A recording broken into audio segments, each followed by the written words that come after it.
What is up, YouTube, Facebook, Twitter, Twitch, Apple, Spotify, and everyone tuned in on the Texas Sports Unfiltered app?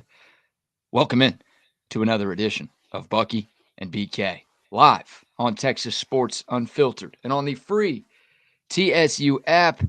Today is Monday, January 13th, 2025, and the Buck and I are with you for the next 2 hours.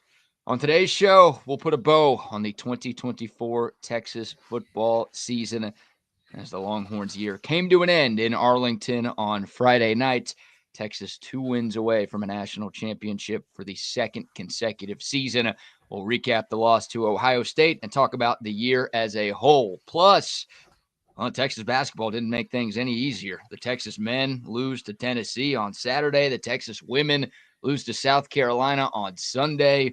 We'll talk about those games. We'll recap a pretty fun first couple of days of Super Wildcard Weekend in the NFL playoffs, including recapping the Houston Texans win over the LA Chargers.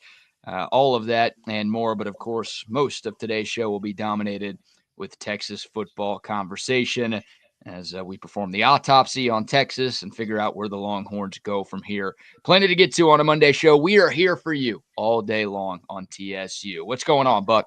We are back at home. That's what's going on, finally. Seems like we were gone for an entire week last week up in Fort Worth, but it's good to be back home, and it was a great week. It was a lot of things to do up there, a lot of snow and sleet for people who weren't expecting it, but looked like traffic was okay coming back. Actually, for a lot of people getting up there, it wasn't that bad. So I didn't read about a lot of mishaps. Everything seemed to be okay. The real mishaps happened out in California. That was devastating, and lots of prayers out to those folks in California. I've got an auntie out there in that area that's, I've been trying, my sister's been trying to get a hold of her, and we haven't been able to contact her. So worried about her. She's 91 years old. So my mother's sister, hopefully everything will be okay with her. But to those people, lots of prayers, and boy, just a lot of loss of property and some loss of life too out there. But for those that went to Fort Worth, hopefully everybody got back safe and sound. The ones that came back on Sunday, the ones that probably made that trek back on Saturday night too. But boy, that was tough. That was a tough way to go down in that football game. Did a lot of things right and a couple things wrong. And in championship play, you only need a couple things wrong to go that way and just screw up what could have been a trip to a national championship, I thought. Yeah, that's well said. Well, first of all, prayers to you and your family, hoping your auntie is okay out in California. And like you said, prayers to everybody impacted by what's going on out there, because it continues to be a mess. So that the state of Texas was sending some firefighters out there to help. I've seen a couple of other states kind of follow suit on that. So that's good that, our state and folks around our nation are doing what they can to help out. But obviously it's a mess out there. So yeah, CB says the death toll is 24. I mean, on Friday it was like 10. Now it's up to 24. Wow. Yeah, it sucks. So that's weighing heavy on everyone's minds. And I'm sure you watched the NFL over the weekend, but every NFL playoff game that's been played has opened up with a moment of silence. And they've aired the national anthems for each of those 5 NFL games on the telecast to this point. So, it's something that everybody's thinking about. And unfortunately, it's not quite done yet. The damage is still happening out there. So thinking of everybody. Yeah, we really, really are. Good morning to the soldiers at Fort Cavazos, Texas, the soldiers in the state of Texas, and all those that fight for us each and every day. Thank you for what you do to you, to your families. We do appreciate that. We appreciate your families sharing all of you with all of us, and do be safe out there. Yes, indeed. Yes, indeed. All right, plenty to get into. Of course, we'll take your thoughts. Dakota text line 512-222-9328. The YouTube, Facebook, Twitter, and Twitch comment lines are open as well. We're trying to help you all get through this. Hell, we'll all get through this together. But the 2024 Texas Longhorns football season came to a heartbreaking end on Friday night as the Longhorns fell to Ohio State 28-14 at the Goodyear Cotton Bowl Classic in Arlington. Like you said, Buck, the Horns had their chances. Hell, they had a 1st and goal from the 1-yard line, down by 7 points with just under 3 minutes to play.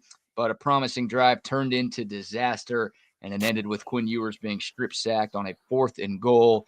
Jack Sawyer with the play, returns the fumble, 83 yards for the dagger touchdown, and that was all she wrote. Texas ends the year 13-3 for the 2nd consecutive year. They come up 2 wins short of a national championship. Buck, obviously a bunch of different angles we could attack this game, but just some overall all-encompassing thoughts on the game to start. I mean, that's as hard as a game that Texas has played. And I mean, they've played hard for the last 2 years in most of the games. And there have been times they played down to the competition, but they still won. And a win is a win because you would have taken a win on Friday night. But there were some things that in that football game that if you want to be a champion, you just can't do. I mean, it just can't happen.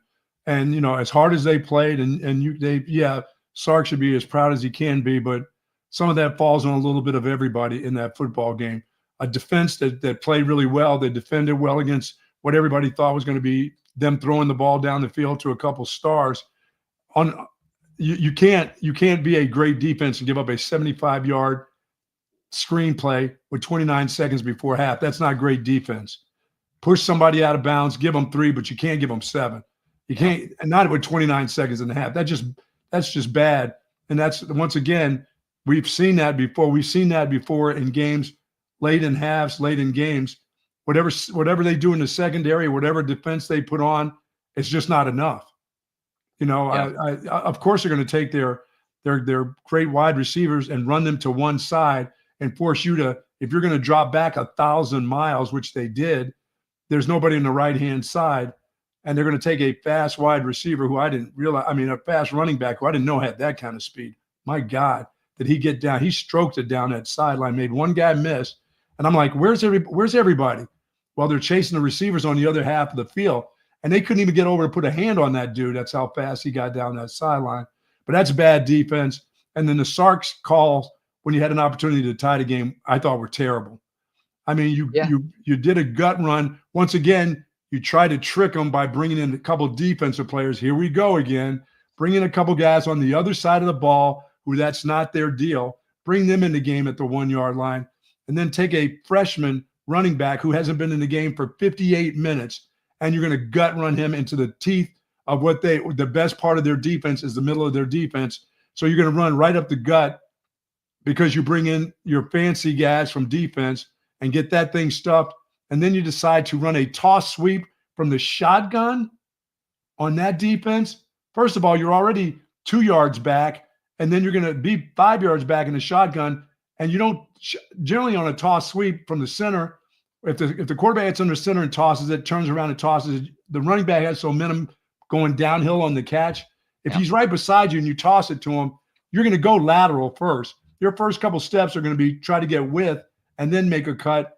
And boy, their secondary guy, the Thorpe Award candidate, came up and blew that thing up and made that thing bubble back inside, and there was no chance. And the backside on the 4th down play, BK, you can't let Tom Sawyer on the backside be the one that does that to you. Little Jack, Jack be nimble, Jack be quick.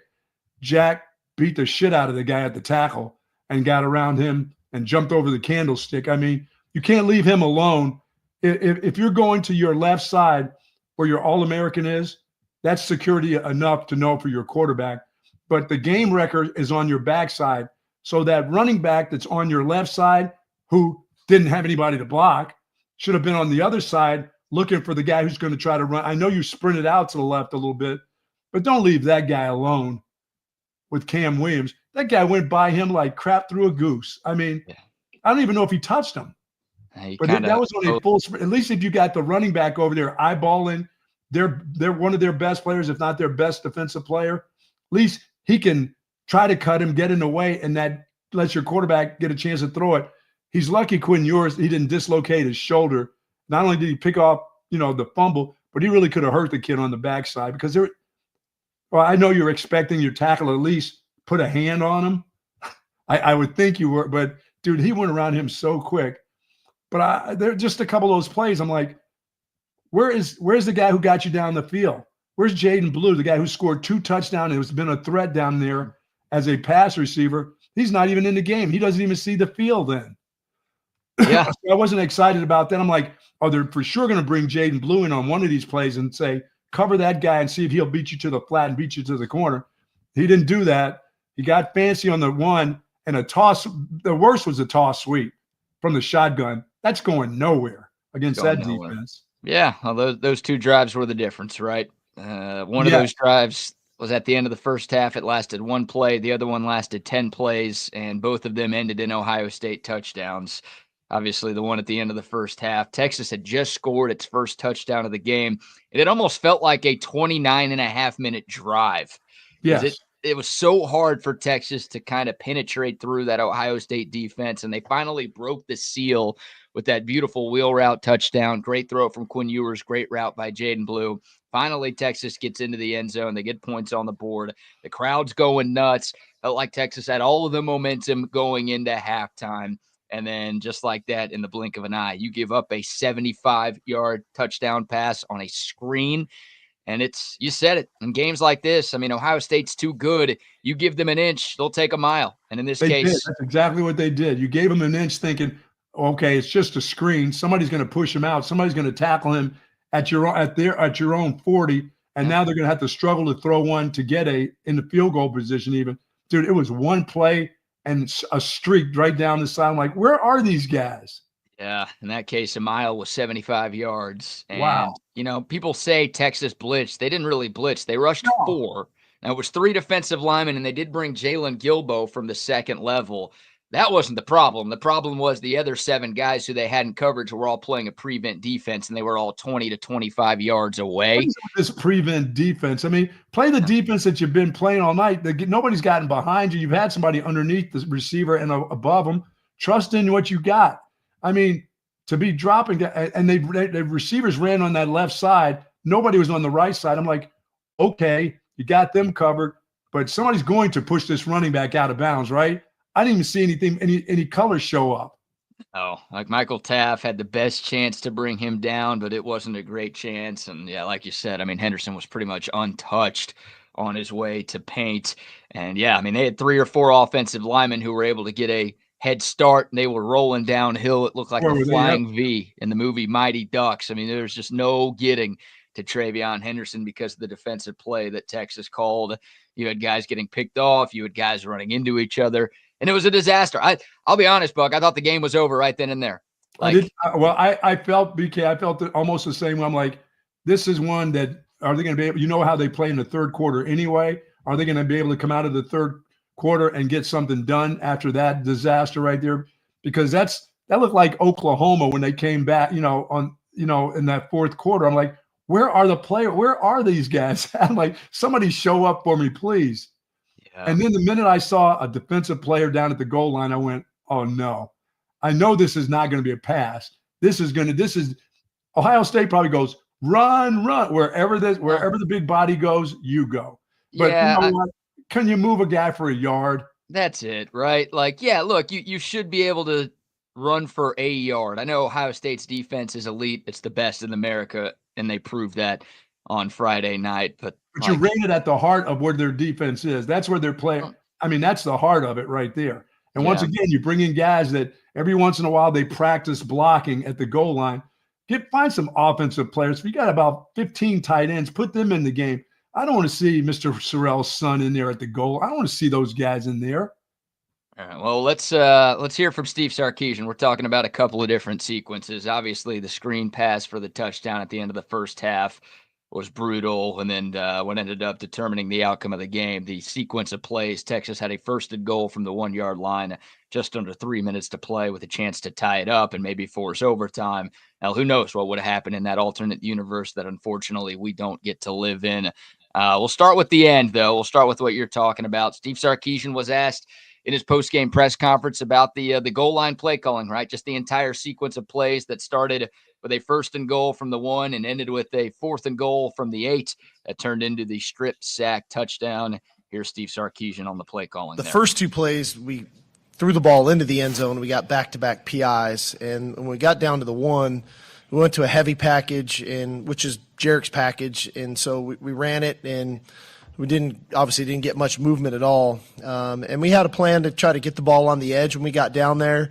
They went to big people. I can't quite tell. It was on the far side of where it got leaky.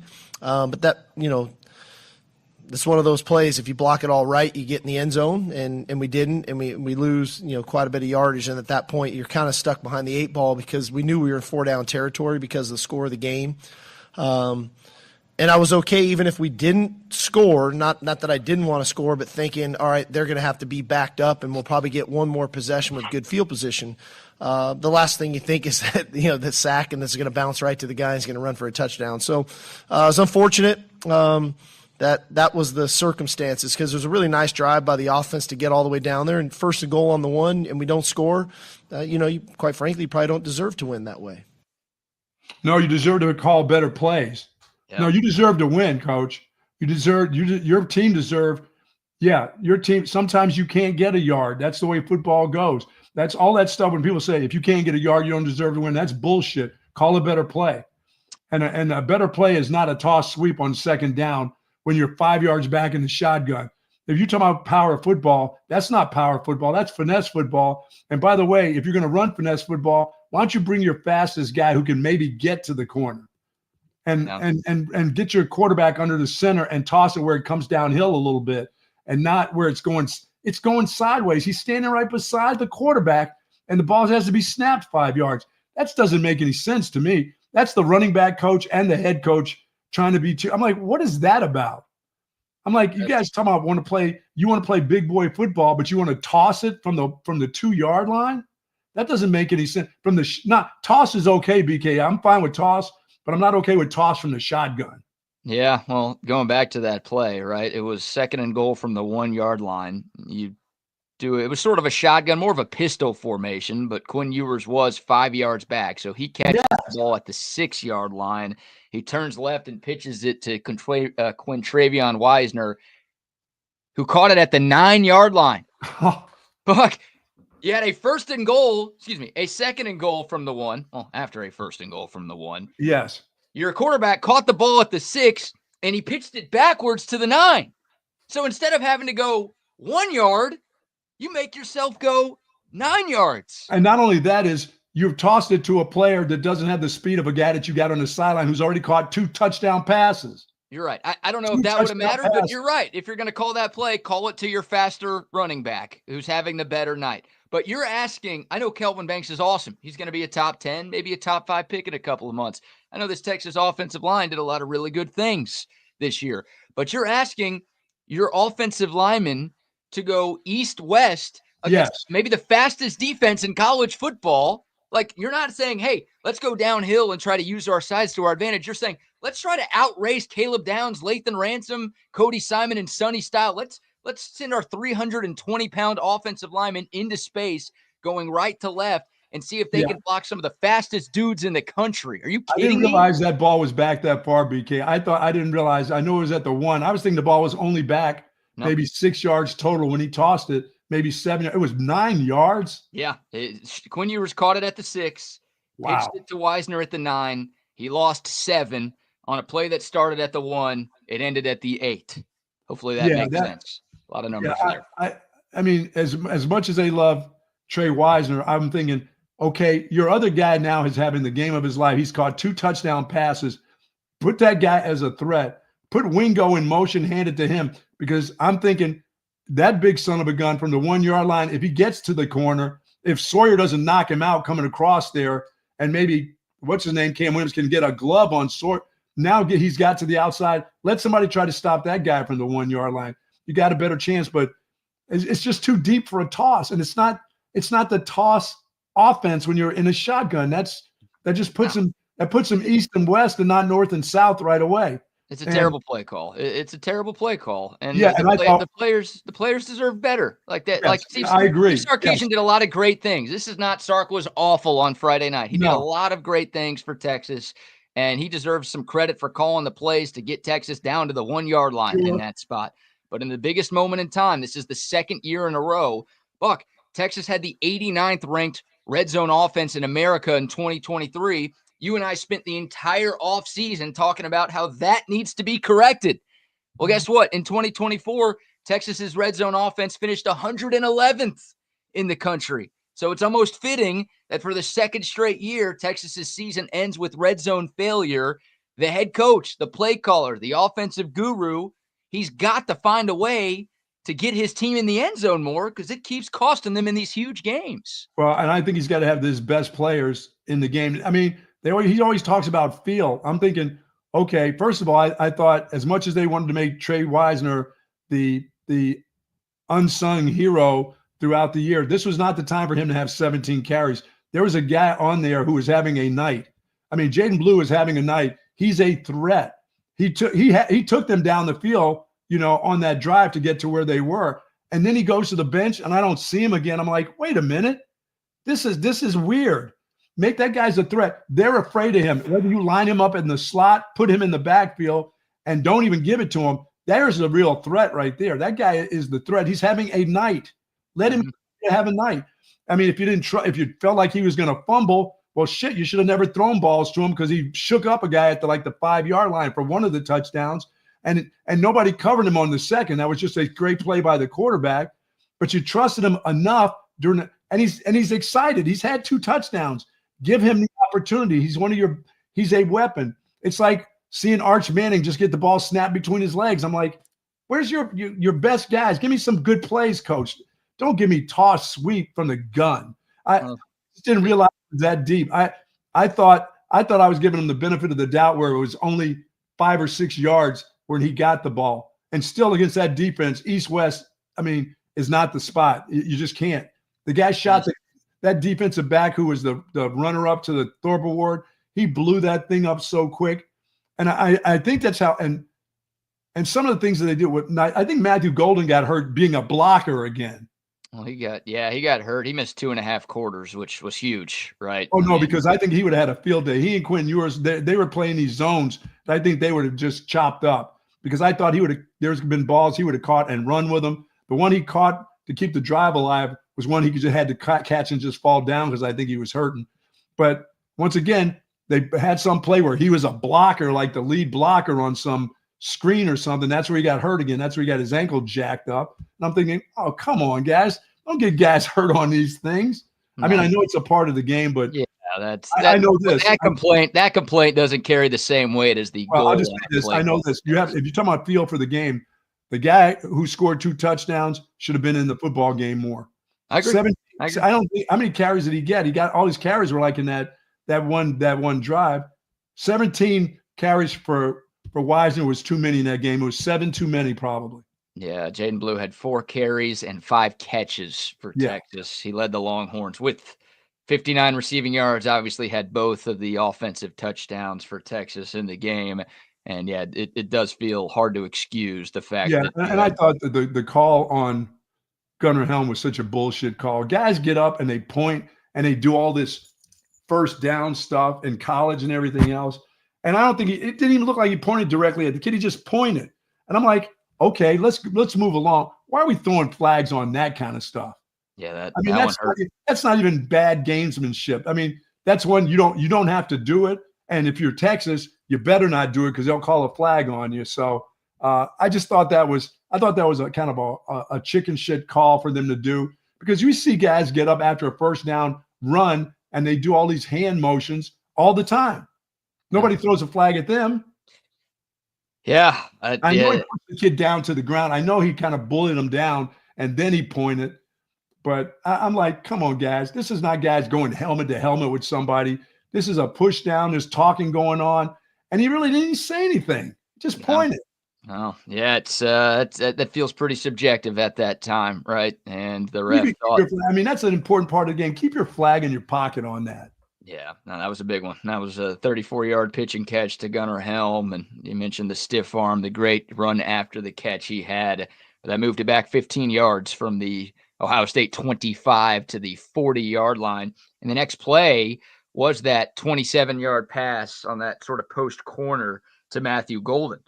Now, you can't really say this, but just the math. Texas would have had the ball at the 25. That was a 25-yard pitch and catch. Maybe that's a touchdown instead of a play to the 13-yard line. But, that sucked. Yeah, because he fell. He went right down. He was just wanted to make the catch.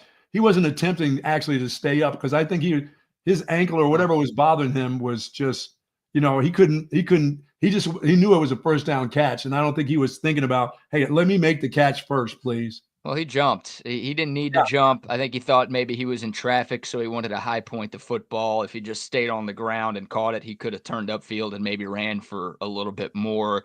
I don't know if he would have gotten into the end zone, but look, I won't complain too much. That was a 27-yard pitch and catch. You'll take those every time against that defense. But yeah, that Gunnar Helm penalty hurts. Texas still got to the 1-yard line on that drive, so I can't say it cost them too much, but it did feel ridiculous that in that moment, like all the emotion, everything that's at play with the spot in the national championship on the line, to call a flag for that. I mean, there are Ohio State fans even like, come on, like we don't. I know. I mean, I just thought, come on. I mean, it's not. That's not being a bad sport. That's not poor sportsmanship. Like I said, guys get up for a first down run, a 2-yard run, and do the old point first down thing, and everybody just goes back to the huddle. And on that one, just go back to the huddle. There's no big deal. I mean, you don't have to do it. No, don't do it.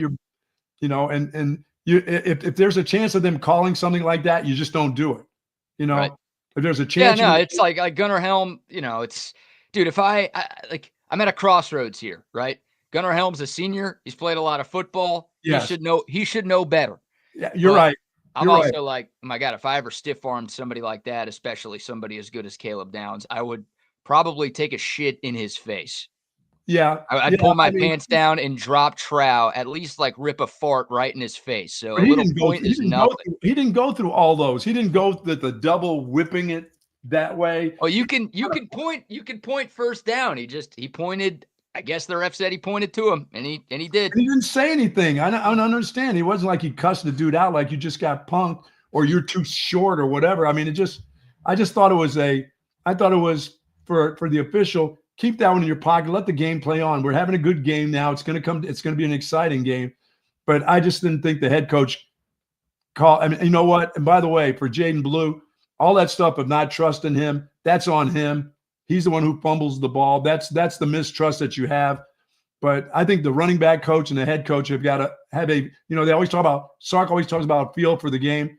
Well, my feelings for the game was, and I think everybody's feelings were, that guy should have been in the game. That dude's having a hell of a game right now. He's a threat when he's on the field. Use him in some way, but him on the bench doesn't do anything to that defense. All right. We're all over the place. And now you're telling me that dude ain't coming back. Yeah, Jaden Blue announced over the weekend that he is declaring for the NFL draft. Well, hypothetically, he could withdraw and return. Could withdraw that, right? Yeah, he can withdraw and return to Texas for another season. In my mind, I think he can. I know they'll probably think Wisner's the greatest running back in the history next year again too. But for him, I think Jaden Blue can make an awful lot of money by coming back and catching a bunch of footballs and showing his skills to the NFL.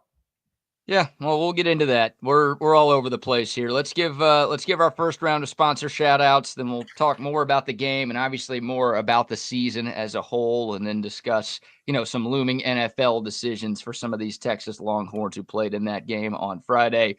But before we dive back in, let's give some love to some of our great partners. Good morning to Jay and the gang over at Sue Patrick this morning. They got that incredible selection of Texas Longhorn apparel. I picked this up before I left, this long sleeve. This deal right here, I love it, BK. This was great, just right for all the things that you want to do this time of the year. And they've got tons of them, and they've got them in all different types of colors, of course. Got my cap on, but they've got everything that you need, wide variety of men's and women's clothing over at Sue Patrick. They offer free shipping of online orders over $49. Of course, free curbside pickup right there, and plenty of space to pick up everything that you need at 5222 Burnett Road. Hope Jay didn't make a bunch of Cotton Bowl stuff. Hope he made some, but I know he's ready for the national championship gear. But you know what? Next year. There's always next year. This team is on a heater right now. They're doing pretty well, and I think they will continue. And Jay, of course, over at Sue Patrick, they've got plenty of stuff that you need, not only during the football season, but basketball, of course, volleyball, and women's basketball season too. I watched the women play the other day, which was incredible. All you have to do is go to SuePatrick.com or head on over to 5222 Burnett Road and pick up everything that you want at Sue Patrick. Yeah, Sue Patrick, one of our great travel partners, and want to give one more shout out to all of our great Cotton Bowl travel partners who allowed us to bring y'all boots on the ground coverage from Arlington. Did a couple of shows there leading up to the game. Obviously, our pregame broadcast from Texas Live was so much fun. Shout out to Sue Patrick, AV Consultations, McCall Custom Homes, Domino's, 34 Wine and Spirits, Austin Duck Adventures, and Covert Bee Cave.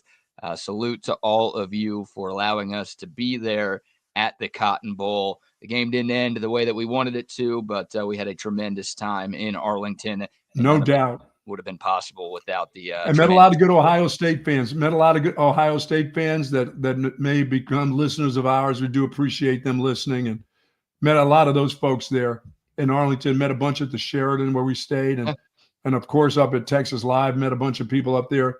They brought a lot of people. Yeah, They traveled. It was tough traveling too, brother.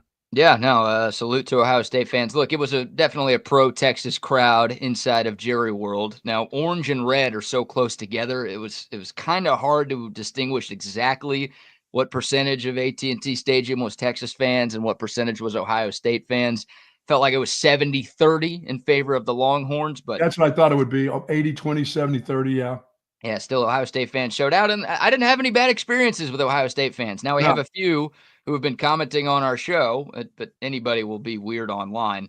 But every Buckeye fan that I encountered in person before, during, and after the game treated me with respect. So I don't know if everyone else had that same experience, but I heard so many horror stories about the 05 game in the shoe, and I was Columbus, like, oh, man. Columbus, different world. Especially after the game, I'm like, God, walking out of the stadium, I'm about to hear it, and we're all about to hear it from these Buckeye fans. No, none of that at all. So the ones who did show up to Jerry World, at least the ones who were around me, were fine. And look, that's a hell of a team. No Texas fan wants to hear that today, and I don't like saying it today, but it's a great team, and they're 10-point favorites in the national championship for a reason. They put it together at the right time, and they made the plays they needed to make down the stretch, and unfortunately Texas couldn't make them. So you know what? And they needed to make those plays, BK, by the way. They had to make those plays. That's as tough a defense as Ohio State has seen all year long. It sure was a lot tougher than Oregon's defense.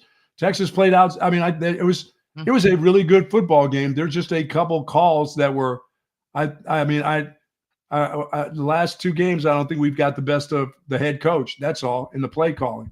Yeah. I thought execution. By the way, players have to execute the plays that are called. Sure. So, we can get after the toss sweep one was just horse crap. That one, the first and second down play calls I didn't get. Like, I'm with you 100%. I know Jarrett Gibson has been your short yardage guy in a lot of situations. But that's it. The fact that that's his first snap of the game in that moment feels a little ridiculous. We're talking about a true freshman here, asking him to come off the bench cold against the teeth of the best defense in college football. 58 minutes he's been around there just hanging around the Gatorade deal, and now you're asking him to make a play, and let me tell you, that thing got stuffed immediately. I don't know who the lead blocker or whatever those guys on defense that come on there and get in the backfield do. They all got stuffed. The center got stuffed. The guard got stuffed, and you ran it right into the teeth. Now, if you tell me, as good as Ohio State is, BK, if you gave me some misdirection down there, some kind of counter maneuver, I'm almost okay with that. But I'm fine with trying it up the middle, right? Look, if you would have ran that play 4 times and Ohio State stuffed you 4 times, I think we'd be just no. They wouldn't have stuffed them 4 times, but they would have stuffed them 3 out of 4. I think they would have stuffed them 4 if they tried that exact same play. I think they would have stuffed them 4. Yeah, and that's that's just not the play to be called there, huh? Well, here's before we move on to the other 3 plays in that sequence. This has been my problem with Sark, but this is not a Sark only issue. This is a prevalent issue all around football. You see it on Saturdays, you see it on Sundays, and I don't watch a ton of Fridays, but I'm sure this is something that happens in high school as well. The most successful short yardage play in the sport is the under center quarterback sneak. It's proven. That's not an opinion. That is factual. The most successful short yardage play in football is the quarterback sneak. So to me, I think Quinn Ewers could do it, but your backup quarterback, who clearly you trust because he's already played some this season and was already in the game earlier on Friday night. That guy's what, 6'5", 230? Yes. Sneak the ball, dude. Put him under center. do a little tush push. Do get your tight end to something. push behind him. Get Gunnar Helm to be behind him. Let's go. I guarantee you Ohio State. Hey, take one of your fancy defensive guys to do the pushing. Sure. I guarantee you Ohio State is not stopping 4 straight tush pushes. No slight to them. That's just the numbers, and that's what I see. Like, I don't understand why so many coaches, again, this is not just Sark. No, we're blaming Sark because he's the guy who called these plays. Oh, he is the guy that makes $10 million here, yes. Yeah, so many coaches go from the shotgun instead of, like, falling forward when you're at the 1 yard line. Just have your guy under center so he takes the snap at the 1.5 yard line. I don't know why you snap it back 5 yards in that spot. Just the fact that there's no QB sneak in the playbook here, it feels like it's asinine to me because the numbers back it up. Like, that's the best short yardage play in the sport. And the fact that we don't even have it in this playbook blows my mind. Yeah, and the other one for me is if their strength is in the guts from the 1 or the 2, I don't care if you take out and you put 5 wides, just spread them out and give my running back at least a chance to make a move because they can't put everybody inside. They've got to trust that you could throw the ball. You are Sark. You do throw the ball on occasions down there. I mean, spread them out. Give my guy a chance to make a cut from the 1 or the 2. Let him have a one-on-one. Give me Jaden Blue one-on-one with the guy. He'll make a miss and fall into the end zone even by mistake going that way. You know? Yeah. Once again, as soon as the toss sweep, as soon as they turn sideways, and damn, I'm still not thinking, my God, he caught it when he was 5 deep and it ended up being 9. Yeah. I'm like, no. You mean he was standing beside? Was he behind him? You said he was behind him a little bit in the pistol, huh? Yep. Go back and watch the play. Ewers caught it. It was shotgun snap to him. Yeah, Ewers caught it at the 6, and Wisner caught the pitch at the 9. And it's like you're trying to go 9 yards against that defense when you only have to go 1, and you're letting all of their defensive players just get a full head of steam. Because they're going dead. They're going, if the ball gets tossed, they're going dead at that guy. They're not looking for anybody. You could have tossed it and threw it to somebody and you'd have had them because they got in that backfield and so quickly. Yeah. And then on fourth down, you can't, if you're going. Third and fourth down was on the players, man. Like, Ohio State brought 3 guys on third down, and Jack Sawyer, what a player. What a player. Like, that guy was a top 10 recruit out of high school, was one of the best players in America this year. He's going to be a first-round pick in the NFL draft. That guy on third down, Ohio State only rushed 3. And I thought Sark might have called a good play here because he got a one-on-one with Wingo, and it looked like Wingo was maybe going to get open. And Jack Sawyer kind of twisted inside, got around right guard Cole Hudson, and got a hand on the football. They rushed 3 and got pressure in that spot. And then on fourth down, they rushed 4 and got pressure because Cam Williams just olayed Jack Sawyer right to the quarterback. So that's and Quinn your O-line in that spot.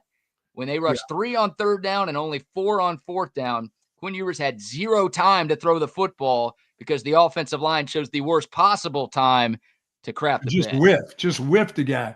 Yeah. And I'm thinking if I'm the quarterback, I'm telling my running back, hey, do me a favor. I got my All-American to this side here, this tackle over here. I feel like I'm going to be fine this way. Can you do it? You know, my old roommate back on the back side of me, can you peek over that way just a little bit, just in case he's got a full head of steam, and which he did. And so that I don't ruin my football. Not only did I get a touchdown, but almost ruin my career.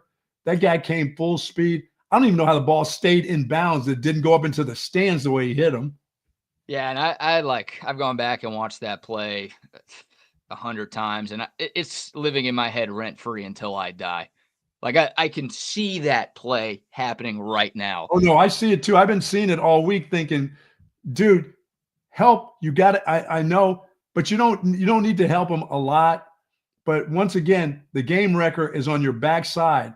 You know, that's like throwing the ball to the right side and not having your best left tackle, but having just somebody taking his place against the best player in the country. Oh, I mean, Cam Williams is supposed to be a first-round pick, Buck. No. Like, don't make him sound like he's some total scrub. This guy is supposed to be a first-round pick in the NFL draft. Yeah, well, he needs to be thinking about coming back. Steve Sarkisian rolled Quinn Ewers to the left Like he tried to avoid him. He's like, I know this guy's good. I'm hoping we roll to the left and the place to the left. It's going to be like maybe our right tackle will at least do something to help. At least do something to help. And instead, look, credit Jack Sawyer. He's awesome. That guy's on scholarship too. But Cam Williams he might as well been a leaf blower out there. Dude, blowing. He got on his outside shoulder, and his momentum almost just carried him towards Quinn Ewers. And I'm like, and you know what? You know who the running back had to pick up? Nobody. That was the problem. That's one of those times where I'm the quarterback and I'm saying, where is my real threat? Oh, my old roommate on the backside. I know this guy at right tackle. I've seen him in this pressure situation, but he's going against the best. Maybe you need to chip that guy back the other way or shift that running back. Well, you roll to the left. You roll to the left, so you put your guy to the left. Like the game was over when Sark called that second down play. Like that was. I'm not mad at the play calls on 3rd and 4th down. I'm mad that they didn't block anybody on 3rd and 4th down. The play calls on 1st and 2nd down were atrocious. You should absolutely lay into Sark for that, and we have on this show. And I think everybody. I mean, Buck, people are comparing that 2nd down shotgun sweep to the Seahawks throw on goal to go in Super Bowl 49. It was close. In my mind, it was close. After it happened, I'm like, no, that's not. No, yeah, it was close. But that was about execution. You're right. The 4th down play was about executing. Your job is to at least shake hands with the guy over there on the right-hand side, not to open up the turnstile and say, here, you can go to the concert for free. Go on in. I mean, it's bad. If that's Cam Williams is one of those guys with an NFL decision to make, and if that's Cam Williams' last game at Texas, that's a tough way for him to go out because he didn't have a great day. Like it's not like he was great for 4 quarters and then just in that spot he got beat. He had a whole day of that with pressures and stuff like that. So you're right. He had, of course, had a false start because that's a given. The first 2 plays, that's the coach. The execution, that last play is execution. That's your best on it. I mean, your guy who's a pro prospect is supposed to at least touch the guy. You know what I'm saying? He's not supposed to catapult him into your quarterback. So you're right about that. But my goodness, I can't bring. I mean, that's the running back coach has got to go. I'm not bringing this freshman in the game. Are you kidding me? This guy been on the bench for 58 minutes. I don't care if it's at the 1-inch line. I'm going to bring somebody that's at least got a little bit of a lather in the football game. You know? Yeah, I agree. It sucks. It sucks to be that close, right? I mean, Texas, we've got to find the most painfully excruciating way to lose every time. They give you this hope. It's the belief that kills you. And they give you this hope and belief that this time around is going to be different. And then well, that's a part of that attention to detail thing, you know. But I'm expecting my head coach to give me something a little bit different too on the first 2. That's like I said, if you told me that you had just your offensive lineman and a bunch of wide outs in with a running back from 1 yard, get me off tackle. Let me shake the guy and get in for 1 yard, or I'll jump over the top or something.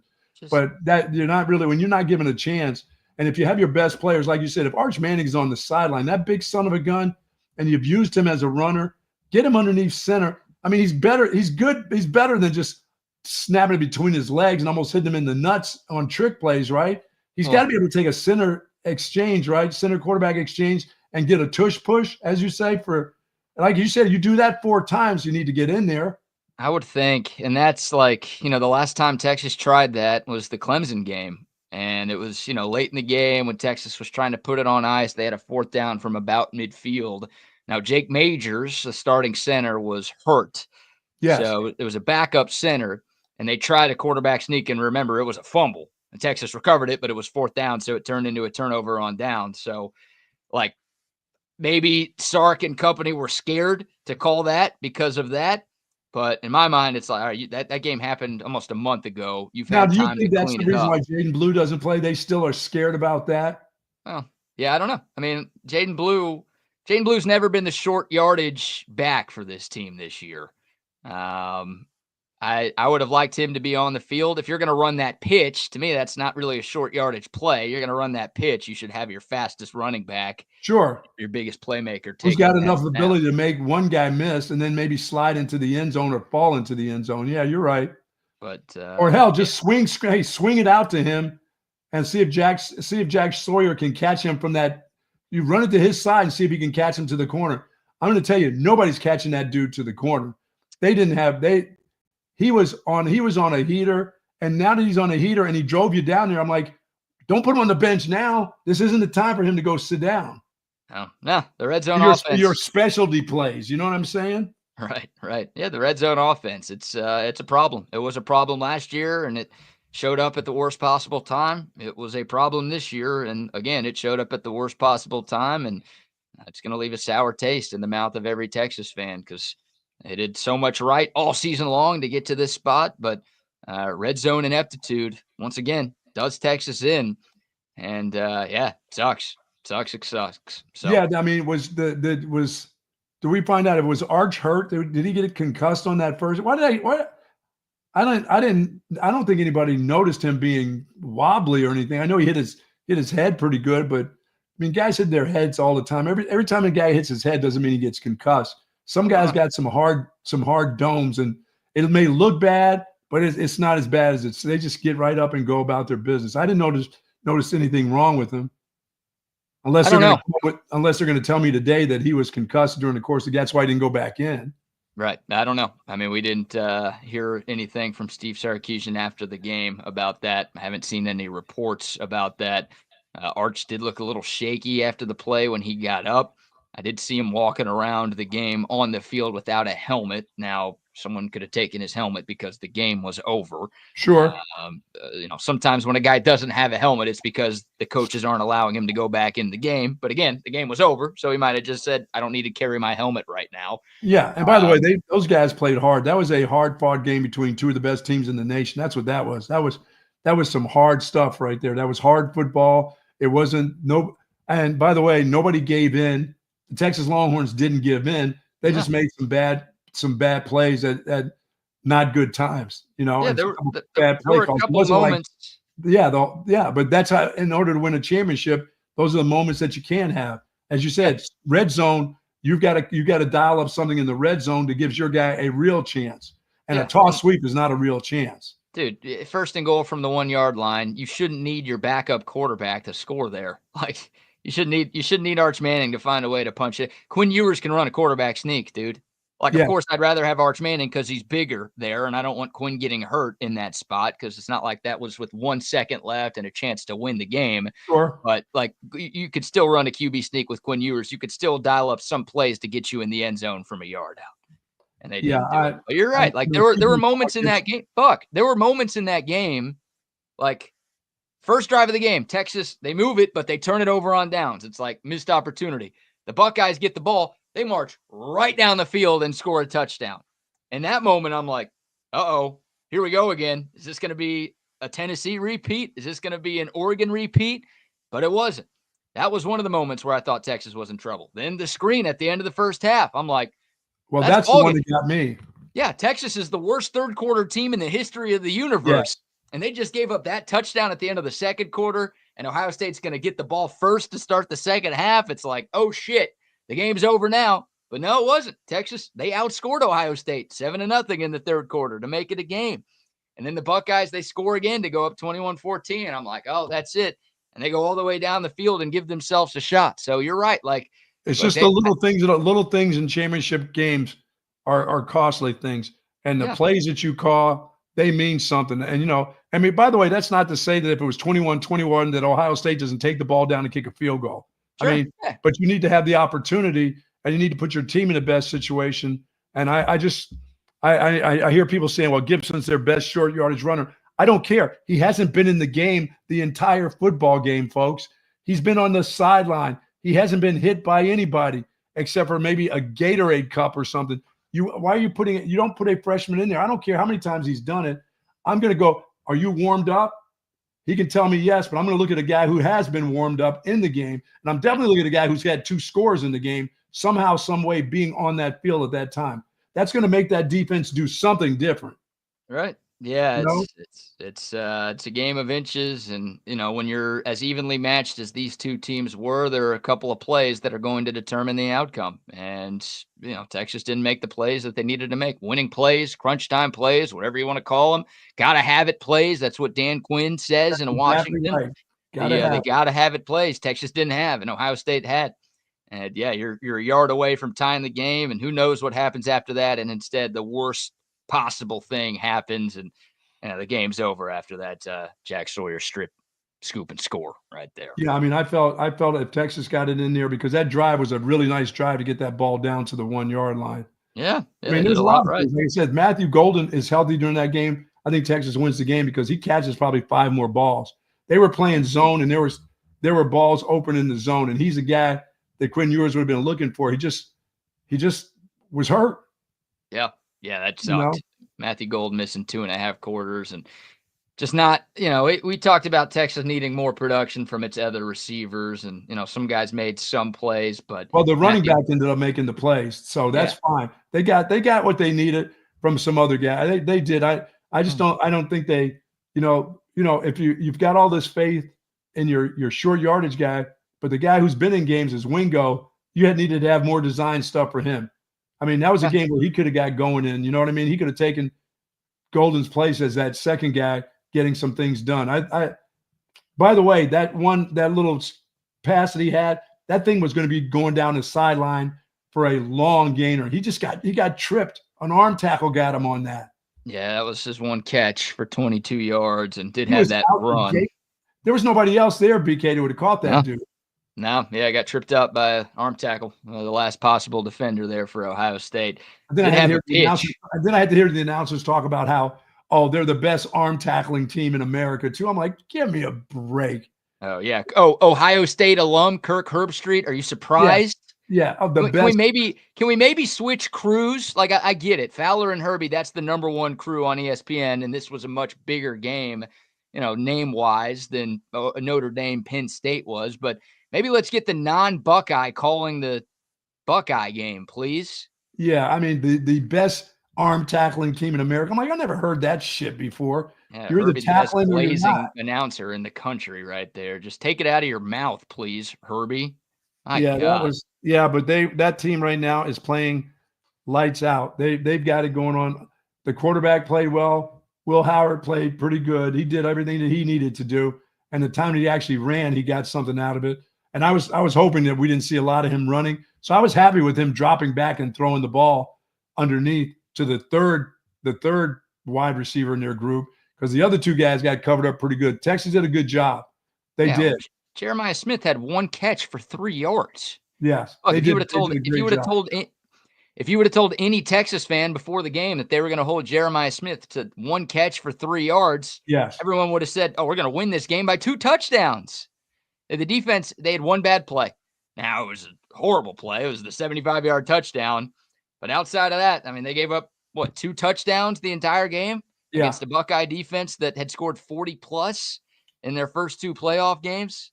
Defense was great, and that's kind of the season, right? Like, the defense showed up, and the offense just in big spots couldn't deliver when you needed them to. It cost you the SEC championship, and it cost you the spot in the national championship. Yeah, it was a good season. Right, by the way, back-to-back heartbreakers. But you know what? This team is set pretty good in its future in the SEC. Things will. I don't see them taking a step back. I think they continue to get better. They get better players.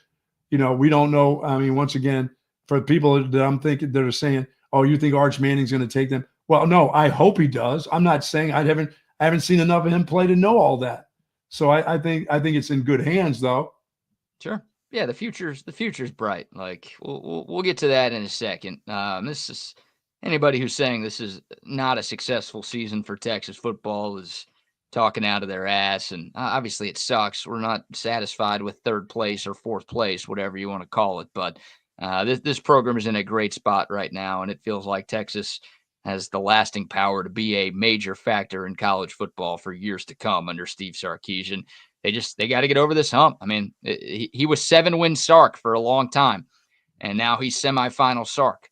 And he got over the 7-win hump pretty emphatically. 12 wins last year, 13 wins this year.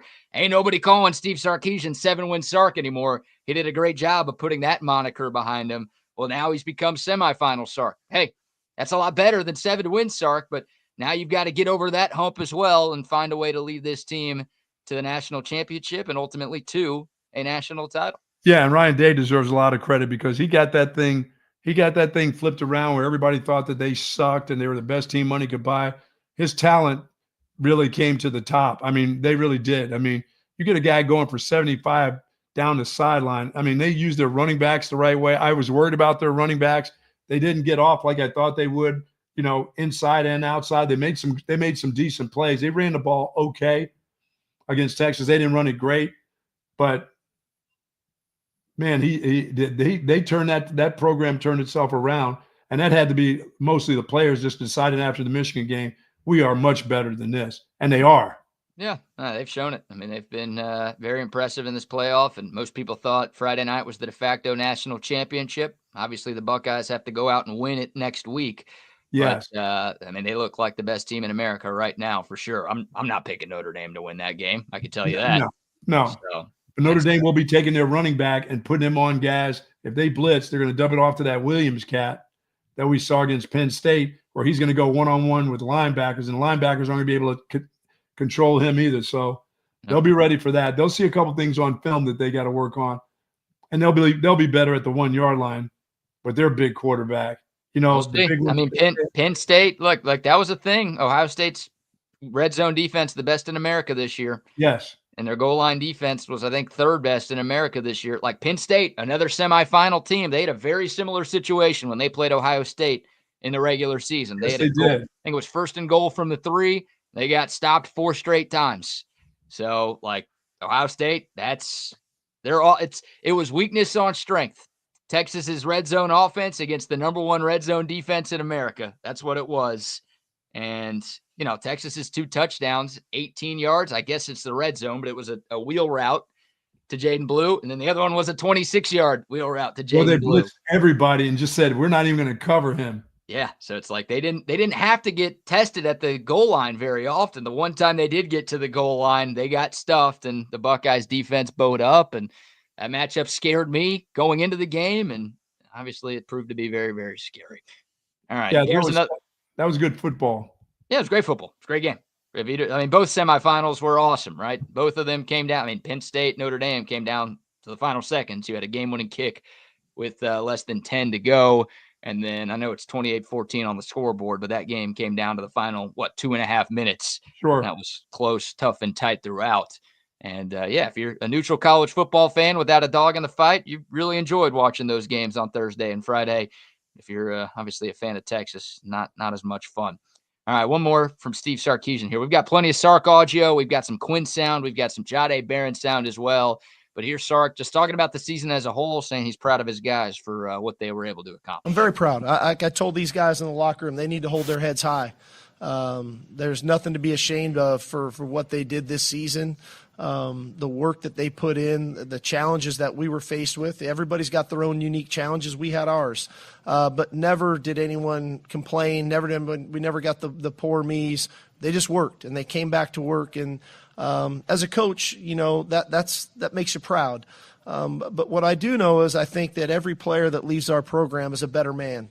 And for these 2 guys right here, from when Jahdae was here when I got here, Quinn coming in and trusting us, that permeates throughout our locker room. When you have trust from your leaders, then you get trust from the other players in that locker room. So we've got a great deal of pride. We got a great deal of pride in this helmet. We got a great deal of pride in being Longhorns and playing the game of football the right way.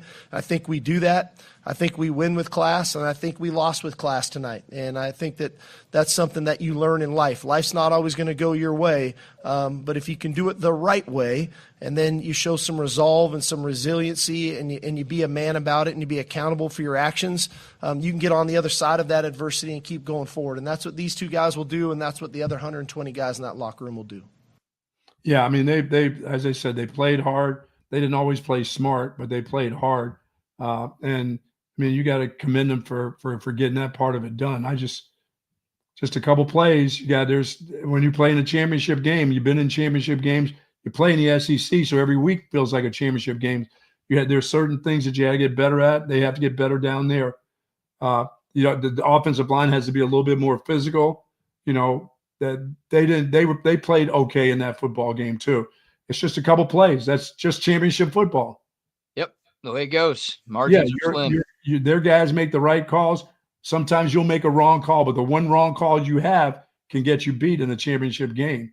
Championship level football. And once again, Ohio State deserves a lot of credit, man. They fought hard, and they fought hard despite what people were saying about their coach, despite what they're saying about their program. They found a way to get it done. Now they're playing in a national championship game. So that's the way it goes. That's that difference between winning and losing.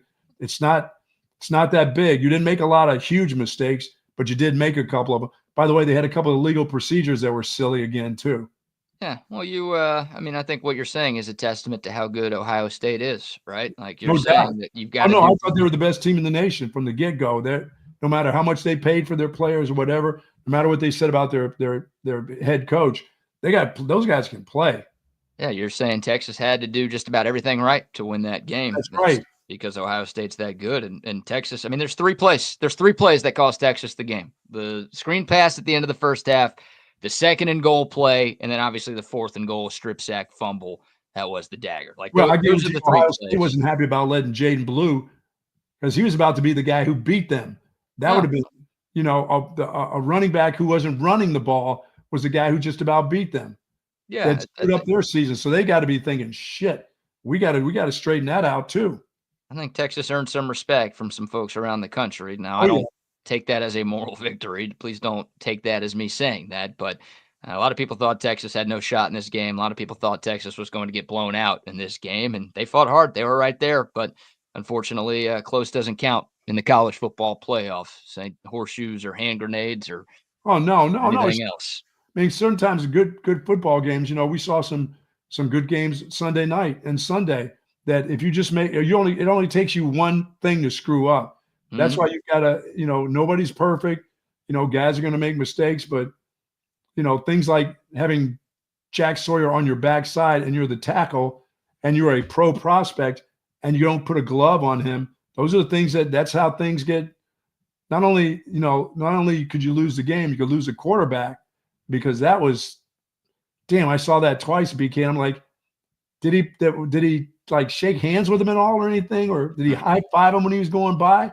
He got on that outside shoulder so quick. It's one thing, obviously getting stopped on fourth down there would have sucked, but there were still more than 2 minutes left in the game. You still had 2 timeouts plus the 2-minute timeout. Ohio State would have been playing okay, yeah. Yeah, Ohio State was pinned deep in their own territory. The defense had been playing really well all night long.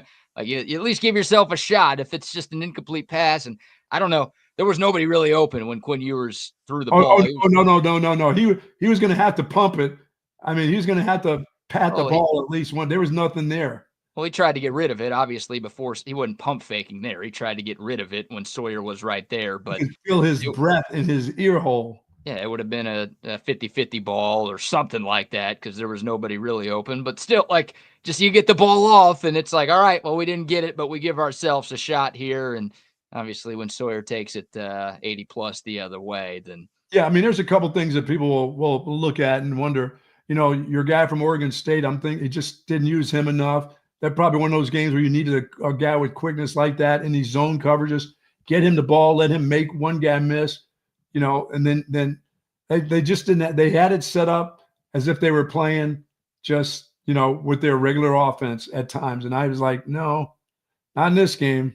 All right, let's give some more love to some sponsor shout outs. We'll get back into this. We'll obviously talk about some of the NFL decisions that were made by some Texas players from over the weekend.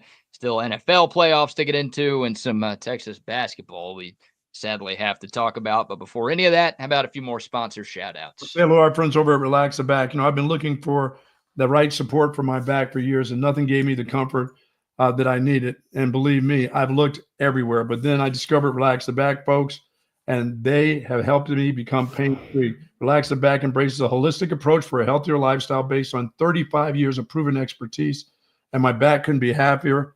And folks, their motto is live wellness.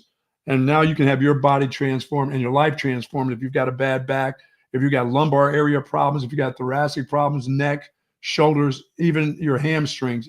You can find a chair that suits you. You can find a recliner that suits you, and they have all the accessories over at Relax Back. They're going to make you or somebody that you care about feel fantastic. If you know somebody who's been complaining about their lower back or their shoulders, please send them over to Relax the Back. They got 2 wonderful stores, 2 great locations at the Hill Country Galleria across from the Whole Foods, and in North Austin at the Gateway Shopping Center across from the Container Store. Live pain-free like the Buck with Relax the Back. Believe me, I missed my Relax the Back chair this week. There since Wednesday. I missed my chair, and I've been kind of hugged up in this chair ever since I got home. Love Relax the Back. Absolutely. Shout out to them. Shout out to our friends at Covert Bee Cave as well. They hooked us up.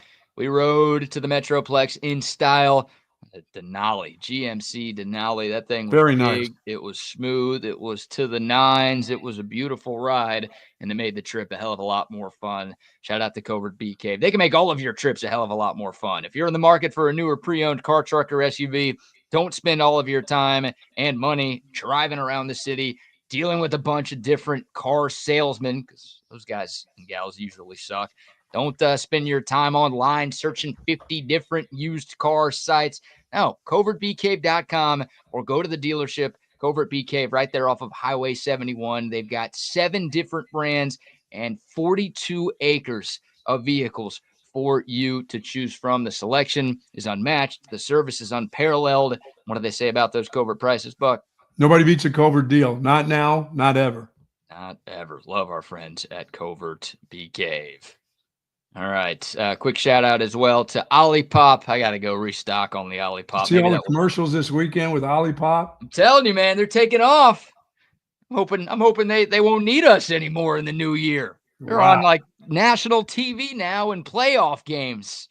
Unbelievable. I want to take some credit for their rise. That's their success. Hell yeah. Yeah, but Olipop's great. 19 different flavors. It's great tasting soda that's actually good for you. New Year's resolutions, if you've got 1 or 2 and one of them is to try to be a little healthier, I feel like everybody has that resolution at the start of every year. Olipop makes it very easy because you're drinking soda that tastes like soda, but this stuff doesn't have the bad stuff that normal soda has. It's actually good for you, supports great digestive health, hardly any sugar, very few calories, and it tastes great. Next time you're at the store, get you some Olipop and thank us later. Absolutely, man. All right. To my knowledge, maybe some news has dropped over the course of this morning, but to my knowledge, there have been 3 Longhorns who have made their declarations for the NFL draft. One of them, Kelvin Banks, no surprise there. Lombardi Award winner, Outland Trophy winner. Guy's going to be a top 10 pick in the draft. He announced on his Instagram page yesterday that he is foregoing his final season of eligibility at Texas to take his talents to the NFL. I got that. Another guy, Hayden Connor, took to social media to announce that he is heading to the National Football League.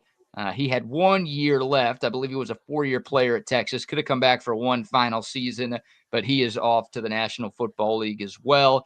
Good player, solid player. Everybody can use a good, solid offensive lineman that can play a lot of different positions. Probably, graduate, probably just had enough. Time to move on, make some money. Yeah, probably, a later day 3 pick, but I think Hayden Connor did enough at Texas to hear his name called in the NFL draft, so best of luck to him. And then Jaden Blue, the one that I think caught a lot of Texas fans by surprise. Jaden Blue coming off of a tremendous game in the semifinal against Ohio State. It was a disappointing season overall for Jaden Blue, who came into the year as Texas's #1 running back following the injury to C.J. Baxter in camp. Jaden Blue was the Vegas favorite to lead the SEC in rushing yards at the beginning of the season once C.J. Baxter suffered that leg injury. And it was obviously an up-and-down year for Jaden Blue, but he has decided to put his name in the draft, Buck.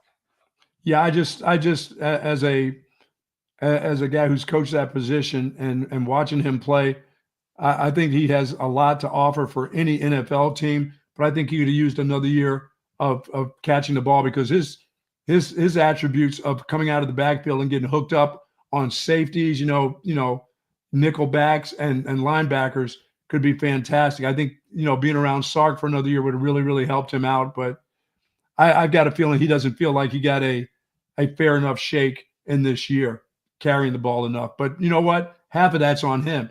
You're the dude that fumbles the ball. No, it's all on him. Like, if Jaden Blue feels like if he's mad that he didn't think he got enough run in the Ohio State game, then I get it. Now, I'll also say that the coaches putting him on the field as much as they did is going to help him in the draft because him catching 2 touchdown passes and showing his skills that, hey, I don't care how you catch it. He catches the ball. He finds a way to get open, down near that scoring zone, and he's hard to cover because he can shake you up, and his speed, and he's got enough strength, and his ability to make you miss that's hard to find. I mean, that's hard to find on any level, but I think he could have honed in his skills even better by coming back another year. But I that whole thing about people not trusting him, I mean, that's on him. I'll just say that we didn't trust him. Yeah, I can't say there's nobody to blame but that dude. But if that dude's on a heater, that dude shouldn't be on your sideline. If you trusted him enough and he's had 2 touchdowns in the game, I'm going to give it to him as many times in as many ways as I can. Yeah, no, I thought Jaden Blue was going to have like 8 or 9 performances like that this season. Yeah, and unfortunately, the fumbling issues prevented him from being on the field as much as he would have liked, and I think as much as Texas fans would have liked. Yeah, but as a whole, did they not come up with a 1,000-yard rusher again? Well, that was Trey Wisner. Jaden Blue was supposed to be that guy. He had 134 carries for 730 yards, did have 8 rushing touchdowns, also had 368 receiving yards and 6 receiving touchdowns. So he led the Longhorns, outside of Quinn Ewers, led the Longhorns in touchdowns this year with 14. He's going to get drafted. Like, I had a couple of people text me yesterday that, like, Jaden Blue's an idiot. He's going to be a UDFA. What is he doing? Like, the NFL loves speed. And they look like the underwear Olympics, the combine potential, that stuff matters a hell of a lot more than some of what you did in college. So, look, Jaden Blue's not going to be a 1st or 2nd round pick, but I think he's got a chance to be a 3rd round pick. No doubt. I think he'll definitely be drafted. Dude, I'd take my chance on that guy. I'd be teaching him how to punt return, kickoff return. I mean, a 3rd down guy coming out of the backfield, like I said, against linebackers and your 5th cornerback or whatever, look out. Like, I agree with you. I'd love for him to come back for another year, and I think he could improve his draft stock if he came back one more season and had a great season and showed that he was this dynamic of a playmaker but had the fumble issues figured out. Sure. But, like, no, he's to anyone who thinks he's going to be like a UDFA and is going to be like fighting for a roster spot. Like, Keelan Robinson got drafted last year, guys. Yeah. That guy was the number 3 running back, barely got any carries. And he's a good special teams guy, and he's fast, so he got drafted. You're telling me you don't think Jaden Blue is going to get drafted? Like, again, he could come back and maybe play his way into a 2nd or high 3rd round pick, but I think he can be a 2nd round pick, a solid 2nd round pick. If he were to come back and catch 45 balls, BK, doing some of the things that he does, hell, there'll be times where I wouldn't even put him in the backfield. I just put him as a slot receiver and have him go down and do a curl and catch the ball. I mean, obviously he can catch. Yeah, he's got the fumble issues, but if you put him in the game, you got to believe that you think that's all behind him.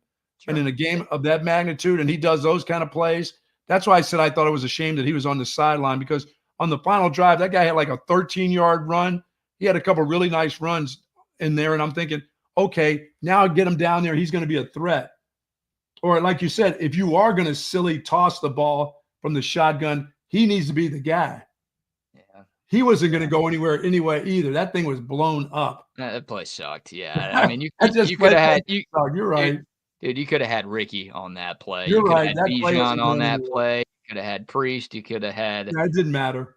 It was a bad play. Rob, good point. I mean, yeah, running backs only have so many snaps in their carir. The shelf life for these guys. Keep going. I understand that part too. So I get. And look, Jaden Blue. Maybe pride is impacting this decision, because Jaden Blue last offseason talked about this being his final year at Texas, right? Like, this is a contract year for him. He knew he was draft eligible after this season, and he was pretty open about that being his goal. Like, I want to play well enough to where I leave and go to the NFL, and I fully expect to do that. Maybe that's weighing into the decision as well. Yeah, and maybe this coaching staff would like for him to move along too, because they're going to have a couple guys in the backfield that they feel good about. But I can't imagine Sark, who knows what it's like to have skilled player like that, would not say to him, hey, dude, come on back. We would love to have you come back. Well, of course, this isn't a Sark's kicking him out. This is Jaden Blue's ready to go to the league, and he that's his next step in his career. I don't think this is like Sark's like, hey man, like Baxter's coming back and Christian Clark's coming back, and we've got 2 freshmen coming in. Like, you don't have anybody. Go ahead and leave. You don't have anybody in your backfield like that guy. No, yeah, that's Sark and Tashard Choice would love to have Jaden Blue back. I think every Longhorn fan would love to have Jaden Blue back, but we'll see. So we'll see what happens. So a few other decisions that need to be made. Obviously, Quinn Ewers is a big one. I fully expect Quinn Ewers to go to the NFL. I think there's a 0% chance Quinn Ewers comes back to Texas. I think there's like a 2% chance Quinn Ewers plays college football somewhere else. Meaning, 98%. I think he's off to the league, but he's a guy. Matthew Golden hasn't announced anything yet. You want to make your pitch? Yeah, I would love to make my pitch to him. I'd love to make my pitch to Blue and Golden. Golden's going to be a second-day guy anyway, or maybe even late first, but he don't think for one bit that guy is not going to be drafted in the first 3 rounds by somebody. Yeah. He's too talented now. Can he really come back and make himself some money with maybe Arch Manning throwing the ball? I don't know. Once again, who knows about Arch Manning? We haven't seen enough. That's another football season from now. There's a lot of things could happen. He can get faster, stronger, more adept to what's going on in the offense. I expect it to be really good things, but that kid at wide receiver doesn't know, even though he sees him every day. But he knows that he can get the ball to him and end up making him a first-round pick because Golden has all the other skills. Yeah, I think the iron's pretty hot for Matthew Golden, and it sucks. Does Golden have to leave? Does the little guy have to leave? Yeah, Bolden's gone. Silas Bolden's gone. Matthew Golden, on the other hand, can come back for another season. It sucks that he missed 2.5 quarters against Ohio State because he had a chance to put up some more numbers. He would have put up numbers in that game, I think, because they were playing so much zone. He would have put up numbers because they felt like PK that they could play zone and they could get enough pass rush and pressure on the quarterback, which they did with 3 guys or 4 guys, and they could just drop back and keep everything underneath them. I think he would have found those spots with a healthy ankle and made a lot of plays. Yeah, I think you're right. And he was great. He was the best receiver for the Longhorns all season long. Yes. I don't know if there's much point to him coming back. Like he's 6 feet 195. He's not the fastest guy in the world. Like he doesn't have those measurables that's going to get him drafted with the likes of, you look at like a Jamar Chase or Marvin Harrison Jr., some of the like elite receivers who have gone in the top 10 in recent years. Like, I don't think there's anything Matthew Golden can ever do to get to that level. If he came back, put together another great season, could he maybe be a late first round type of guy? Sure. But I think he's a second round pick right now. I expect. Yeah. One thing he can do is he can catch. Yeah. Well, one of the 2 catches he had. Yeah. He can catch them. One of the 2 catches he had was like a one-hander. His other arm was getting held on the first drive of the game. It was a 3rd down and 2 on that opening drive, and then he one-handed. I didn't realize that was a total one-hand grab. Yeah, and his other arm was getting held, and it was a great play by Matt Golden. And he stepped up for this Texas team all season long, pulling up the numbers for him. He had 987 yards on 58 catches, 9 touchdowns, which was the most by any 900 and what? 987. Oh, did somebody forget to get in that grand? Well, he got hurt. I think his ankle cost him that grand. 58 catches, averaged 17 yards a catch. He was great. Isaiah Bond was supposed to be that. That's the guy that they targeted. They wanted him. They got to go find another one like that they just target and say, well, he doesn't have to be great. He just has to be consistent and really, really good. And they found one this year. I think that he was a big key to this offense this year. Yeah. Well, Isaiah Bond is another guy with a looming NFL decision. And boy, he went out with a bust on Friday nights. Like 1 catch for him, had that big drop on a 3rd down early-ish in the game.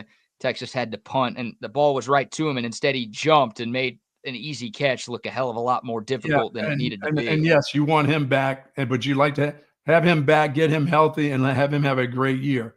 Yeah, he needs to come back for another year because he is. I mean, speed wise, they'll look at him, but he may be 4th round, 5th round. Nobody's wasting a second on that dude. I don't care. Isaiah Bonds. He can't catch in the NFL. Sorry. Yeah. There aren't a lot of guys on this Texas team that hurt their draft stock this year. Isaiah Bond hurt his draft stock this year. Like and he got hurt. And he didn't overcome that ankle. Yeah, he was projected to be, first round pick. You looked at the preseason mock drafts. People thought he was going to be one of the first receivers off the board, and you don't see his name in any first rounds anymore. I think he had 2 catches in the college football playoff for Texas. Only 2 catches in the postseason for the Longhorns, if you include that SEC championship game against Georgia as well.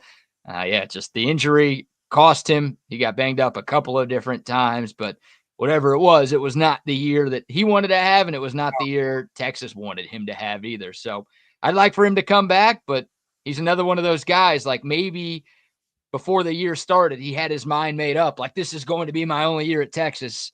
I'm going to the league. Maybe he sticks with that and goes. Yeah, I think for Jaden Blue, I think NIL money can be big for him to think about too. Is it going to be worth your while to stay another year? Because I think he can get better. You know what I mean? There's guys that will come back and you'll say, well, maybe he'll catch another 20 passes more, or he'll do this or whatever. But I truly think Jaden Blue can get better. I think Sark can really help him get better. Yeah, I do too. I trust in Sark. I trust in Tashard Choice, and I think Jaden Blue can get better here. But by the way, I wouldn't be afraid to just line him up in the slot as a slot receiver, that he would learn 2 positions truly. Well, some guys would rather get better in the NFL. That guy's going to get better wherever he is, and some guys that's true. Would rather. You're right about that. He's not going to get worse because he went to the NFL. He's going to be going against the best players in the sport. So, a couple other guys with NFL decisions. Cam Williams at right tackle. This is an interesting one. I know you're shaking your head, and he did not play well on Friday night at all. But this guy, the last 3 months, you look at mock drafts, they've had him going in the first round.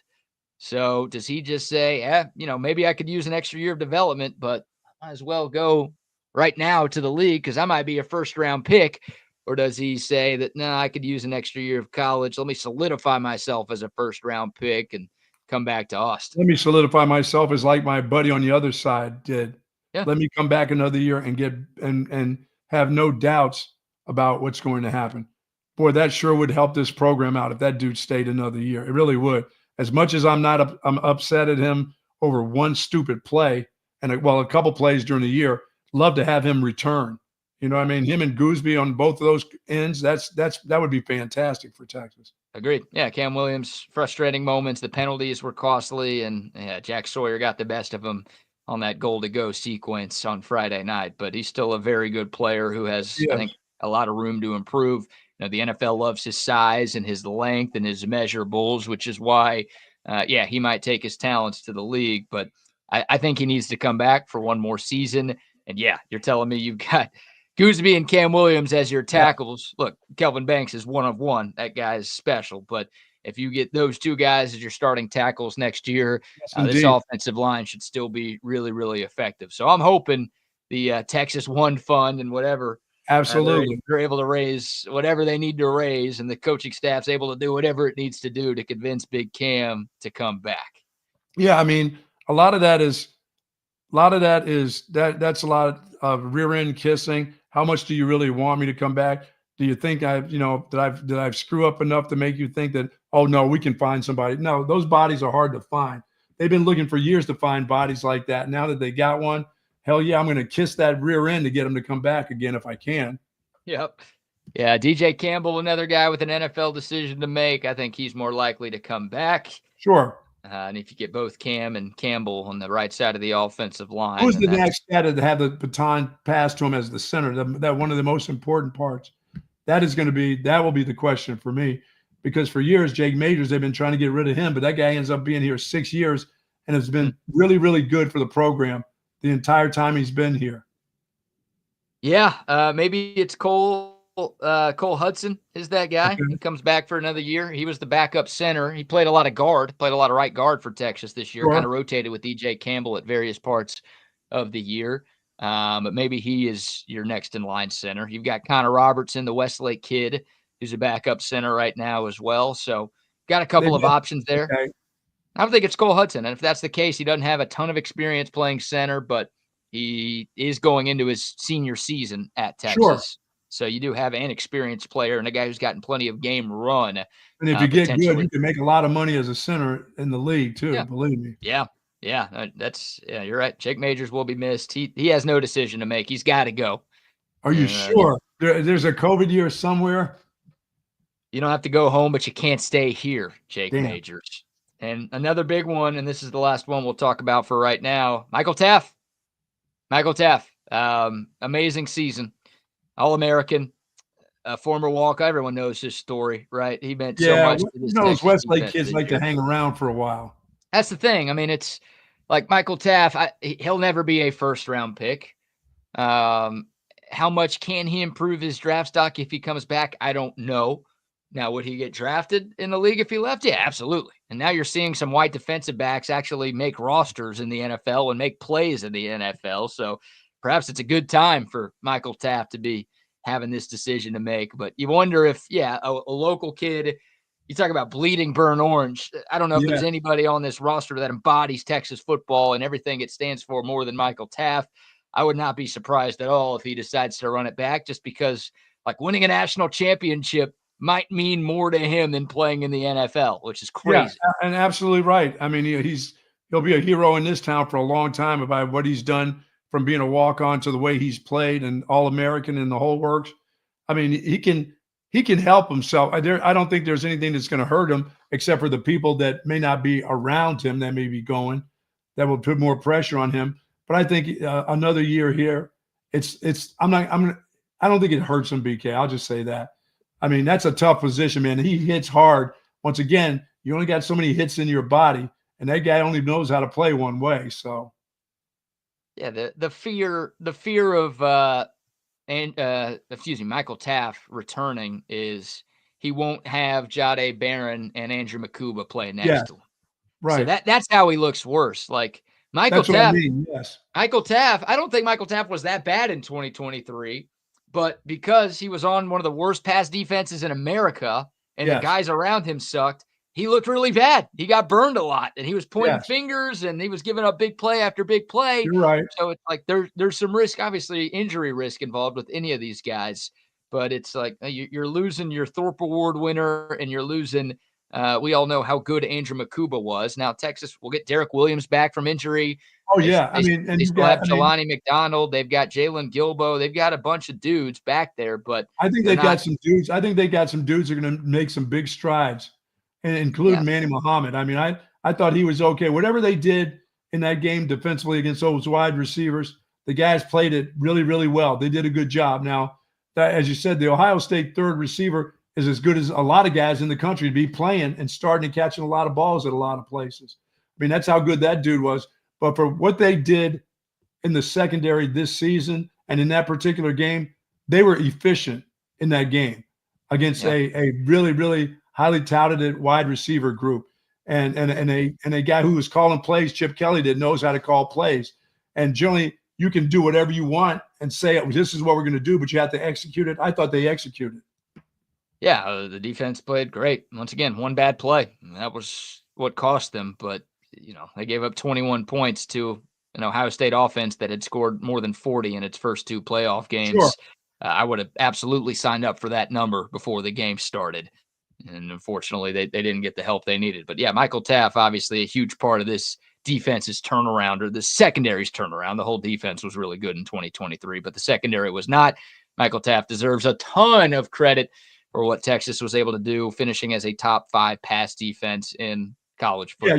Yeah, and plus you can use a leader like that to come back for another year for sure. I mean, his leadership is big in that secondary. As I said, they've got enough skill guys that are going to have to make a big jump, but I think they've got guys. That kid Gilbo, I'm watching him. He's pretty good. Yeah. He really gets around the ball, and they're all going to get better back there. They've had enough experience and enough experienced players that they've watched how they handle themselves. So you're telling me Makuba can't come back either? Nah, Makuba's got to go. Sucks. Unless, if you want to start another. And he probably would go, even if he could come back. He's had that kind of year. hey, if you want to go start another pandemic somewhere, be my guest, right? If you want to do your part to help these Longhorn players come back or get that extra year of eligibility, Yeah, then hey, how much of a fan are you, Buck? I'm a big fan, so I may have to start something. I may have to sneeze on somebody. Oh Yeah, I man. didn't realize. Yeah, I mean, even if he could come back, I was thinking, boy, he's had that kind of year, man. You got to go while things are going. I mean, his ability, and all of a sudden, the secondary, when he shows up, the secondary gets even better. He may not be the one, but he was part of being the one. Well, here's the thing with Texas, right? I mean, they lost 11 guys to the league last year, and they ended up in the exact same spot this year. They're going to lose probably double-digit guys, or at least very close to double-digit guys to Sure. the league this year, and they're going to open up as probably a top 3 team in America next season, and the expectation will be for them to get right back to this spot, maybe take it another step. Sure. So that's the good news. Like, Texas proved a lot of people wrong, myself included, by what they were able to accomplish this year. They were able to withstand losing so much talent to the league. Hell, I thought Texas would be 9-3. I thought the Longhorns would miss the playoff this season. Well, And I think I said 9-3 also, something like that. No, or you 2. you were at 10-2. Yeah, you were at 10-2. So you were closer. You were closer than I was. Yeah, they exceeded my expectations this year, and they proved to me that they could do what the best programs in the sport do every year. Ohio State, Georgia, Nick Saban's Alabama. We'll see about Kalen DeBoer's Alabama. But like those teams, they would lose 10 guys to the NFL every single year, and they would compete for a national championship the following season. Sure. I didn't think Texas was ready for that. And I'm not saying Texas is going to make the Final Four every single year. It No. happens. There are going to be some down years. Hell, Ohio State missed the playoffs a few years in a row before finally getting in. It ain't always going to be this good. No. But they proved to me that they have lasting power by what they did this year. They just brought in the number 1 recruiting class in the country as well. Like they're in such a great spot right now, and I fully expect them to do what they did this year, next year. Like, I'm not going to pick them to miss the playoff next season. I'm telling you that right now. Right? Did you were you surprised that before the game the switching of your guy? Yeah, I'll give Sark some credit for that. Like, it didn't really come into play because Texas didn't attempt a field goal. Will Stone went 2 for 2 on his extra points, so he did that job there. Yeah, we had heard about it before the game, but I was thinking, no, Sark's not going to do that. He'll do that if the kid misses a field goal. But he rolled that dude out to kick the first extra point, rolled him out. I'm like, oh my God, he did fire. He fired BK's guy. You can't fire BK's guy. He ain't my guy. Let's get that out there. Yeah, look, we talked about it. Everybody else is held accountable. They screw up, they get benched. And Bert Auburn had screwed up way too often to not be held accountable at all. And Steve Sarkisian's like, yeah, if we don't trust you, we might need a big field goal in this game. We don't trust you, so we can't play you. Yeah. Simple as that. Like, who knows? Look, if Texas had to attempt a 45-yard field goal at the end of the game, maybe it's Bert Auburn, but it sure didn't feel that way. He was holding his helmet on the sideline the whole time, and Will Stone was the guy doing all those practice kicks. So yes, he was. I think it was Will Stone. And I will give a shout out to the punter, Michael Kern. I don't know what his future holds. Texas obviously brought in Jack Bomeister, the transfer from Utah, and everybody assumes that guy is going to start next year. Michael Kern, 6 punts, 44-yard average. 3 times he pinned the Buckeyes inside the 20-yard line. He did great. We're not talking about if Michael Kern punted the way that he did in most of these games this year, we would not have gone an hour and 34 minutes into the show without crapping on the punter not doing a good enough job. Right. 44 yards is plenty. Yeah, your specialty. You don't want to talk about your kicker, punter, and long snapper and holder, because that means they're doing their job the right way. Michael Kern, he's not going to get a lot of love from Longhorn fans because there's a billion better things to discuss regarding that game. But quick shout out to Michael Kern. Hopefully he knows that somebody out there appreciates the job that he did. All right. We'll take your thoughts. The code of text line 512-222-9328. Someone's asking if you were the wide receiver coach for Matthew Golden coming up 13 yards short. You're trying to pin the blame on somebody else for that, but people are blaming you for that one, Buck. What? Oh, really? I mean, I'm still getting blamed. I'm getting blamed for I don't even coach wide receivers. God. As a wide receiver, by the way, nothing would stop me. He got in there and tried to play his best on a bad ankle. Just quit making him your primary blocker on shit. He doesn't get caught up in the wash, because all that is you standing holding on. Most of the time, you're just grabbing a guy by the jersey and somebody rolls you up. I hate that. I hate that for my good wide receiver to be involved in that crap. Mm-hmm. Another go to take. I would say to the play caller or the quarterback coach, don't call that. I don't want that guy blocking. Somebody rolls him up, we're screwed, you know. I don't know how you handle that, because if you take Matthew Golden out of the play, isn't that a tell that we're probably running here because we're not going to have our best receiver on the sideline if we're throwing the football?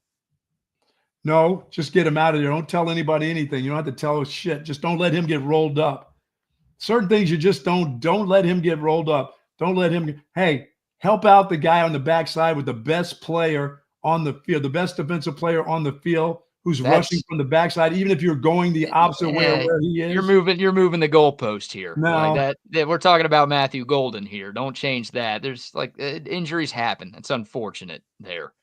I think he was out to have a really nice game too. I do too. Yeah, it sucks, but you can't just say we're not going to have you block at all. You're only going to be out there on pass plays because we don't want you to get hurt on a run play. They got to block on all the run plays. They go down there. You know, Sark talks about how they do a good job of how they're selfless guys and they'll put their bodies out there. Well, that's a body that ended up lame. Sucks. Yeah, it sucks. I'll criticize Sark for a lot on Friday, but that one I won't. That's just an injury. Yeah, another Coda texter says, I'm hearing Bond will either enter the draft or transfer. He's highly unlikely to return to Texas. Yeah, I wouldn't be surprised. If you asked me to put money on it, I would say Isaiah Bond will not be back next year. I don't know. Well, he's got a guy that can throw the deep ball. If he can just run straight down the field and he'll catch it if it hits him. He can't even. Well, Arch Manning throws a better deep ball than Quinn Ewers, but Isaiah Bond, and he didn't I go back to the interception that Quinn threw against Arizona State. Not a great ball, horrible play call. We touched on that a lot if you want to catch those podcasts after the Peach Bowl.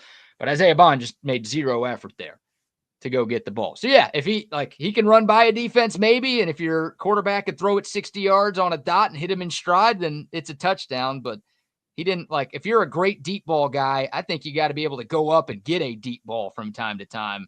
And Isaiah Bond showed me zero ability to do. Maybe it was ankle related, but he showed me zero ability that he could do that this year. How was Moore in the game? We're expecting a little bit more out of Moore. Did he have 2 catches, 1 catch? DeAndre Moore, 4 catches for 31 yards. Okay. Yeah, he was. He does return, correct? He was the lead. Yes, he can't go pro. He was the leading wide receiver for Texas. Okay. Trey Wisner had 6 catches. Jaden Blue had 5 catches. But of the receivers and tight ends, DeAndre Moore led the way with 4 grabs, 31 yards. Yeah, he can get better. Another year to do him good. Yeah, he can get better. I think he has 2 more years if he really wants, right? Yeah, he was in his second year this year. Yeah, he can make himself. He can make himself a little bit better by coming back for sure. You've got Wingo, you've got Moore back for sure. We'll obviously see what Golden and Bond decide to do. You've got 2 5-stars coming in this recruiting cycle as well. You've got a few other recruits from last year's class that are still here. I would think Texas is going to try to get somebody from the portal. Sure, they've done it every year, and they've hit the jackpot on 2 years in a row. So yeah, I don't know. They already know who they're looking for, and that person knows who they're looking for. Sure. Because believe me, they've been in talks with somebody. They've tried with a couple. They had, Eric Singleton from Georgia Tech was on campus for a visit. He ended up signing with Auburn.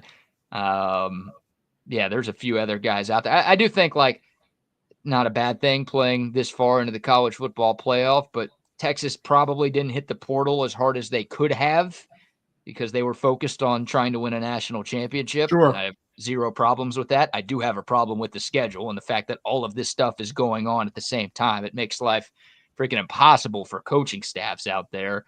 So I do think Texas maybe missed out on some of their top targets because they weren't quite as invested in that as maybe some other teams who weren't playing meaningful games, but they're still going to go out and land some other transfers. And Plus, with Ryan Wingo coming back, that guy's going to end up being an animal. Yeah.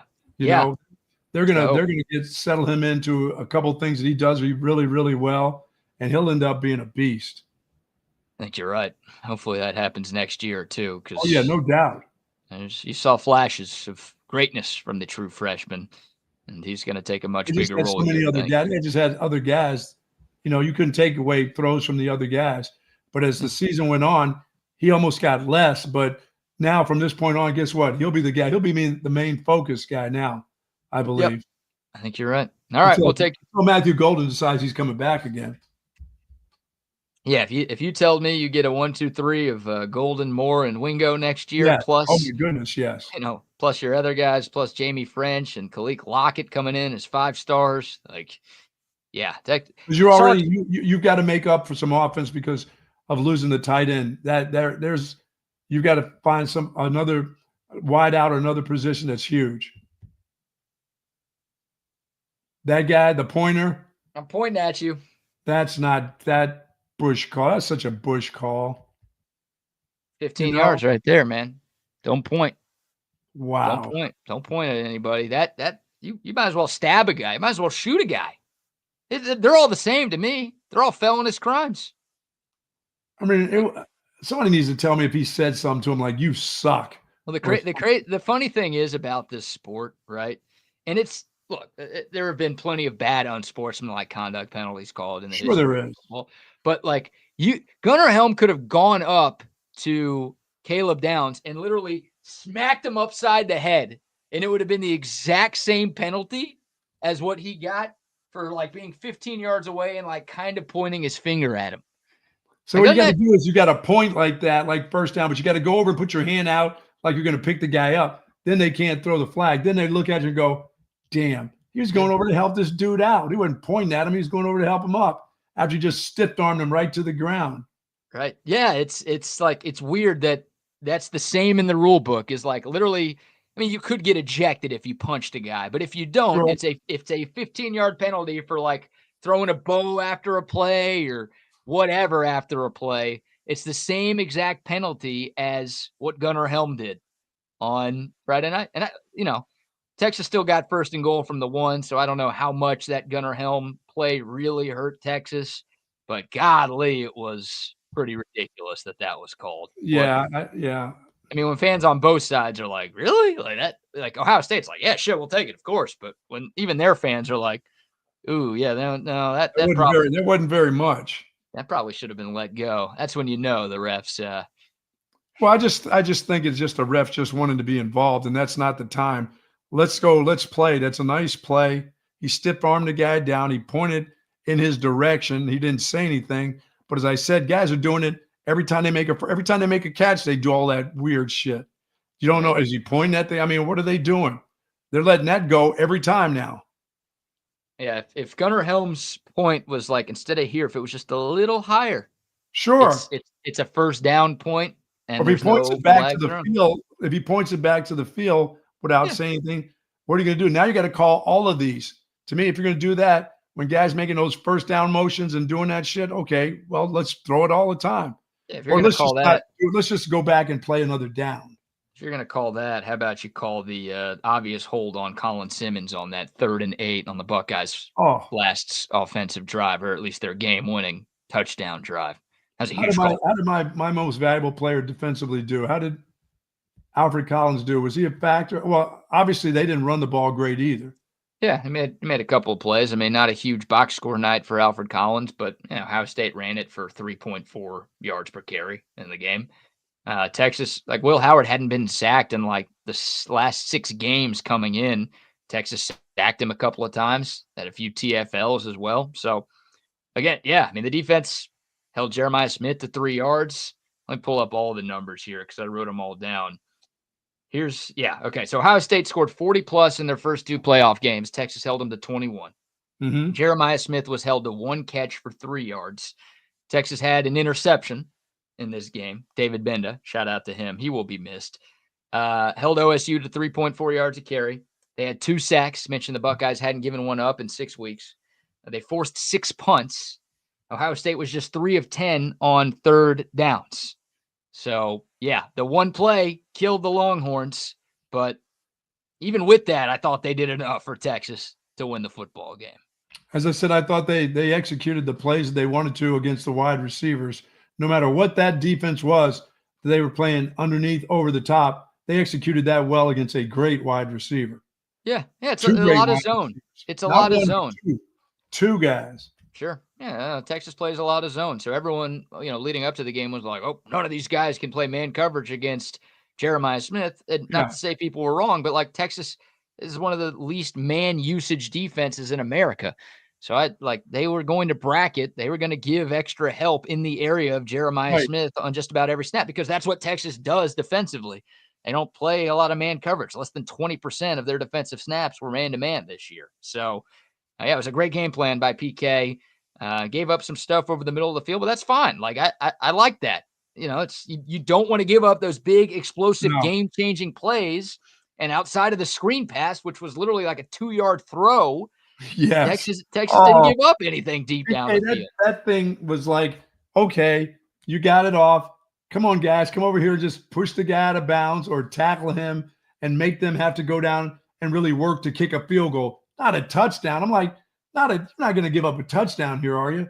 29 seconds, I'm thinking, okay, maybe they'll even run the clock out and say, let's get to halftime of what we got, Chris Fowler, man, that guy was Nostradamus calling the game. Like, that son of a bitch. As soon as Henderson caught it, he's like, this guy's got the ability to turn it into a house call. And then like 2 seconds later, boom. And it felt like 2 seconds. That guy got down that sideline so quick.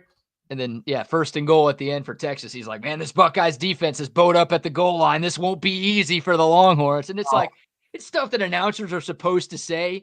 But like literally those 2 calls on those 2 god-awful sequences for the Horns, it's like Fowler was right on it. He's like, uh-oh, Henderson, watch out. Boom, gone. And then he's like, oh, this Buckeye defense, this isn't going to be easy. And then, boom, ball game. It's like, damn it, Fowler. And the first play is a gut run. I'm like, no. They got a bunch of fatties right there in the middle. And then you bring your defensive fatties in there again. I'm like, no. Derek said, the Will Howard 4th down, the 4th and 2, the quarterback power where the turf monster got him. Fowler's like, right before that play, he's like, watch out for the Will Howard run here. That's exactly what he said, yes. It's like, are you in the head? Can you give us the plays, Chris? You know what they're about to call? Are you talking to Chip Kelly right now? Tell us what they're doing over here, man. Yeah, I was excited that Texas held those 2 running backs in the run game to less. I thought they would get more in the run game. So Texas stood tall once again against the run. They're going to miss those big bodies in the middle again, BK. Going to hit the transfer portal, or who do they have? The one guy's coming back, right? Not the guy from there. There's somebody's coming back. One of the transfer guys got another year, don't they? Number 15, no? No, Bill Norton's gone. He is? Bill Norton's gone. Savea hit the portal. Collins is gone. Vernon Broughton, I think, can come back, but I don't expect him to. No. Jermaine Lollet is gone. Yeah, I think all those guys are gone. So they brought in 2 transfers already there. They've recruited okay there.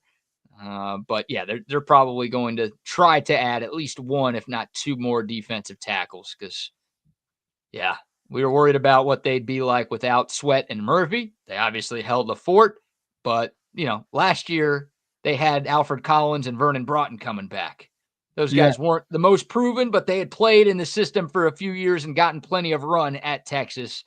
Next year, you don't have that returning experience in that defensive line. Yeah, Mr. Sorrell's son is gone. Ethan Burke's back. They'll have to get bigger and stronger there for sure.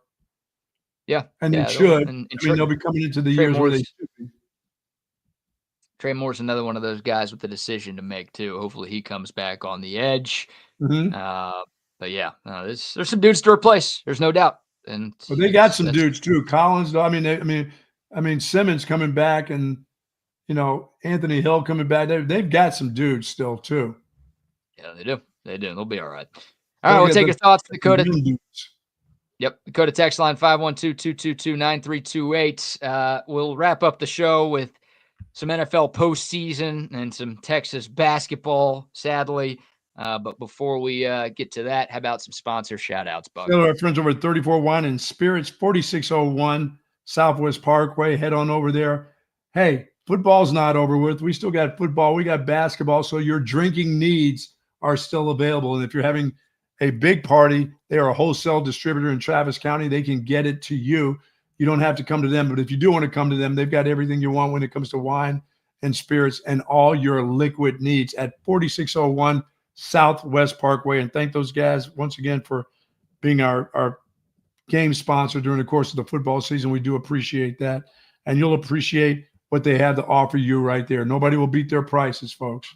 Yep, definitely. Get you some of that Old Stat beer there. Oh, yeah. I had a few of those this weekend. I didn't do a whole lot once I got back to town. Did you just veg out once you got back in town? I think I left my place one time, and that was to go get food to bring back home. Nice. Yeah, that was it. I was home drinking beer, watching The Notebook, eating ice cream, crying myself. Oh, the girl must have been with you. You watched The Notebook. What a sweetheart you are. You think I wanted her around? What? I don't want anybody around, dude. I was doing that breakup shit by myself. Oh, just crying. I was like, you go out and have fun. You're not sulking like I am. You're a smart enough person to not let this ruin your life. Get out of here. Go enjoy yourself. I had the All-Stat beer rocking, and like you said, football season goes on. Obviously, the NFL playoffs. We're about to hit the best week of the NFL season. The divisional round of the playoffs coming up. You need a great beer to accompany all of your football and all of your sports watching all year round. Make that All-Stat beer. No impurities, no regrets. Great job by the Texans this weekend. I didn't think they would be able to get it going, but they got their run game going a little bit. Their quarterback looked a little bit more stable, and the Chargers look like the Chargers of old right there. Boy, did they D them up something fierce. Man. Yeah, 4 picks. 4 picks by the Texans defense, 4 picks by Justin Herbert. If Dak Prescott did that, he'd be tarred and feathered right now. Justin Herbert was awful on Saturday. Awful. And that's why I picked the Texans to win. It's like the Texans defense is elite, and the Chargers in big spots, they charger. They sucked. Yes, they did. So, yeah, great job by the Texans D. The offense, it took them a while to get going, but they figured it out in the second half. Like you said, the run game, Joe Mixon had his best game in a month and a half. Yes, he did. Stroud, not great, but efficient enough and did what he needed to do in the second half. But, yeah, the Chargers offense was a joke. Yes, it was. Joke. And, you're Gold Star locks, man. Funny how you didn't bring those up today. You're on a cold streak. The people need Texas football loses. The basketball teams lose. The men and women lose. We needed you to make the people some money, and you couldn't deliver, Coach. Well, I remember I had the Buckeyes. Okay, 2 things. Number 1, that wasn't a unit play. Number 2, your last pick on our pregame show was Texas, so I don't know if you can lay claim to that. I couldn't do that to them. I couldn't bet against them, but my cousin had to. I do a teaser in there too on that. Thank goodness. Yeah, well, that's you didn't help the people with the pick you didn't make. I will help the people this week, okay? I will help the people by a Monday night game, which we will put 50,000 units on the Minnesota Vikings tonight in Arizona as they get well. I was going to ask if you had a play tonight. 50,000 on Minnesota minus 2.5 against the Rams in Glendale. Yes, yeah. A couple of my cousin bets didn't work out for me because I had the Vols against the Horns in basketball, and they didn't quite get there. Come on. Now, you're the guy who never bets on or against Texas. What are you doing? It's basketball. Cost you. That a sport? Yeah, it is. Didn't look like one on Saturday. Yeah. And the women, they struggle. Boy, South Carolina's good. Those dudes. I'm not letting you. Hold on. I'm not letting you off the hook yet. We'll get to that. Okay, Minnesota. You were up 2 unit play. What do I owe the people? You were up 270,000 units 2 weeks ago. Yes. You have lost 250,000 units in the last 2 weeks. Wow. So you're only up 20K. So if you lose this game tonight, you will be back in the red, Buck. All right. Here's a 50,000 unit play. The Vikings easy tonight. Okay. All right. Just you got hot, and then it's gone cold. Last year you stayed hot throughout the postseason. This year, I don't even know what to do anymore. Did I have a unit play on Baker fumble maker? You did. Thank you. Nice fake. Way to ride that sweep in there, Baker. You had the Eagles right. You had the Ravens right, but you only had 25,000 on the Ravens. I know. You lost. Philadelphia almost annihilated the whole Green Bay football team. Every time they hit them, one of the guys from Green Bay laid on the field and didn't get up. Mm-hmm. And you had the Chargers. You had the Broncos +9. Oh, gee, wow. And you had the Bucks last night. I'm most disappointed in that damn Denver game. Yeah, you were pretty confident that the Broncos were going to keep that one close. Wow. And they scored the first touchdown. They sent that message, but they didn't score again after that. Well, they couldn't get the Bills off the field. By the way, the Bills run the ball pretty well too. James Cook. Yeah, James Cook's having quite a year. He's the difference. Like, this is the first time you feel like they've had a great running game to pair with Josh Allen. Yeah, How about Bills Ravens next Sunday night? Are you kidding me? I know. I think the winner of that might be the Super Bowl winner. I get Detroit's still around and Philly's around and Kansas City's Kansas City, but everybody's looking at Kansas City like, they haven't played in 3 weeks. They're going to suck. And I'm like, no, they're just going to get healthy. What do you mean they're going to suck? Yeah, you never want to count the Chiefs out, of course. No. And that's where the Texans will have to go on Saturday. They'll have to go into Arrowhead and try to dethrone the back-to-back champs. But, man, Ravens-Bills, how good is that one going to be on Sunday? Wow, the Ravens look unbelievable running the ball with Derrick Henry. Yeah. And Lamar Jackson. And the Steelers, hey, way to go, Mike Tomlin. We'll keep you around so we can do the same thing next year. No, I told you he's done. That's it. I said that's probably it for him. They already said he's at least some guy who covers the Steelers is like, he's coming back next year. So nothing official from the team, but like one of their big insiders said pretty much right after the game that Mike Tomlin will be back. He's not leaving until they throw him out and he has a losing season, maybe. Yeah. It's the Steelers have to throw him out at this point. They really just need a quarterback. I think Tomlin's a good coach, but at what point do you just stop Marvin Lewising this thing? Yeah, you got to put an end to that. Yeah. All right, Jerry hasn't made any decisions on what he's doing. No, come on. It's only January 13th. He's got like months to drag this thing out, doesn't he? Wow. Yeah, nothing yet. The exclusive negotiating period ends tomorrow. So Mike McCarthy, he's technically a free agent, but right now the Cowboys have exclusive negotiating rights with him. If they don't get a deal done by tomorrow, then McCarthy can negotiate with other teams, and he doesn't need the Cowboys' permission to interview elsewhere. Yeah, that's true. You're right. The Bears tried last week. He can go fly. He can now go get on a plane somewhere. Yeah, the Bears tried last week, and Jerry's like, no, screw you, Bears. And every Cowboys fan was like, please, no. But yeah, so maybe something will happen today or tomorrow because of that exclusive negotiating period coming to a close. But I don't know. Jerry will drag this thing out, won't he? No. He's going to end this misery pretty quickly here. So what do you think? Like McCarthy's back tomorrow, today? Oh, McCarthy's, I think, like you said before, all indications are you can't do what he did to the guy and then let him walk. Yeah. Yeah, I think he's back. It's the question. Well, what does that mean? Does that mean you give him a new contract or you just give him a 1-year deal? I don't know. I think a 1-year deal would be a bad idea. Lame duck coach, that doesn't seem to work very often in this league. This guy's been a lame duck for 3 years. Well, I mean, he actually was because he was on the last year of his contract. And, I don't know. They kept Jason Garrett around for 10 years, and he didn't have the success Mike McCarthy did in his first 5. So, I don't know. McCarthy, I think, will come back. They should give him a 3-year deal if they are going to bring him back.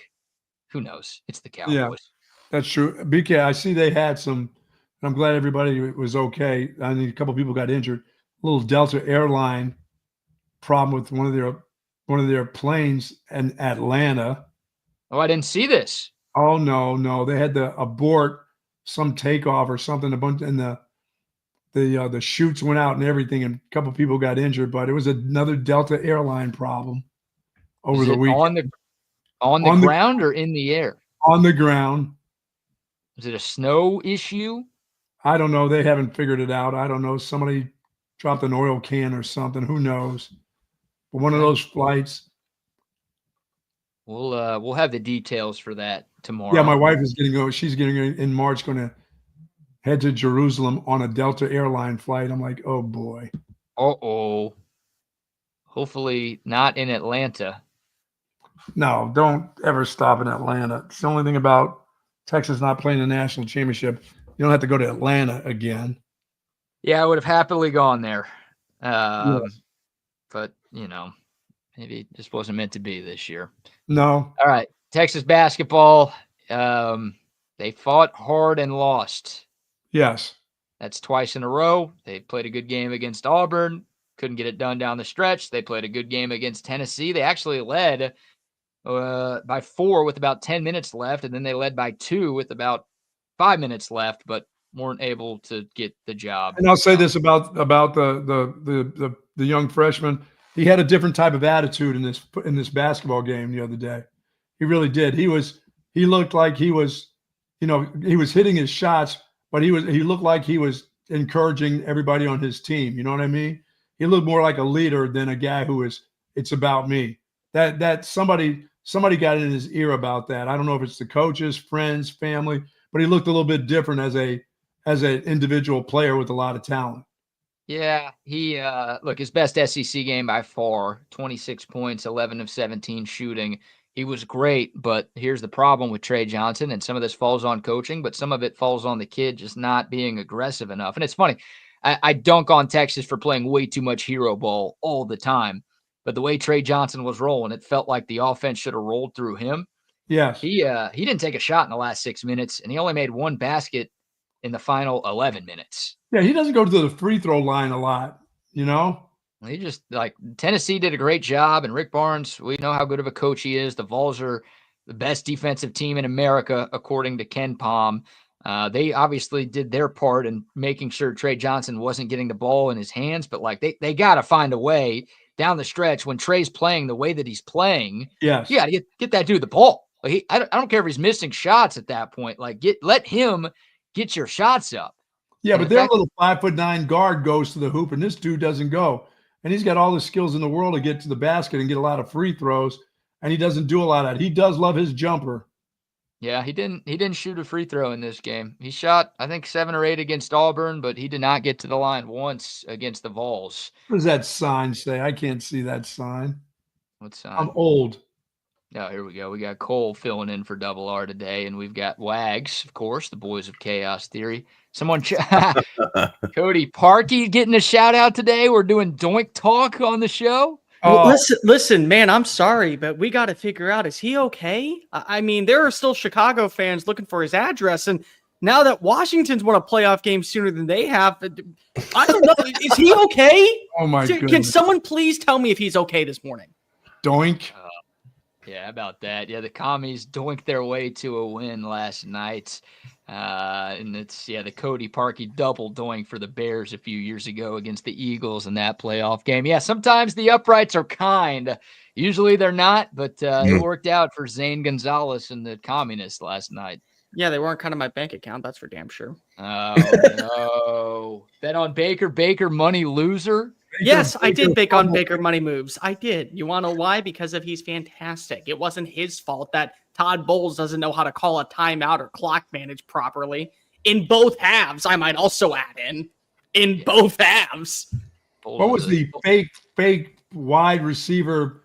What the hell was that all about? Why did we have to have all that ball handling shit there? That was a key drive when they had that ball there. Are you talking about the one where it was the third down call and it felt like that the entire offensive line didn't move besides Graham Barton, or the other one? No, you mean the fumble? The fumble. I love when the center snapped it and the offensive line never even moved. They had like 8 guys in the backfield. You know what made me laugh so hard is that the referees were like, instead of everyone but the center, it was, we're just gonna let the play happen. It's been 20 years, but you know what? You're good. You're good, Washington. You wear a backwards. Your coach wears a backwards hat. We think he's awesome. We're gonna give him the shot. Go ahead. It's Graham Barton's fault. Hey, Man. That's all right. Hey, congrats to the Commies for getting the job done. Sorry about y'all's Bucks. A bunch of OU homers in here, I guess, just rooting for Baker. I mean, I was definitely rooting for Baker though. Is that sacrilegious? Are we not allowed to root for Baker Mayfield because we went to the University of Texas or graduated from the guy he's had a great year. Right. Baker Mayfield is a confusing case study for Austin Longhorn fans because we like to root for Austin people. Right. But we like to root against Aggies and Sooners when we can. Yes. So he's like a great story out of Austin, but he also hates Texas and was very good for the rival school. So it's like some people are like okay with rooting for Baker, but I think a lot of Longhorns are like, I'll never root for that guy because he went to Oklahoma. That's why I had such a hard time because I said Mike Evans wouldn't be a good pro. Yeah, welcome to the Hall of Fame, dude. See, we have a problem in Alabama trying to figure out what actually do we declare for Jalen Hurts, because if he claims both, and he does a good job of claiming both, and he's allowed to claim both. Like, I hate people who are like, oh, Joe Burrow was an Ohio State alum. Okay, he got a degree and did nothing for you on the football field. He's an LSU player.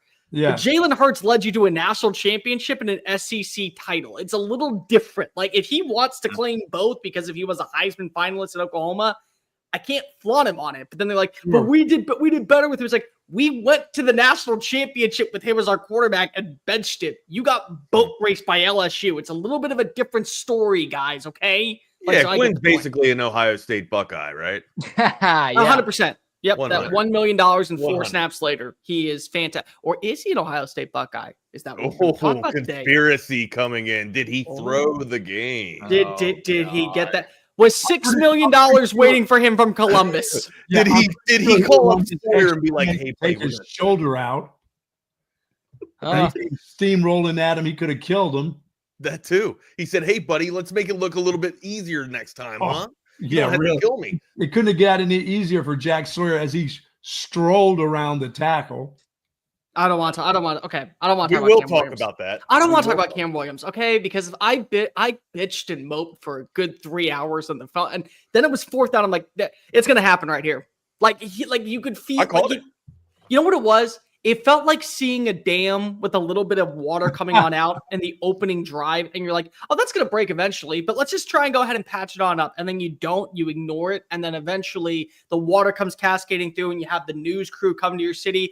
Tragedy struck, over 2,000 dead. And it's like, yeah, well, that was Cam Williams allowing this to happen. You knew it. You didn't fix it. BK, what is that product that you used to bitch about or make fun of? You used to see it late night when you were watching like Flex Seal. Yeah, Flex Tape. You put the Flex Tape on that damn thing, baby. They didn't even put Flex Tape on Cam Williams. They just said, no, we're gonna let the dam happen. It's just okay. It's a little trickle of water. Listen, he can take him one-on-one. He can just at least if he, as I said, if he just shook hands with him, that would have slowed him down a little bit. Right. Play patty cake. Just do something. Tell him a joke. Tell him a fucking story. Damn. Dive at his legs and make him jump over you. Yeah, it sucked. We'll be talking about it. You guys will be talking about it. Buck and I will be back in the morning discussing it and talking about where the Longhorns go from here. But it hurts. It's a great season, but another just brutal end in Texas. I'd say I'm over it, and thank you, gentlemen, for allowing me to vent. I appreciate it. Like I was good with it like 24 hours after, and then it came back and resurfaced, and now I'm having anxiety and PTSD and shit. Now it's going to come back. Right. Yeah, right. I mean, you bring this guy's Cole's probably got the more emotions than, or at least as much as emotions that I do have, or that I have here. So you won't talk about a guy that gets me fired up. It's probably this dude. Because the caffeine is coursing through my veins already. There you go. Just like, there we go. That neuro gum, buddy. Listen, have a great day. Have a fun day talking about it. Goodbye, Bucky. Later. We're gonna reminisce. There they go. Here we are. Welcome to another edition of Chaos Theory on Texas Sports Unfiltered. I got my guy Cole with me today, man. Cole Thompson. You can find him on Twitter at Cole Thompson. It's very easy to do so.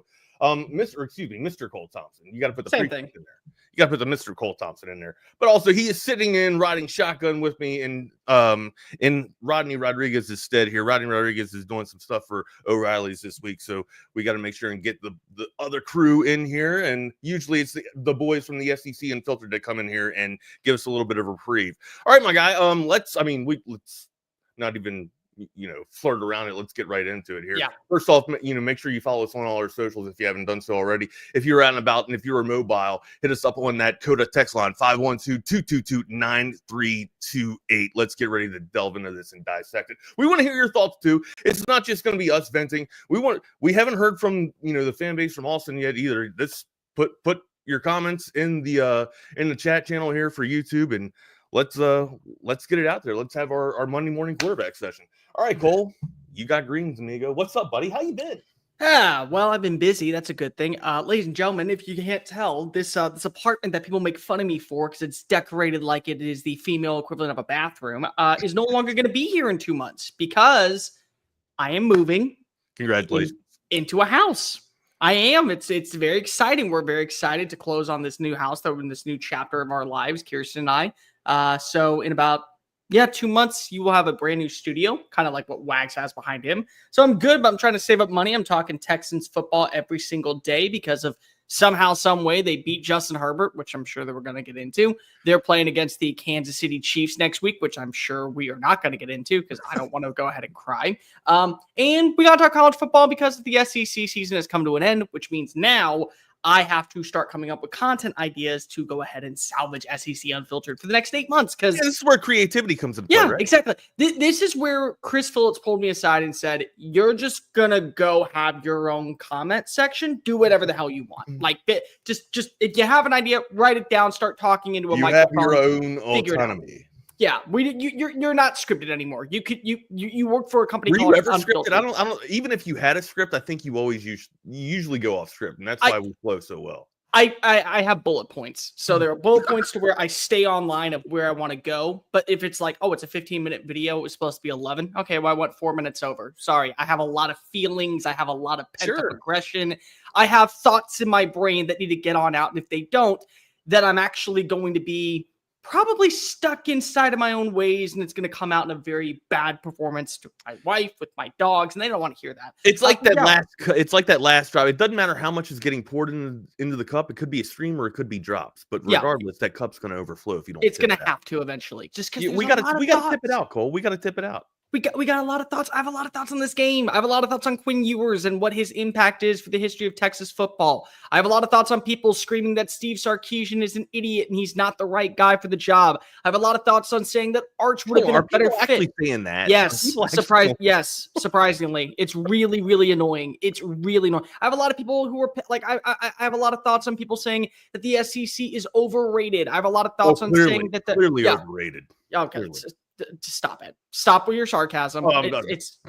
You're right. I shouldn't even feed into it. You're right. It is 10:12 in the morning. I do not have the patience or the time to be able to deal with that. I have a lot of thoughts on the AFC playoffs. I have a lot of thoughts on the NFC playoffs, which is why I'm on chaos theory, because I am going to be chaotically losing my brain. Well, let's get after where you want to go first. You want to go college ball or you want to go pro? No, this is Texas Sport Unfiltered. Let's talk about the game. All right.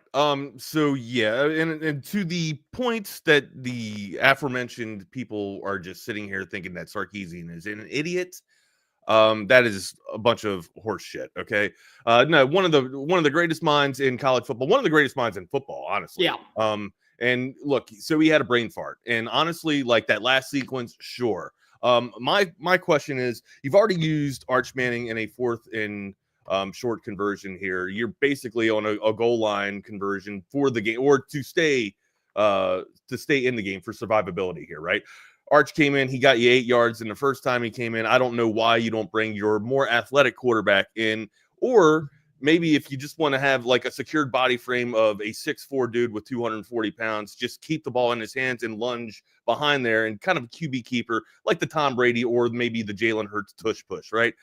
That's my only criticism for Sarkisian in this game. I don't think he was absolutely outcoached, but in this sequence, I don't even think he was outcoached in the sequence. I think he just hung himself and left himself out to dry, essentially. After that, he kind of started, squandering for what the hell he was going to do next.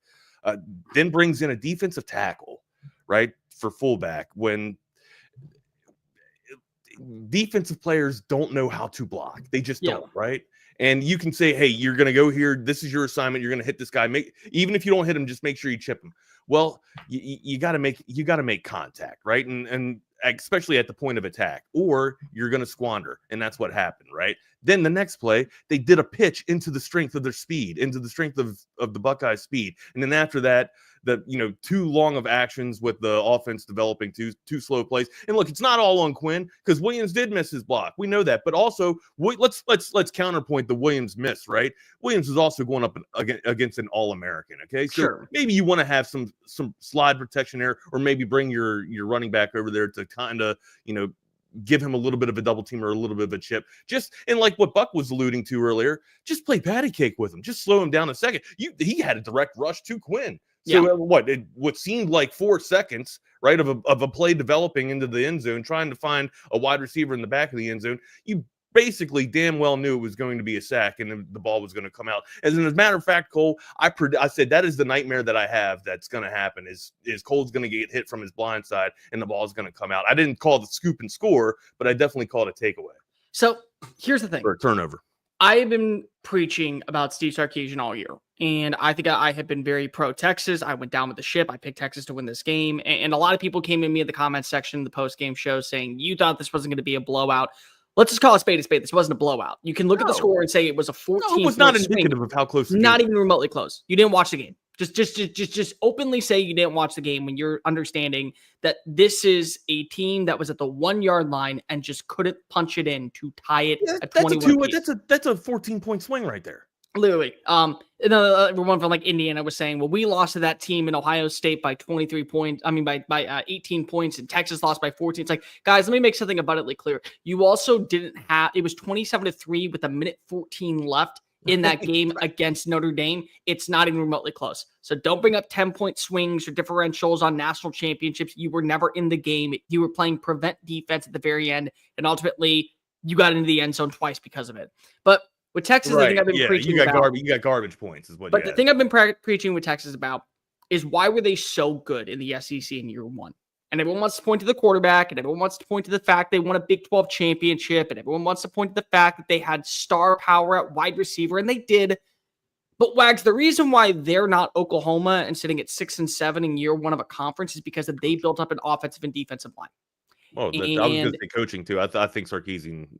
Sure, but to me, it came down to they were bringing in guys on the offensive and defensive line that were being looked at by SEC schools. Oklahoma was bringing in offensive and defensive linemen being looked at by Big 12 schools, and that was the difference. And how do you win the Big 12? Kirby preaches about it. How do you win in the Big 12? You mean the SEC? Or SEC. Big boys up front. Big boys. Yep. Basically, if you do not have the dudes in the trenches, you are not winning a conference championship. And you can't be a one-dimensional offense in the college football playoff. But when I look at Texas, the thing that I had preached all year is that Steve Sarkisian was able to get the big bodies. You have to be able to use the big bodies when you have them. You can't waste them. And so for me, there were 3 points that really stood out. The first one was you bring up Arch Manning.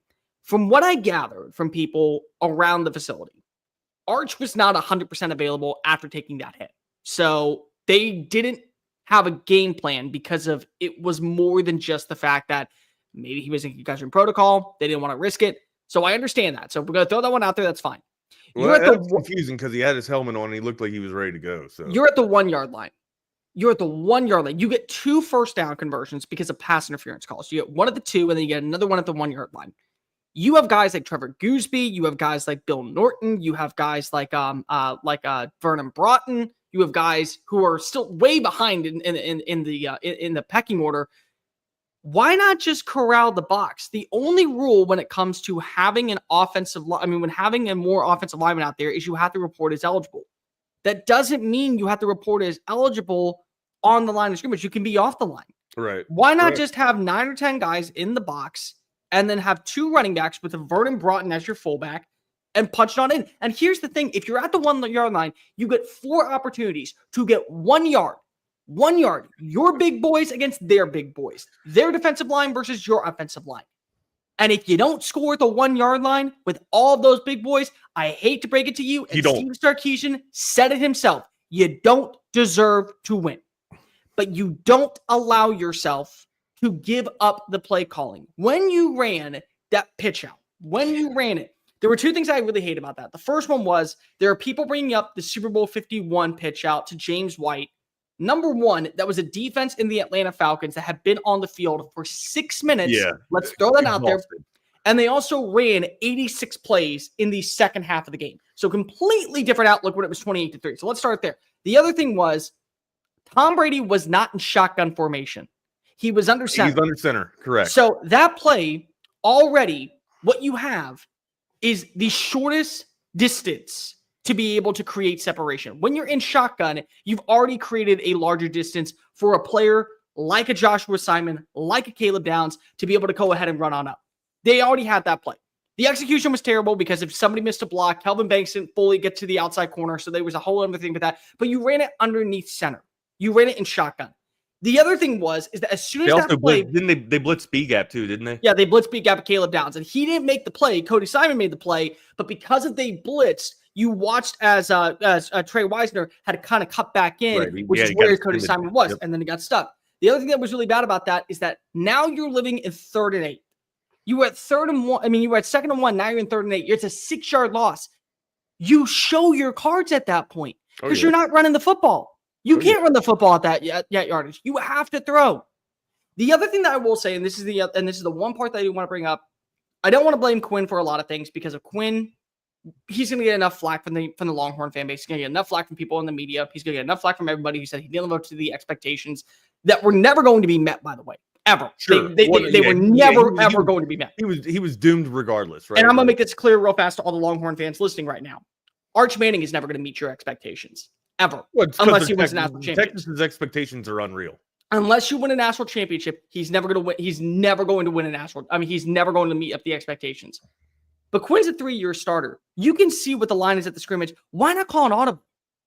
You're a veteran enough to do that. And if Steve Sarkisian has a problem with that, then I'm sorry. Then Steve has a problem with his play calling. Right. But you're a veteran enough to make that play.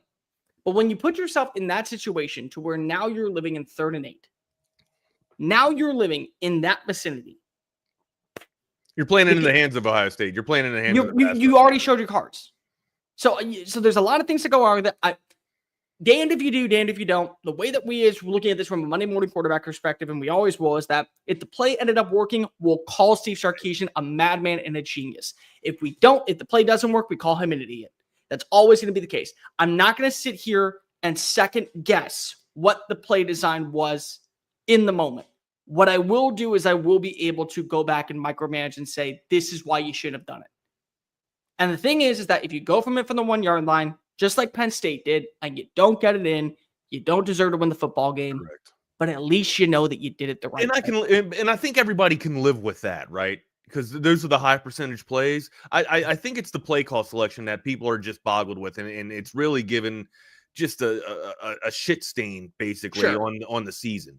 To go out like that, right? Just to go out and not even, I don't know. It's in Sarkisian, he alluded to it in his post game conference. He goes, if you're down there, and what you were just talking about, if you're down there on the goal line and you can't get in, you don't deserve to win. Well, also you got to give yourself the best opportunity to get into the damn. And sure. And I don't think you and I both clearly we both think that Texas did not give themselves the best opportunities to get in there. Now, look, everybody all season long, I've been an Arch guy, right? Like everybody has known that. I love Quinn. But sure. I mean, I've been ready to see Arch. Okay. Now I have not been lobbying for Quinn to get benched or anything like that. But in certain situations, when you need a more athletic quarterback or a faster quarterback, I have lobbied for Arch to come in here. Now, for all the people sitting here saying that this was on Quinn, absolutely not. Quinn gave you almost 300 yards, two touchdowns, and 1 interception. I mean, and of course, I thought he outplayed Howard. If you're going to go with, this quarterback beat that quarterback when technically the quarterback plays the defense and not the other quarterback. Sure.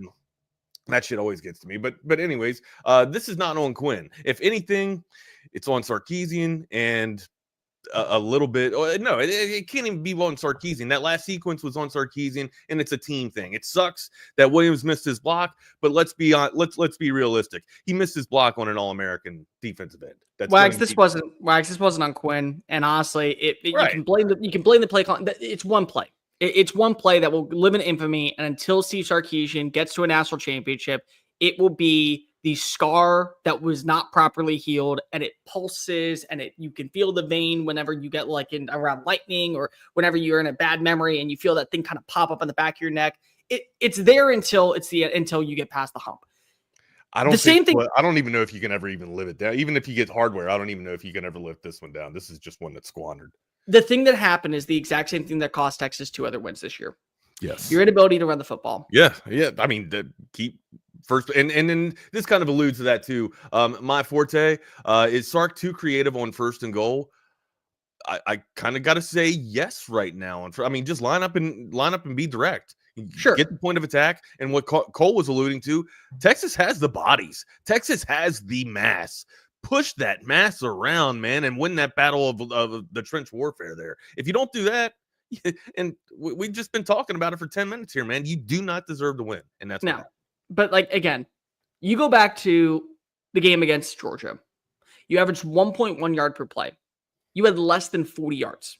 You go back to the game plan against Georgia in the SEC championship. You were leading at halftime. Gunnar Stockton comes on in. He leads an improbable comeback. You go to overtime. You lose the game.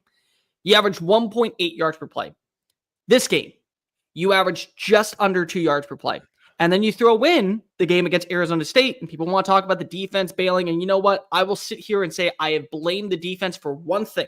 I do not blame the defense for when you're out there for 97 plays. What I do blame the defense for is that when you have a 4th and 2 and you allow Cam Scatterbo to throw a 40-yard touchdown, I'm sorry, that's not on Quinn. That's not on Steve Sarkisian. That's not on the play calling. That's on you not being prepared. Because if you get that stop, then it doesn't matter what Quinn does in overtime. It doesn't matter what happens on a 4th and 10. It doesn't matter what happens on a 1st and goal from the 25-yard line. What matters is that you didn't get that stop. But in that game, Wags, they averaged 2.2 yards per play. And then I want you to go back and watch the Clemson game, the game at home. What was the difference in that matchup? Jaden Blue and everyone else averaged over 5 yards a play. They had 260 rushing yards, and they averaged 6.1 yards as a team. So when you ran the football and when you ran it efficiently, you won football games. And even if it wasn't how dominant you were against Texas A&M. And even if it wasn't an elite performance, because people want to bring up, oh, well, this team only scored 17 points, or this team only scored 20 points. Like, I heard morons and nitwits. You control the ball, though. I hear morons and nitwits and meatheads that want to get on the radio and act like that Texas wasn't impressive. Texas's defense was elite. It was the better defense on Saturday, and it's been the better defense all year. And you want to know the reason why you didn't need to score more than 23 points? Because your defense was going to bail you out of trouble 10 times and twice on Saturday. So defense spare me. Or wait, did Notre Dame actually take the first spot, the top spot away from Texas with most takeaways? Or did Texas go back to that? I think it's tied still. Okay. I think because of the interception by David Bennett, which, by the way, really great play. But again, your defense kept you in games, and you were able to run the football. And when you run the football, you win football games. That's just kind of it. And if you can't run it, unfortunately, now you're asking your defense to do too much. And you make yourself one-dimensional too. So, and the problem is that when you get down to the Final Four, like, people want to talk about this, and I'll give a lot of credit to this guy because even though I sometimes get told that I sound like him because I'm way too positive, Josh Pate brings this up all the time, and I agree with him. When you get to this level of the college football playoff, one-dimensional teams won't survive. They just won't. And a team like Ohio State, they weren't a multifaceted team. Like, you didn't have Travion Henderson rush for 1,000 or Quinshon Judkins get 15 touchdowns. But what you were is you had a team that could utilize its rushing attack to set up the pass. And they were multidimensional. They didn't penalize themselves whenever it came to special teams. They didn't hurt themselves offensively. They had a finesse passing attack. They could run the football, and they had a great defense. And Texas is basically like a 3-pitch pitcher.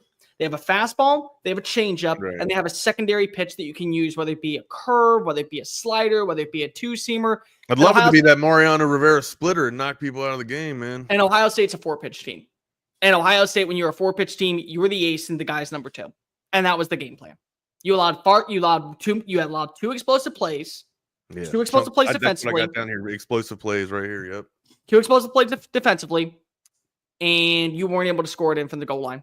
And honestly, that's the game. Like that. Like, that's the game. You get a stop right before halftime, and you don't play that prevent defense, and you don't take. And by the way, you don't. I don't understand fucking prevent defense, but and how can our NFL, or not just NFL, how can our football acumen be as high, or seemingly be as high as it is? And like, we can almost have the crystal ball of what's going to happen on the field, and we're sitting in our fucking living room. Yeah, excuse my language. Excuse for dropping the F-bomb, but I'm still a little emotional here. But how is this possible? Because it's possible. Because it's just it was just bound to happen. The problem is, okay, this is what I will say.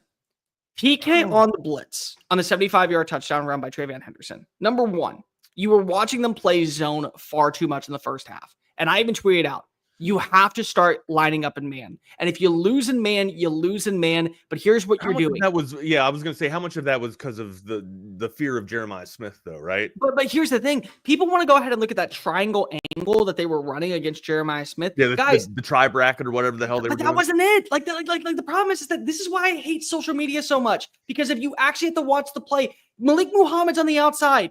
You have Andrew Makuba up top. You have Gillibrew in the middle. You have your rover across the middle, and then you have Malik Muhammad on the outside.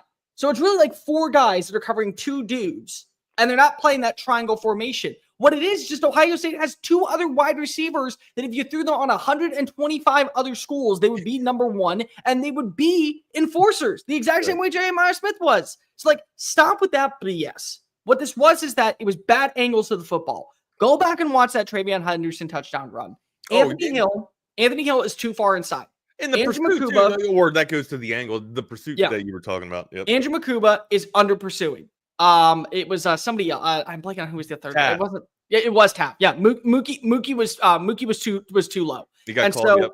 And so when you allow yourself to be playing that angle, especially Ant Hill, if Ant Hill is lined up head on, what it does is at least creates a stop. And maybe, I'm not saying it doesn't stop a score drive from happening, but what it does is it now allows you to kind of recollect and put yourself to where maybe they get a field goal.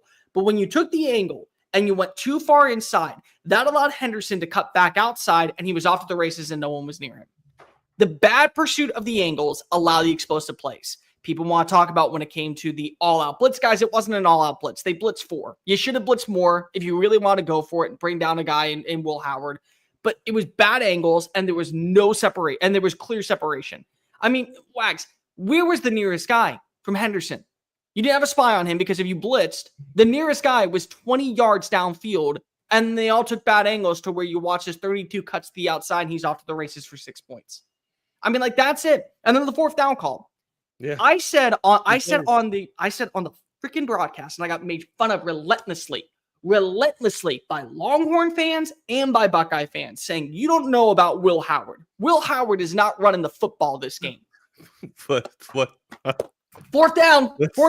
And by the way, broadcast crew, Kirk Herbstreit and Chris Fowler even said it, like, what? Watch for Will Howard's legs, because if he's done it before. Anybody that is a Texas fan that has seen Will Howard play with Kansas State knows that Will Howard can run them. Now, he hasn't ran the ball as much as he's needed to when he's been at Ohio State, because he hasn't had the need to run. He's had Henderson behind him. But stop acting like you can't do it. Right, exactly. Stop acting like everyone was like, oh, he can't run. It's like, did you watch him when he played against Texas in overtime a year ago at DKR? It wasn't because of his arm they were nearly winning that football game. It had nothing to do with the arm. It had everything to do with the legs. You are preaching to the choir, amigo. Fourth down, you know that he is getting the ball. It's 4th and 2.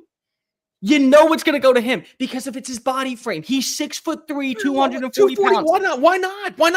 Why put the ball out of his hands? Why? And if he doesn't have his inner Daniel Jones moment, he's in the end zone. Oh, yeah. Oh, God. He's in the end zone. I started crying. Just like, Jesus, well, at least it ain't Danny Dimes that does it too, man. And I say, that's it. Oh, shit. Those are the 2 plays. Those are the only 2 plays defensively that I'm like, yep, that's where you screwed up. Because Travion Henderson with the unsportsmanlike conduct, that killed a drive. You come out in the second half, you get a great stop with a big pick by David Benda. You get an incredible stop on 3rd down by David Benda against against Quinshon Judkins, which, by the way, why do coaches still think that you can run on this defensive line at 3rd and 1? Why? Hey, look. Hey, Jesus is a Buckeye. We appreciate everything, man. Like, you guys absolutely won on Saturday, but you guys are not the perfect team. Okay, like you guys. They are when they want to play. You need to be realistic about your team. You have a championship caliber team, but look, Texas, you can't deny the speed that Texas has too. Like, it's not the fact that he's going to pull away from every person on Texas. Let's be realistic. No, he got a great cut. He got a great angle, man. He got a great cut, good angle, and it was a poor execution by Ant Hill. I challenge you to go back and watch the tape there. But thank you for all your chat and combo in the chat room, man. We appreciate it. But like the 4th down call and the 78-yard touchdown, that was it defensively. The play calling from Steve Sarkisian on 2nd and goal was it for me mainly offensively. Yes, you have Quinn with his poor pocket awareness, but that's been a thing all year. Okay, like let's stop and try to act like that this wasn't a thing that has been nuanced or like, oh, it was a bad game. We've known this all year. Like this is the problem that I have when it comes to some fans saying that Texas need to make it like Quinn has been Quinn since week 1. And by the way, Steve Sarkisian even said he hasn't been playing healthy since week 2, which again, test 2, so be it. You got to change your game plan up. Yeah. You got to change at this point. You have to change up your game plan if you think that Quinn is not at full capacity. But anybody if you're confident enough to make that proclamation, then you have to have another game plan, right? You just can't be sitting on the same day. But you can't be sitting here and saying, if you're a Texas fan, oh, well, Quinn's pocket awareness was just awful this game. It's been awful multiple games this year. It was awful in the first half against Arizona State. It was awful at times against Kentucky. It was awful at times against Arkansas. It was awful against Georgia. It was awful against Georgia in the second half. So, like, spare me on the pocket awareness being the only issue. Not having Matthew Golden for most of the second and third quarter really hurt because if he takes precedent of being your main focal point and whether or not he's making a play, it opens up the offense. Exactly. It keeps the defense. Yeah. And it opens up the offense for Gunnar Helm. It opens up the offense for Ryan Wingo. Bad drop by Isaiah Bond. Horrendous drop by Isaiah Bond. But you had your moments. I mean, like, I'm not going to sit here and act like Texas didn't. The 4th down call by Steve Sarkisian with Arch Manning gave momentum. 2 plays later, you get Silas Bolden for a 24-yard gain. 2 plays after that, Jaden Blue's in the end zone. We got a tie ball game. Yep. So you had your moments to strike. I could watch Texas play Ohio State every week. Honestly, that's how good the game was for me. It sucks that it ended the way that it did, but there is no doubt in my mind that these 2 schools are the best 2 schools in college football, or were the best 2 schools in the playoff for college football. No, they were. And by the way, I grew up a closet Notre Dame fan. I'm okay with saying that. I'm rooting that Notre Dame makes it a game. This feels very iridescent to the Peach Bowl of 2022, where all you needed was to get past this level, and it really didn't matter who you were facing off against. You weren't going to shoot yourself in the foot and have self-inflicting wounds to where that team was not coming out and swinging. I think that, again, this game could have gotten really ugly in Ohio State's purposes if they didn't have 9 penalties, if they didn't have too many miscommunications and drive killers. They had drive killers too. If you didn't have drive killers, I really don't think that. But it's just like Texas still delivered defensively. Texas still had offensive execution at times throughout the game. There were too many moments to where the self-inflicting wounds also were on Texas' side. Both teams didn't play A+ football. Ultimately, the team that had the more superior talent won the football game. Sure. And that's how you know it, because of Jack Sawyer's walking on in for an 87-yard touchdown. By the way, to Ohio State fans, congratulations. The kid who was bitching and moaning about them planting a flag because they beat you for a 4th time, he's now in the history books for the longest fumble recovery returned in a college football playoff. So, I mean, that's fair. And honestly, like, to people that are bitching about planting the flag, if you have a flag after beating Texas, you absolutely deserve to plant that son of a bitch. Yeah, of course you do. I mean, that's just how I see it. But yeah, I can't dispute anything that you just said there. The Buckeyes were the superior team, and kind of, to allude to what Sarkisian's presser was all about, his post-game presser. You're down there on the goal line. If you can't punch it in, you don't deserve to win. And the Longhorns did not deserve to win. I do want to say before we move on to the NFL. It really sucks, but they just did not deserve to win. Before we move on to the NFL, I do want to say that Quinn Ewers and his legacy at Texas, it's going to be flawed.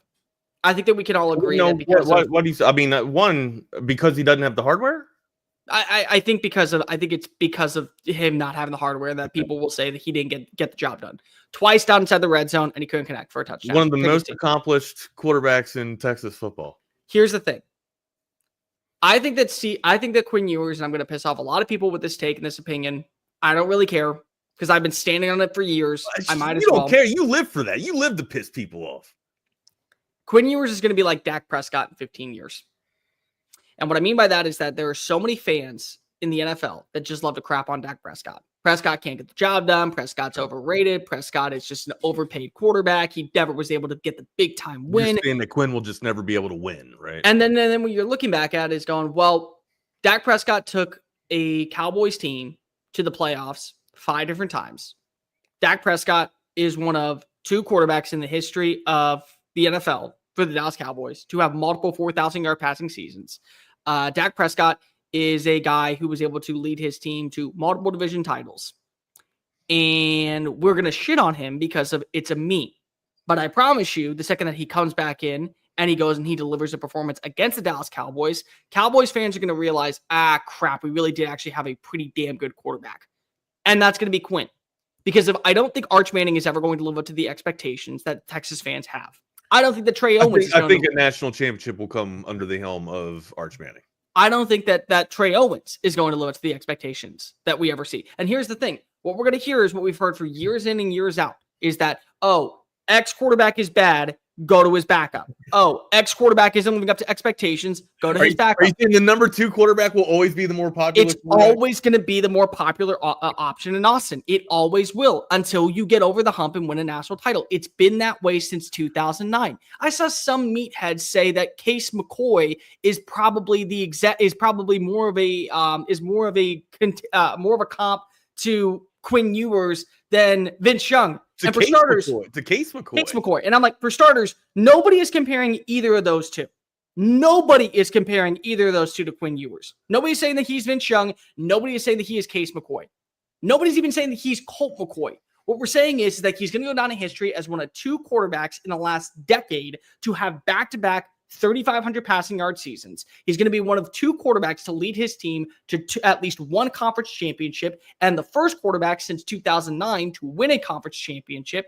He's taken his team to the college football playoff twice. He's going to go down in history a top 10 in passing yards, passing touchdowns, completion percentage, and total scrimmage yards. Oh, and by the way, he also put together back-to-back double-digit win seasons, which hadn't happened since Colt McCoy was there.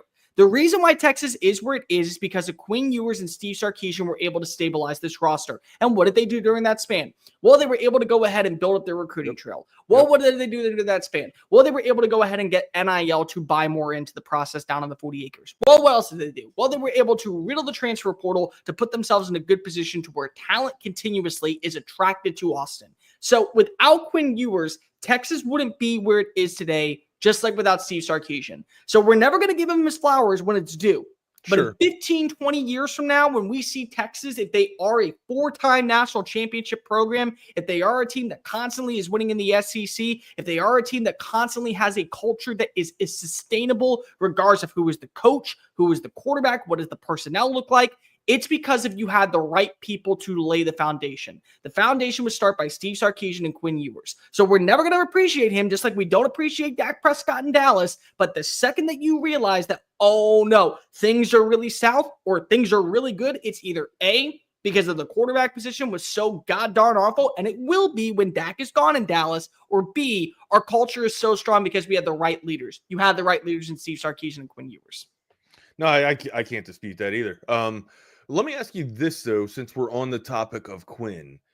Of course, I don't think he's going to be a starter in the NFL, or maybe, he can find, the right opportunity if that's the case. But he is ready to be an NFL quarterback. And what makes me say that is the fact that he can check out of certain plays, which is kind of ironic because we actually talked a little bit about this on why he didn't check out of some certain plays and call an audible on that last sequence at the line of scrimmage.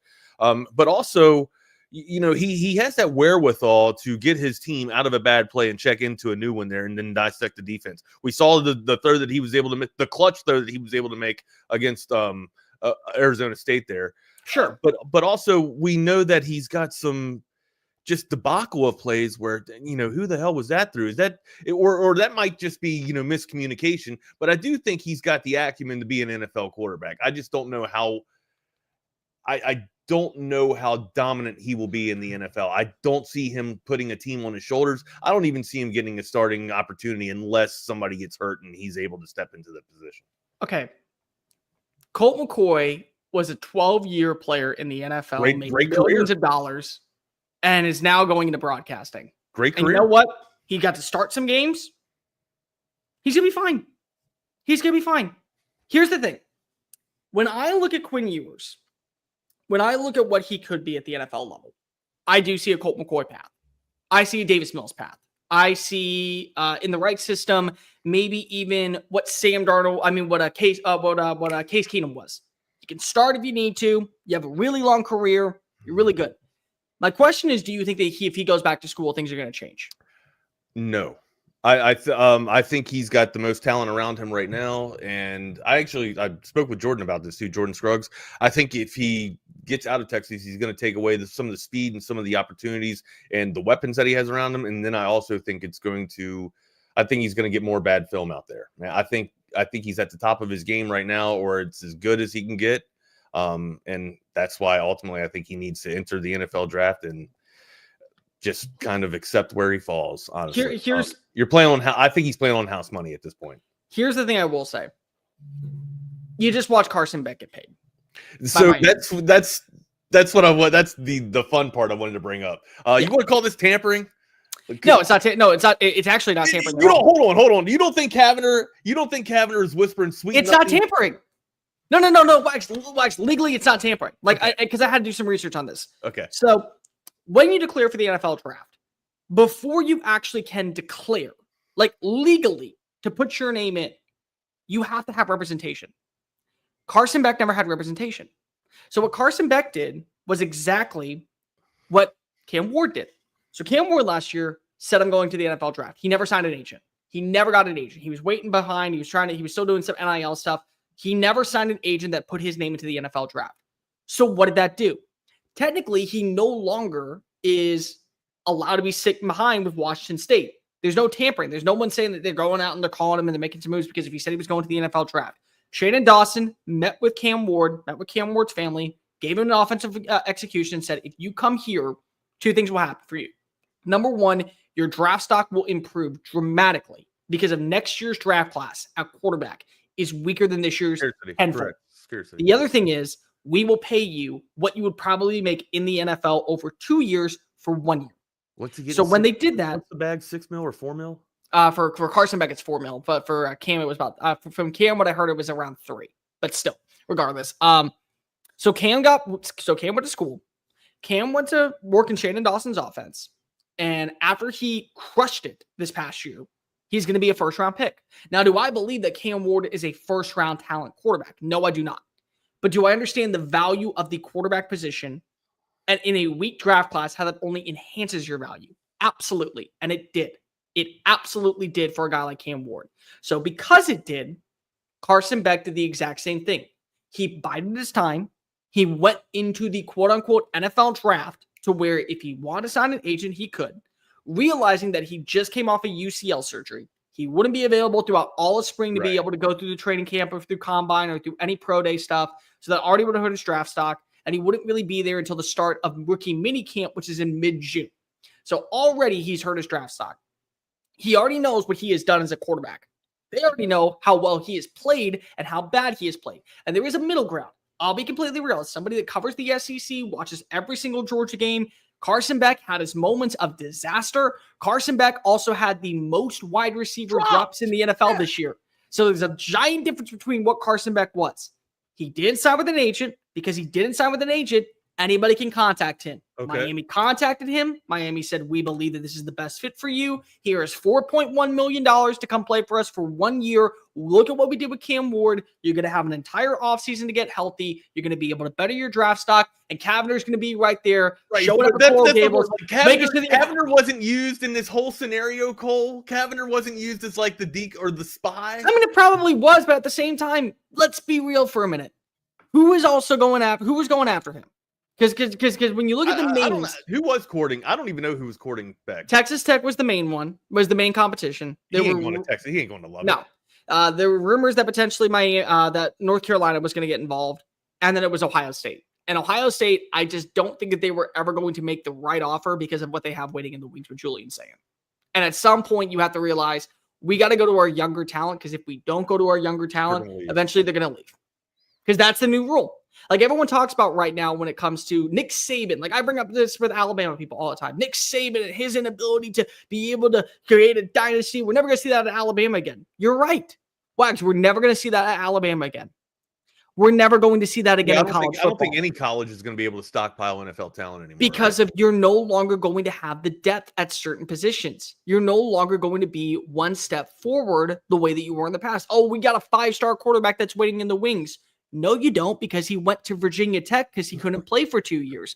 We got a 5-star offensive tackle that has been developed by us for 2 years, and we're excited to play him as a junior. No, you don't. He's now at Boston College because they offered him $1 million. So you don't have that talent anymore. You don't have that depth anymore. Your team has to stay fully healthy, and you still have to be able to develop the talent and bring in the right talent while also paying for the talent to stick around. So you're never going to see that again. So Carson Beck, any team that would have gone after him would have had him for 1 year. Ohio State didn't want to because they had Julian Singh. North Carolina, they were in the running for him from what I heard, but also Bill Belichick wants a dude that's going to be there to run his offense immediately. Right. And then he doesn't want a rental. Exactly. And then you also have a guy and then you also have Miami, where Miami last year missed the college football playoff because they had a championship caliber offense and a non-existent defense. Right. And they want to have that back, and they want to be a player in 2025. And if you're going to get paid $4.1 million, who am I to judge you? If you're going to make that. Yeah, and you're happy with your girlfriend, right? And you get to also, and by the way, you also get to have another year under your belt where you are a stable quarterback in the ACC at a premier program that people are going to be paying attention to you because they love to either hate on Miami or root for Miami. So you're going to be forefront center. And if you improve, your draft stock's going to improve. So the entire point when it comes back to Quinn is Quinn has to make the call of if you go to the NFL draft, which I think is the right call personally. Same. I believe that's the right call. Or you go back to school for another year, but you better be in a system that allows you to flourish. You better be in that system, because if not, yeah, you better be throwing like 35 TDs, right? It probably, or at least score. I would say scoring 35 TDs, 3,500 yards, 35 TDs, completion percentage over 65%, and a pass rating of 120. That would be what I would say is a good year. Is there a place where that fits for him? I don't. Notre Dame is one that I know that people are going to throw out there. Okay, I mean, maybe. Oregon's going to Dante Moore. That's why the kid, I don't think so. I don't think there's a spot for Quinn. Suamale, the kid that was there as a 5-star, I think that he realized pretty quickly, I'm not beating out Dante Moore, so I'm going to go transfer to Cal like I should have been. North Carolina, I don't think is going to go after him for the pricing. There's not a spot anywhere else in the SEC. So for my money, the best course of action for you is to go pro. And if you go pro, you're in a really good spot by the end of the year. If you improve your draft stock by having a good combine in a year to where maybe you're saying... Yeah, the pro day where all the scouts, and Jeff and I kind of talked about this too, right? Like pro days where the ball's going to, come out of Ewers' hand like nobody else. And then all of a sudden he's going to have all of his guys being able to run every route tree available, or all the damn routes on the route tree there. And it's going to look like it's flowing, right? But of course, that's without pads and shit like that. Then you get him into the NFL and we'll see how it actually adjusts from there. But I'm with you. I think he can have a decent career as a backup quarterback there. I've seen some comments in the chat channel here. I don't think Quinn Ewers is better than Brock Purdy. No, I don't. I think Brock Purdy is the better quarterback. So I've seen some comments saying if Brock Purdy can do it, Quinn Ewers can do it. I think Brock Purdy is on a different skill set than Quinn Ewers. I will say this, though, to defend Quinn. Remember that draft with Brock Purdy? Yes. Can you go through all the quarterbacks that were selected before him? No, I can. That's why I said vaguely. Okay, cool. Because it was Kenny Pickett, it was Desmond Ridder, it was Malik Willis, it was Matt Corral. So all of those dudes are either not playing. They're not even in the. Are they relevant? Or they're backups. So it was already a weak draft. This year you have Shadur Sanders, Cam Ward, who's QB3, Jalen Milroe, who has multiple flaws to his game. Where's Dart? Where's Jackson Dart? Probably what you're maybe saying QB4 or QB5. You're maybe throwing in Quinn Ewers as QB4, QB5. Kyle McCorden from Syracuse. So it's like when you look at all of the names that are coming on out, it's another weak class to where if you're in the right situation, if you're in the right spot, and you're developed properly, maybe you can be like a Brock Purdy. but also the fit really worked out. If you put Brock Purdy in a Clint Kubiak system, I don't think that he works entirely. If you throw Brock Purdy in an up-tempo offense that's all about moving like what they ran this past year at Seattle, I don't think it works properly. I think if you throw him in Sean McVay's offense, there's some things that will work, there's some things that won't. So the fit of where you go is a really interesting find. And I think that's going to really either benefit Quinn to maybe compete for a starting role in the future or hurt Quinn in competing for a starting role in the future. So hold on, man, please. There's a reason Purdy went to a farmer school like Iowa State and then went last in the draft. Yeah, I know, but I'm talking right now, Jake. You can't deny that the skill set that Brock Purdy has is better than Quinn Ewers, and Quinn Ewers' inability to escape the pocket is basically the detriment of his game. Like if he had any escapability, he'd be fantastic, and I'd put him on that plane. But right now, he doesn't look like he's an athlete. He struggles to run the damn ball. He struggles to get away from any type of pass rush. So to me, it's hard for me to put him in a skill set for another pro quarterback. But no, I agree with you. You know, if he can take leaps and bounds forward like Brock Purdy did, or get into the right position or right scenario there, then maybe Quinn can flourish. But at this point, I just don't see it. I see him as a backup quarterback. I don't see him as with an opportunity of being able to lead a NFL team as a starter. Purdy also didn't start until December. I mean, they had him in the system for 15 weeks before he ever started. He also had a really good supporting cast around him. I'm not going to sit here and act like he didn't. Had a good offensive line, stable run game, really good wide receivers, consistency at tight end, number one defense. So a lot of things that were around him helped him. But here's the thing. This is the part where it really pisses me off when it comes to Brock Purdy. Purdy built the confidence. Purdy got more comfortable playing in the system, and eventually he took that next step forward. So you can have all the pieces around you, but you still have to elevate your game. And he did. And even this year, he had some lulls. He had some moments. I think this is where you realize Purdy is not one of these top 10 passers like some people want to make him out to be. But that doesn't mean that you can go ahead and hit the backup. You can go ahead and hit the reset button on it. So to me, when I look at a guy like Brock Purdy, what you have is somebody that you know is a top 15 quarterback, and you build around him, you're in a really good spot. Quinn's got to be able to go to the right situation with a good supporting cast. But when he's there, he's got to build the confidence. Jared Goff was a perfect. So to me, Quinn could unlock his entire bag if he just had the confidence to take off with the damn ball and get 7 to 8 yards. You don't need to have 10. And I feel like I've screamed this all damn season long. You don't need to have 10 to 30 yards or running for a TD scamper. You just need to keep the defense, the opposition's defense on the field and on their heels and off balance. And you do that by showing, oh my God, you got to stay balanced and you got to play at least a little bit of, or at least you got to at least think that I'm going to run the ball somewhat, right? You can't sit there and just make me a one-dimensional passing quarterback. If you're going to do that, Quinn's going to throw into a nightmare or into a nightmare situation. You have to have the ability to tuck the ball, bring the ball down, and run, and at least keep the defense off the field and keep them honorable. I'll tell you where I want to see Quinn Ewers if he does go pro. I want to see him back up Matthew Stafford. I want to see him in Los Angeles. Because if you put him in Los Angeles, you put him with the Rams, he'll have a good run game with Kyron Williams. The offensive line is improving. They're spending money on the offensive line.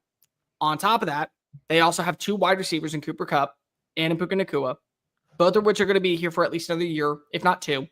You have a defense that is improving, headlined by Jared Verse, headlined by Braden Fisk. You put yourself in a really good spot to where you're forcing 3 and outs. You're going to be in a system headlined by Sean McVay that's going to put you in the right spot to learn the ins and outs of how to play quarterback at the NFL level in a pro-style offense. But most of all, much like Brock Purdy, you are just the facilitator of the football, which allows you to build your confidence, which allows you to put yourself in a good position to only elevate your game. No, I think that's a very good fit for him. If you throw him into New York, you throw him to the Giants, you throw him to the Jets, he's already dead on arrival. Because as we already said, when it comes to Quinn, there are things that have to be certainly made for him. He's not a quarterback that will elevate your roster in ways beyond belief. There has to be some pieces around him. Yeah, when you play with confidence, it's a good spot. Nobody is complaining right now that Jared Goff is on the number 1 team in the NFL. Here's the thing. Jared Goff is also on the number 1 team in the NFL because if he is playing with confidence and he has a great supporting cast around him. and they're fine with it because the supporting cast around him is elevating his game. And because if he has the confidence, he is elevating theirs. It is a two-way street. You need to go to a system like that if you're Quinn Ewers. Yeah, and if he gets in a situation or gets into a system where he gets the ball out quick because of his elite wide receivers, you won't see the problems that plagued him in college. No. So, and again, like he's also in one of the offenses that has one of the most actions in pre-snap reads and craziest types of generating offenses out there in Steve Sarkisian and Flood's offense. All right, that was an entire hour of Texas football instead of talking NFL there. Your thoughts on the Houston Texans being able to get past the bye week that was supposed to happen for them? We're going to talk tomorrow about Justin Herbert because I'm really sick and tired of people saying he's overrated, but I have to go ahead and defend myself because unfortunately, that's the only way that people are going to buy on in. When I look at the Texans, they have a defense that's good enough to win a Super Bowl. They don't have an offense that can. And the thing is that if you go back and you look at the games this year when they played against stellar quarterback play, Jared Goff, 5 interceptions in that game. They lost. Buffalo Bills game. The Buffalo Bills game. That was Josh Allen's worst performance. Tua Tagovailoa in Week 15 when they won the division. That was Tua's worst performance of the year. This defense is actually good enough to keep them in games. And Patrick Mahomes wasn't an elite game in that matchup against the Texans in Week 16. It was a good game by Patrick Mahomes, but it wasn't an elite game by Patrick Mahomes. So the defense is forcing turnovers. They're forcing 3 and outs. They're making offenses one-dimensional. But this offense, I just don't have a lot of faith in. There were multiple drives throughout the year where you watched as Los Angeles was terrible defending the run. There were multiple drives where the pass coverage was really underwhelming. But also at the same time, it got really good down the stretch. And you look at the teams they played, it's like, oh, well, that's probably why. CJ Stroud played with some confidence. I'm not taking anything away from CJ. CJ getting that 34-yard pass off after a fumble when many people thought it was going to be 3rd and 16. At that point, that's where you knew, oh, okay, here comes Houston. They're going to win this football game because of that play right there. But it's like, it doesn't mean that they're any better than what they were. They're still the exact same team I envisioned them before this game. They had a really good matchup plan against a quarterback and a head coach that are still, for my money, ahead of schedule. And they also I'm on point. I mean, we all kind of knew that the Chargers were going to, step on their own dick, no pun intended there. You mean the way they do every single year? Right, exactly. The way that things haven't changed for over a decade? I mean, since 2006. But ultimately, I agree with you. Harbaugh he's ahead of schedule. But it's like, okay, if you were to tell me that with literally one wide receiver who is a rookie and maybe Quentin Johnston, where is QJ? Where is Quentin Johnson? He's a number 3. He's had some really good games. He's had some really shitty games. Like that's kind of the okay. Nope. Oh, we got Gibbs. We got to move on. We got breaking news. Yep. Mike McCarthy's out as the Dallas Cowboys head coach. So now we have another trying to find the breaking news drop. All right. Go ahead. What is it?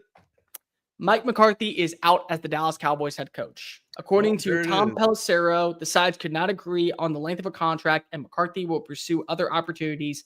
He leaves Dallas with a winning record and 3 playoff appearances. Jerry kept him around this entire time just to fire him. Well, technically, he didn't get fired. They just mutually parted ways. Right. Contract ended. So, I mean, good for him. But still. Yeah, but I mean this is... To not allow other teams to interview him, right, and then not retain him. That's well to say that the Chicago Bears could not go and interview him, and then to come on out afterwards and go, well, now we have a ticking time clock because that's the rule. When you deny the interview, no, they're gonna. When you deny the interview, now you're on a time clock. And that's the ruling in the NFL. You have a certain number of hours to be able to get a deal done. And if you don't, then he is going to be able to start the process of going elsewhere. And here's the thing. McCarthy, whether or not I agree is a good coach or a coach that I believe should be still one of the favorites to get a job this offseason, there will be teams that buy into what he did and they'll say, oh, we believe in him. I mean, the Bears right now, would love the stability of a guy like Mike McCarthy. The Saints right now would love the stability of a guy like Mike McCarthy. And he's going to interview for both those jobs. The New York Jets are going to interview him. Yeah, the Jets are going to reach out. Yep. They're going to 100% reach out. And it's smart too, because if he just took his team 2 years ago to a number 2 seed and you haven't been to the playoffs since 2013. So it's like the problem is now when it comes to a team like Dallas, not only do they have to bring in another coach, they got to bring in a coach that's going to match that same mentality. Because Wags, it would be completely different if this was a Cowboys team that went 5-12 because of inadequate quarterback play and Dak gets hurt. And then you just say, you know what, it's best for us to part ways. But you went 7-10. I mean, you went 7-10. You got a couple of wins down the stretch. You still have a defense that has a couple players under contract. You have a quarterback that's paid up. You have a wide receiver that's paid up. You need to get a better run game. Your offensive line isn't elite, but it still is fine. Right. It's comparable. Right. They believe that down in Dallas, okay, well, if Mike McCarthy's not the guy, the next guy that comes in here, he's got a roster that's at least good enough to compete. So now there's no excuse. There is no excuse right now when it comes to a dude like let Mike McCarthy go. And then for Jerry to do that, again, I brought this up. I stand on this, Bags. I really do. Jerry, let's have a heart-to-heart real fast. You and I, we don't see eye to eye a lot. I get that. It's totally understandable. I piss a lot of people off. You're not the first person I probably piss off. But some advice. I personally believe that acting is in your future. You did a phenomenal job on the show Landman. Go to Hollywood. I haven't seen that episode yet. Go to Hollywood. Go ahead and sign a contract. Be in some movies. Sell the team.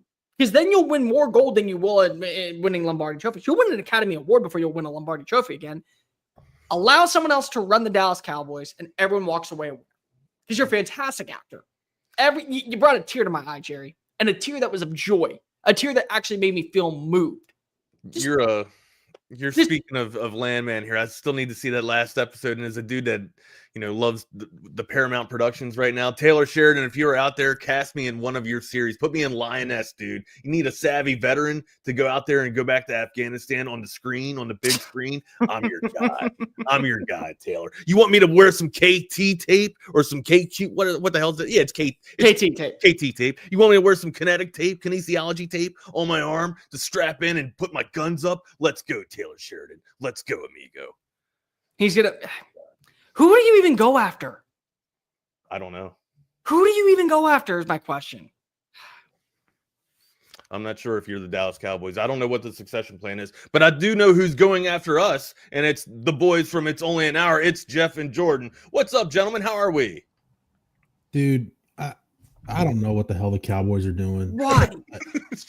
Damn, I'm not a big, doesn't matter if I'm a McCarthy fan or not. Like, what is your plan from here? Right. What's the success like? That's always my thing. Whenever you fire a coach, fire the coach. Great. You want to fire the coach? Fine. What's your plan to make this better? Right. It's kind of like everybody's got the coworker, Wags. And I've heard this. I'm a pro wrestling fan, so I've heard this, guys that had this angle, like when I don't like what creative has for you. That sucks. All right. What works for you? I don't know. I just know that sucks. Okay. That doesn't help me. You don't have a plan on what to do afterwards. That's this constant state the Cowboys are in. So I don't know what they're going to do at this point. Look. Sorry. Hey, a little breaking news. Jerry, wait a second. Adam Schefter just tweeted, Mike McCarthy is not expected to return to Dallas and is now set to become a free agent per source. Yeah. The two sides engaged in no discussions about a new deal, and McCarthy is expected to be a candidate in Chicago and New Orleans. Yeah, he's going to New Orleans. I will almost guarantee that one if he doesn't get the Chicago job. He will go to New Orleans. More maddening. Why not just cut bait at the end of the season then and start your search? Why retain? Why drag it out? Why the circus? Well, I'll tell you why. The circus is because it's the Cowboys, and you got to stay in the news. You got to stay here, Jeff. Let me ask you: the Cowboy situation, how you brought this up, you better have a good plan in motion. You better have who's next in line. It's the same thing that I bring up with Ohio State fans when they're screaming that they want to fire Ryan Day. Okay, who is the plan that's coming in motion? Who's the guy that you have right now that is guaranteed sign on that's going to be better than what you currently have? I want to hear it. Because if all you want to do, Freeman would be the next guy at Ohio State. He's not leaving. I don't think he's not leaving Notre Dame when he gets Ohio paid State that would be the much. school that he would leave for, though. That'd be the NFL. But again, I think he's content at Notre Dame. Why not? You just led your team to a national championship appearance. I mean, like Ryan Day is probably about to win a national championship, and there's still a decent portion of that fan base that wants him gone. Right. Because if he can't beat Michigan, like that's it. Hey, I would tell Ohio State fans this: you can go get Matt Campbell. I mean, he'll beat Michigan more often than not. You'll be 8-4 every year, but he'll beat Michigan more often than not because he'll beat Michigan. But it was like, dude, how did we lose to Purdue? Dude, how did we lose to Minnesota? Oh, you beat Michigan and Penn State, but you lost these other games. Well, we're a first-round exit in the college football playoff after losing to Michigan State and Rutgers, but we beat Penn State and Michigan by 20 points. That's Matt Campbell. I mean, like, pick what you want here. And by the way, that's not a shot at Matt Campbell. I like Matt Campbell. Matt Campbell would be one of the only phone calls I think that you could make to Ohio State if you were ever like a Ryan Day. But still, it's like, what would you rather have?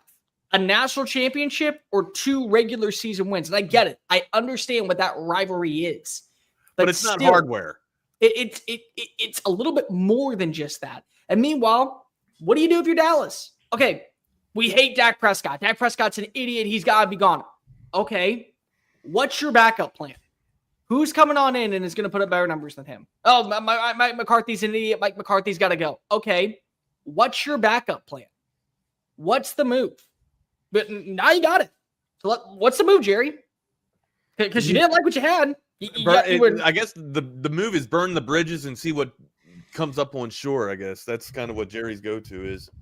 Hey, gents, I got to get out of here. I got to scoot, man. Yeah. Cole, was great chopping it up with you for the hour, brother. Appreciate it. I'll see you tomorrow. See you tomorrow. Take care, guys. Wags, thank you. Appreciate it. He is Jordan Scruggs. I am Jeff Howe. It's only an hour.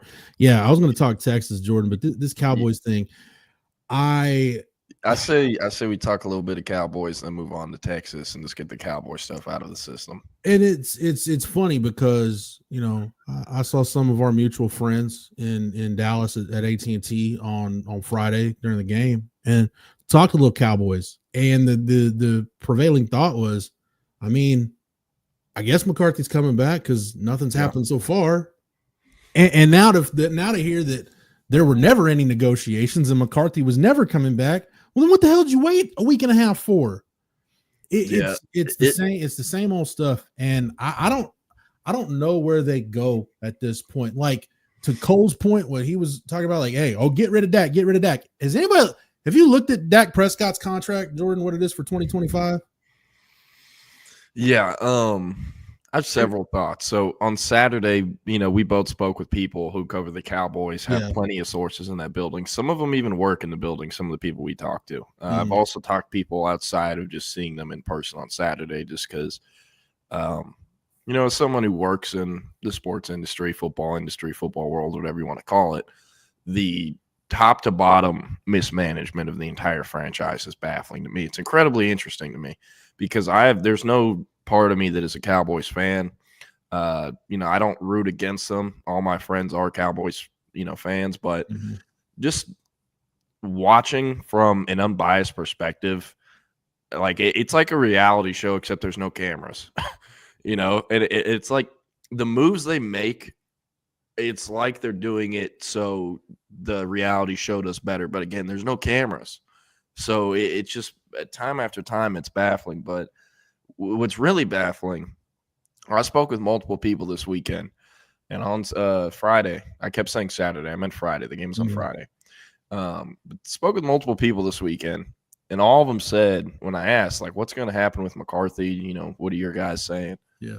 And the feedback was always, I was told that, they're talking with him right now, working out a potential contract to come back. It really looks like he's going to come back.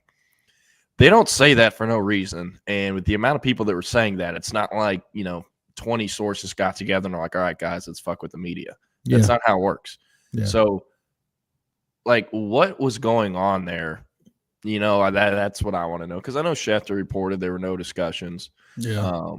That might just be what he was told. Who knows? But, I mean, top to bottom, it's just horrible mismanagement. As someone who, again, is unbiased and kind of just watches from, I guess, a watching perspective, like it has to be hell for Cowboys fans because you're not in the playoffs, but you're not in the mix for a top draft pick either. Yeah. You're just in purgatory and hell, right? So I do think they, might be a couple pieces away from actually being able to contend regularly in the playoffs, but with who's running the show, I don't have any faith in that. So, if I was a Cowboys fan, I mean, call me crazy, but I might just want them to tear the whole thing down. Get what you can for Micah Parsons. Get what you can for Dak, CeeDee Lamb. Who cares? With Jerry running the show, I doubt that will ever happen. But yeah. I think if I was a fan of the Cowboys, I would just want them to tear the entire thing down and start from ground zero. Because with what they are right now, it's hell to be a fan. So you're basically you're stuck with Dak Prescott for 2025 for all intents and purposes. I honestly don't know the particulars of this contract, but just looking at it, like cutting him at any point in 2025, it's completely counterproductive to your salary cap. The only scenario where it looks like maybe you could get away with it, and again, I don't know the numbers of this contract. I don't know the ins and outs of Dak Prescott's contract. Trading him after June 1st seems like if you wanted to move on, that'd be the only way. This is why I said, look, bring back McCarthy for 2025 because you're stuck with the Dak contract. You've got all these contracts piled up. Maybe you take one more run at it, even though what kind of a run would that be? Do this for one more year, even though I don't know if McCarthy would go for that or not. You're pretty much stuck at this point. Like between Dak's contract, the contracts you do have, now you fired McCarthy, you're kind of in this place where I don't know if you've got enough room in your cap to add the pieces you would need. And you're not in a position with these contracts to tear it down and rebuild. So you really are just stuck in this place where you're kind of going to get the same thing, regardless of whoever McCarthy or whoever the coach was going to be this year. You're going to kind of get some version of the same product. Yeah. And somewhere between like 7 and 11 wins, somewhere like that. Yeah. And I know he obviously, or at least my assumption is they won't be able to hire him. But man, just, talking to Nick Harris, who now is with the Fort Worth Star-Telegram, was previously with DallasCowboys.com, had an office in the building every day, was in the building every day. Just talking to him and hearing how Dan Quinn handled himself, throughout his time in Dallas, throughout the year that Nick was there when he was also there. It sounds like they need someone like him. It's just a no bullshit approach who's going to come in and he actually knows how to coach ball. He knows what he's doing and he has organization from top to bottom. Now, again, with Jerry running the show, he probably won't ever get all that say-so or whatever you want to call it, but like they need a legitimate ball coach and they also need someone who can hand over, or they don't need someone, they need Jerry to hand over some of the responsibilities. But again, that has never happened. So yeah, it's just like, man, whenever I have kids one day, I'm going to do, as long as Jerry Jones is alive, you boys can like any team except the Cowboys. Like I'm saving you the pain right now. Pick any of the 31 other teams except these guys. So it's here's the deal. This is what I believe. I believe that Jerry, to an extent, has turned a lot of the personnel. And it's weird, like, because he has the GM title, but for all intents and purposes, the day-to-day personnel ins and outs, Will McClay and Stephen Jones are handling that. But the problem is, on big-ticket items, he has the final say, and nothing can get done unless he rubber stamps it. Like, signing free agents after the draft, like your undrafted free agent pool, Jerry's not messing with that. No. If you need to sign a... You know what he is messing with, though? Messing up that second-round pick, though. And I'm convinced now that that's the one pick they give him, and they're like, all right, you get this one pick. You can do it. Stay away from the first-round pick. You get to do. We won't have any objections or anything else, which is how you ended up with, we're going to take Jonathan Brooks in the second round. That's what we want. We want to be a running back. Don't say it. Don't tell the whole league what your plan is. Yeah. But at any rate, man, it's frustrating because I feel like, two of my teams, Jordan. And I've seen all three of my teams kind of go through this. I've seen, and I'm about to see the third go through it. I saw the Astros go through it. I saw the Mavericks go through it, and I'm about to see the Cowboys go through it, where you kind of try this. We saw the Astros do it where they really tried that World Series team in 2005. They tried way too hard to hang on to the pieces from that and try to, hey, let's add Jason Jennings and Woody Williams and Preston Wilson, and let's try to just kind of patch holes with bubble gum until you realize, Craig Biggio's not getting any younger, and we probably just need to tear it down and rebuild. And by the time you did, there was nothing left to tear down by the time they realized they needed to tear it down.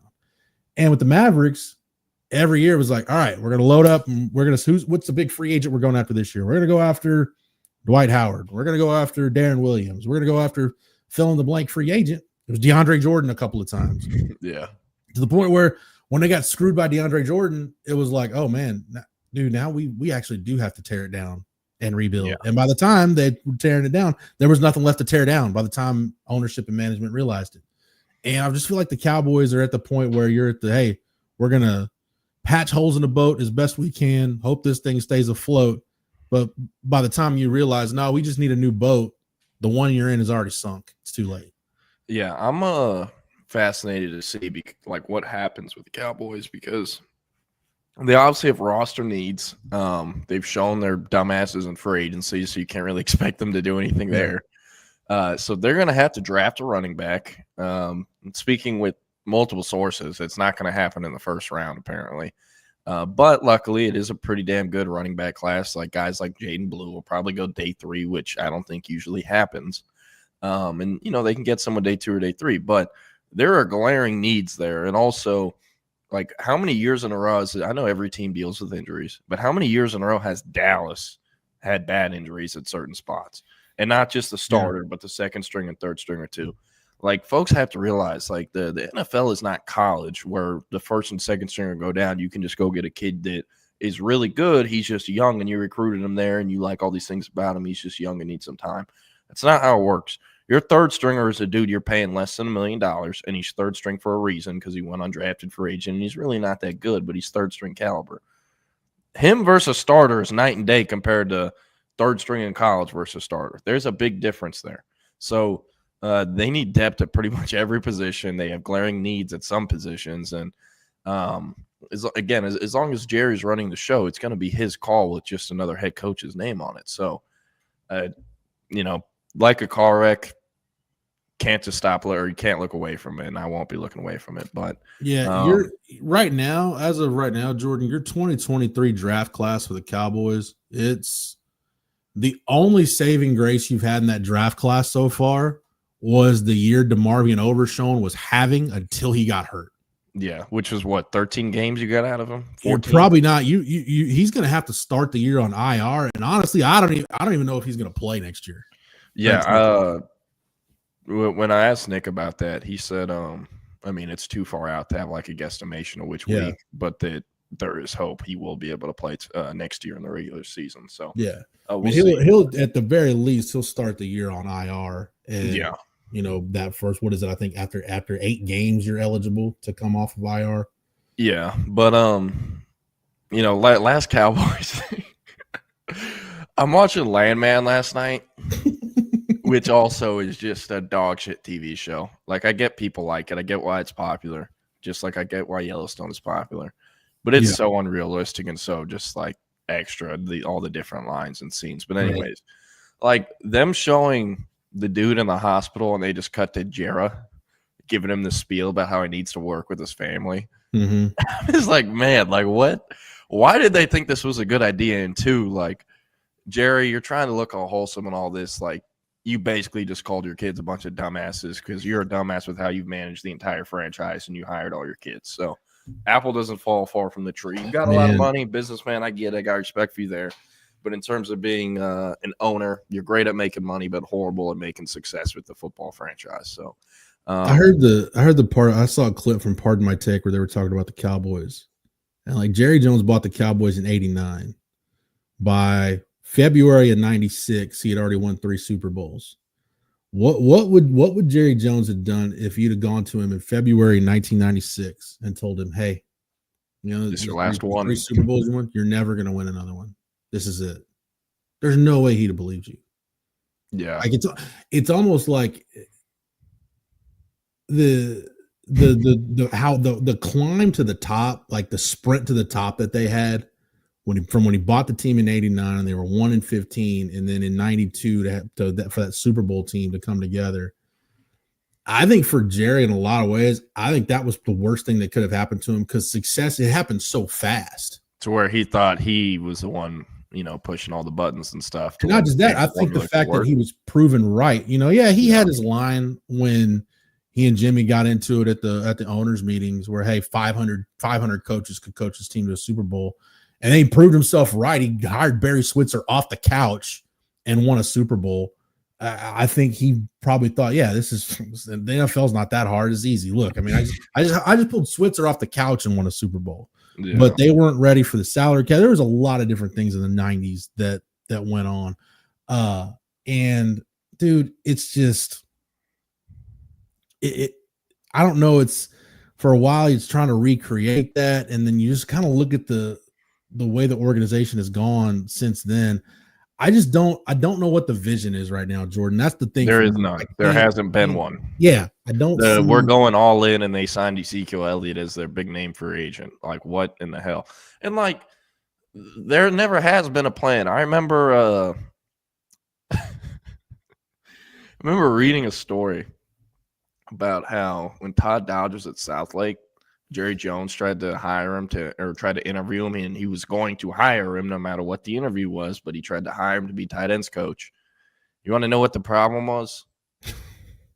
How do I even want to know? Jerry Jones and the Cowboys didn't do enough research to figure out that the Southlake Carroll offense does not use a tight end. They never used one. And they tried to hire him as tight ends coach. Yeah. So, and that would have been, I don't know, like mid-2000s, something like that, is when Dodge was on his heyday at UNT before, or not UNT, at Southlake. Yeah. Before he left for UNT. I think that same offseason might have been when he left for UNT, and I mean, we all know how that went. So maybe the Cowboys did dodge a bullet. Who knows? But nonetheless, speaking of Todd Dodge, I think that's enough Cowboys talk. Let's get into Texas. The season ended on Friday. Dude, you were in the press box. I was in the back of the end zone. What are your thoughts? I'm just going to be in a terrible mood the whole freaking day. Yeah, dude, it was, I know this job will make you jaded, right? It'll make you cynical. And it's beaten the Texas fan out of me in a lot of ways. Hey, for sure. Going through the end of Mac and, the Charlie Strong years and the Tom Herman years, it'll beat the fan out of you real quick. It'll humble you. But I'd be lying if I didn't tell you, man, when I saw the fourth and goal play, I saw it unfold, and I'm watching Jack Sawyer scoop the ball up, and I realized that nobody's going to catch him. Yeah, my stomach just dropped, dude. I can feel my heart dropping in my stomach. Like, wow, for this team, it's the most deflating way for a game to end and for a season to end and a run for a national championship to end. And there's a couple different things we can talk about, Jordan, but I'll start with the elephant in the room, which is the goal to go series. And I think it all comes down to, I'll address it because I see Daryl G and a couple other people bring it up.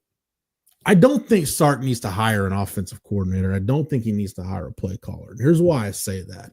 Unless he's 100% content, ready to give that up, don't do it. And people are going to use the Ryan Day example, right?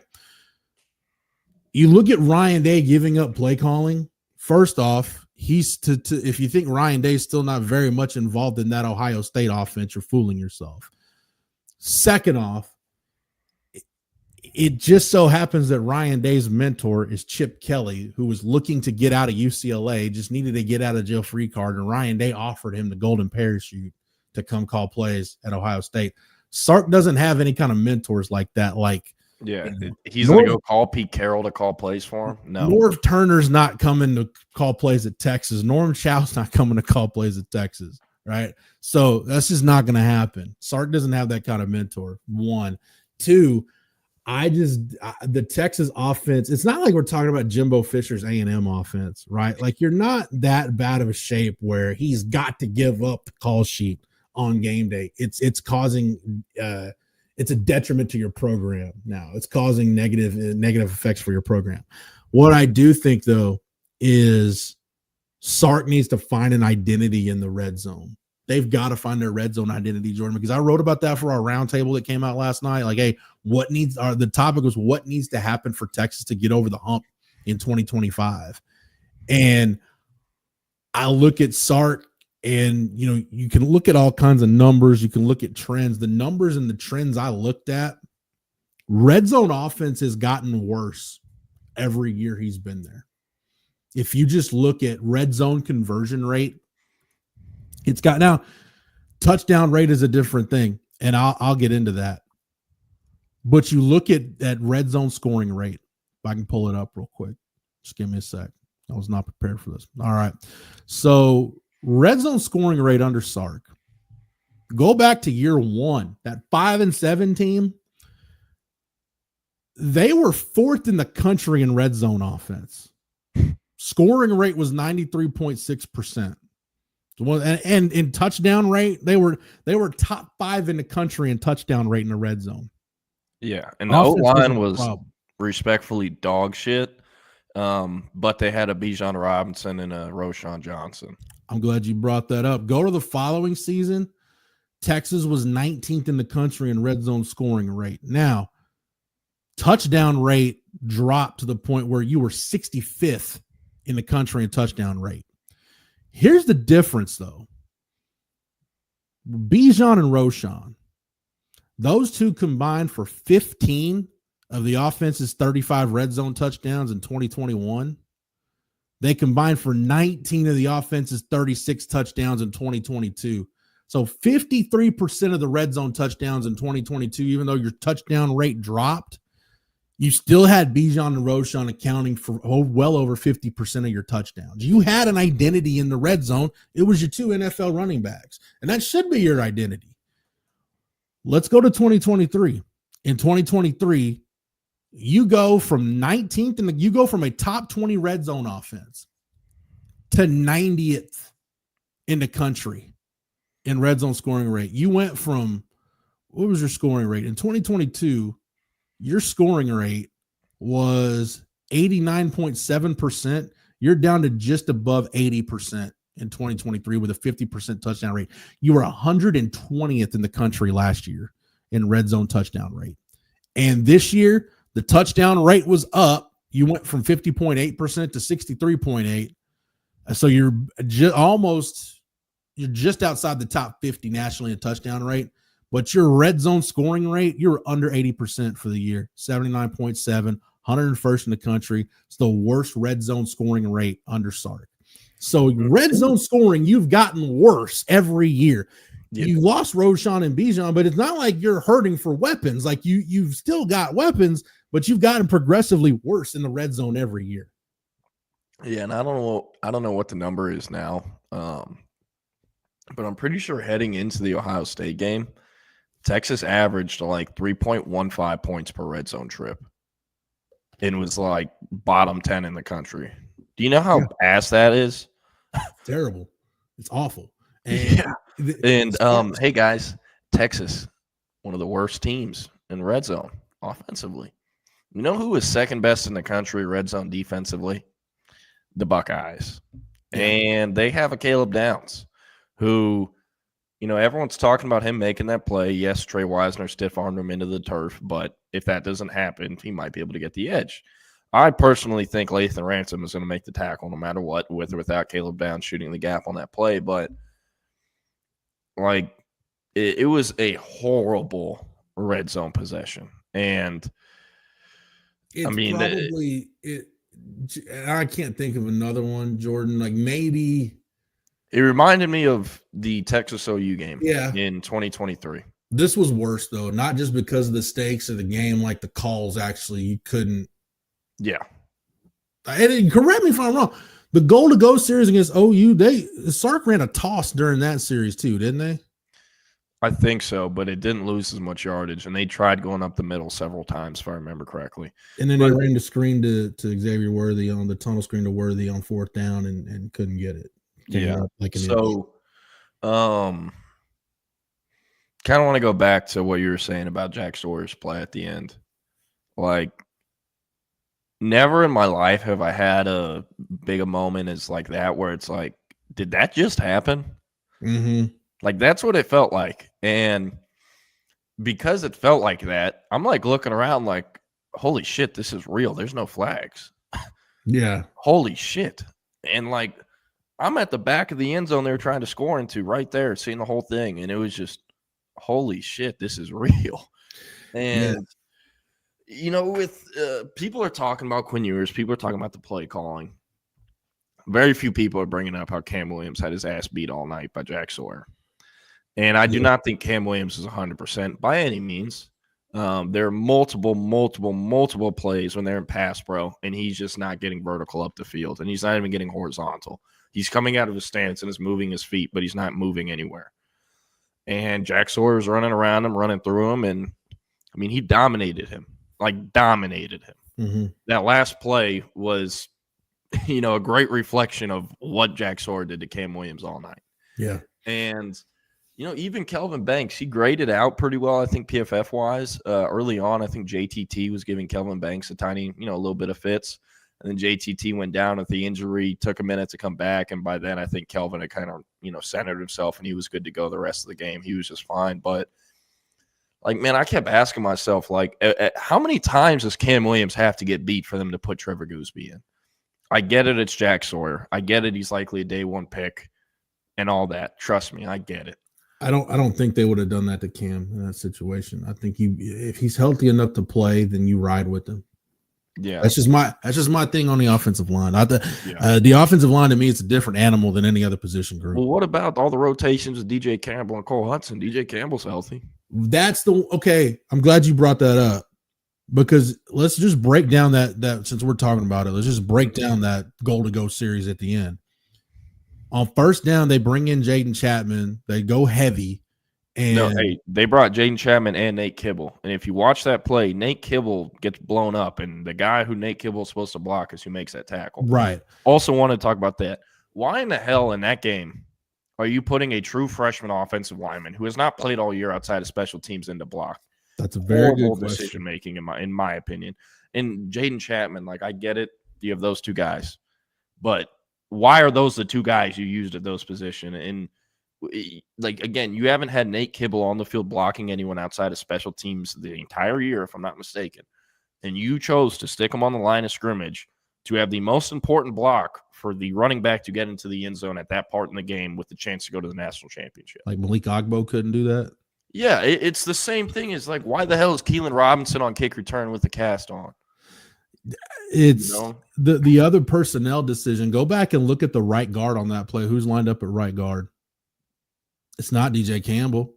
It's Cole Hudson. And that's the point where, all due respect to Cole Hudson, if you want to bring in Cole Hudson as a 6th offensive lineman in that situation, cool, whatever. DJ Campbell's one of your best run blockers in a short yardage situation. I want 52 in there. Why is he not in there? And I'm not saying they would have scored or that would have changed anything, but this is part of the deal. Like, you've got it's the lack of a red zone identity, Jordan, is what it boils down to. What you got to figure out in the red zone between the 20s, Sark has the kind of offense where he's always said it. The more we can do good, the tougher we are to defend. And versatility is the strength of his offense. But your focus has to narrow in the red zone. And I'm not saying this like I hope Sark hears me. Sark knows what I'm talking about. I'm saying this for Gen Pop to kind of help everybody understand where I'm coming from. Your focus narrows in the red zone because the field is condensed. It cuts down your playbook. You've got, as a play caller, you've got to be at your very best in the red zone. You got to know what personnel you're going with. You got to know what kind of plays you're going with. You got to go into every game with a really good feel for the red zone. And that's my deal. Like, I say it's a lack of an identity because Sark just didn't really have a feel pretty much all year in high leverage spots in the red zone. Think about how many red zone turnovers they had, how many blown assignments they were. And I think part of it is understanding your personnel. DJ Campbell's got to be on the field. Yeah. If he's good enough to start over Cole Hudson, he's got to be. And I'm not saying it's a knock on Cole Hudson, but you got no push in that situation. Like in that short yardage run, the Gibson run, you got no push. It was a stalemate. And guess what? On the goal line, if it's a stalemate and you're the offense, you lose. Yeah. And like, he had a wonderful career and is the best center at Texas since I don't know who. But you know who and what Jake Majors is. You cannot expect him to get pushed on Tyreek Williams if they're going one-on-one. So if that's the center nose tackle matchup, again, why is Cole Hudson in the game if you have DJ Campbell over there on the bench?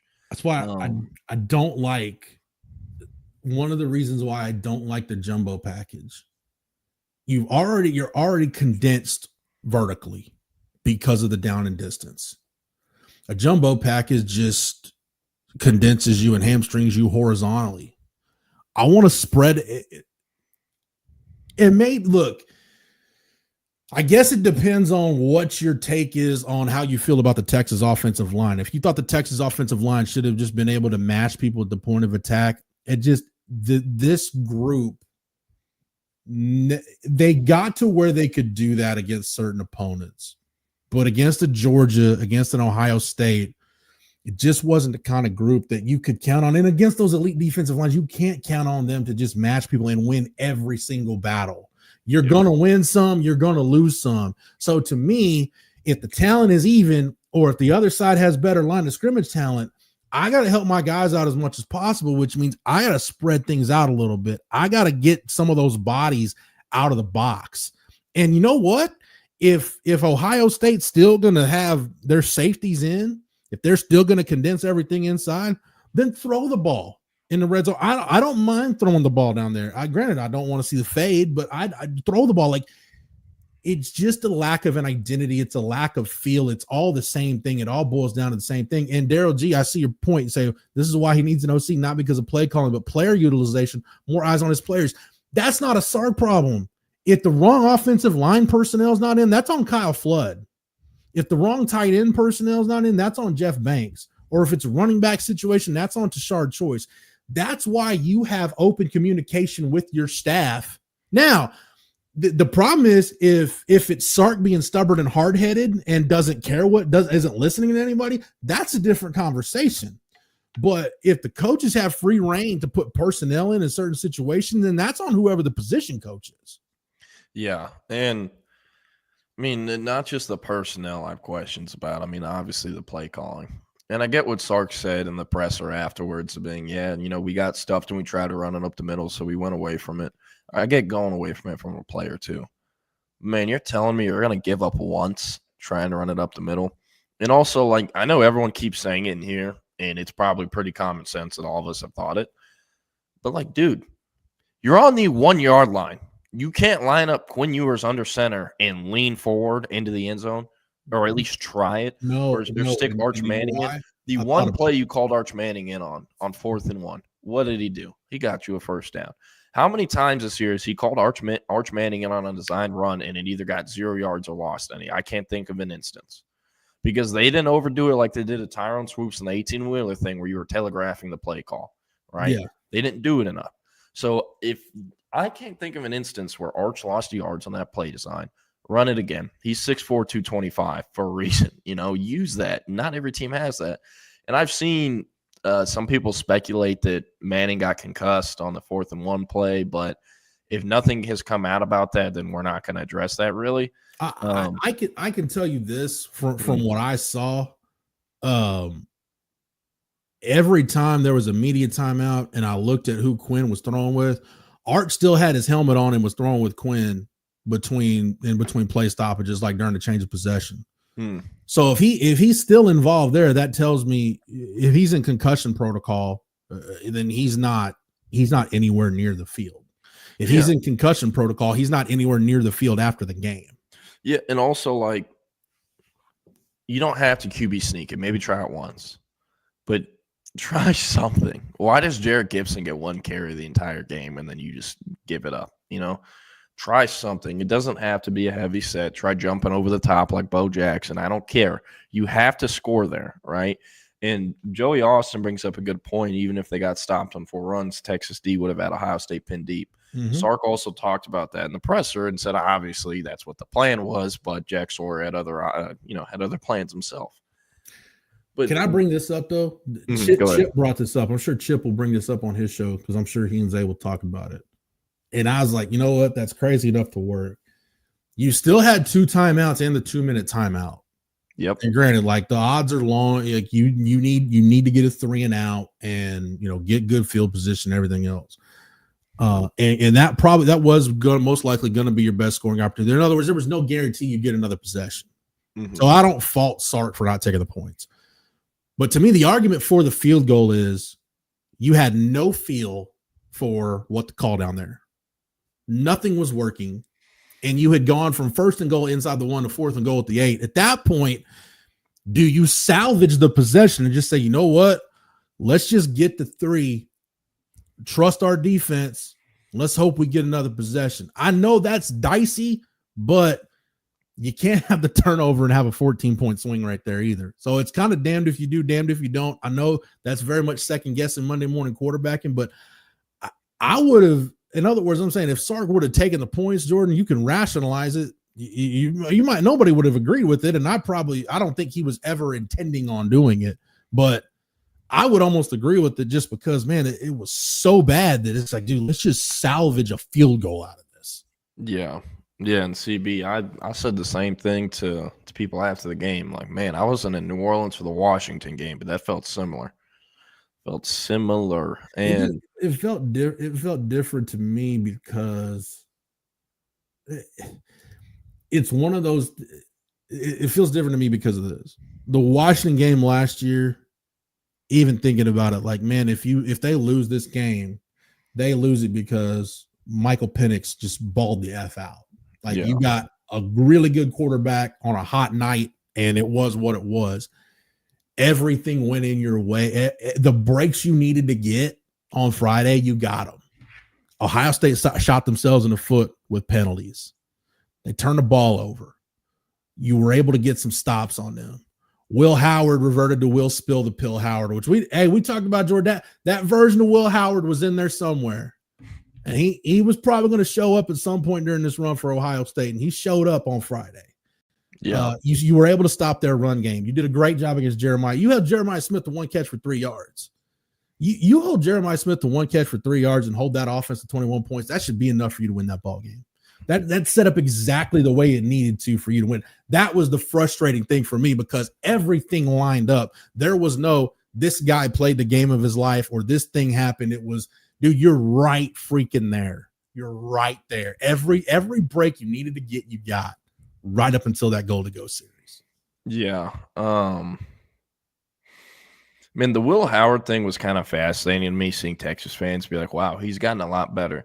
Like, did y'all not realize in the 14 games before they played Texas, he was over 80% completion percentage in 7 of those 14 games? And it's not like they're running the kind of, no disrespect to him, it's not like they're running the gimmicky Texas offense where the ball's getting thrown behind the line of scrimmage on half of those passes. He's throwing it down the field and putting it in windows. And he put it in several windows on Friday. Texas sold out to stop Jeremiah Smith, and they did. He had 1 catch for 3 yards, like you said. But everything was open over the middle because they were defending the sidelines and the perimeter and basically said, hey, Ohio State, we're going to cover your aliens, so you have to beat us with your 3rd, 4th, 5th, and 6th best skill players, and that's what they did. They went to G. Scott, the tight end. They went to the other tight end. Will Howard threw some damn good throws over the middle that were very close to being picked off, but he was fitting them into windows. Man, right? the one he had to I think it was on the first drive, the first touchdown drive. He hit a window to Ibuka that I'm like, dude, if that ball's 2 inches behind him, Anthony Hill picks that off.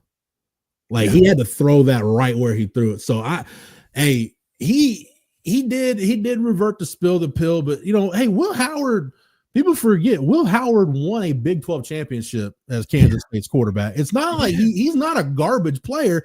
And why he looks better. This is Will Howard in an offense where he doesn't have to do everything by himself. Like, especially Will Howard in an offense without Deuce Vaughn. Dude, that was all on him last year. Yep. And he's also in his 5th year with like 3.5 years of starting experience. He's going to be good. And he's Ryan Day calling plays and he's surrounded by aliens. But no, Texas basically made them, beat them with their 3rd, 4th, 5th, and 6th best skill players, and that's exactly what happened. Their running back duo was lethal. No one else in the country has something like that right now.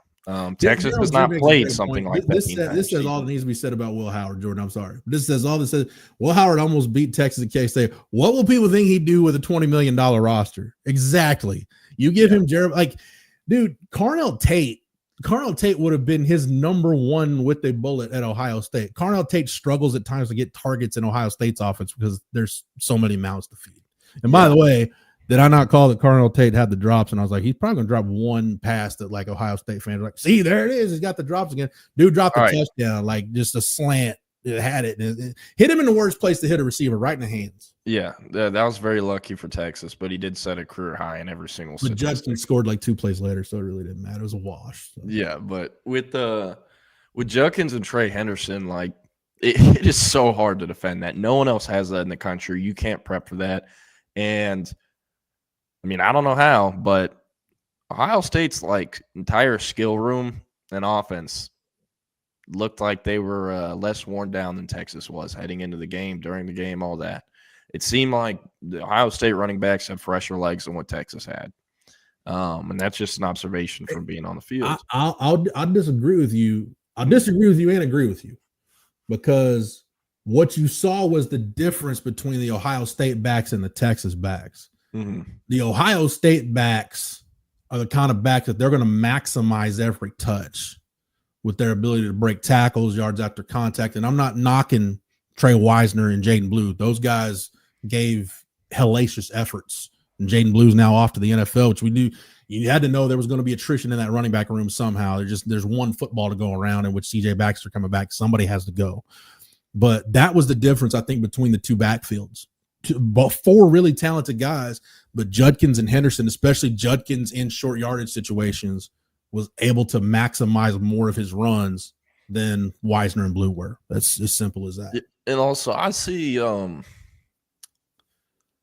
I heard a lot of people, or I've seen a lot of people since this play, but I heard a lot of people walking into the tunnel right after the play happened at halftime.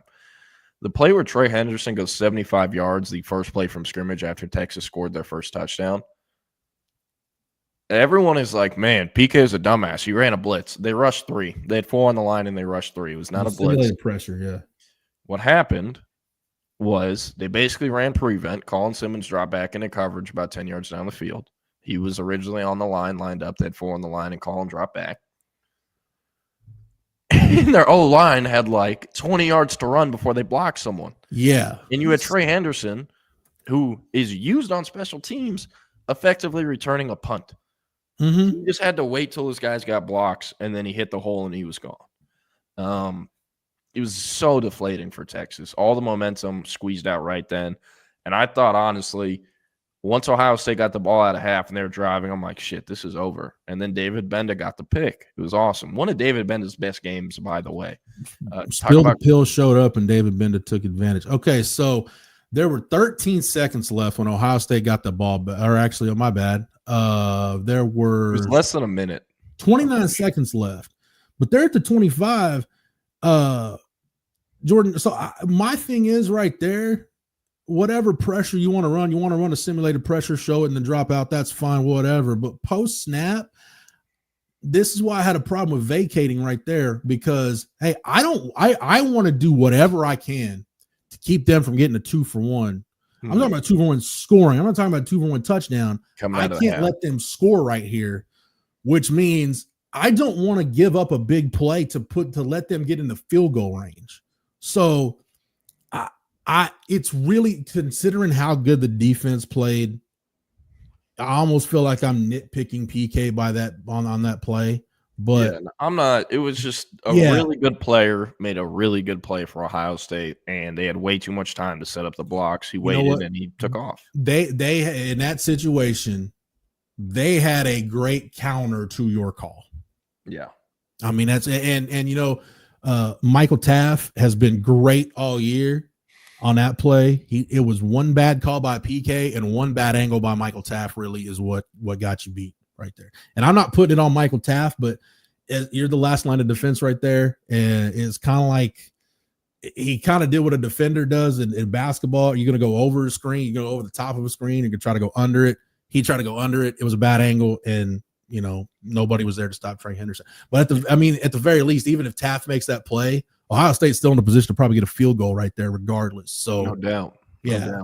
So it's splitting hairs really, but it's hard for me. Like I said, it's hard for me to pick on PK because the defense, they're playing on Jeremiah Smith, ended up working. Their pressure on Will Howard. I'm not gonna say they rattled Will Howard, but you could tell he was feeling it a little bit because Sorrell and Simmons and Alex January, I thought, played a hell of a game. They were able to get to him and affect the quarterback.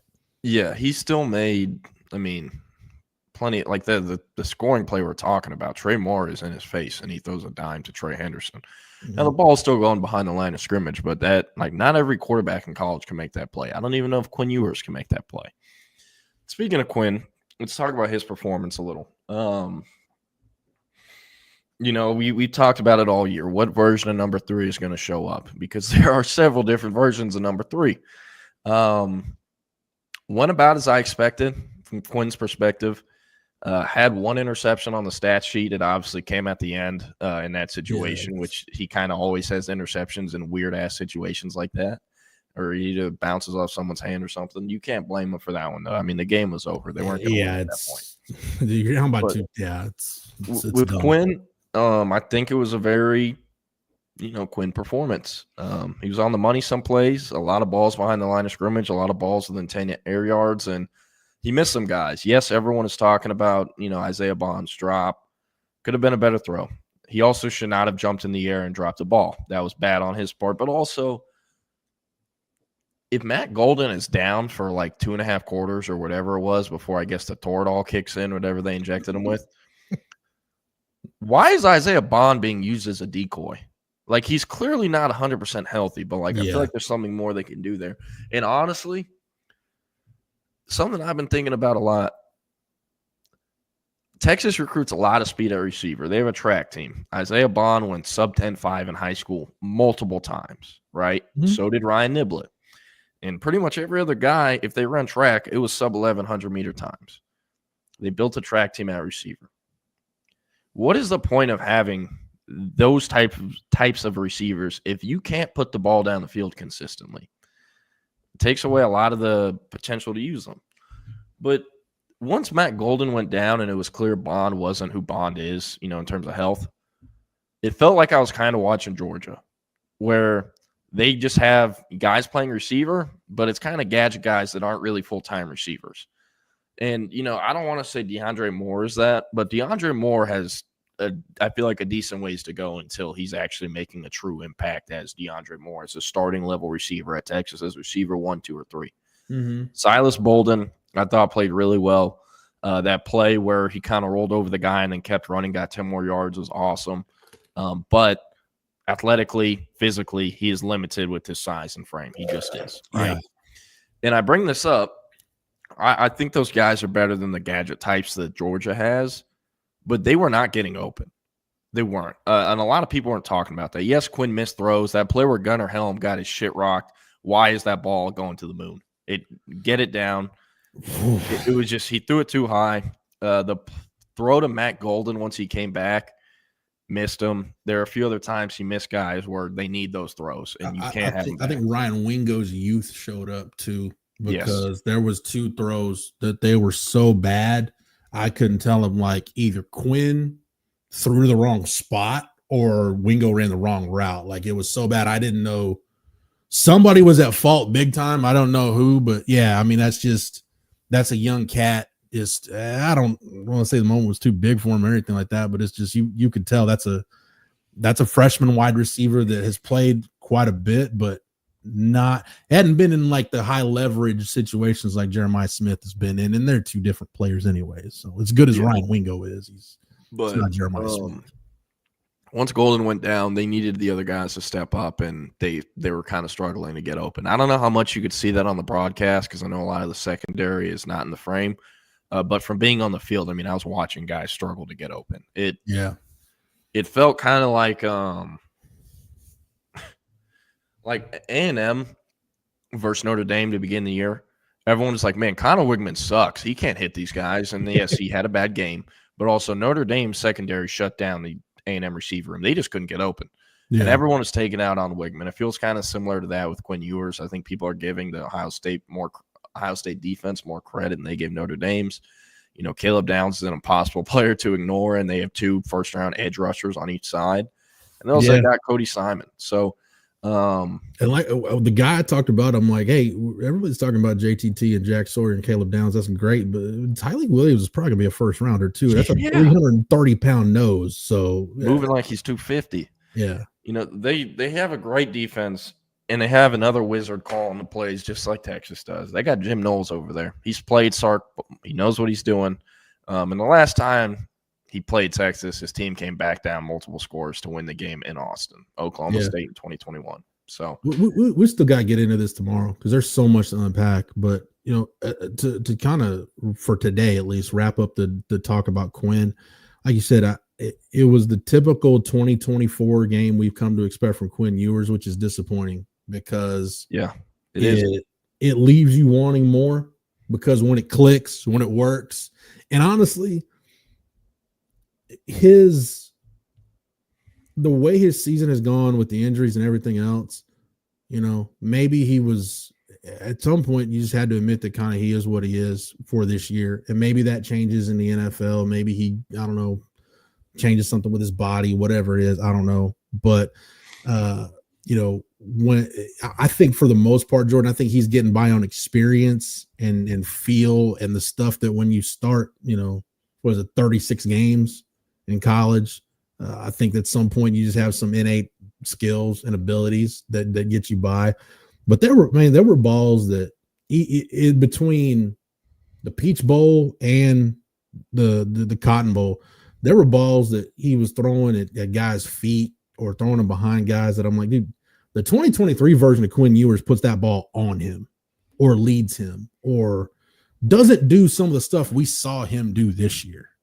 And look, Quinn was not, regardless of whatever clickbait headlines you want to see out there, Quinn was not going to transfer. Quinn was going pro. He's going to enter the draft officially at some point. And me personally, I think somebody's going to take him on day 2. I don't think he'll be on the board by the time the 4th round starts because people are always going to reach for quarterbacks. I think he can go day 1 still easily. Dude, he might. I've seen worse quarterbacks than Quinn Ewers go in the 1st round. Yeah, and it's not a good class. Like Shador, Cam Ward, easy guys, I think are, you know, dude, first rounders. After that, especially like with Nussmeier staying, Carson Beck staying, like it's, dude, if you want a quarterback, you're gonna have to unless you can get up to get Cam Ward or Shador Sanders, you're gonna have to reach for one. Yeah, and I don't know, you know, I know we spent a lot of time this year talking about he's not who everyone thinks he is with Quinn. And we've been hard on him at times. A lot of people have. That's kind of what's going to happen, though, when you're the quarterback at a place like the University of Texas. Comes with the territory, man. Right. Territory. But truly a fascinating college career to look back on. From, like, man, if you would have told me in December of 2021 when he went in the portal and transferred to Texas that he would proceed to lead Texas to 3 winning seasons, 2 wins over Oklahoma, a win over A&M, the SEC Conference Championship game, year 1 in the conference, the Big 12 Conference Championship victory, back-to-back college football playoff semifinal berths. If I told you all that, I feel like you'd be pretty excited in December 2021 that, hey, this is what the future looks like under this guy at center. That he's going to have the ball in his hands inside the final 4 minutes of 2 CFP semifinal games with a chance to get you to the title game. Yeah. You would be very pleased with me telling you that. Coming off the 5-7 year where they lost 4 or 5 games after leading by double digits at half. Yeah. You would be very pleased with that. Go ahead. Sorry, Jordan. Yeah, but this is the University of Texas. People have very high expectations. And when you have the number 1 overall prospect label on you by every single site in America, even after you reclassed, there is going to be a level of hype you're never able to live up to. I say this all the time. LeBron is my favorite athlete of all time. He also, I think, is the only athlete that's ever lived up to all the hype put on him and more. It's just impossible to do nowadays. It really is. And with Quinn, the number one label and having Arch Manning behind him is why everyone takes everything out on him at different times. Yes, he misses throws. Every quarterback misses throws, but not every quarterback has Arch Manning behind him and was the number one overall prospect. He was. No one has ever had to be in the situation he's in before with everything involved there, from the transfer to dad being involved, to everyone know dad's involved, to all this other stuff, all the politics, NIL. There's a lot of pressure on him. And for the most part, he's come through and delivered on everything he wanted to do and did everything he was supposed to do for the most part. Mm-hmm. So, again, I know we've been hard on him at times. I know fans have been hard on him at times. I know plenty of fans are ready for him to get on so Arch Manning can be the guy and that era can start. But, for what Texas was the majority of my life, watching the team and who they had at QB, I don't know how many more guys like this we'll see. As long as Sark is in Austin, we'll probably have, some pretty talented quarterbacks recovering at Texas. But for a long time, Quinn Ewers would have been the best Texas had. And he was. So I think like CB said, all you can say is thank you, Quinn. Go enjoy it in the NFL. Probably the best thing you can say. I'll say this for Quinn. Is a good career. Did it live up to the expectations? No, but unless he was in New York holding the Heisman and was holding the trophy at the very end, it probably wouldn't have lived up to anybody's expectations. That said, when you look at him in kind of the pantheon of Texas quarterbacks, I mean, I always say this, there's three, if you're going to tier Texas quarterbacks, there's three guys on the top tier. However you want to rank them, you rank them. There's three guys that have their numbers retired in the stadium. It was Bobby Lane, Colt McCoy, Vince Young. They're in the top tier. And then there's a break. And in that second tier, I honestly think Quinn's in that second tier. I think it's Quinn. I would put Sam in that second tier. Gerard heard the Cal game in that second tier. Marty Akins is in that second tier. Guys that accomplished a whole hell of a lot. There's just maybe that one or two thing that's missing from a resume.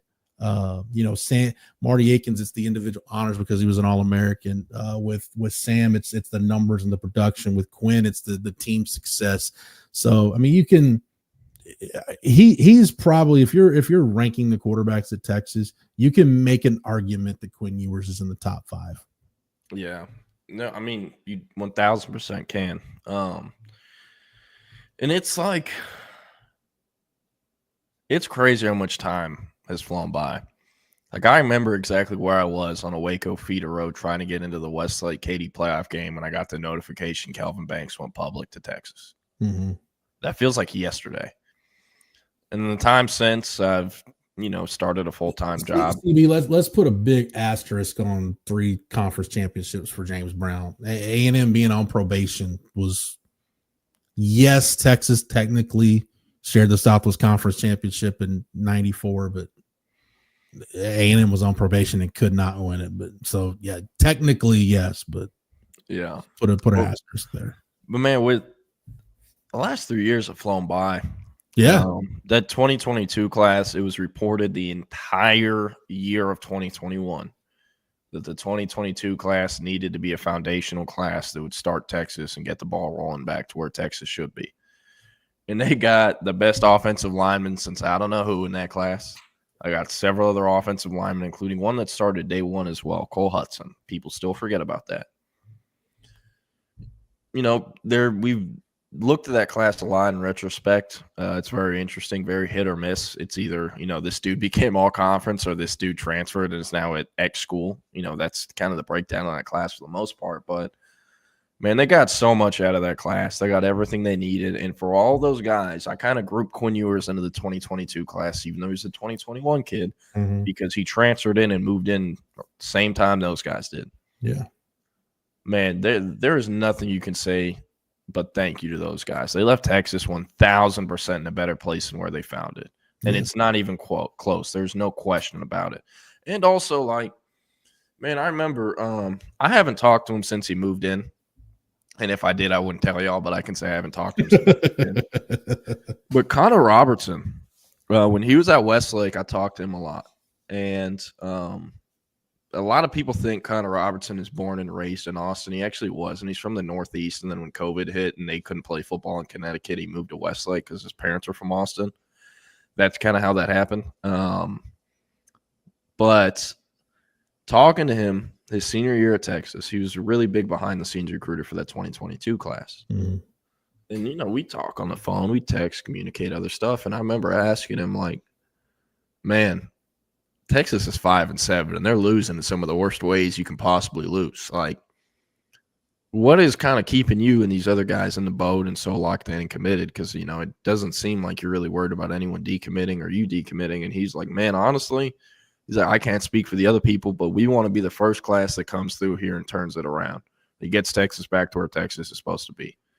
And while Connor Robertson hasn't, maybe contributed a ton to it, his class has done just that. They put Texas back in the national stage and put the Longhorn logo back where it's supposed to be in the AP poll every single week. So another Westlake guy after the game, and I mentioned this in the roundtable, in the lead into the roundtable this week. I think Michael Taft said it best to where you can tell where this program is now. He said it after the game. He said everybody understands what the standard is now here, and the standard is a national championship. Like when you wear the burnt orange now, that is the standard. And if you don't get there, you're not good enough. But the fact that you can say that now, and like, yeah, okay, back-to-back years in the CFP semifinals, yeah, you can say that. Like, okay, now everybody understands you can get here. Now it's about getting over the hump, and we'll get into that as the days and weeks go. But it just guts you, man, because you see this team. They fought through so much, having to play an SEC schedule. And look, if A&M fans want to talk about Texas schedule being bad, you're a part of that schedule. So again, think before you speak. But you play Georgia. You have a knockdown, drag-out war with Georgia in the SEC championship game. The week after you play A&M, you play Clemson in a playoff game at home. You host a playoff game. Go to the Peach Bowl. You're right there with Ohio State. It was a hellaciously fun year, and I think it kind of sets the table, Jordan, for where we are going forward, because some of those old benchmarks we used to think about where it's like, okay, you got to get double-digit win seasons or you got to play for a conference championship. Now, Ohio State's showing you, dude, you don't have to win your conference to win a national championship in college football now, and it's perfectly acceptable because of the playoff format. And if you expand it beyond 12, it's only going to get so kind of like the way I've like, okay, I've got to change the way I think about recruiting classes, really starting with 2018, because that was the first year that the portal really started to impact recruiting classes. We got to change the way we judge teams. And it's almost like you look at it kind of like NFL teams now. Like you understand how it's always been difficult to win a national championship, but you think about now the road you have to take to do it. It's almost a detriment to you to win a conference championship now. Like the energy and the resources you have to expend to win a conference championship. I said the best thing that happened to Ohio State was losing the Michigan game. Yeah, I mean, Jeff, as weird as that sounds. Jeff, think about this shit. This Notre Dame team that beat the shit out of Georgia, Penn State, name whoever, lost to Northern Illinois earlier this year. Yeah. Ohio State got upset by Michigan. Hey, but that's one of the beautiful things about the 12-team playoff. You can lose those games and still win a natty, right? This isn't a year ago where you drop one game, you're fucked. You're out of the 14 playoff. That's not what this is anymore. So, you can't just take off a week in the regular season. It's like, it's all right, we'll get them in the playoffs. You can't do that. But, it is interesting to look at the week-to-week risk factor of losing is so much lower than it's ever been. Dude, that's why, and I agree with your Texas fan. Like, oh yeah, you'll get Ohio State back next year. You get them in Columbus. Even if you do, it doesn't really matter. Yeah, it'll be fun to celebrate it for a week, but it doesn't matter. Yeah, regardless of whether you win that game or not, all of your flaws are going to be exposed week one. Mm-hmm. All of your blemishes, your deficiencies, they're going to be out front. So Sark and his staff will know without question. All right, we feel good about this, and this. We've got to work on this, and this. Yeah. And then you'll have non-con to do it, and then you'll go on into SEC play. Are the guys backstage? Because I didn't realize we. Yeah, Keenan's computer is there, but he's not in frame, and I haven't seen Eric. Wanted to ask you, did you have any thoughts from what the players said after? Because I didn't do any interviews or any of the press conferences after because I was in the workroom starting to edit photos. But being in that tunnel as the team walks off and being within 10 feet of Michael Taft as he's losing his mind and just screaming "fuck" and other stuff, like, damn, man, it's an interesting place to be. I'll tell you this though. And I caught bits and pieces of some conversations. I talked to Baron Sorrell for a little bit, but I got the feeling, and even Jade and Quinn kind of gave this vibe off too when they were in the primary press conference. That was a team where guys felt like, at least it's one of those games where you feel like, dude, you left part of yourself out on that field. Yes. Like, I don't think there was a single guy that walked off that field wearing an icy white uniform that was like, I think everybody was physically, mentally, emotionally, spiritually just drained. Like, they gave absolutely everything they had. Yeah. One thing, so I went and watched the, I don't know, someone posted on YouTube, but it was a press conference with Sark, Jade, and Quinn. Mm-hmm. And man,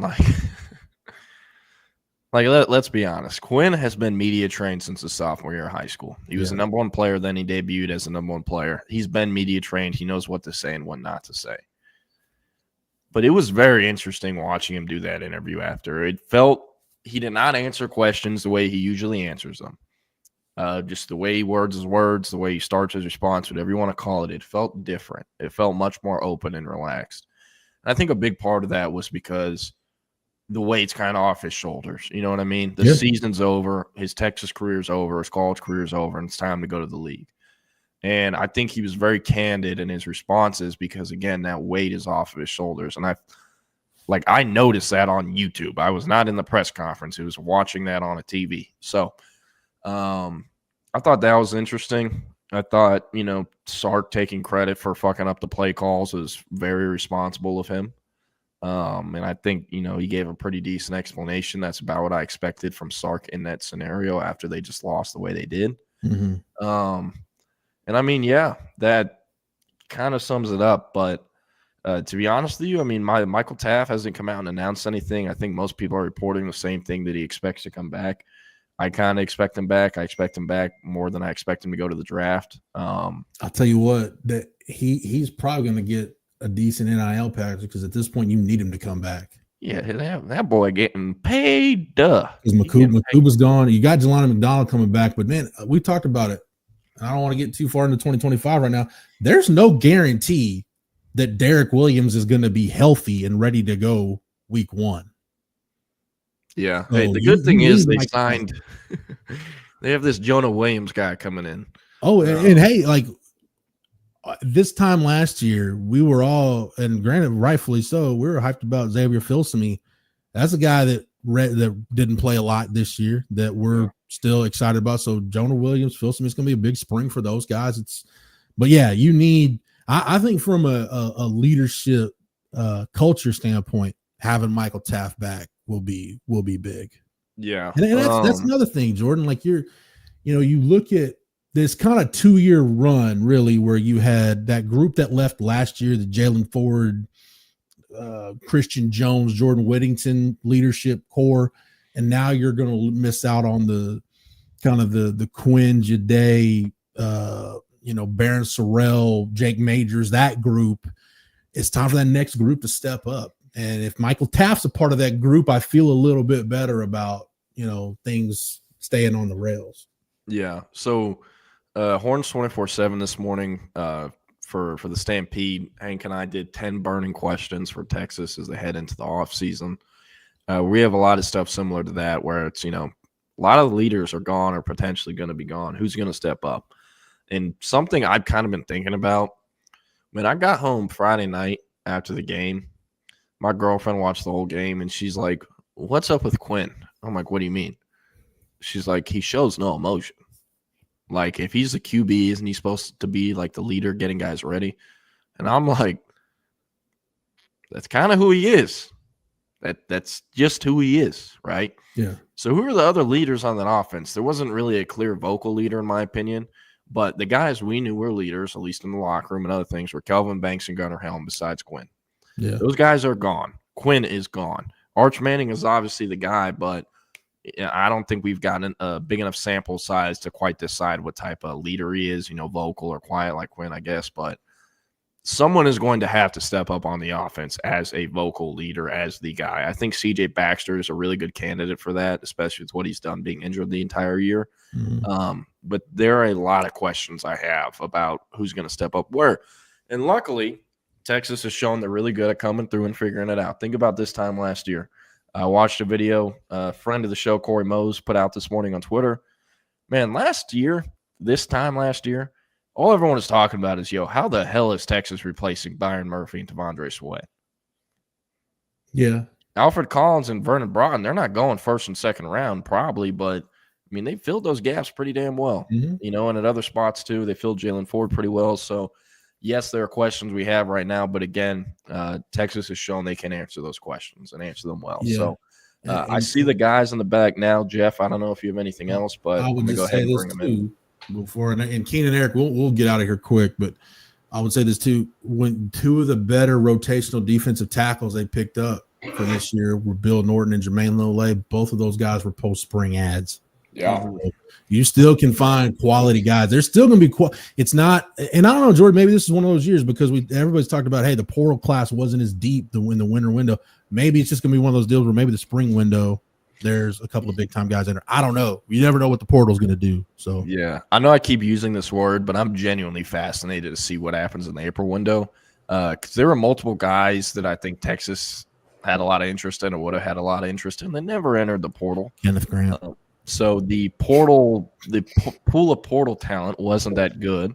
And I know a lot. I've talked to other coaches at other schools, NIL agents that have guys at other schools. A lot of schools are in the same boat where guys they thought they were getting or guys they thought would go in the portal never went in. So let's see if those Quinion Mitchell style. Yeah, let's see if those schools in Texas maybe can get those guys going in April. Who knows? They have a few months to do some T wording. So we'll see. I'm gonna get out of Eric's way. He looks like a man that just got off of a Rodney Terry Zoom and is dealing with the state of Texas basketball right now. So. Jeff, real quick before you run, do you have 30 seconds? Because I was actually hoping to use this as a natural segue in our show. Sure. And the RT Zoom sprouted up last night.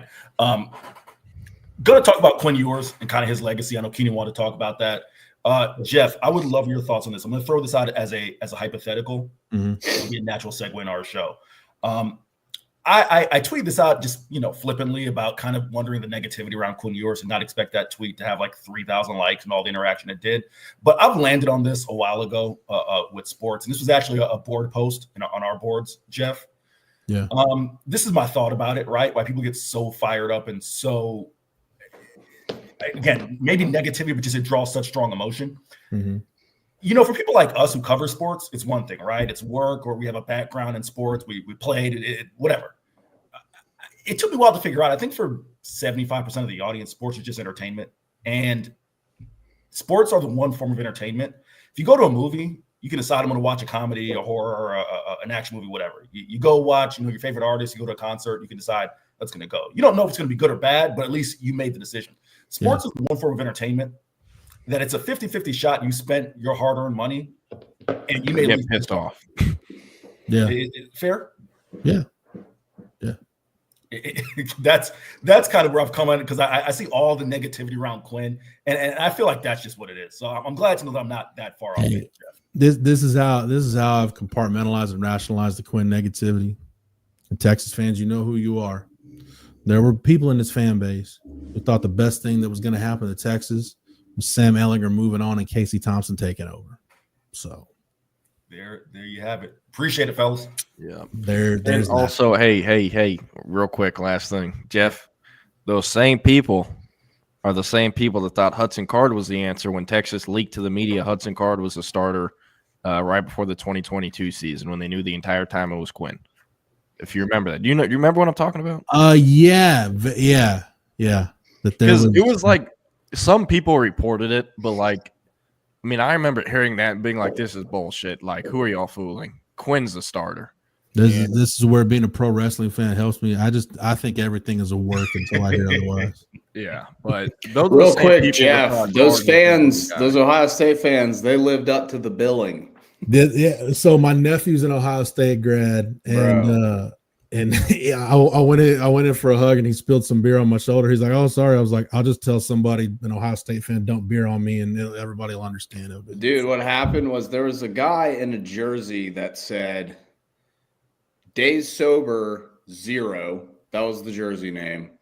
And he was probably 21, 22. And I watched him talk trash to a 10-year-old boy. And another Ohio State fan was like, "You gotta chill, man." See that that's why I'm proud of the Buckeye fans. A lot of you did a really good job at reeling in the 2% that had a chance to just F it up for everybody else. I almost swung on the guy. I was so mad at him. I was like, "You're such a piece of garbage, dude. Don't talk shit to a child." Hey, you gotta be careful. AT&T Stadium, have y'all seen? They have this security system where there's like cameras up in the jumbotron that can like facial ID and recognize who you are. So, like, if you were to do that and run out the stadium, of course not. I'm not going to actually swing on somebody easily. But so, good thing you didn't. But no, I'm not a swinger. Richard Rodriguez in the chat. That's a hell of a way to twist words. No, not comparing Hudson Card in case. Just saying, show appreciation. Appreciate what you got because it could go away in a hurry. Yeah. So anyway, that's gonna do it for us. We'll be back to do it tomorrow. Keenan and Eric, have a great show. Yes, sir. See y'all. Happy Monday. That was It's Just an Hour. Jeff Howe, Jordan Scruggs, taking you up to around midday. We are false start. Apologies. I had planned that there'd be no more Monday interruptions. However, the Rodney Terry press conference was scheduled for noon. Hopped off a little bit early, so I cannot keep Jordan and Jeff around forever. But it is January 13th, 2025. I am Eric Henry Forns 24/7. He is Keenan Womack, who appears to be rocking. Well, what hat is that, my guy? Is that a Cowboys hat? Eastern Division champs 1995, brother. It's a throwback hat. I got it on. My brother got it for me for Christmas on eBay. I thought it was pretty cool. Listen, I can appreciate, and you know this, I can appreciate good throwback gear. So, side note, one of my favorite Cowboys jerseys, you know me, I'm not a Cowboys fan. I didn't grow up in Texas, but those jerseys they wore, I think that was the 94, 95 year. I'm sure someone in our audience will correct me. When they had like the star, you know what I'm saying? Like the star on the yeah. That was fire jerseys, dog.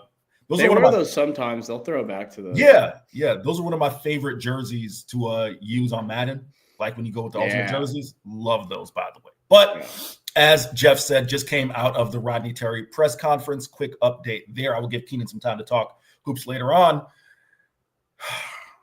Kendall Weaver's going to be out for an unspecified amount of time. So, James Cox, not quite looking sad just yet because, RT's keeping the upbeat thing, but the rest of us are because, that ain't helping things. Keenan, you heard that question I asked Jeff, and I'm going to segue that, and I'll run it back for our audience. I landed on this, Keenan, about like 5 years ago, right? That I don't know where you fall in this equation, and for our audience, I would love your guys' perspective as well. I think for people who either played or you cover this thing as work, maybe you have a different perspective. And to be clear, I am not claiming that my perspective is better than anyone else's. I am not trying to sound all high and mighty. I understand that for the average person, right, who works a 9 to 5, they look at me, it's like, yo, you get paid to watch sports. Like, shut the F up, first world problems. Cool. Like, I am not claiming my perspective to be high and mighty or better than anyone else's. It's just different. I have landed that for the average person, right? And let's call this 80% of sports fans. Sports is just entertainment. It is no different than, buying a ticket to a concert. It's no different than watching a movie, right?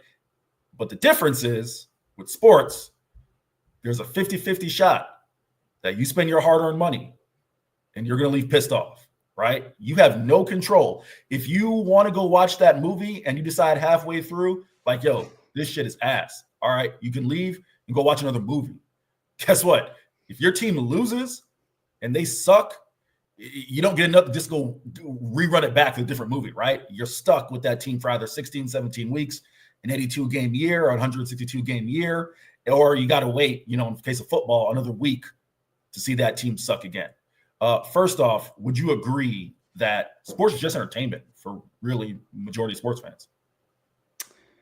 I mean, yeah, some people it's their lives, but like for me, it was, I care more about Texas football than I care to admit sometimes. Like that was devastating to me. Knowing how close they were, being at the 1 yard line, it was truly one of the most devastated I've ever been. I was like despondent for like 10 minutes. And my buddy I went with, who's not a Texas grad, he's an Arkansas grad, but he went to the game with me and he pulled for Texas. But he was like, we were like walking out and I was like, I just need like 10 minutes, man. And he's like, I get it, dude. Like totally fair. So I understand the making it your life thing and how dumb that is. But sometimes you just care, dude. I mean, I grew up on Texas football, right? My dad went to UT. My mom went to UT. Aunts, uncles, cousins, grandparents. Like I had so many family members that went to UT. Same with my wife's family. Like a bunch of her family. She went to UT. Her brother went to UT. Cousins went to UT. So it's just like, it was devastating, man. And like, I'm not going to lie. I think the better team did win that game. I think Ohio State's a better team, but just the way they lost was soul crushing. And it's going to take a while to get over it. To be clear, Keenan, what you just laid out there, I totally get, right? To prove that I'm no better than anyone else, when that Zane Gonzalez field goal bounced off the upright and went in, I threw the remote. Like it took me 5 minutes. Yeah, I'm sorry, buddy. That was tough. Took me 5 minutes to be like, all right, season's done. And if I may, sidebar for a second here. I hate all y'all. And the reason I say I hate all y'all is because I cover the Texas Longhorns and I'm getting no reprieve because my timeline is flooded with people who want to shit on that little guy who's my quarterback. So affectionately, I hate all you guys. And that's fine. I get it because he went to OU. And to be clear, he's a little half pint who won't shut up, right? So I understand the hate, all right? But I just can't get a reprieve because my team lost. And as Chris Bennett, who was gloating, he's the person who was inspired this rant, was gloating on my timeline about seeing Baker lose. No, I say that in jest. But Keenan, to be clear, I'm not referencing necessarily the loss. I tweeted this out, and it's probably my fault because I was wired. Keenan, I tweeted this out at 2:55 in the morning. I hadn't even gone to bed yet because I think I published my last article at like 2:30 something. I wrote a piece at 4 this morning. I get it. Yeah, I posted my last article like 2:30 something after the game. But I tweeted this out. I said, now that I don't cover Quinn anymore, I'll say this. I generally don't understand all the negativity thrown this kid's way. It's mind-boggling to me. Let's go and just run through some of the responses here. Here's one of the more rational ones. I mean, it's just play related. So much potential around him that his flaws are glaring. Nothing against him personally. I have no problem with that. I have absolutely no problem with that at all, right? That I can understand. Here are, as someone said, no Longhorns fans dislike Ewers. He's a good college QB that almost anyone would want as their QB. It's just that our eyes told us that the better QB was on the bench. Okay. I'm not quite sure how we've arrived at that conclusion. I don't know either, man. But fair enough. Here are some of the others. Because he's not that good. Texas' best QB's on the bench. Here's another one. I've watched him purposefully throw multiple games. Okay, all right. That's insane. Slanderous. That's completely ridiculous. I've got others here. Kid is overhyped. There's that. Where's some of here's this one. Because he's from South Lake, and you may be able to address this. He's from South Lake. South Lake people will let you know quick his family were renters. He made huge plays, but not when the team needed him the most. Good riddance. I've seen others. People are spoiled, man. I've seen others here with the good. A bunch of like deuces signed. Glad he's gone. Good riddance. Thank God he's gone. All right. Now, mind you, the previous show just talked about the previous era of Texas quarterbacks, which I'm going to allow you to jump on in a second. Oh yeah. But here goes this guy, and I'm not going to name anyone. Says, I'll clarify. He sucks at playing quarterback. All right, we got that one. I mean, it's just a lot of because he sucks. He's bad. Again, I don't know how you win 25 games, or I guess Quinn won take out Archer starts 23 games, or 21 games. Take out Malik Murphy starts last year, right? So 21 games for the past 2 years, and he's bad, right? He failed to meet expectations. He's a martyr. Excuse me. He's a mercenary. Excuse me. What does it say here? I'm trying to read this comment. Basically saying that he grabbed money. It just was a money grab, right? Because this comment doesn't make any sense. The English is bad. NFL bust, college bust as well. I don't get in Keenan. I mean, they're because he sucks balls. Jesus Christ. Because he's ass. I can do this. They're like 400 comments, so I can do this all day, Keenan. He's a shit QB that's very inconsistent. The way he turned the ball over every game, he walks into sacks. Quinn Ewers, who had one of the best TD to INT ratios, especially last year. Not so much this year, but last year. All right, so that's just an idiotic comment. This person accuses me of trolling for an audience. All right, I'll stop. Yeah, if there's anything Eric Henry does, it's troll for engagement. A, troll for engagement. B, you know what puts more money in my paycheck?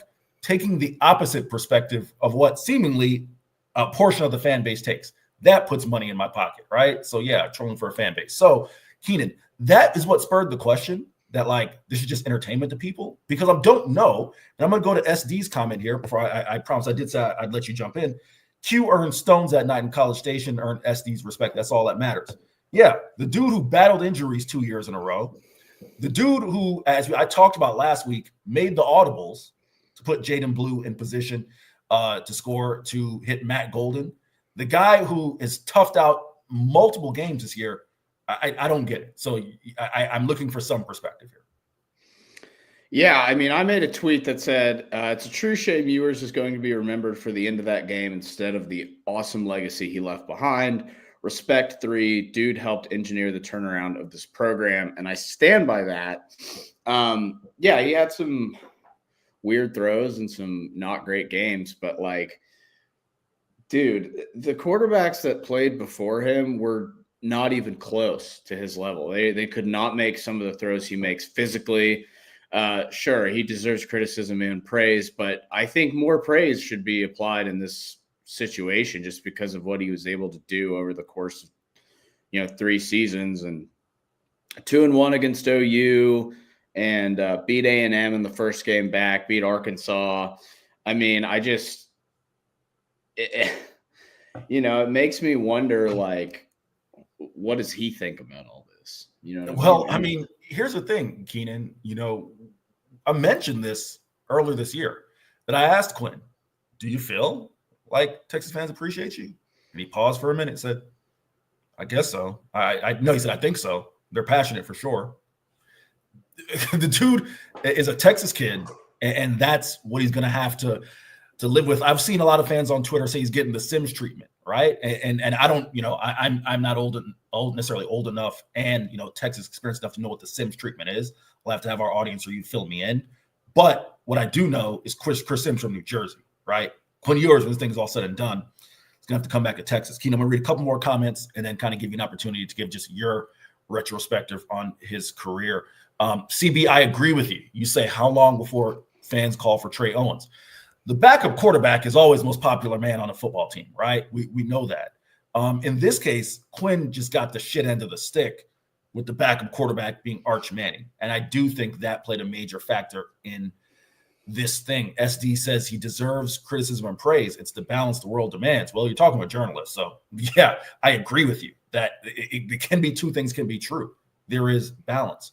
Daryl G, again, I think this is a more than fair take. Quinn is a good QB, great at times. That's it. To take Texas to the Natty, Texas would need a QB who plays great more than good. I don't necessarily know if I agree with the last part of that sentence. I put it to you this way, Daryl. I don't think that's necessarily applicable to Texas. I think that can be applied to many teams, although I'm sure the natural argument would be look at Will Howard, right? And no one's going to accuse Will Howard of being great. Keenan, I'll read 2 more, pass the rock back to you. Joey says Dillingham would have won that game. Okay. All right. Next. I don't think there's any coach that would have won that game. I think Ohio State was just a better team. You know what? Again, let me finish this comment. Sark lost that game. Sark's a good head coach, but needs an OC. Keenan, you wanna address that?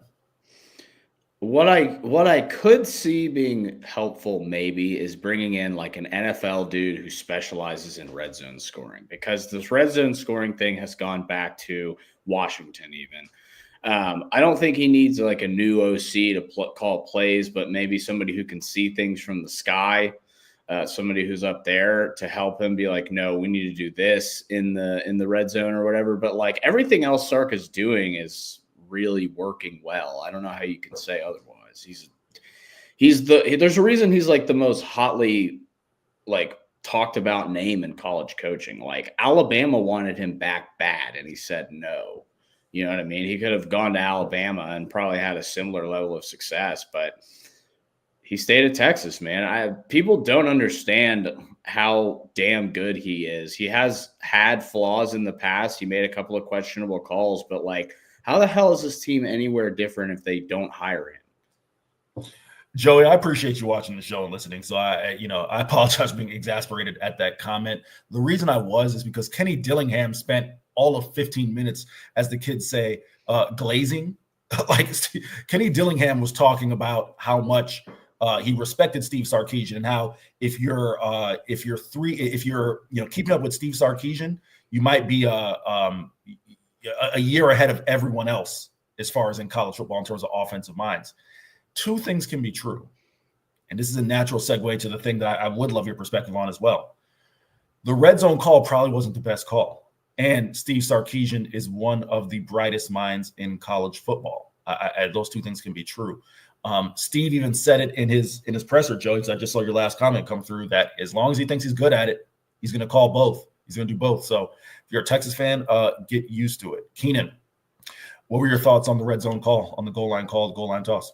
The toss was pretty bad, man. I think that's pretty short side toss is not typically the thing you run at the 1 yard line. I mean, what I would have done is just keep banging it with Jarrett Gibson at the 1, try it 4 times in a row. That's what I would have done. If you can't get it, you don't deserve it. But, running around, running pitch plays, losing 7 yards it's not how you win games, man. I mean, I still think he called a pretty good game overall. I think the very important play was a mistake with PK blitzing on that final play of the second half that resulted in like an 80-yard screen touchdown.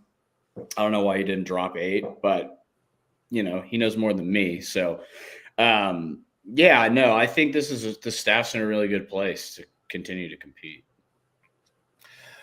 So after the game, I spoke with Kelvin Banks to bring the audience behind the curtain. This is how we broke down the post game. So Jeff handled the post game presser with Steve Sarkisian, Quinn Ewers, and Jade Barron. I went straight to the breakouts, which had, let's see if I can remember off the top of my head, Kelvin Banks Jr., really the vital pieces of that play. Kelvin Banks Jr., the toss was run to the short side. As you mentioned, that was his side, left tackle. Kelvin Banks Jr., Quintravian Wisner. Trey is still growing as a talker. Sometimes he's good. Sometimes I think he'll grow into the role. But he basically no commented the first 3 times anyone asked him about the play, and then just reverted to it was a busted play. Kelvin Banks Jr. gave what I believe is the most truthful answer, and I wrote it for the site. Kelvin is actually, Keenan, a really good talker. He's smart guy. He's a super smart guy, real nice guy as well, gregarious guy. Kelvin said that on that play, the defensive end and Caleb Downs kind of got down quickly, no pun intended. And as he kicked his man out, it kind of forced Quintravian Wisner wider than the design of the play. And then, of course, as you noted, the play was short side. So you don't have much room for that play if you're going to bounce it to go much wider than it is, right? You can only go backwards at that point. You don't have enough grass, enough room to go wide. You got to go back. And that's what happened there. Blake Brockenmeyer, former NFL player, works for CBS Sports, also gave his assessment, and it was pretty similar as well, that the play was essentially blowing up because Texas was outnumbered, right? And KB addressed that as well, said that, they had the numbers on that play. We can debate the play call to the cows come home. I know for me, I was a little bewildered by the goal line toss. I'm sure Jeff Howe talked about on his show. He hates goal line fade, goal line toss. He hates those things. And CB, thank you, because I thought Blake Brockenmeyer went to Texas. I just couldn't remember off the top of my head. Yeah, I was going to say he's definitely a Longhorn. Yeah. He hates those two plays, right? I am with you, Keenan, as it looks like, brother. First off, how are you feeling? Because you're like chugging liquids and all types of shit right here. Not great still. Okay. I taking some Dayquil and drinking Gatorade and recovering. For those of you who are not on the visual medium, Keenan just went like back-to-back Gatorade, Dayquil, Gatorade. So I appreciate him. Where we're at. I appreciate him showing up.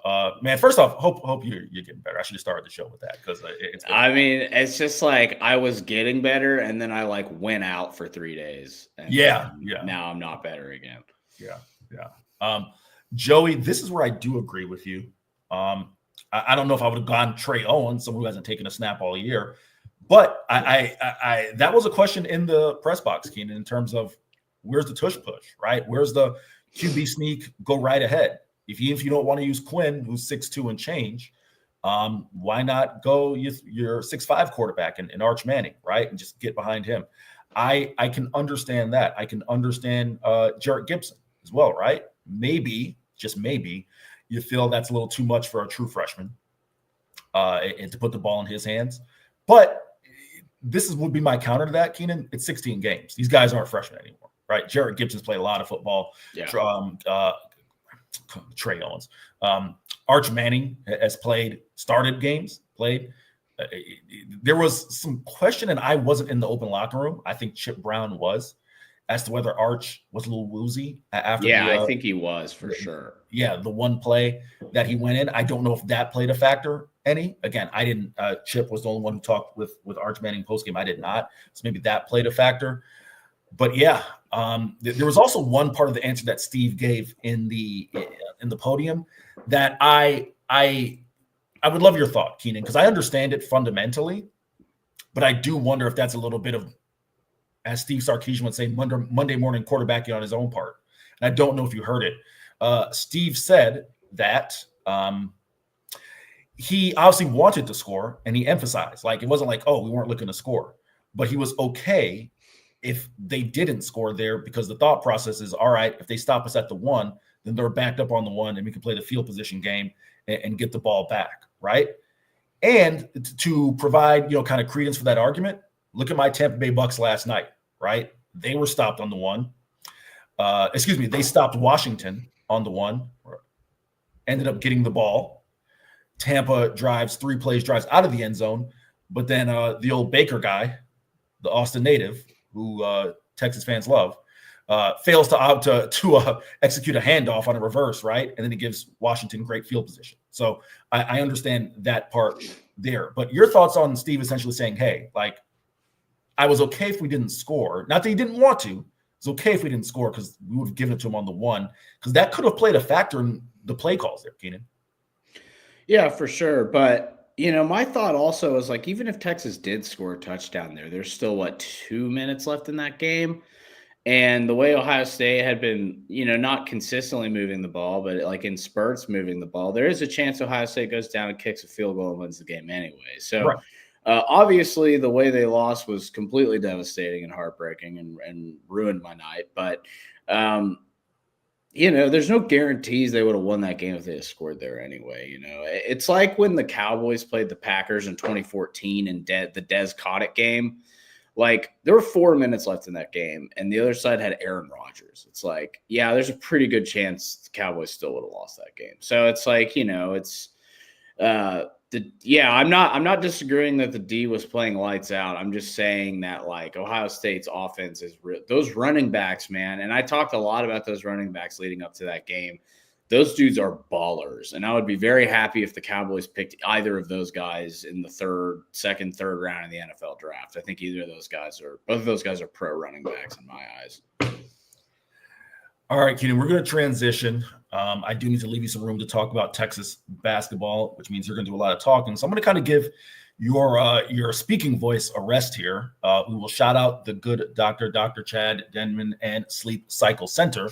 But I'm also gonna not do the full read, so I can give Keenan an opportunity to get some rest. We're gonna shout out some of our other fine sponsors. And first, if you're in the market for a new vehicle, you know where to go. Come on, I mean, you've been watching this show for a year now. And also shout out to Texas Sports Unfiltered, getting through our first full year on the ground. So thank you to all of you who make this thing possible, because it's not us, it's you guys. So thank you there. But again, those of you who've been rocking with us, Keenan, we're like our 8-9 month anniversary. So we're almost getting there as well at a year. You know, if you're in the market for a new vehicle, look no further than our friends at Covert Bee Cave. We're gonna let them tell you all about it.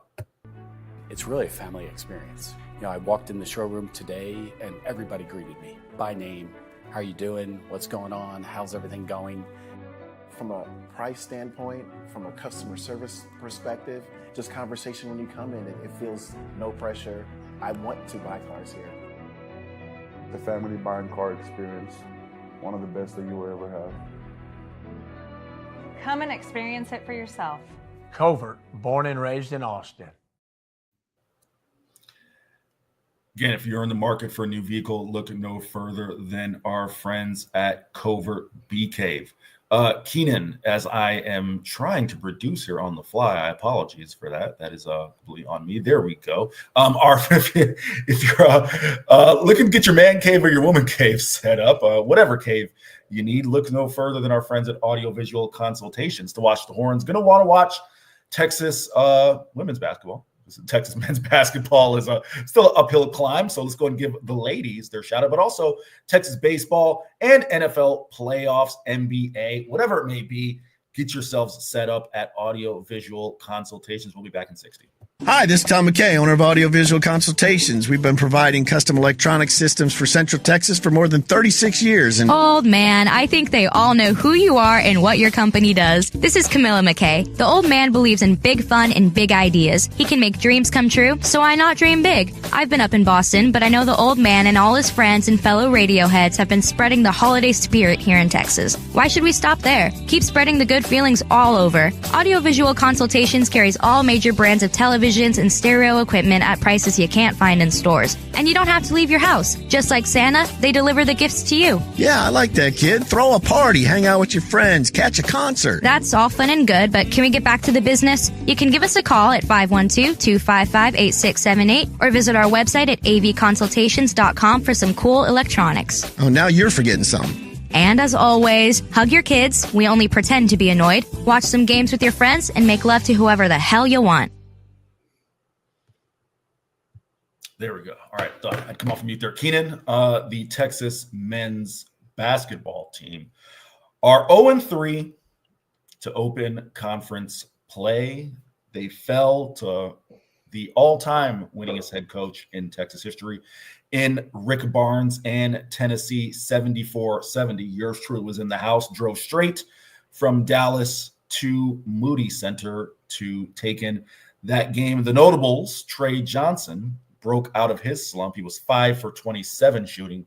He broke out, had 26 points. The negative, not much else outside of Jordan Pope as far as the offensive end. Caden Shedrick and Arthur Kluma combined for 8 points. Tennessee had a 41-27 advantage on the board, something that probably was aided for the Volunteers by the fact that Kendall Weaver, the Longhorns scrappy guard, who was one of the best rebounding guards, Keenan, probably not even the Southeastern Conference, probably the nation for someone of his height, who left the Auburn game, the Auburn loss with a hip injury, did not appear against Tennessee. And Rodney Terry gave an update to the media that he's going to be out for an unspecified amount of time. Keenan, your thoughts first on Kendall Weaver being out and how that is going to affect things, because the Longhorns bench is already thin. Texas, in terms of bench points, they were something like 70th in the nation, Keenan, out of like 322 teams entering conference play, but they have not gotten a lot of bench points. I need to go back and total it up, but it ain't been good since conference play. So your thoughts? Yeah, losing Weaver sucks just from a rebounding perspective, right? I mean, you get a lot of your rebounding from Arthur Kaluma. you would want to get more from Shedrick. You haven't really gotten a ton of that this year. So, yeah, anytime you lose a guy that's one of your leading rebounders, it's going to be a problem, especially for a team that's biggest struggle is rebounding. I was honestly not super discouraged with the result on Saturday. I thought they played a lot better than I figured they were going to play. I thought they were going to get laid out, and they didn't. They clearly play better at home as well. That's just like obvious to me, at least. And I think their only loss at home is to UConn. So they played well. I mean, I guess Auburn, Tennessee, UConn, but they haven't lost to a bad team at home, I guess. And they played A&M on the road and got smoked. Trey was super impressive, man. He kind of put to bed some of the fears I had that he wasn't going to be able to create his own shot against D1 competition. And he went up against maybe the best perimeter defender in the SEC, or at least top 5, in Jemai Meshack. And Tennessee in general defends the perimeter very well because Zakai Ziegler is an awesome perimeter defender, despite the fact that he's like 5'9".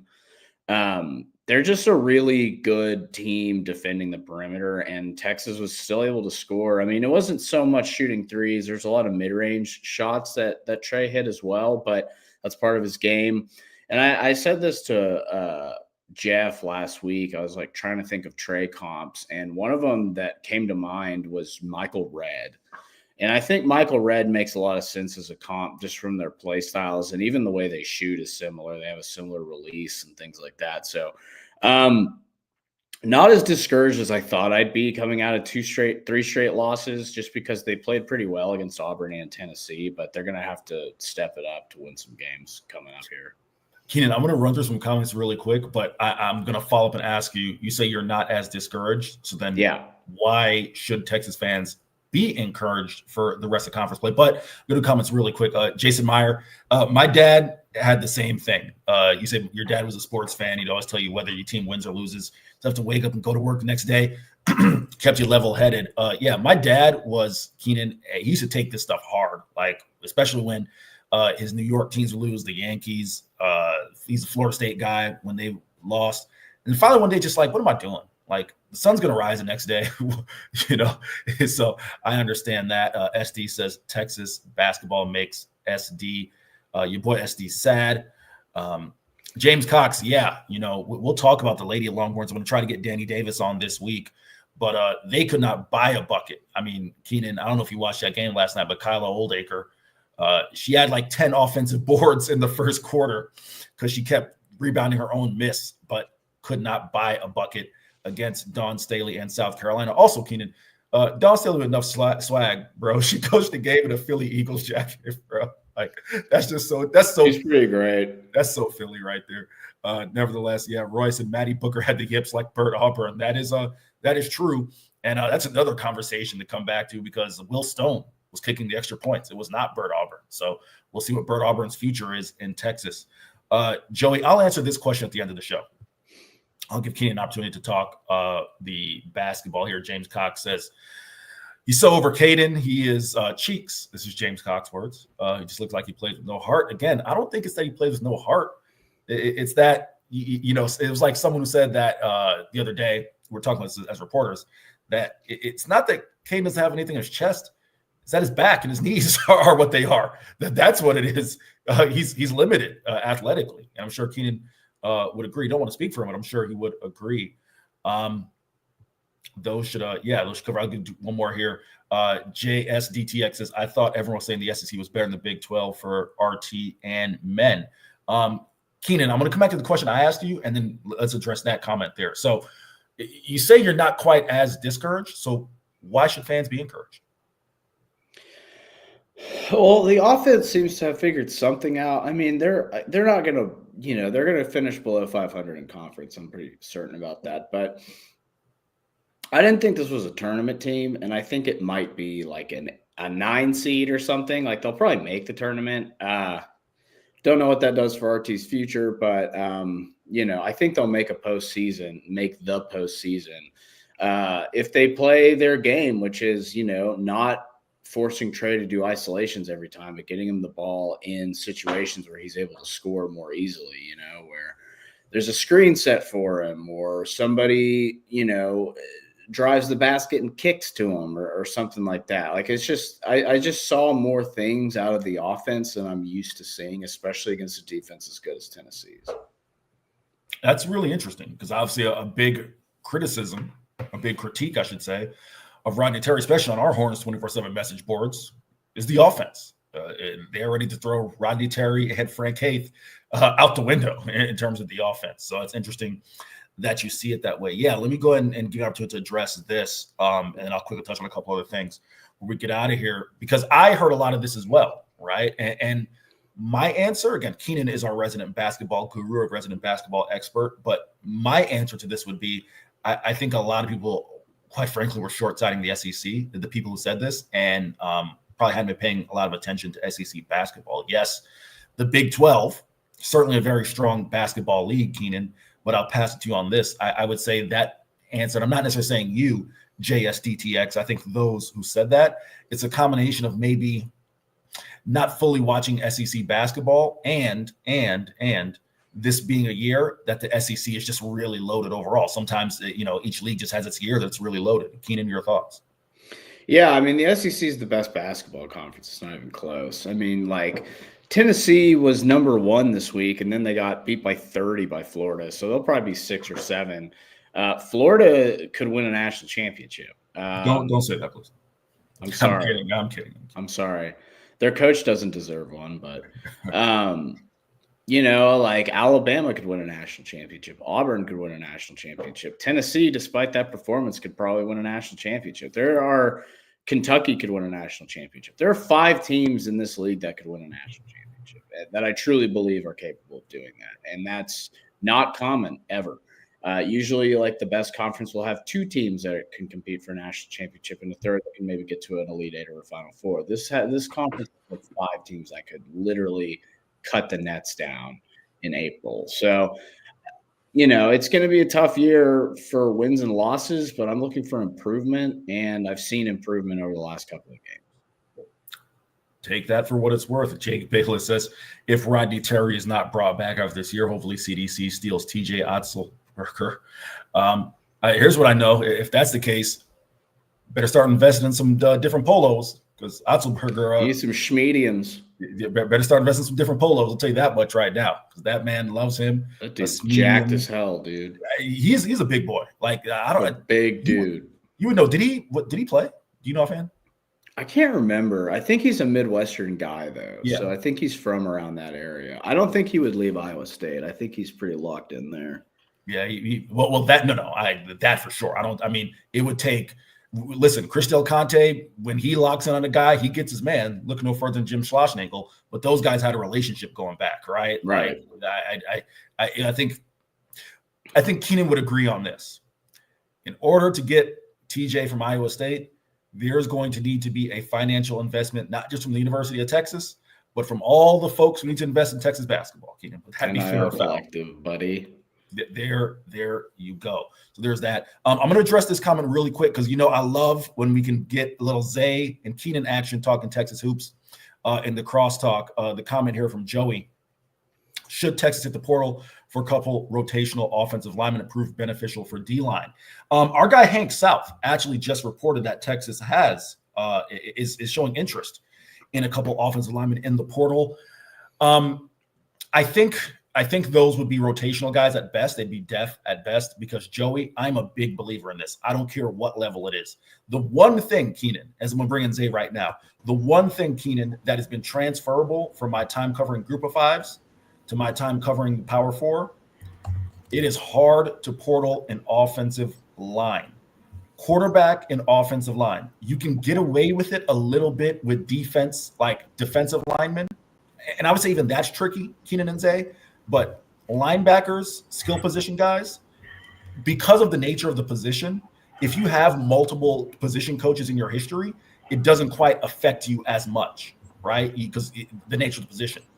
Offensive line and defensive line and quarterback are such technique positions that when you've had 4 and 5, and I'm talking about some guys who've played at different stops, right? Like when you've had 4 and 5 position coaches in your ear, it is hard to come in and just be like, hey, go play, go portal an offensive line. That's why Oklahoma struggled this year.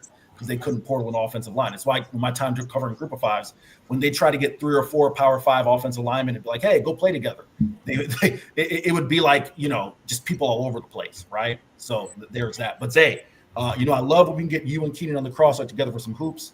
I will bring in Chip Brown here as well. But Zay, your thoughts on what you've seen from the Horns since we last talked? Oh, they're playing a lot harder, man. I mean, that Texas A&M game was a complete embarrassment. You go back to Auburn, played really hard, just too many self-inflicted wounds, and then Tennessee, too many self-inflicted wounds. When it's 4 minutes to go, you got to make winning plays. And, Caden Shedrick giving up the offensive rebound that led to a dunk, killer. Jason Kent and Jordan Pope both missing free throws with 4 minutes to go, killer. And then Trey Johnson, your guard's a Kai Ziegler. You're 6'6", bro. This guy's 5'7" on a good day. Take 2 steps back and put a hand up. He's not going to shoot off the dribble jumpers. I don't understand why they were helping on him so much. That just needs to be single coverage. If he drives, don't help. Don't leave shooters. That's a bad move.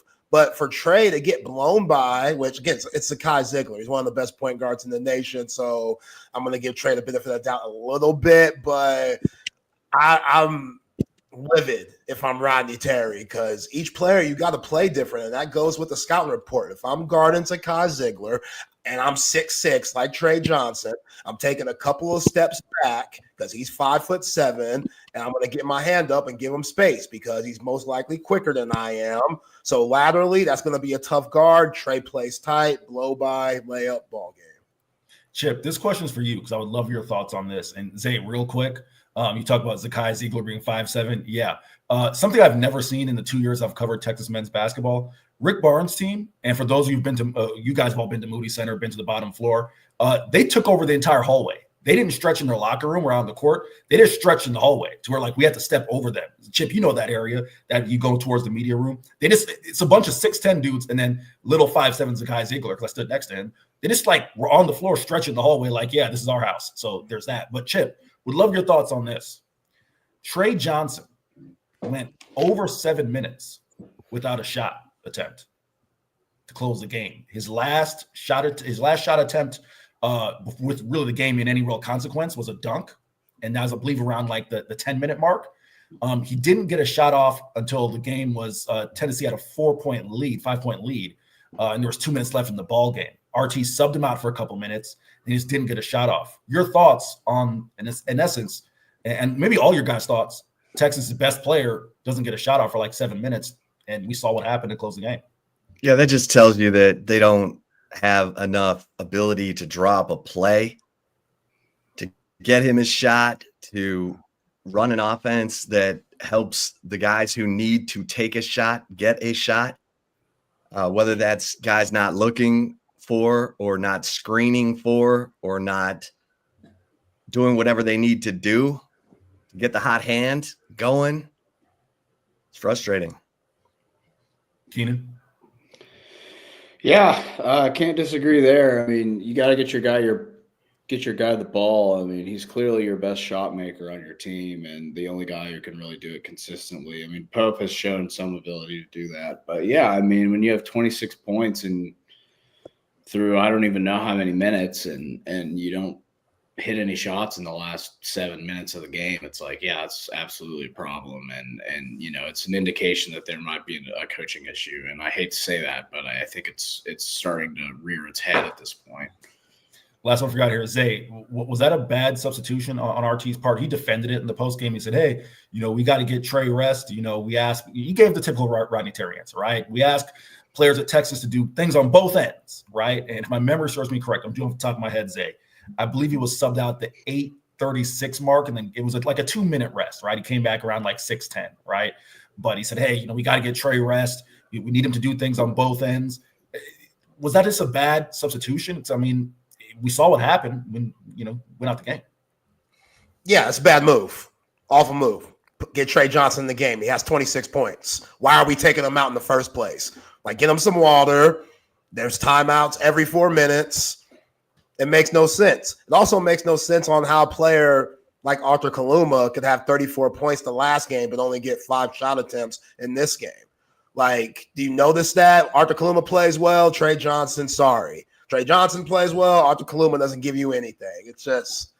It's frustrating, man. And they're playing a lot harder, to what Keenan said. It's hard going at these coaches because they're playing a lot harder. The offense looked way better on Saturday than it has all season, especially against a quality opponent. And they just keep shooting themselves in the foot. Appreciate it, fellas. I will pass it over to y'all. Keenan Womack, thank you as always. Thank you for covering for me while I was at the Rodney Terry presser. But now it is time for the dynamic duo, Chip Brown and Zay Collier. Fellas, y'all have a fantastic Monday. Hey, thanks, fellas. Hey, in the immortal words of Judy Brown, happiness is a choice.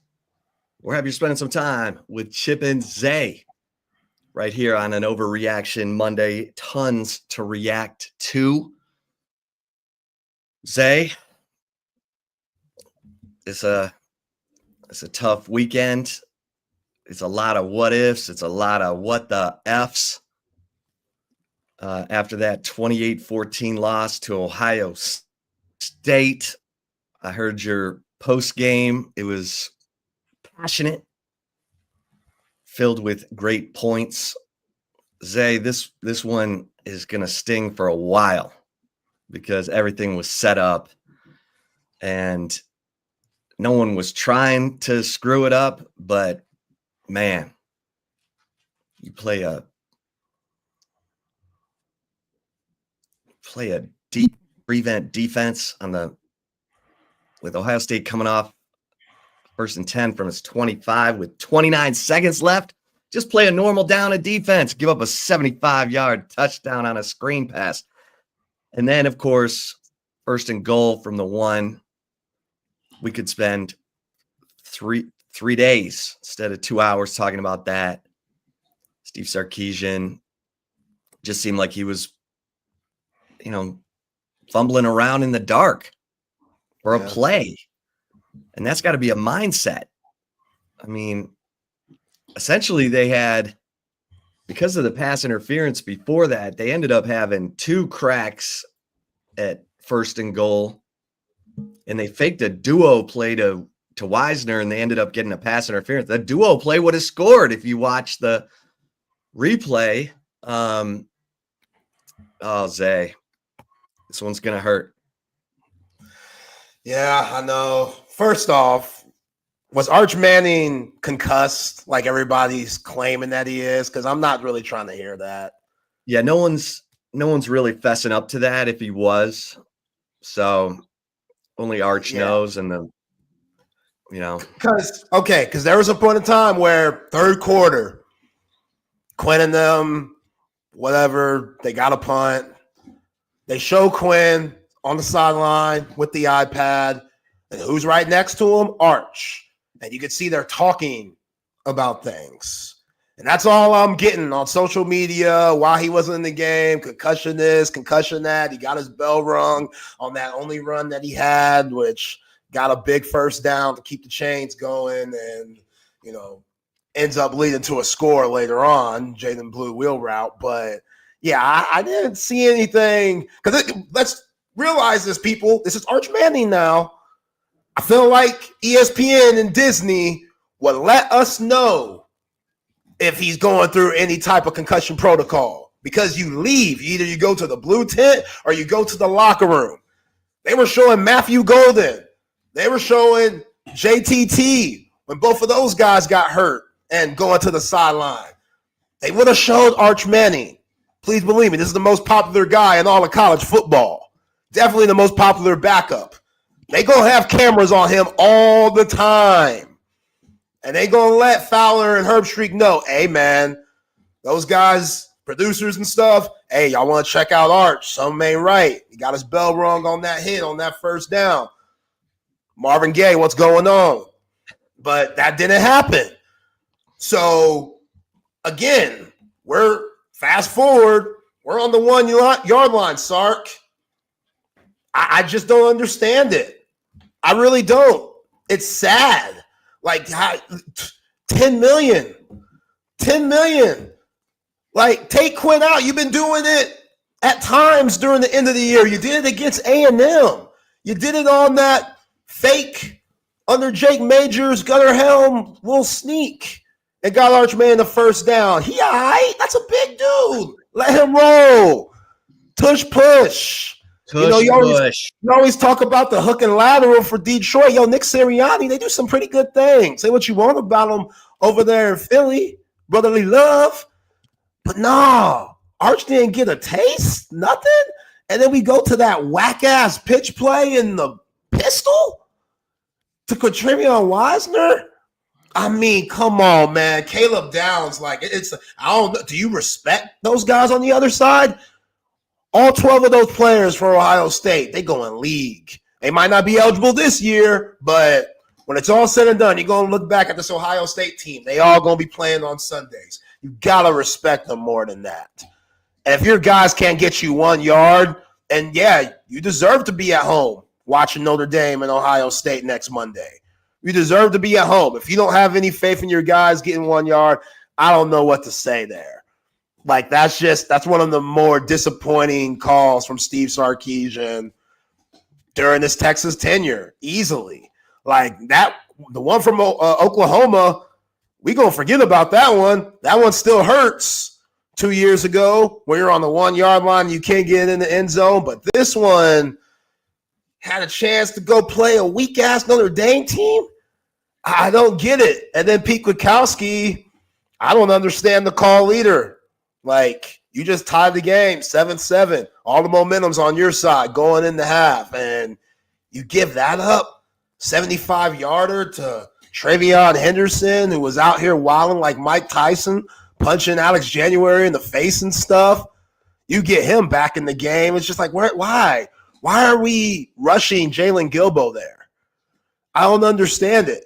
I get it. You drop someone back, but you drop someone back that's definitely not as fast as Jalen Gilbo. Rushing him was just a weird thing to do there. And those mistakes, Cam Williams, he better come back.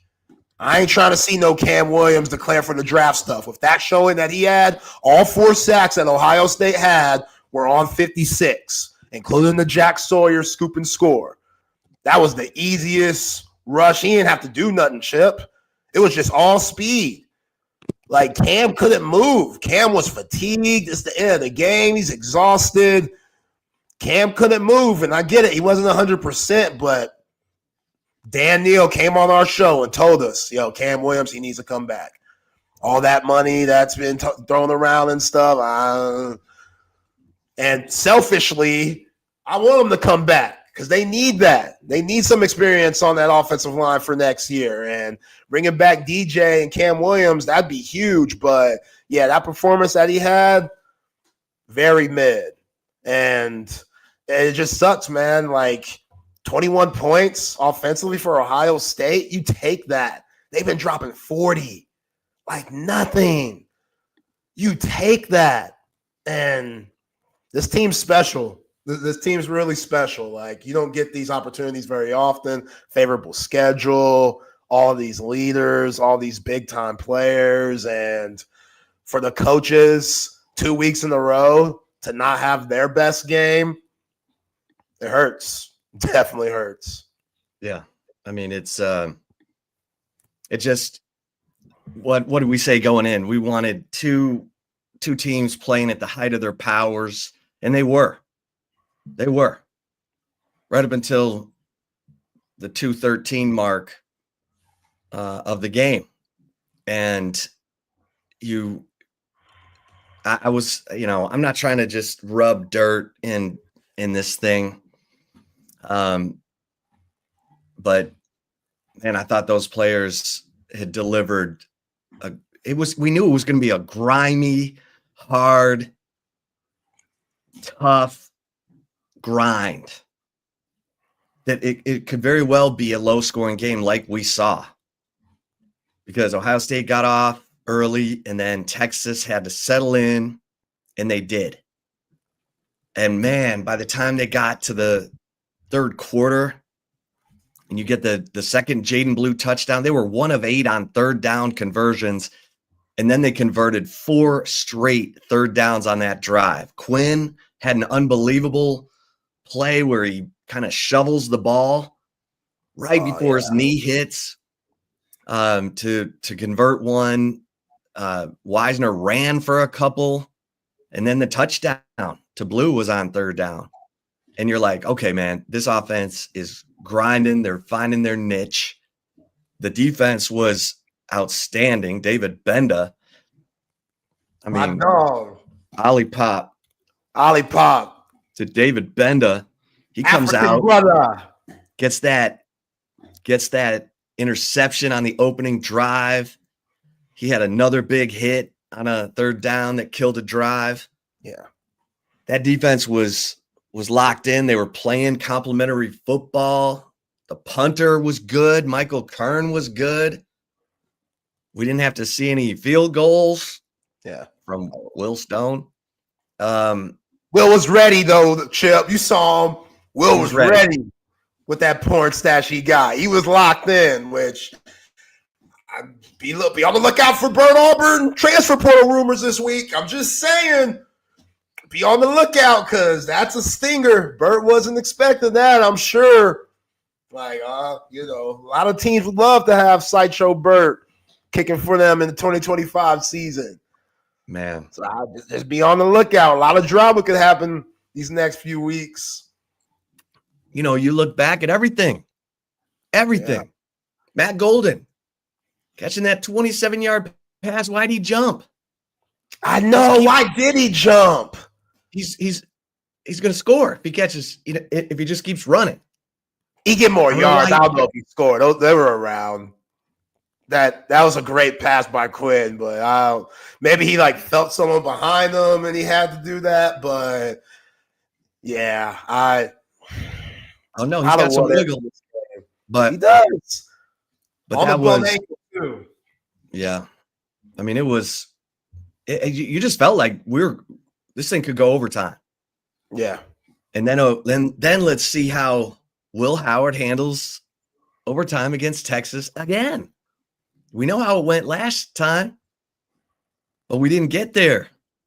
And after the game, Contravian Wisner, who's always gregarious, and he was shattered. Like, I don't know if he was mad at himself or mad at the play call, but it took him a minute to get himself together to have enough to even talk, That was a devastated locker room. Everyone's probably seen the footage of Michael Taft screaming. Oh man, that hurts, man.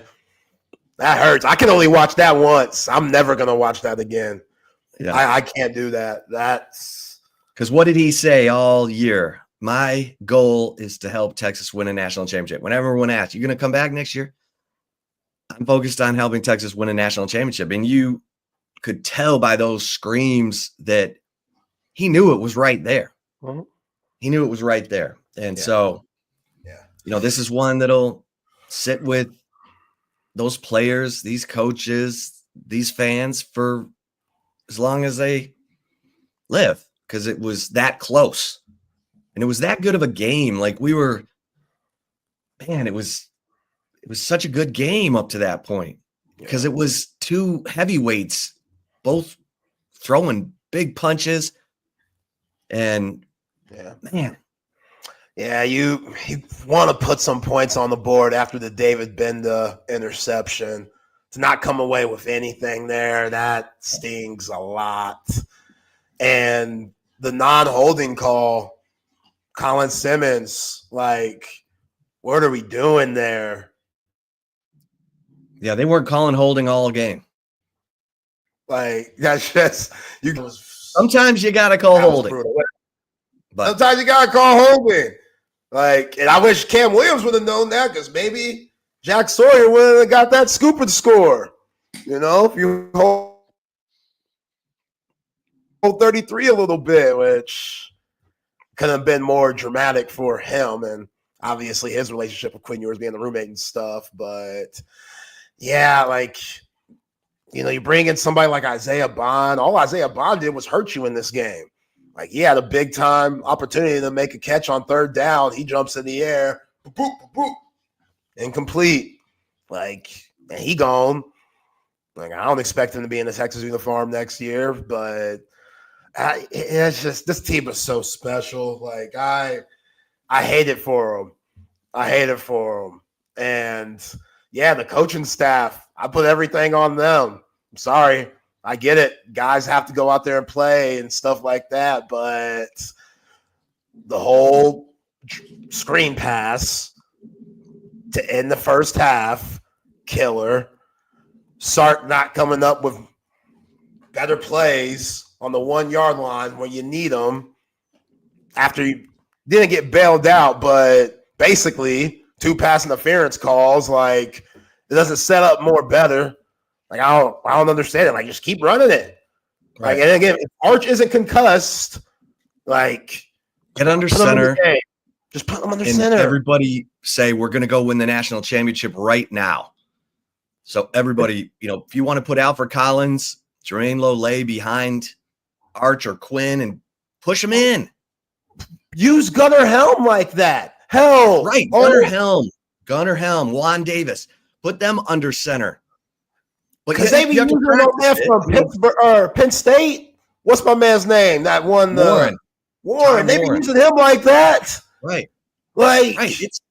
It's a mindset. And that's the thing that concerns me the most, because there were red zone issues last year. And it has to be a mindset. Yeah.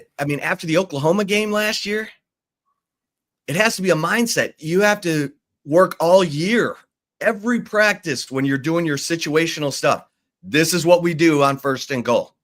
Yeah. This is what we do on 1st and goal, so that the whole team knows it. Yeah. And they can all get in that huddle and say, yeah. This is what we do. No matter what the defense lets in, we're getting this yard because this is what we're about. And the fact that they didn't have that after last year's 1st and goal debacle against OU, and that just drives me crazy. And I'm sure, like I said, it's not like Sark meant to be flustered, but good God, you got to be about it on 1st and goal. Like, everybody's got to know this is what we're doing. This is what we practice every time. Like, how are you not getting this quarterback under center and just pushing forward? Yeah. And run that 3 straight times. It's that easy. I did 3 straight times, man. Like, old school football. That's okay. And we talk about Sark's pride all the time, man. Sometimes he's a little just overly loyal to some of his players and some of his play calling, to where, like, as you mentioned, it might be beneath him. And, like, it might not be sexy. It might not be attractive to some of these recruits and guys in the transfer portal at times. But you want to win or not? Like, it's just, everybody should have known on that 4th and 2 Will Howard was getting the ball. Everybody should have known that. That was a hard one for me, Chip. And if Will Howard didn't buckle over himself, that would have been to the crib.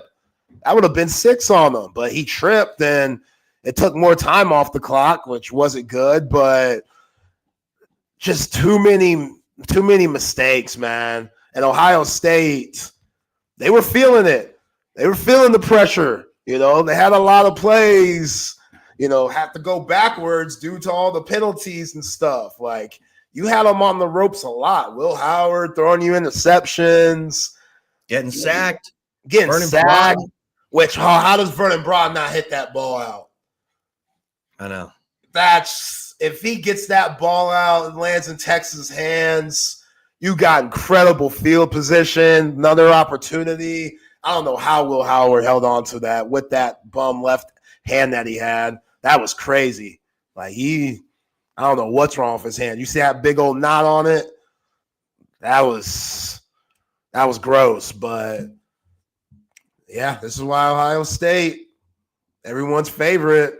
They just Texas just beats themselves up way too much, man. And what I say going in, Texas is the only team that can beat Texas. Yeah.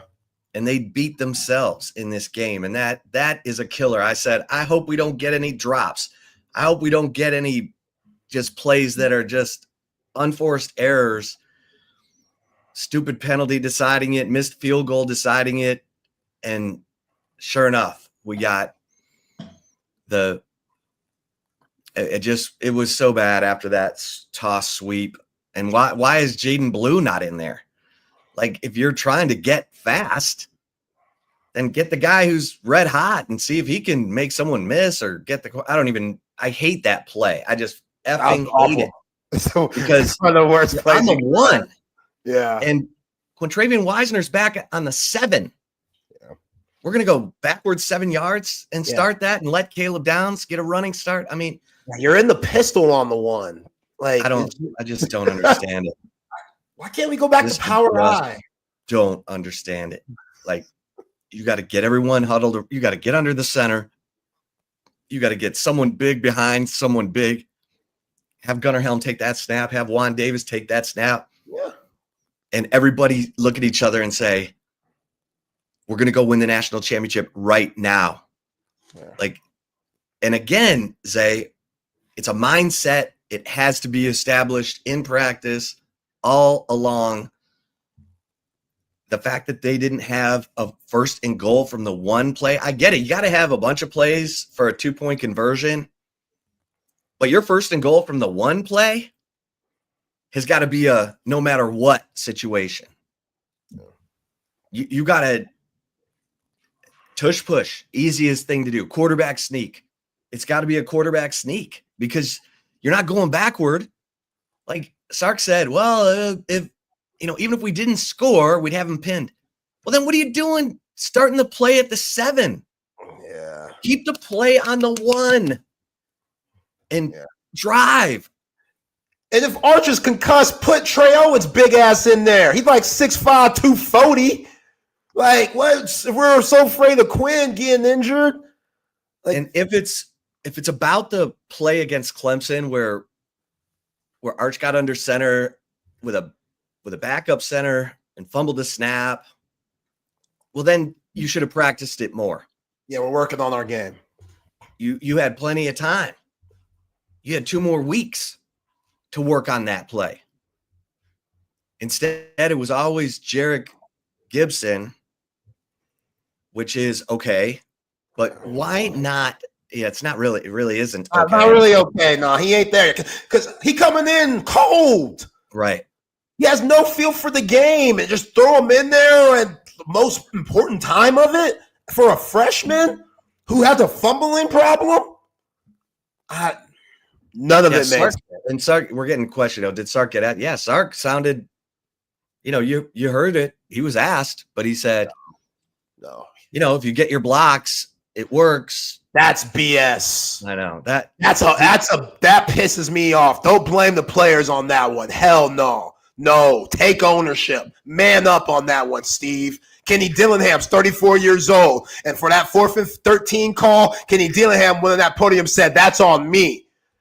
That's on me. He ain't even the defensive coach. Said, that's on me. I should have got my guys out of that situation. Quinn did a good job. That's BS, Steve. You got to take ownership if the guy's blocked. No, if you call a better play, it might be easier to block. And I just wonder if Sark couldn't. I thought he would take the blame. I thought he would say, you know what? We needed a better play call. And he didn't. And then, so now we're getting, so now Ewers is getting crushed when Ewers was playing his ass off in that game. Yeah. And he gets blamed for the strip sack. I mean, come on. Yeah, that's weak. That's weak. You put that on for that. For one, they shouldn't have been in that situation in the first place, but I could have went past Cam Williams on that play and got the sack on Quinn. Like, Jack Sawyer didn't have to do anything to go get that scoop and score. That was nothing. Like, yeah, Steve Sarkisian, that really disappoints me. Like, you got to take ownership for that. Like, you got to be man enough to say, man, these guys played their absolute heart out. I got to make better calls. I was the reason for this loss. Like, I got to be better. It's just, no, I thought Quinn Ewers, I thought he was terrific. And again, Quinn's going to make plays where you're going to be like, shake your head a little bit, but they couldn't run the ball. Again, all 3 losses this year. Georgia both times, and here we go. You can't run the ball once again, 58 yards total. They were running it just enough. They were running it just enough that they were keeping the chains moving. I thought one of the worst situations in the game was, forget exactly what the timing was, but Quintravian Wisner runs for 7 yards on first down, and they don't convert. Like, they threw incomplete. This is when they threw to Matt Golden on the sideline. It was kind of a, oh yeah, it was the first play of the fourth quarter. Like 3 and out. I hate that play. They ran that play for Arch. Remember when they took the field goal off the board against Mississippi State? Yeah. And they had Arch throwing that to Bond, and I'm like, that's a terrible play. Yeah, because the second down, you go backwards because it was a check down that went backwards. Why aren't you running it still? Like, the fact that they don't just have feel. And we know Sark is not afraid to run it over and over and over again. And we know he loves to throw it on second and short. But why are you throwing that bubble again? Yeah. Like, that's typically when we get a pump and go. But I don't know, man. I don't know. Sark's good. He's so good at times, but then it looks like he outthinks himself at times. And I was like, what are you doing here? And the fact that, like, he never, I'm like, what a great play if you fake the toss sweep and then you have Ewers hide the ball on his hip and go back door for a walk-in touchdown. Like, yeah, this is going to never shown that. I let Quinn go under snap. Yeah. Like, I let him try to take it in for a touchdown. He's doing it against Arkansas on 4th and 2. He's a competitor. Yeah, he lowered his shoulder to keep the chains moving before Arch Manning went out there and got the run for the first down. Like, Quinn, I know he gets all the hate. And again, he's not VY, he's not Colt, but man, Quinn did some really good things in his 3 years. And I don't know. Sark's play calling, and it makes me question because, again, Ryan Day, he was calling plays for a long time. The year that he stops calling plays, they end the national championship. I'm just saying. And they blowing teams out, too. It's not like, other than Texas, but still look at the score. They still covered. Double-digit win. Like Ryan Day, he looked real happy hugging Jack Sawyer on the sideline and stuff. Got Chip Kelly up in the box. Pride's a mother, shut your mouth. Shout out to Shaft. Like, I'd have a long off season with Sark or myself. I'm Steve Sarkisian, and I think about, man, maybe it's okay if I just become the CEO. It doesn't mean that you won't get the love and the credit when you do win, but for Ryan Day to say, man, something ain't right. This ain't working. We got all this talent. We ain't beating Michigan. I got to change it up. Let me bring in another brilliant offensive mind that can help me do that, and we can vibe off each other and figure it out. After the Michigan game, they completely sucked. Running inside zone, all this other crap stuff wasn't working. They got 2 new offensive linemen in, 2 big-time offensive linemen unavailable.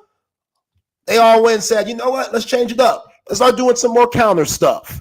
And here they are, about to blow out Notre Dame. Like, that's going to be ugly. I feel like it's going to be a lot like Georgia TCU 2 years ago. Like, I just have that type of feeling, man. They are not going to be messing around with Notre Dame at all because they probably feel like they played with their food a little bit too much against Texas with the 9 penalties that they have. Like, again, Sark, it's okay if you ain't calling the plays no more. You still play designing. You still help creating playbook.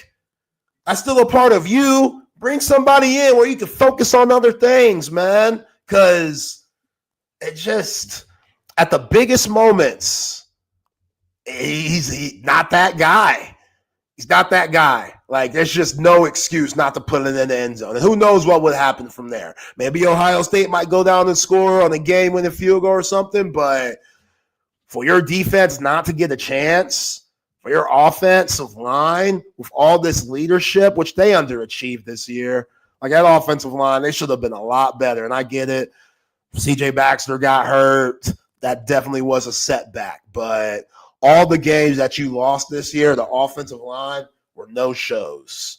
And that's disappointing because the talent this offensive line has, talent that this running back room has, the whole team, it was tough, man. Yeah, this was so tough. This was a special team. This was a special team. You don't have 5 goal line stands in the final 5 games of the year unless you're a special group. You don't convert 4th and 13 unless you're a special group. Now,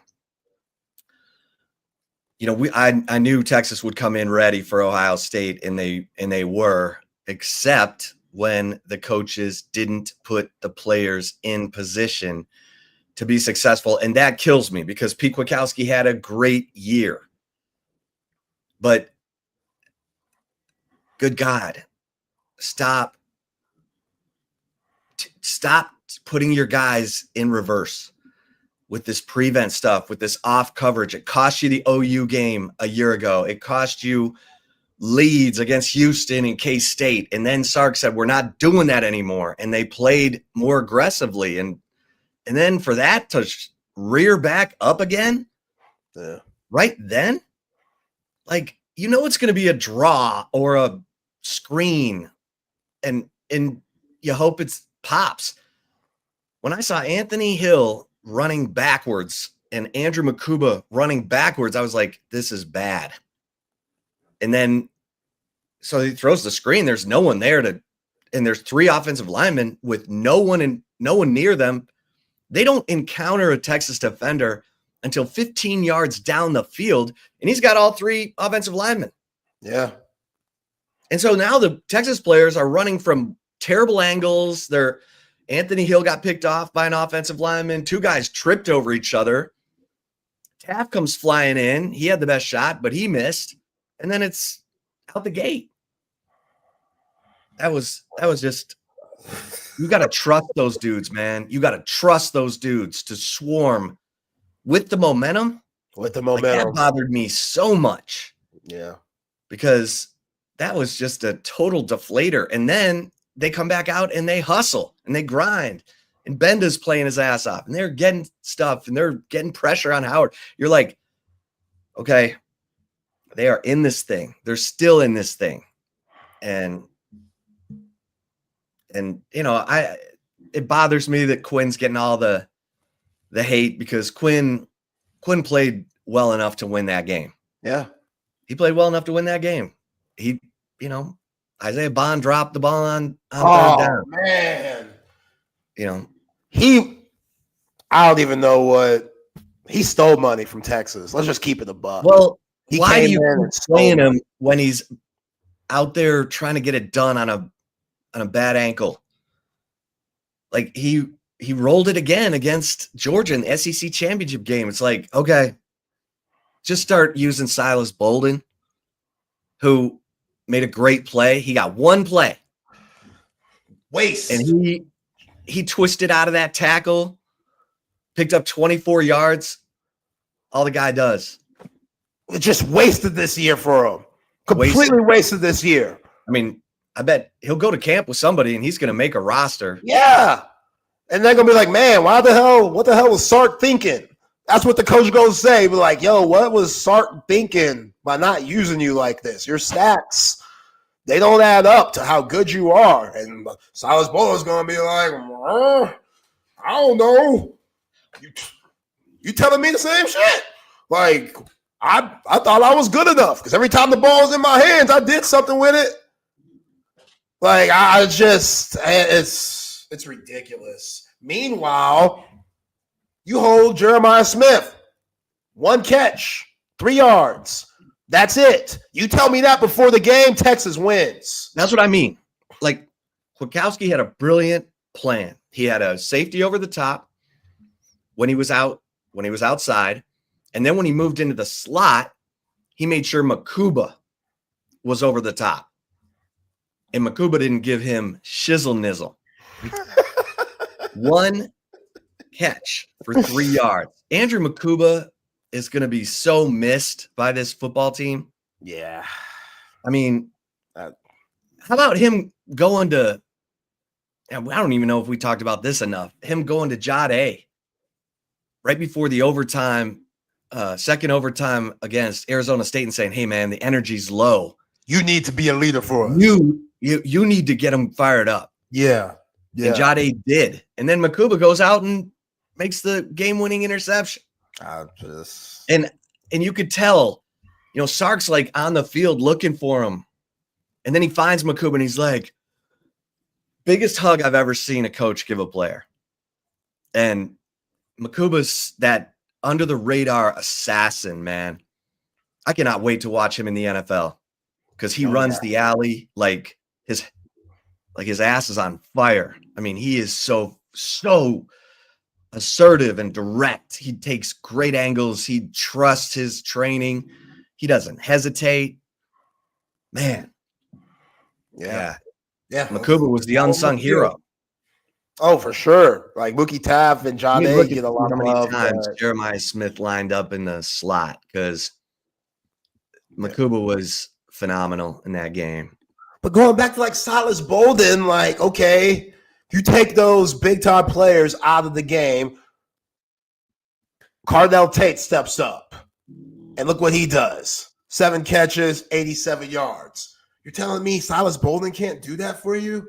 Like, nobody's paying attention to Silas Bolden like they are Matthew Golden or DeAndre Moore.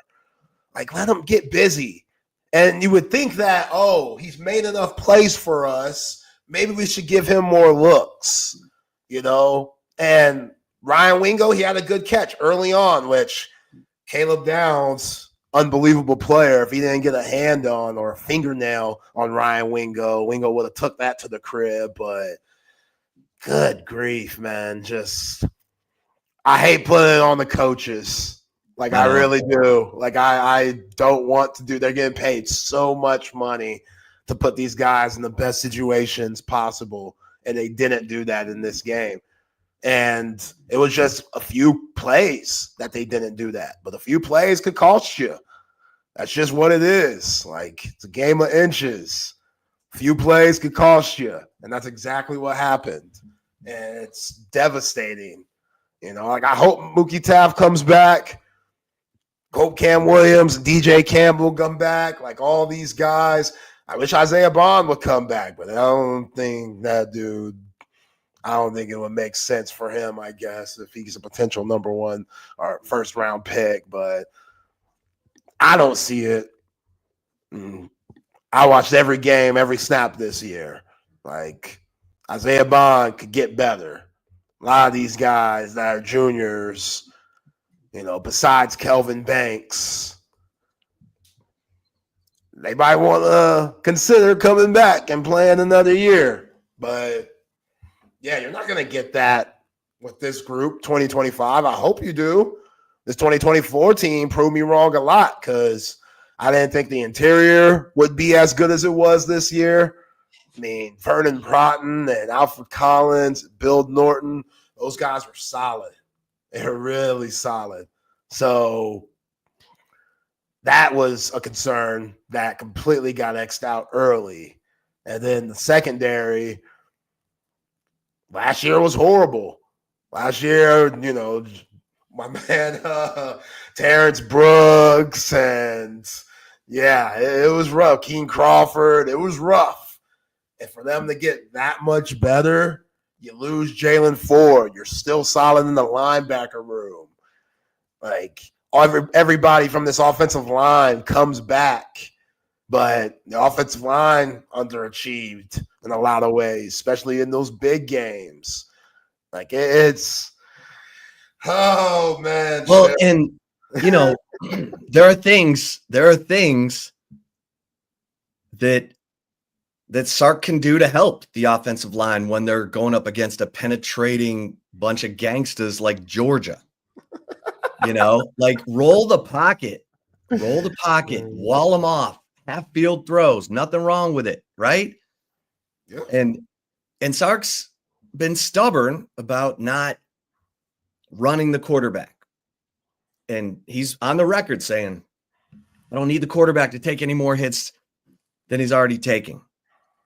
But there are times when you haven't shown the quarterback run when it would be a great play.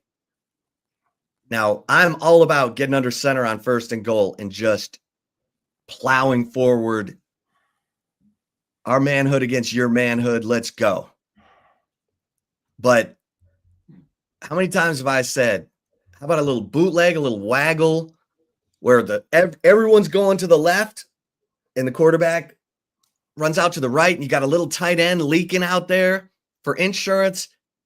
And when that defender comes up on Quinn, bloop, touchdown. Yeah. I don't know. Is it too basic? That's what I'm saying. You haven't shown it all year. And that's the kind of run pass option I like. Now, it helps if you have a little bit more of an athletic quarterback with the wiggle to maybe if he has to make a defender miss. But I mean, yeah, the whole narrative of you need a mobile quarterback to win a national championship. We saw Mac Jones do it. That's BS. I ain't trying to hear that. That's right. Mac Jones, Quinn could go outrun Mac Jones right damn now. No problem. Like, I ain't trying to hear that. You know what I'm saying? I get it. Stetson did his thing. Hell, you can even throw Joe Burrow in there. Joe Burrow, he wasn't trying to run it. He could. Right. Now, I saw Joe Burrow run for like a 50-yard touchdown in the NFL against the Giants a few weeks ago. Like, Joe Burrow's different. He's special. I shouldn't compare many to Joe Burrow. But Quinn was mobile enough to do the things that you're referring to, Chip. Exactly. He's mobile enough. Maybe it was just he is a little frail. He is a little fragile. That's the other, like, this guy gets hit anywhere, he could be out for a month. But Sark said that 4th and 2 run against Arkansas, like when I asked at the Peach Bowl for both coaches, Kenny Dillingham, Steve Sarkisian, give us an example of each of your quarterbacks' leadership this year on field when it mattered most. And Sark said that run, that 4th and 2 run where Quinn lowers his shoulder into the linebacker and gets the 3 yards for the first down and gets up and flexes. That's the play, a running play. So it's so frustrating because, again, that 1st and goal, that has to be a mindset. That has to be something that everybody knows exactly what we're going to do. And there's no way you're going to keep us out. There's no way. And that is the most troubling thing. They go heavy on 1st down. Sark doesn't like that they didn't gain they didn't get in. So then he changes it.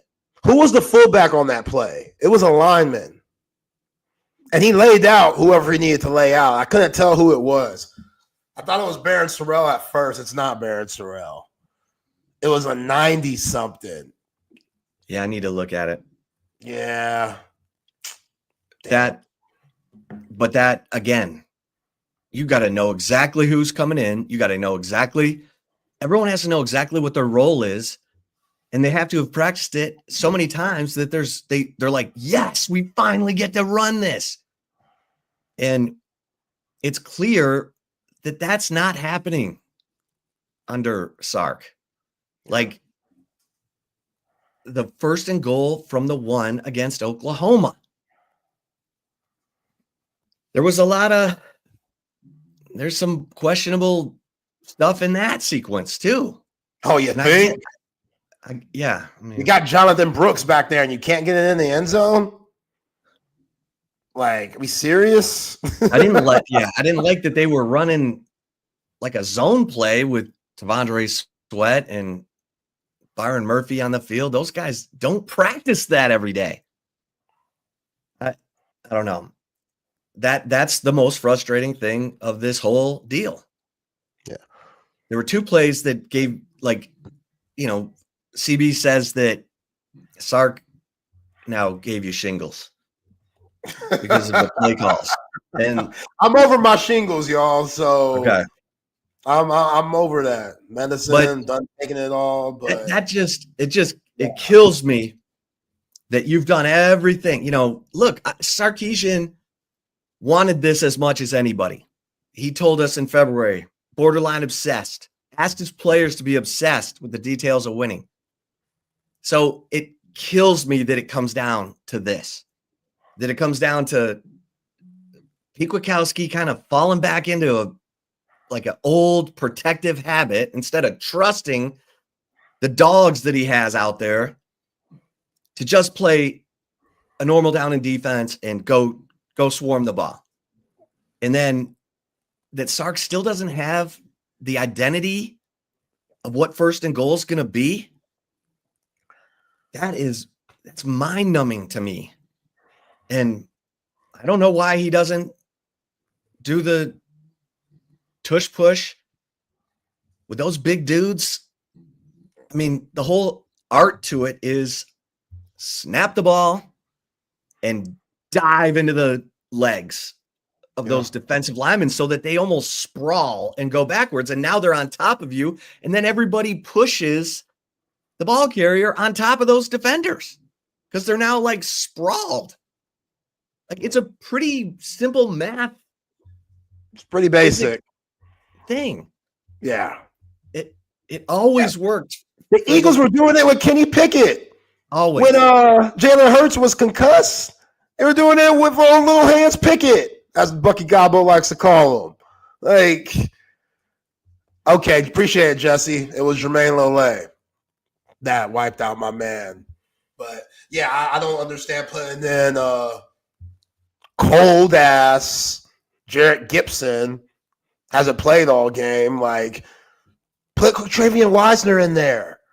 Leave him in there. He has a better knack of finding the end zone at this time. How about if you're not doing touch push? Touch push is the number one option. But if you're going to run the ball, hand it off on that first play, I'd rather have Travian Wisner in there at this point than I would Jarrett Gibson.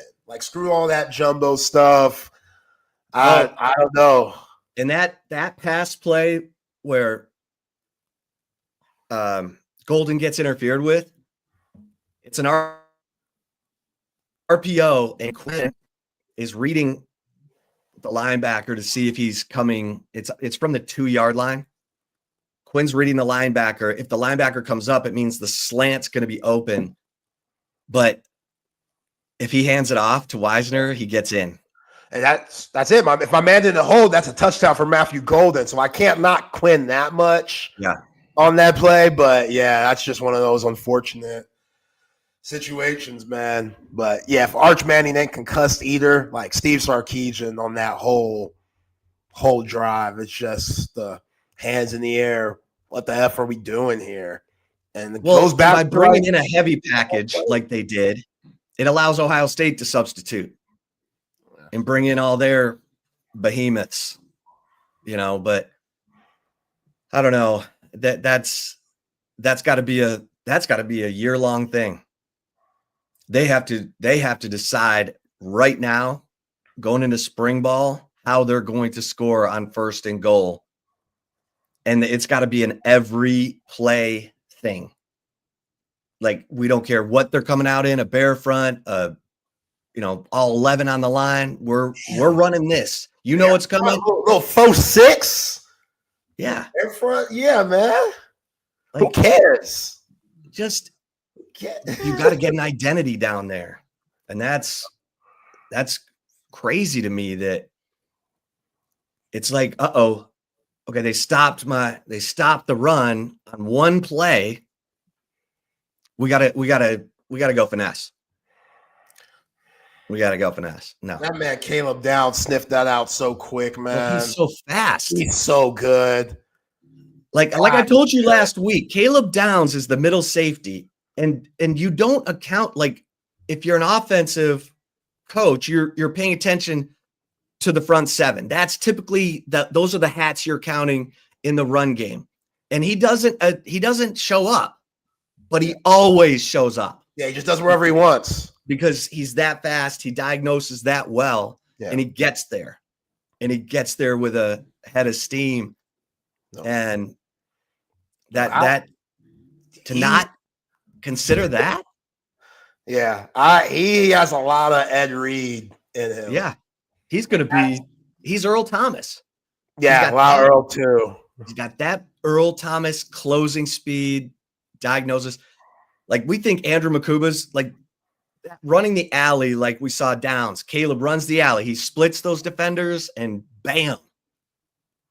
Like, Makuba runs the alley, but Caleb Downs runs the alley. Like Caleb Downs is Usain Bolt, and Makuba is, Ben John or Michael Johnson. You know what I mean? Like, they're both super fast, super, talented, but Caleb Downs is different. Yeah. And Ohio State's going to win that Notre Dame game. Oh, man, look, Notre Dame, you got to give them credit. They're getting by on like a shoestring budget. Jeremiah Love's banged up. The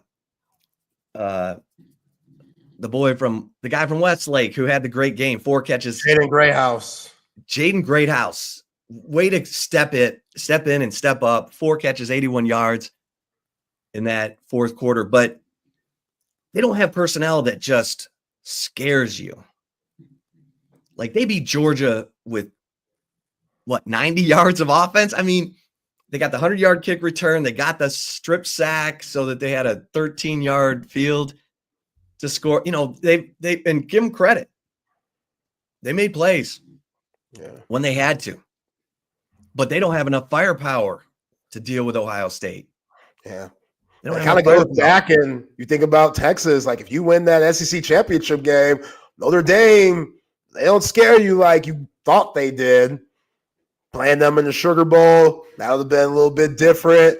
Go on to play Penn State, like Texas against Penn State, and then you'd be in the Natty. So winning that SEC championship is a big deal.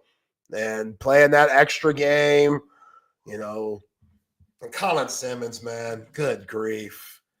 That guy, he had that tip pass where if, like you said, Pete Lukowski bringing guys back way too much in the secondary, because Jahdae Barron, if he was a second earlier on that tip pass by Colin Simmons, I forget which drive it was. I think it was in the second half, but that would have been straight to the house. That would have been a pick 6 situation. Like, the defense settled in, man. It was a brutal drive, 18 plays, 88 yards, 7:45 taken off the clock, which and here's the killer play, and I hate to bring this up, but on 3rd and 9, they throw it to G. Scott, and Jade's got him for a 2-yard gain. Oh, yeah. And he didn't wrap at all. Like, he threw his shoulder into him, and Scott bounced off that. Then Gavin Holmes came up. He did try to wrap, but Scott stepped through it, fell forward, and got 7 yards instead of 2. And that was close enough for Ryan Day to go for it. And they had Will Howard run that, little QB powered, almost like he's running. You know it. How I knew he was running. We should all know he's running. That's the time he runs. Like, they all try the to Ohio State people around me were like, well, this is the play of the year. And I'm like, man, is this going to be the goal line stand right here? But it's not. It is what it is. You're right. They were almost better off with Howard keeping his balance. Yeah. And scoring, but either way, Manny gonna give you a pass interference call, at least one. That was a tough one to start, which Emeka grabbed him first. Right. And then Manny got caught grabbing him, and obviously the ref sees the second guy, not the first. And Manny had a good game. Manny was solid. He had some really it's hard to – I mean, they're tough. Even that 88-yard drive, again, you can go back and pick out little things. They had him right where they wanted him, 3rd and 9. And that's not like Jade to not wrap, even on a bigger guy. Like Jade will wrap and just hang on, Yeah.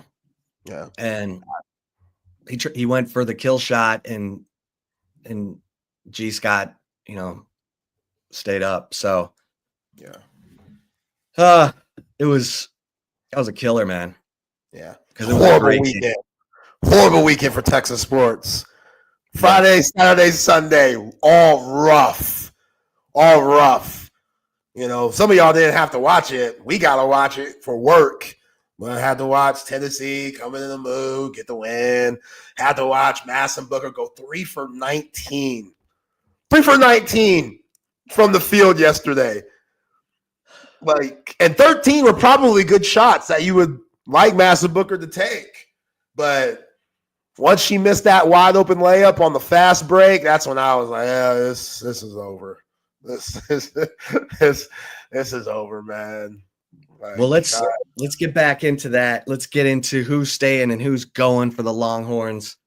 Let's get a couple mentions in here, though. Passes.com/Texas One Fund. I had someone today in a chat I'm doing over on Horns 24/7 say, what's going on with Texas NIL? Are they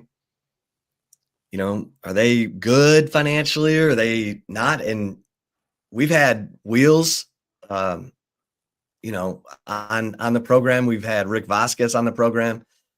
They need the everyman Texas Longhorn fans' help so that they don't have to keep going back to the same big money guys. And this is a way you can help. You go to passes.com/Texas One Fund.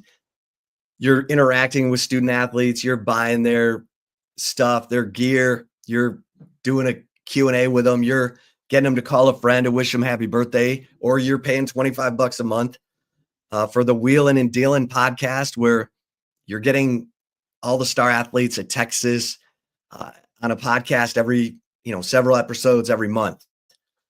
And that $25 a month goes to Texas NIL, goes to the Texas One Fund. And that helps. Every little bit helps. Everybody wants defensive linemen to replace all the dudes walking out the door. That helps. Even if it's $10 a month, whatever. But passes.com/Texas One Fund. Bookmark it. If you're a Texas Longhorns fan, look for things to purchase so that you're helping out Texas NIL and getting something in return. Passes.com/Texas One Fund. Bookmark it. Cover three. It's your headquarters for the big games, for the big moments in sports, but great food, great vibe for you and your friends to hang out, great drinks, great menu. Oh my gosh, the Sean Adams prime rib sandwich. I hope everyone listening to the sound of my voice who's never been to Cover 3 or has been to Cover 3 but has never ordered the Sean Adams prime rib sandwich goes and orders that, because it is so good. Medium rare, love it, perfect. And if I'm wrong, Double D came in and said, hey man, love it. Y'all go and tell me. I want to get your opinion, because I love it. It's what I get. Hey, audiovisual consultations. Love Tom McKay. He's set me up with everything audiovisual in my house. 3 different houses. In my 32 years in Austin, I've lived in 3 different places, and he's come and done the big screens, the audio, visual, surround sound, but he can do that for you. And it's so simple. All you got to do is call 255-8678. I'll go slow this time. Punch this into your phone so that when you're ready for the big screen of your dreams, the surround sound, the surveillance, electronic shades, new lighting, you just call Tom at 255-8678. From the free consultation to installation, Tom and his crew bring everything to you. You don't need to be lugging 80-inch TVs around town, punching holes in your drywall. Let him come and do it for you. All you got to do is make that phone call. Then they come and do it all. And then you're like, whoa, look at this. That's the beauty of it. Audio-visual consultations. And hey, McCall Custom Homes. I mean, these guys, I was thinking about this because, when you make a decision to redo part of your house, that's like a big deal. You want to get it just right. And what you love about Mike and the gang at McCall Custom Homes is they do custom homes.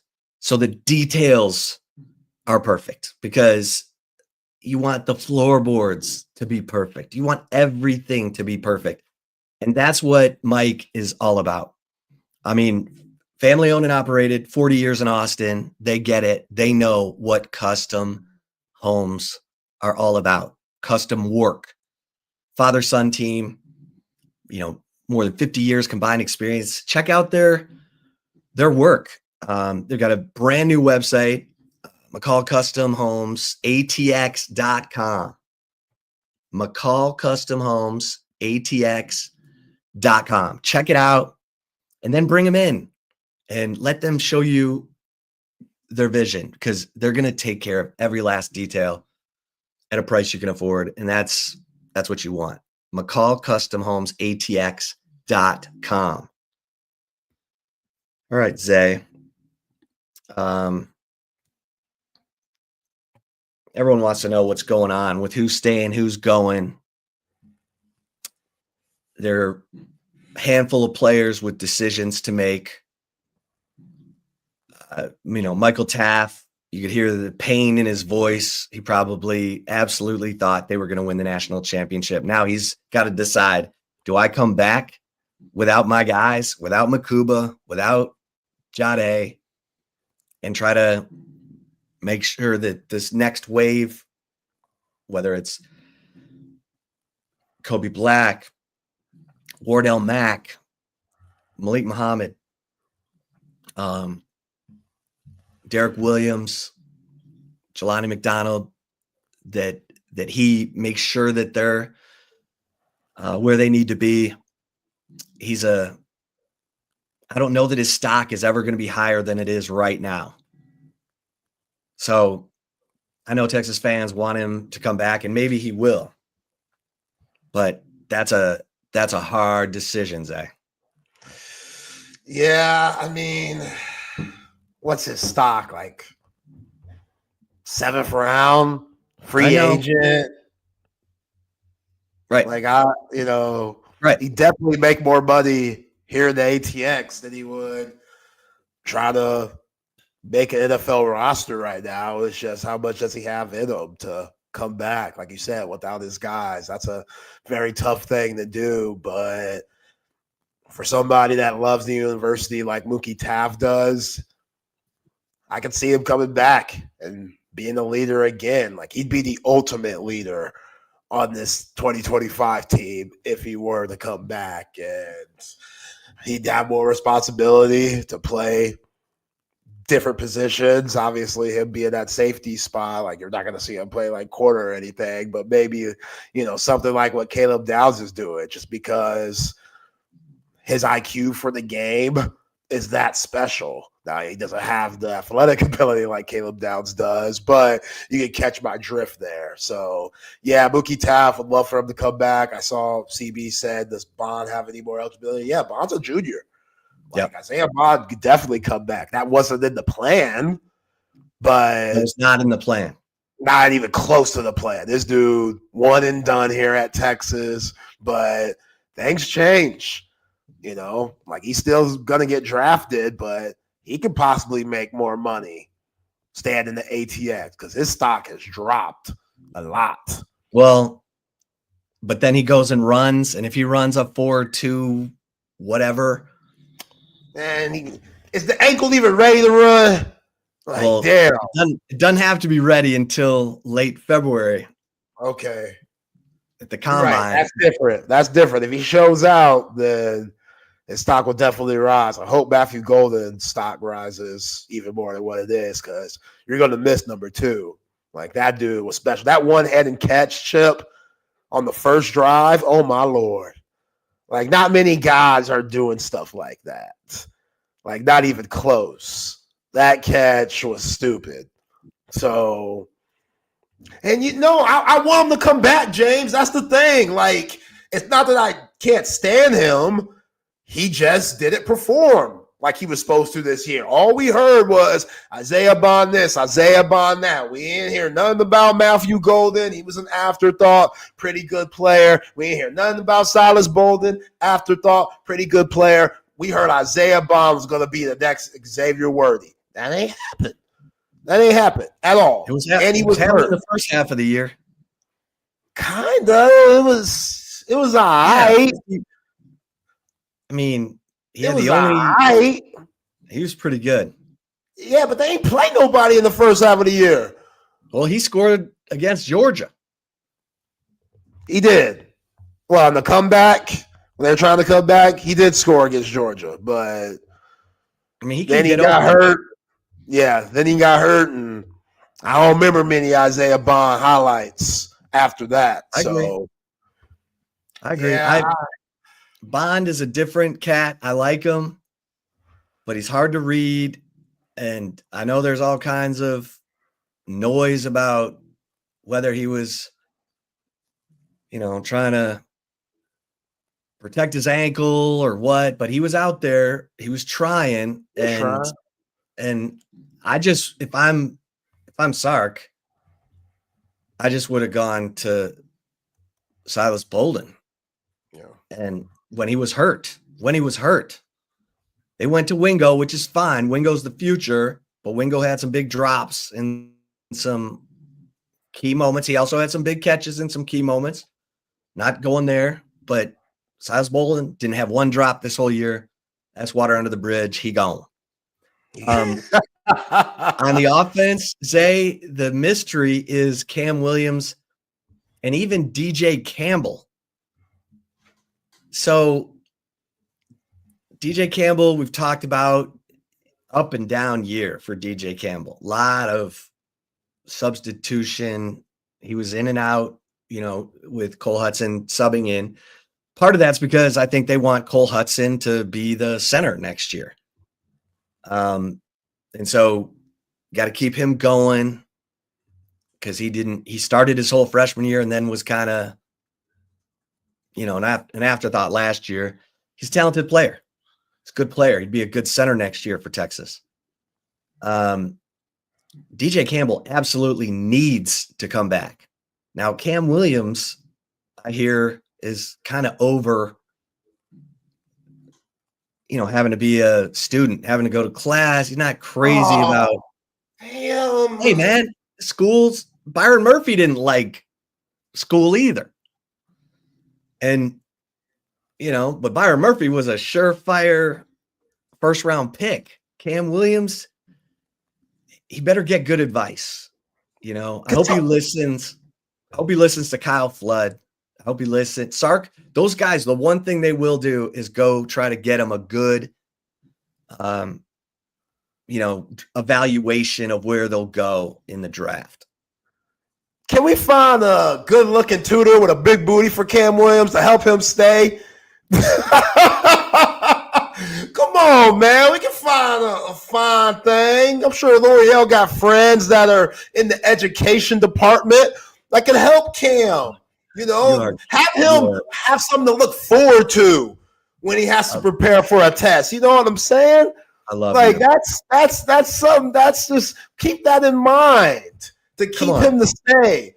Like, Cam, bro, we got your little fine thing. She about 37. Look, if you could work the game to where, hey, something else could maybe pop off later on outside the classroom, that's on you. We ain't got nothing to do with that. She's here for your studies, though. She's here for your studies. You need some help because Jack Sawyer and JTT, they were lighting your ass up. All 4 sacks were Cam Williams' fault. Now they're going to say it was because he wasn't healthy. I don't give a damn. What was that movie with basketball, Love and Basketball?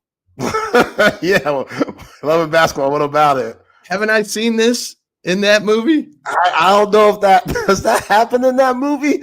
I don't think there's no tutors that. What's my man's name? Love and Basketball. Q. Omar Epps' character. Q. Omar Epps. Yeah. Horrible movie, by the way. People love that movie. I think it's a terrible movie. Maybe I'm getting it confused. You might be getting confused a little bit. It's all good. But yeah, man, Cam Williams, Dan Neal told us Cam Williams should stay. That's what Dan Neal said. You remember that, Chip? He struggles. He struggles with speed rushers. And Jack Sawyer showed you on the last offensive play on the goal line what that is all about. You hold in that situation, Cam, at least. At least give your team another opportunity. That was the easiest sack scoop score I've ever seen in my life. Jack Sawyer didn't have to waste any energy on that. You feel bad for Quinn because Sawyer's got a running start at him. Yeah, like what's Quinn supposed to do? Fumbled it. Oh, Quinn needs to make a play. No, Cam Williams needs to block some damn body. Right. He got a free rush. He should come back. He should come back. I know that money's gonna be crazy, and damn, I hate that you told me he don't like school. Well, this is it, right? Halle Berry in the program. That's right. There we go, Rodney. Halle Berry, she was the tutor. That's what I was thinking of. Okay, see, yeah. Now, Halle Berry, that's a woman that's been averaging 25 and 13 for the last 25 years. So that's, but you can find something like that.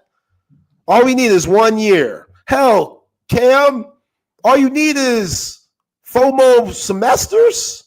I mean, not 4 more semesters, 4 more months, 1 semester. I guess you got the semester now, but yeah, man, get your degree, bruh. Life after football, who knows? Get your degree. Somebody talk some sense into him, please. And breaking news, Matt Golden is declaring for the NFL draft. Not a surprise. He was a one and done. I mean, that's why he came. He was the Adonai Mitchell of this season for Texas. So, man, that was good. What a year. So good. So good. What a year, man. That dude, stick him on his hands. Like that one-handed one was stupid. I can't believe he caught that. Like, do we understand what game we're playing in? Like, this is to go to the national championship. We're out here making one-handed catches.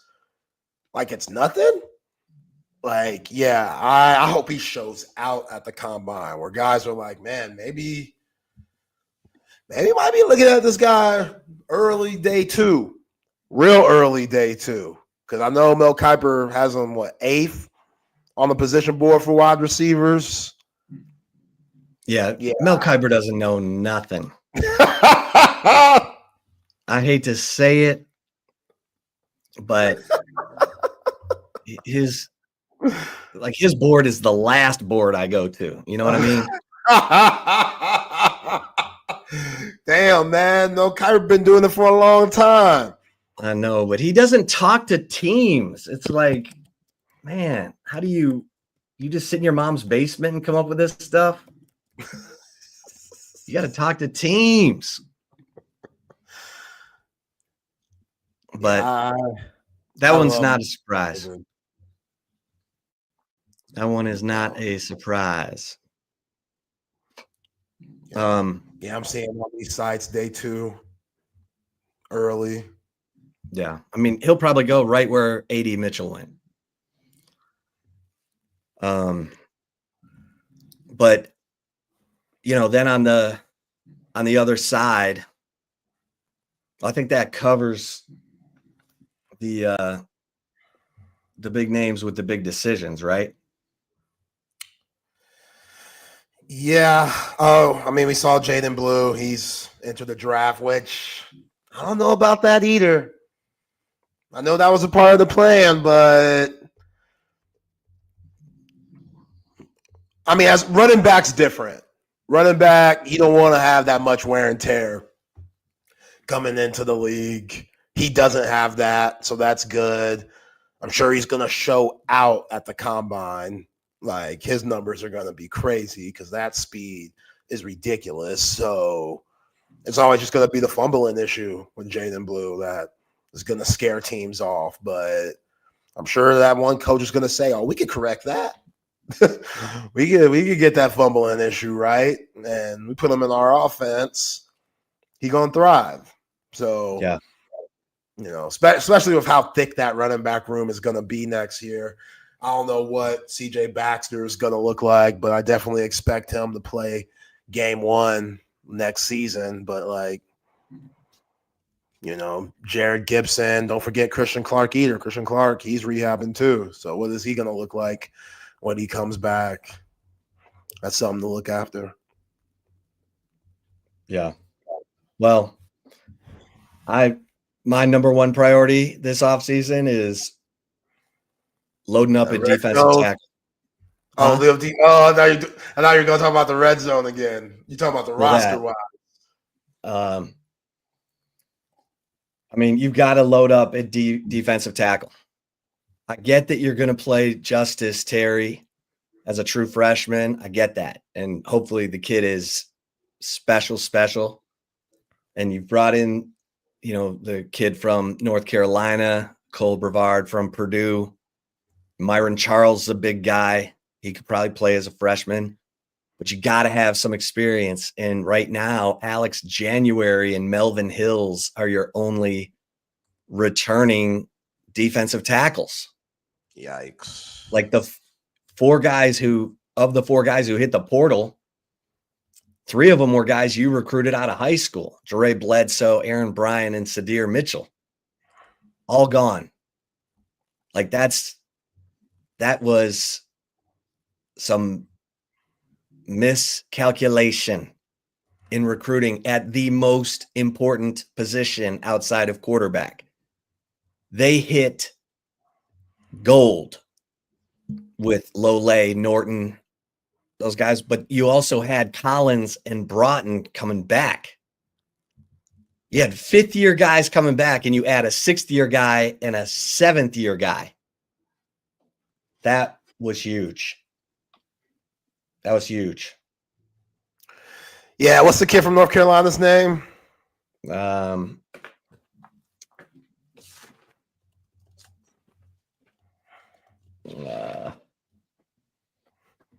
it's great radio here.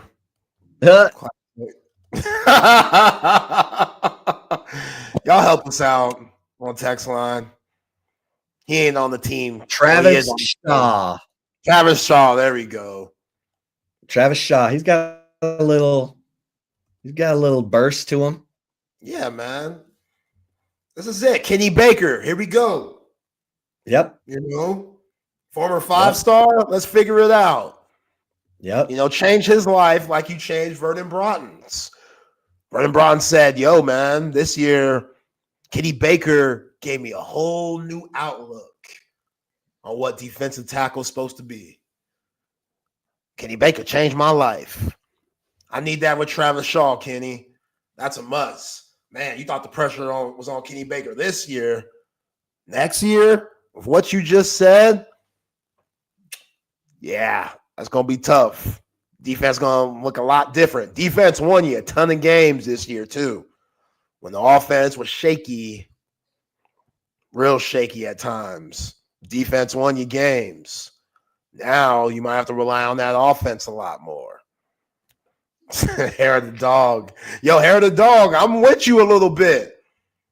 Hire an OC. I'm just saying. Take a look around. Steve, it's okay. Nobody's calling you a dumbass, Steve. Nobody's saying that. Oh, this ain't your team no more. Shoots. Ryan Day, him and Chip Kelly, they probably ate real good last night. They probably ate real good last night, laughing, making jokes, having a great time. Ryan Day almost had to put his house for sale a couple of weeks ago. Now look at him. He win this national title. They ain't gonna be saying nothing about Ryan. Hey, Michigan, what? Oh, you win a national title. It could not happen to a bigger group of mouth-breathing fans. Those people, they were ready to run that guy out of town. Yeah. Unbelievable. As they should. As they should. Yeah. The guy won more games than any other active head coach. If you ain't winning a national championship or beating Michigan, be gone. Be gone. Like, you're cracking me up. What's the point of you being here? You know what I'm saying? That creepy, sleazy son of a bee, at least he won. Urban Meyer. He was hitting on girls and doing all this crazy stuff. Him and Tommy, when Tommy was there before he got to Texas, they were wilding. They were out in these streets. You remember that, Chip? Recruits were out in these streets with them. They were out in these streets, but they were winning. They had an overweight running back. Got that dude to be the number 4 pick, thanks to Jerry Jones. Overweight, beer gut, breaking records. All right, so is Ryan Wingo ready to step up and be Matt Golden? I mean, he should be. I think he'll be a lot more comfortable here in year 2 than he was in year 1. And he was good. He was. You know, I did think that Silas Bolden should have played more, and maybe Ryan Wingo should have played a little less. But Ryan Wingo, when the ball was in his hands, he was solid. The problem was sometimes him and Quinn weren't on the same page. You know, where there were just too many incompletions, and you don't know if it was because of Ryan Wingo, but you got to put that on him because Quinn knows the playbook, you know, and then you see Sark on the sideline getting after number 5 because number 5 missed the assignments. And again, when you're a freshman, that's going to happen, you know, due to Isaiah Bond being hurt and not reliable, they had to go to him. Then we got the Jonte Cook situation. That really hurt him. Like Jonte Cook, whatever the hell happened, I think it's some serious mental illness. I do with the way that he be acting the fool on social media. No, like we joke about it, but that's not normal stuff. Like how Jonte Cook went out, there's nothing normal about that. Like he started acting like Antonio Brown, and at least Antonio Brown got some CTE issues. You know, you see some hits that he took in the NFL. You're like, oh, this brother got CTE. He ain't all there. I can't say the same about Jonte Cook. It just might be some straight up mental health issues. I hope he gets that taken care of in the Pacific Northwest now that he's at Washington. But that wide receiver room was slim. It was. And they didn't have faith in Silas Bolden like they should have, which was weird. It seemed like Matthew Golden at times, as good as he was, they were going after him kind of like Texas did in 2022 with Xavier Worthy, where Xavier Worthy seemed like the only option that year. Like it felt like that with Matthew Golden a little bit too much at times. Gunnar Helm, I didn't think, even though he broke the record this year, I thought he could have been used more, a lot more, especially with what you saw James Franklin doing with homeboy at Penn State. That dude got the ball every which way.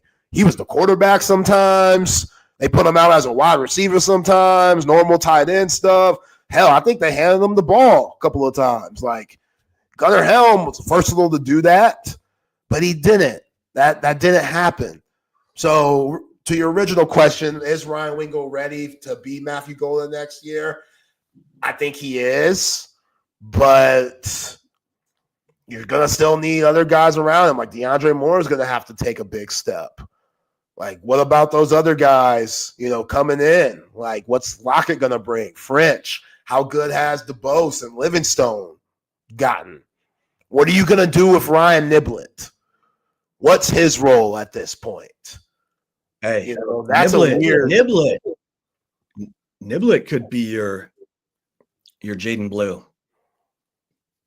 He's got that kind of speed. He's got that kind of speed. Okay. And he's been really good on special teams this year. Like Niblett has been impressive. He gets asked to take reps at running back and go full steam into special teams, and he did. And he's earned the coach's trust. And so now let's see if he can be that guy, because he's got that kind of speed. Yeah. Okay. Yeah, that's a good. I'm glad you brought him up, Zay, because Niblett's a guy who can, I'm like, oh, who's going to be the speed back? And I'm like, oh, there's Ryan Niblett. So, yeah, he's got a chance. He's got a chance to step in and deliver the goods. Yeah, we'll see. All right, I know you've got a lot to cover in basketball, so let's get to the commentary. Before we get to the chip shot, though, Salt Traders Coastal Cooking. Treat yourself to the best seafood in Austin, Texas. Best happy hour. I mean, raw oysters. If you love raw oysters, you need to get to Salt Traders Coastal Cooking and enjoy the biggest selection of raw oysters. And during happy hour, 3:30 to 6:30 and 3:30 to close on Mondays. Hello, tonight's the night. Happy hour, 3:30 to close tonight at Salt Traders Coastal Cooking. You're getting $5 off the appetizer menu, which has the mussels, the crab cake, the grilled oysters, the New Orleans barbecue shrimp. Just go during happy hour and eat to your heart's delight off the appetizer menu. Start there. Chances are you'll take a look at that full menu and you'll be like, oh my gosh, why have I not been at Salt Traders all the time? That's right. Salt Traders Coastal Cooking from our man, Jack Gilmore, who also gives you Jack Allen's Kitchen. The guy is a restaurant legend in Austin. Salt Traders right there at Zilker, Rolling Wood in Mopac, and up north in Round Rock.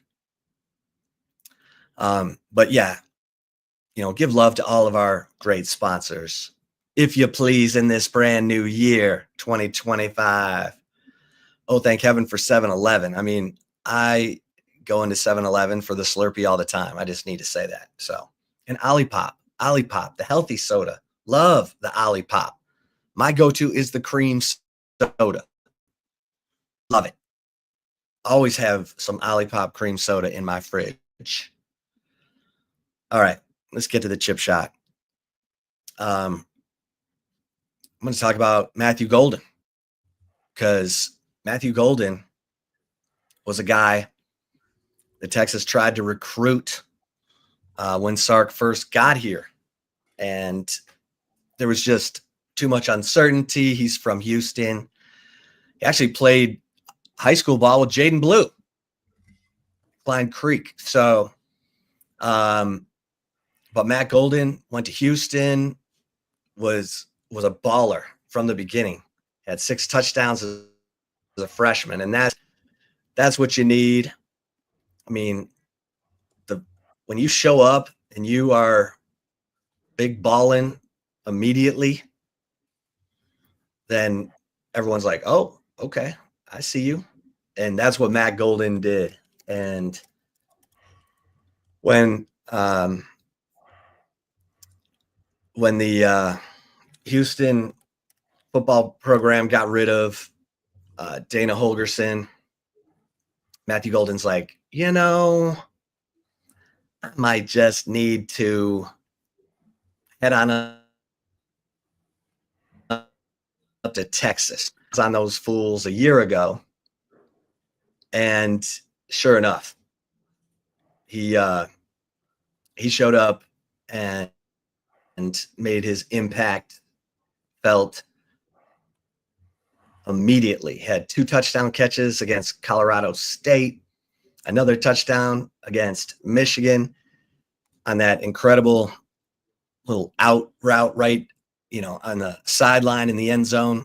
And he became Quinn Ewers' go-to guy, most dependable.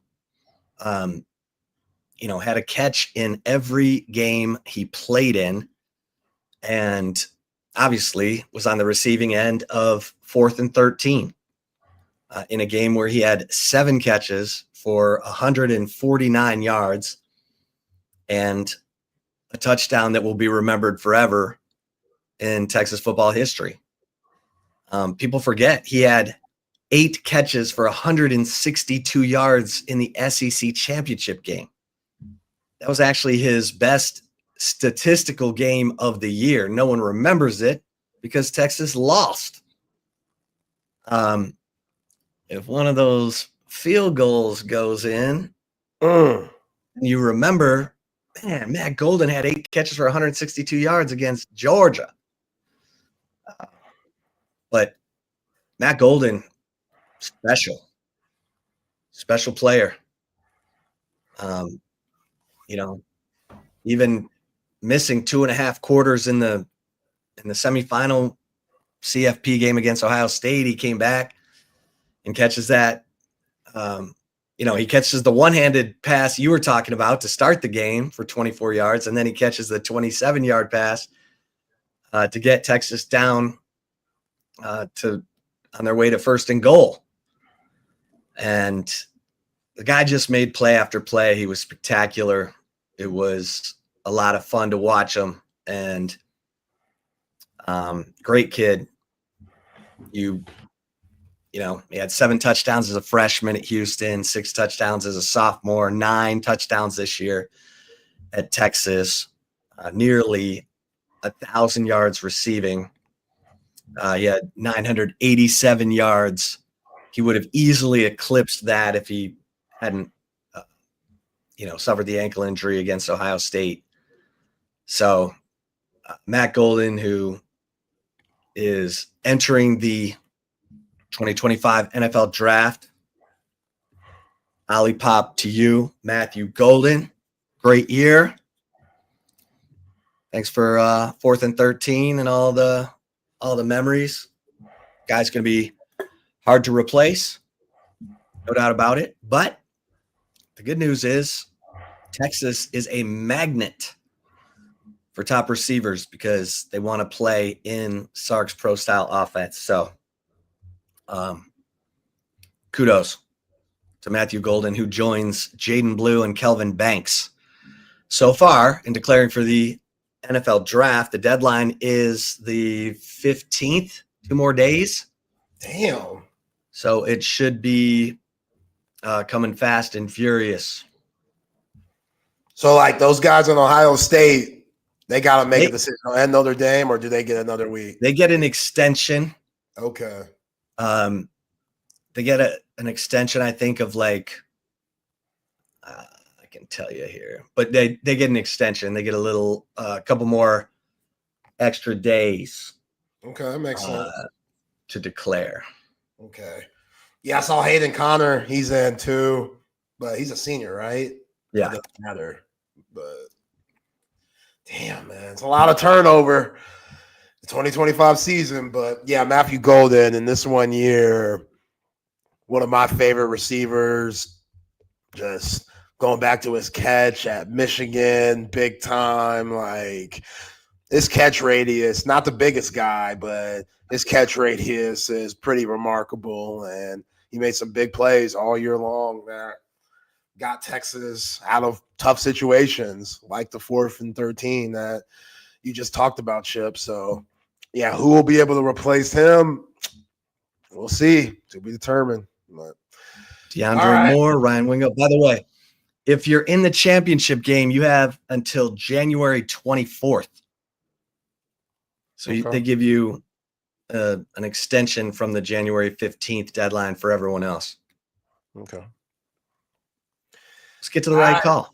Let's get it. Before that, though, shout out to Covert Cave Automotive Dealership. They've been doing it in Greater Austin area for over 100 years. That's a long time to be doing something, and you only last that long if You give a high-quality selection of new and pre-owned vehicles that everybody loves in the greater Austin area, and we love Covert Bee Cave, and they hold us down like my wife and I, who love our Buick Encore GT that we got from there, 2024. It's as clean as I don't know what, and they made that selection very simple for my wife and I, and it could be simple for you too. So if you're looking for something other than Buick, because they definitely got the Buicks, they got GMC, Ram, Jeep, Dodge, Chrysler, and Cadillac.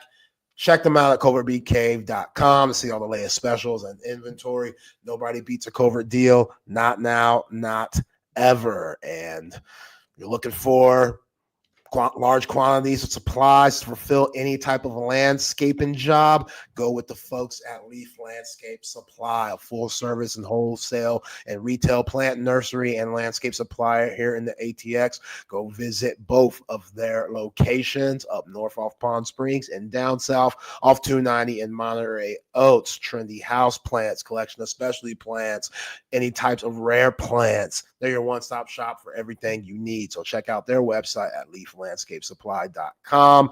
And when you make a purchase, mention your boys at Texas Sports Unfiltered. You get 10% off. Can't beat that. 10% off at Leaf Landscape Supply.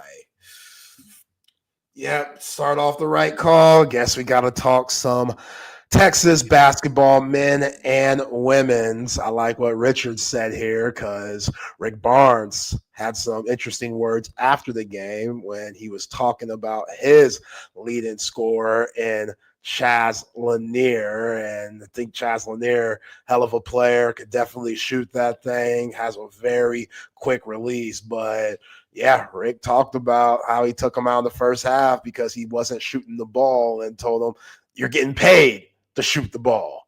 Like, we never heard things like that here in, this era of college sports. Let them know. You know how much you're getting paid. That's why you here, right?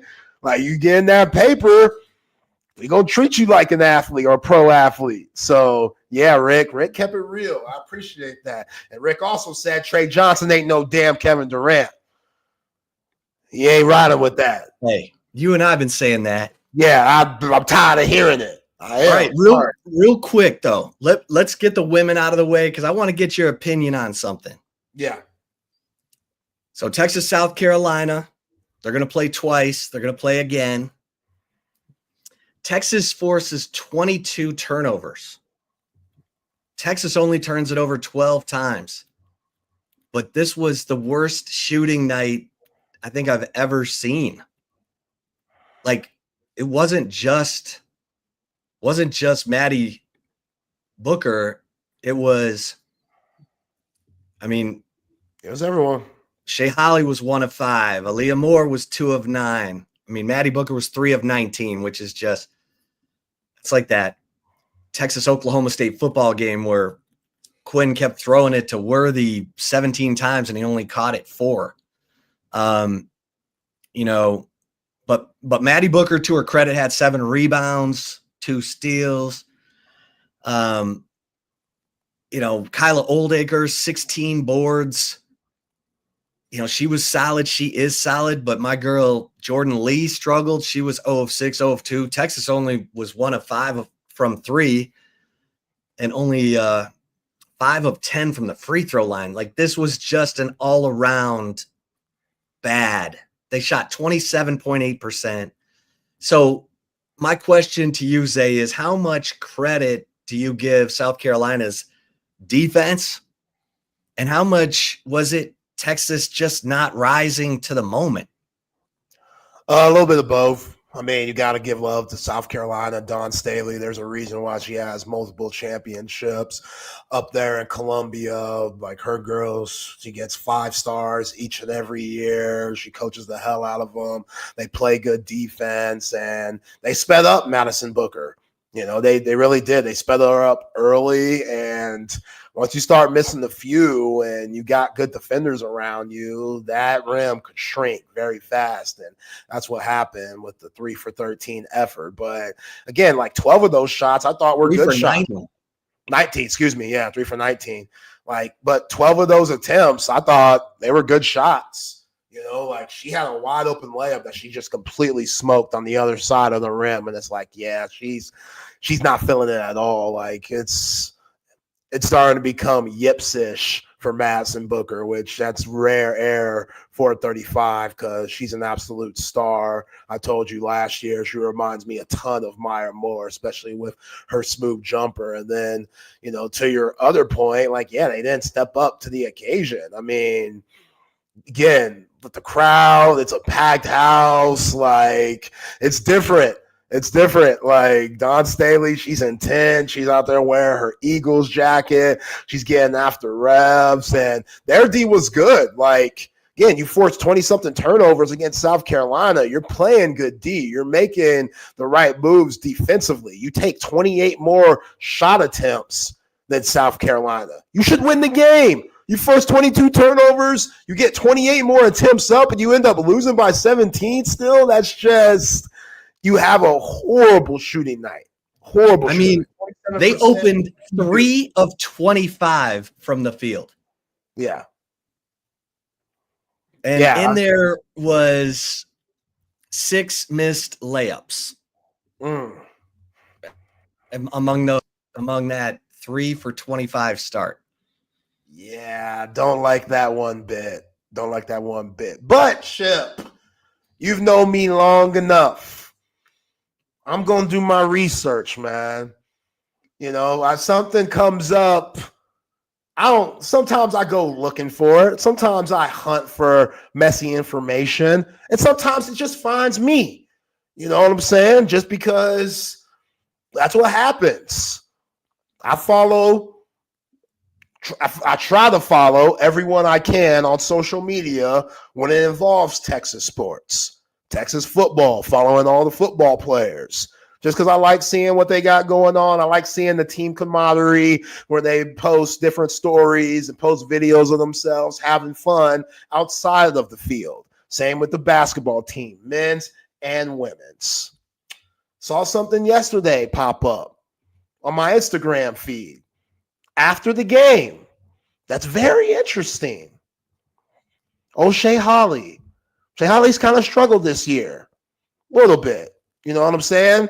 Shea Holly this year, 6.5 points a game, 35% from the field. This is what's really disturbing. 25% from 3.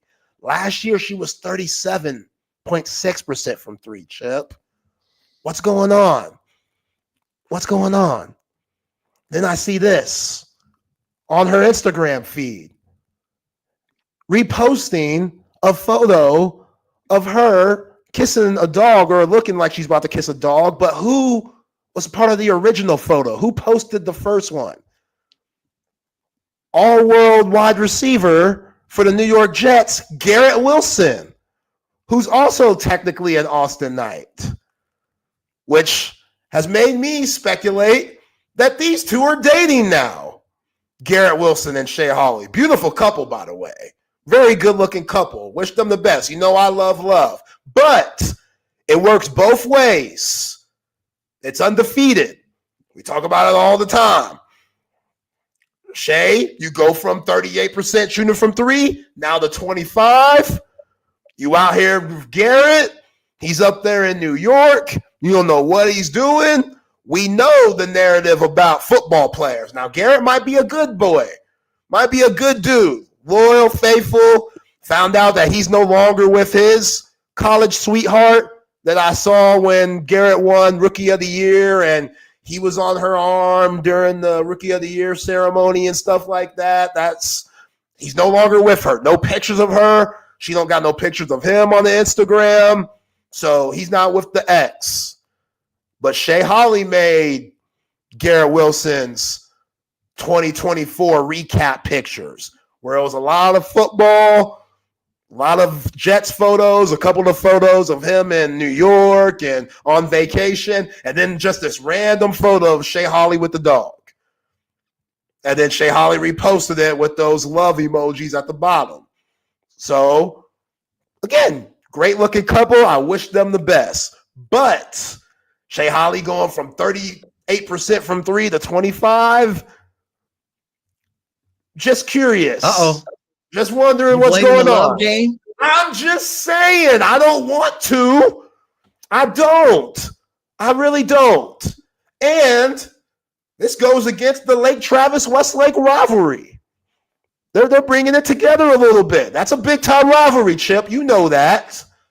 So this makes sense. They probably have known each other for a long time, with Garrett being from the ATX, around the same age or so, because Shea Holly's like, what, fifth-year senior or something like that. Garrett Wilson, he left Ohio State early, so they're around the same age and stuff. But, yeah, I'm just saying. And Garrett didn't have the best year either. So it goes both ways, too. Garrett was very disgruntled with Aaron Rodgers. Didn't like the Devontae Adams relationship they had.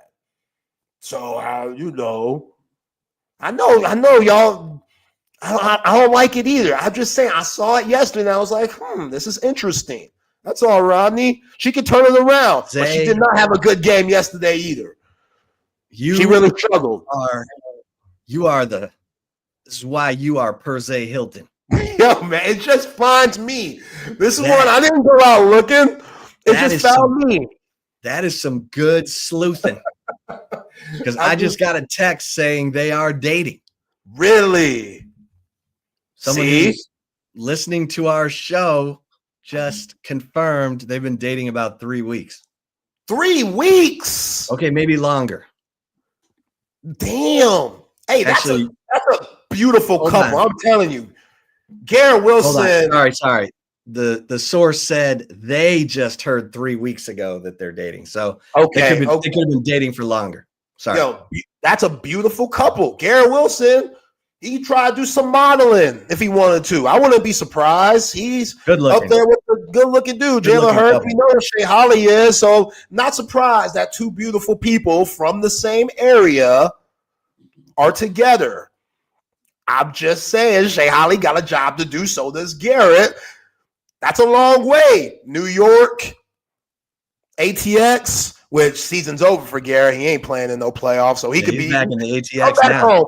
Yeah, Garrett, come back home, please. Come back to ATX so you can be around her. She ain't got to worry about where you at. She ain't got to worry about you living this crazy-ass New York lifestyle, and we could get that three-point rating up because they're one of the worst three-point shooting teams in the nation, which is a problem. When they play against high-quality teams, especially like Notre Dame, because Dawn Staley, she's petty. She's like, yo, my girls, we're going to play man the whole game. We're that good. It doesn't matter. But when you play a team like Notre Dame, who played zone the whole game, where you needed some threes, and you can't get them, that's tough. That's gonna be tough for Vic and them. They gotta get that 3-point, percentage up. But all right, enough pettiness. Let's go to the men's basketball team. Good sleuthing by you, Zay. Thank you, man. I sleuth with the best of them. Per se Hilton. I sleuth with the best of them. Appreciate it. As far as the men go, 0-3 in the SEC, they just do dumb stuff at the end of the game. Crosstalk with K. Womack and E. Henry. We talked about that a little bit. To bring Trey Johnson out the game for as long as he did, that's a bad move. You call another timeout if you're worried about him being fatigued. Like, he's the only one scoring at this point. But also, if I have a player that just scored 34 points in the game against the number one team in the nation now, the Auburn Tigers, like Arthur Kaluma, I'm going to make sure he gets more than 5 attempts. I'm going to run plays for him. I'm going to get him and Trey Johnson into action because that's a tough pick and roll situation there or a pick and pop situation. Like, you should be able to find a mismatch there. You also have to have other movement going on the other side when that's happening, but it's just they do things in winning time that you can't do. Jordan Pope missed a huge free throw under 4 minutes. Jason Kent missed a huge free throw under 4 minutes. Caden Shedrick gave up a big-time offensive rebound that led to a putback dunk. And that's what they had 3 big putback dunks in that second half that were all killers. That goes back to the front court just being too soft, just being too small. And Rick Barnes and the Vols, they took advantage of that. And then they didn't play Zakai Ziegler the right way. I get it. Your basketball, IQ says I have to help the helper. When a guy drives and beats his man, if I'm not guarding him and I'm guarding somebody else, I have to leave my man to go help. Like, that's what we're taught growing up. Traditional defense. But when you're playing against specific players, you have to change your mindset at times. It's hard to do, especially when you get tired and stuff. But like Rick Barnes said, these guys are Texas. They getting paid too. So you got to make those adjustments. If I'm guarding Zakai Ziegler, who had a good game, he was the game, in my opinion, 16 points, 8 assists. The dude took over in the last part of the game for, Tennessee. But he's 5'7", 5'8". Why are we playing so tight on him? Like, yes, he's crafty. Yes, he's deceptive. But if I'm Trey Johnson, we're down by 3 points. I got Zakai Ziegler on the wing. I know he's a 29% three-point shooter. He definitely doesn't shoot threes off the dribble. He doesn't shoot any pull-up off the dribble. I got to give him a little space. I'm 6'6". I'm going to give him space. I'm going to put my hand up to contest, and I'm going to live with the results. If he decides to take a pull-up jumper or to shoot a three in my face, so be it. We'll take that. But I will not let him blow past me and drive by me because I'm pressuring up too tight. Trey Johnson does that. They take a 5-point lead with under a minute to go. That was the game right there. And Trey also gave up a huge bucket in clutch time in the Auburn game where they were down by like 4 points or 5 points, and they needed a stop. And what's his name? The dude with 2 last names. I can't think of it right now, but he blows past Trey Johnson and gets another layup to put him up 7 and basically ices the game there for Auburn. And as good as Trey was offensively, Trey was terrific. I thought shot selection-wise, this was the best Trey Johnson we've seen since Ohio State. First game of the year. Like, he was taking good shots within the offense. He was shooting threes when the team wasn't set up on D. He was taking those, fast break threes, which are good shots, especially for this Texas team, especially how bad they could be in the half-court game. I thought RT and Frank Have drew up a good play when he was getting going from the three-point line by having Julian Larry go set a down screen for him, and they were overplaying Trey because they knew that he was hitting from the outside. So then he got a good back door, great pass by Jason Kent. Like, that's good stuff right there. But you got to make plays in the last 4 minutes, man. After the last time out of the game, you were right there. Tennessee made winning plays. Texas did not. What's his name? Guy kept coming off the bench. Gainey hit some huge threes at the end. Which, why are you helping off Zakai Ziegler? If Zakai Ziegler drives, you shouldn't go over there to help. Stay on your man. He's 5'8". We'll take whatever shot that he's going to shoot over you. You'll take that. But instead, 2 guys try to step up. Zakai Ziegler, being the 8th-year senior that he is, makes the right play. It leads to a corner 3. Killers, man. It happens way too much with this Texas team. Like, they had Auburn and Tennessee on the ropes. So you didn't like the fact that Trey Johnson came out with 8:34 left, and he was on the bench for 2 full minutes. Now, Texas was up 2 when he came out. When he came back in, they were tied. And Pope ends up hitting a shot that puts Texas up. But you didn't like him coming out in that. He should have gone the distance, is what you're saying. Yeah, let him go. Let him go. And again, that's not where the game was lost, but I let him ride. I let him ride. Like, he's young. He's fine. This is a guy that came from the AAU era where you're playing like 3 games in one day. I think he's okay. Because he's by far your hottest shooter in that game. Yeah, but there's just Arthur Kaluma, 4 points, 5 shot attempts. The dude just had 34 points. Like, come on, RT. That has to be changed. And again, Look what Caden Shedrick gives you. Like 4 points, 7 rebounds. That's not enough, man. That's not enough. So 7 offensive rebounds. All of his rebounds were offensive. Which isn't good. Why aren't you getting any defensive rebounds? You played freaking 32 minutes. Like, why aren't you getting any defense rebounds? That should have been an easy 15-point or 15 rebound game for Caden Shedrick. Like, I don't. This team is so hard to figure out. I don't get it. And those Indiana State guys, they don't give you much. They've been really underwhelming this year. Julian Larry, Jason Kent, and I know Jason Kent was hurt, but I thought Julian Larry, we were talking about him a month ago, Chip, like he should be starting. I know why he doesn't now. I get why he doesn't. Like, you can't rely on him. He has just no sense of the game for a point guard. Like, Indiana State, you might have been able to get away with that, playing high-level SEC basketball.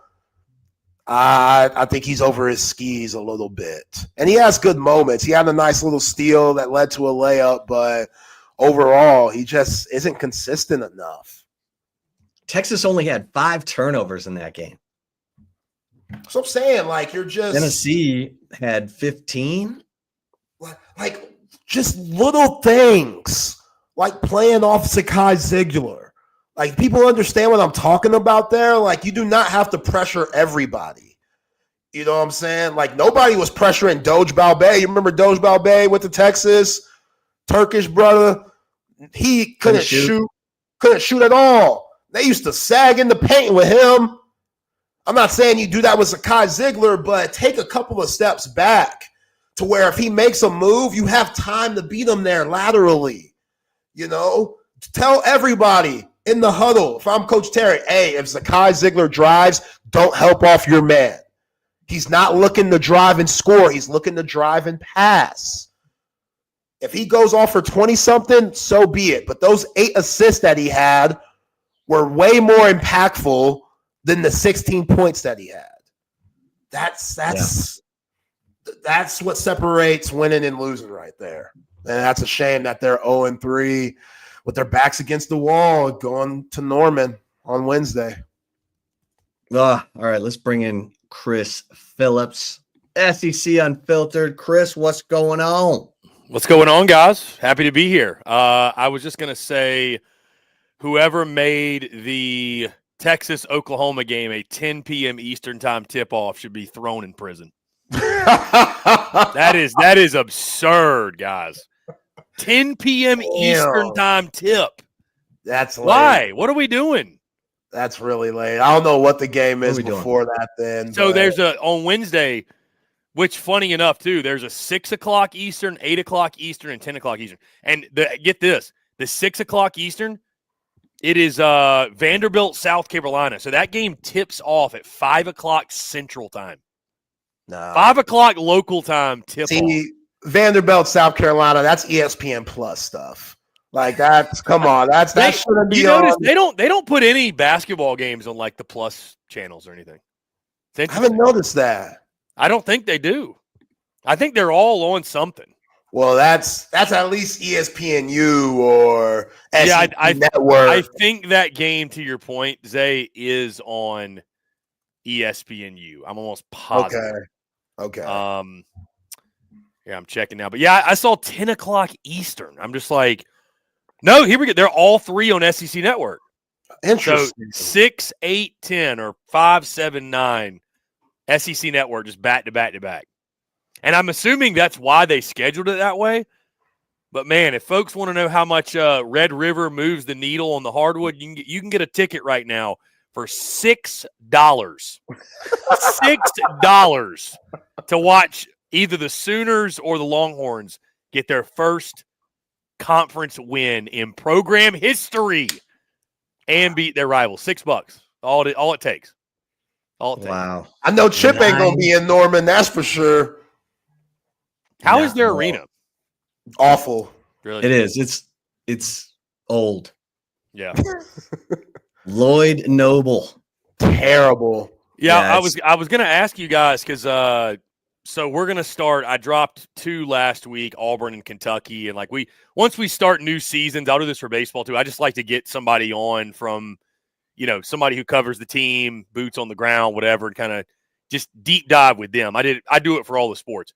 So I'm gonna get our guy Keenan on, but I'm curious, do you think that's a segment that's gonna move the needle? Are Texas fans invested at all with basketball? Are they fired up for it, or? They need something to give them some hope. They need a win. They need to beat Oklahoma. They need to beat Oklahoma. Schedule's been tough for Texas, though. It is tough. It is tough. It's a tough schedule. SEC tough. is a meat grinder. It's a straight up meat grinder this year. It's a gauntlet in the SEC. We know that every year, every sport. It feels like. But the Big 12 used to be like that. Yeah, and then Texas moves to the SEC. I'm like, okay, things are going to get easier, and it's worse. Yeah, it's basketball is crazy. Basketball is crazy this year. We were having the conversation. What'll be the greater accomplishment this year, winning the SEC in basketball or winning the SEC in baseball? And there's actually an argument there. It might basketball might be deeper. It truly might be, because 14 teams might make the tournament. I don't think 14 teams are making the postseason in baseball. Well, I think it's also the fact that you're playing a 3-game series in baseball, and better teams usually come out on top more times. Like the larger sample size you have, you're going to have, I think, a little bit more consistency with basketball. I mean, we see it in March, but January, February, March, entirely anything can happen. You have a 10-point swing that you upset a team, and we've seen it plenty of times. Number 1 team in the nation, Virginia, loses to a 16 seed, first time to ever do that. Only imagine what could happen in the SEC. Anyone can beat anyone any given day. Yep. South Carolina almost beat Auburn. Hey, guys, last thing before you get out of here. I know you got to go. 5 years ago today, that 2019 LSU team won the national title. Is that the greatest college football team in the history of the sport? Statistically, no. It was an unbelievable They were until 2020, Bama. Yeah, they're up there. 2020 Bama comes to mind. That 01 Miami team comes to mind. I still if we're just talking about over Bama, though. The 05 Texas team at that time had set the record for points scored in a year. Hard to compare eras, right? It's really tough to compare eras, I will say. It's the game was different back early mid-2000s. But the only thing I'll say, I'll never forget it. Gene Chizik gets his head coaching job. And I'm at Iowa State, and I'm like, hey, man, congrats. I was like, did you learn anything here that's going to help you there? He's like, hell yeah. All my quarterbacks will be mobile. Dual threat. And there you go. He landed the biggest and best one you ever could. Defined his whole coaching career. Oh, Cam. Cam. All right, fellas. Chris. I appreciate you. Yeah, y'all be good. We'll do it again tomorrow. Yeah, we'll do it. Harrison, what's up, man? It's good to see you. Good to see you. This Happy. is our first show in a while. I think first show of the new year, maybe.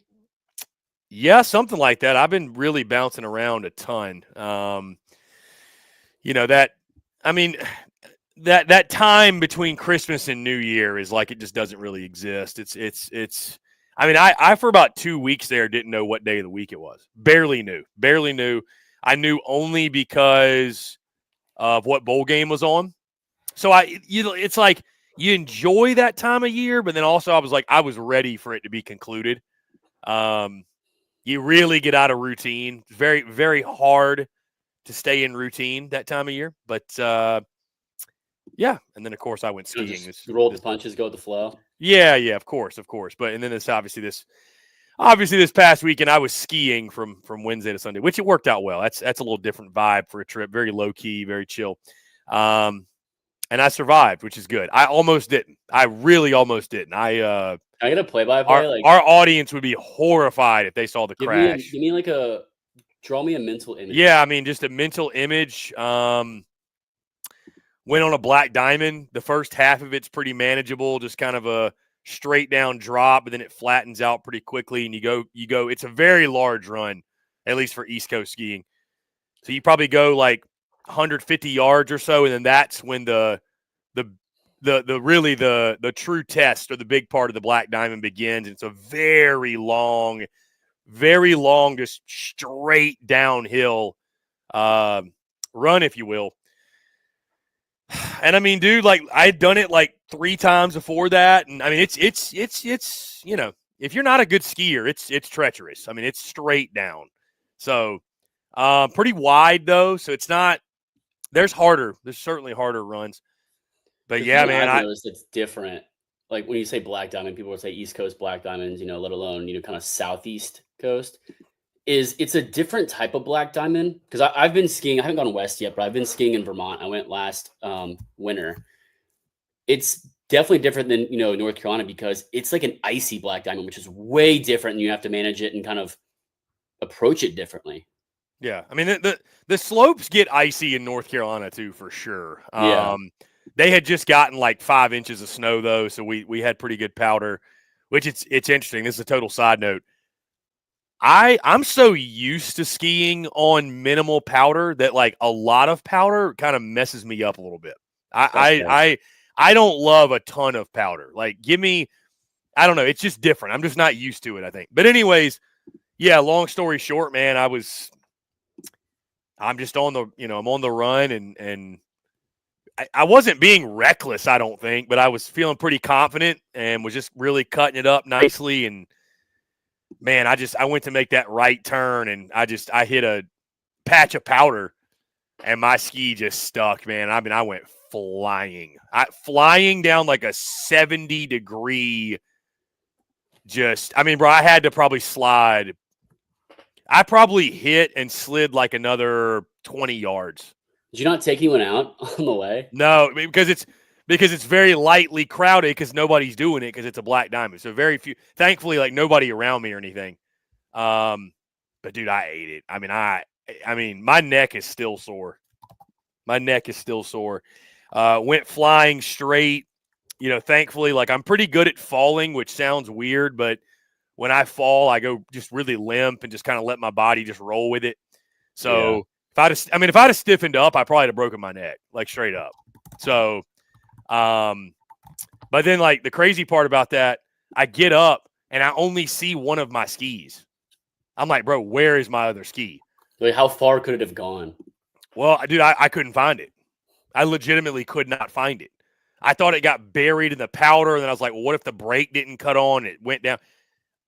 I thought maybe I was like, it had to have gotten stuck in the powder. Like it had to have, and I just can't see it. So I looked for like 15 minutes, couldn't find it. I was like, screw it, dude. I got to walk down. I got to, because like they closed the slopes from 4:30 to 6 to groom it, and it was literally 4:20, and I was like, all right, this is gonna be my last run before I go in. So I'm like, I got to get off this hill. That always happens. I was like, I got to get off this hill. So, dude, I literally took my one ski and my 2 poles. Slid down my butt because I was only like a quarter down it. So I slid on my butt down. That's how steep it was. I could slide down it on my butt and then walk the rest of the way in. And I see one of the people, like, I had to walk down another run, like the green, the easy slope, because that's what it fed into. Yeah. And they're like, yeah, check with the lift attendant, whatever, at that place down there. Where the lift is. Bro, I get down there, and it's just like my guardian angel like my other ski is just sitting there propped up. Like somebody, I guess, which I don't know how I could have missed seeing someone pick it up. Or unless it just kept going down. Maybe it did. I mean, dude, I was wiped out and face first for like a good 10. I mean, dude, it was one of those falls, Harrison, where you fall. And my first thing was like, I was checking to make sure like everything was, because, I was scared, like, bro, am I in shock? Yeah. Am I in shock and like I broke something and can't feel it? That's how hard I fell, Thankfully. I assume you're wearing a helmet. Oh, yeah, for sure. Yeah, I'm not one of these crazy hardos that think you don't need to wear a helmet. No, but yeah. So the ski was down there at the bottom. My guardian angel was watching over me. I went in the lodge, gathered myself because I was still just kind of shook up from everything, had a drink, and went back out there and night skied. On the same slope. Yeah. No. So they close those black diamonds at night. Oh, okay. They close those black diamonds at night. So yeah, I mean, went out night skied, had no issues, didn't fall, had a good time. Yeah, it was wild. That fall was the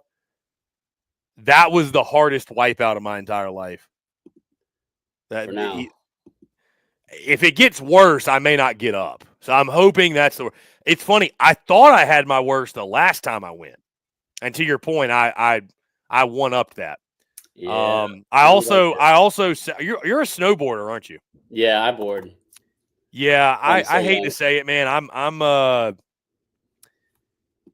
I'm a live and let live kind of guy. So when I say this, don't take it personally. But I'm on the I'm team fuck snowboarders right now. No, I feel that. I mean, dude, I just because my last day skiing, day went fine. Night skiing, 2 occurrences, and first one I'll take fault for because I'm behind the person, so it's on me to stop. But I'm literally coming around a corner, and these 2 snowboarders are just kind of frolicking right there in the middle. And I run into the guy. I'm like, you're right there. You're literally right there. No big deal. I'll take the L. Yeah. Bro, literally. And it wasn't a bad collision. It was just like, whatever. I get up. I'm going down this path. No biggie. That just happened. Bro, I don't get 50 yards down the run. I'm probably going 15 miles an hour. Snowboarder comes in flying from behind me. Just decleats me. He's got to be going 30. He's going double my speed, I would say at least. Takes me out. I'm just like, I wasn't even mad because he was like, apologize. I'm like, bro, whatever, man. I was just like, I cannot believe this just happened. Yeah. But I'm just like, I don't know, man. I don't know. I mean, the thing is, like, the way I viewed it and, like, have, people I know that snowboard and ski or, have done one or the other or both have transitioned is. I would like to do both, honestly. I like to definitely do both. But they say that, snowboarding. So I'll give you 2 things. Snowboarding's easier to learn, harder to master. Skiing, harder to learn, easier to master. Yeah. Is what everyone says, right? But also I think snowboarding's more of a younger thing and a shorter kind of this, I want to say decision, because you can ski a lot longer than you can snowboard, I think. Just like body wise, it's a lot less on you. It's a lot easier to do when you get older. I mean, how many people do you see over 50 snowboard? No, yeah, none of them. Over 40 even. I mean, I'd say at least 3/4 are skiing. Yeah.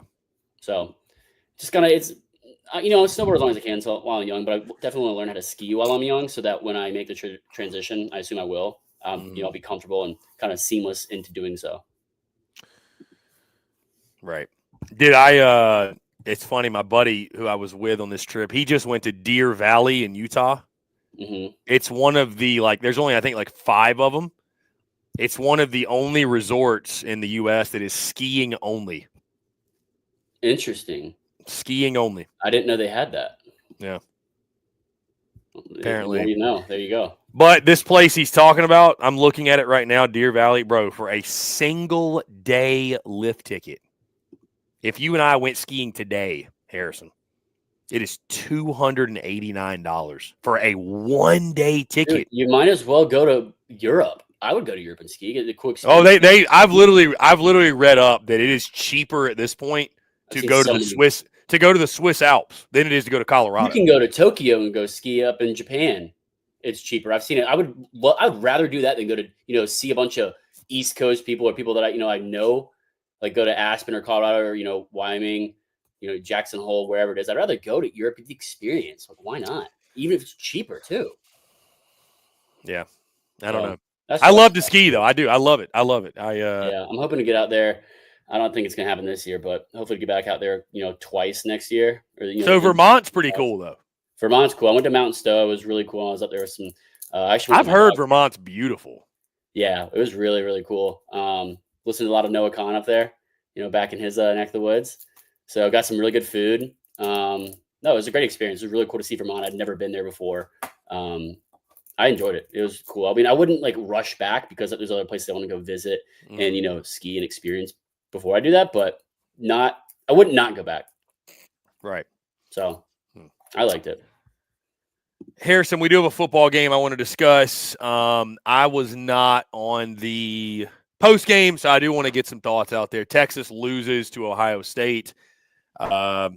Season's officially over. The SEC football season's officially over. Your thoughts on the game? I was watching again. I was watching this game. What was it? Friday night. I was watching it as it was snowing outside up at the VRBO we stayed at up by the ski lodge.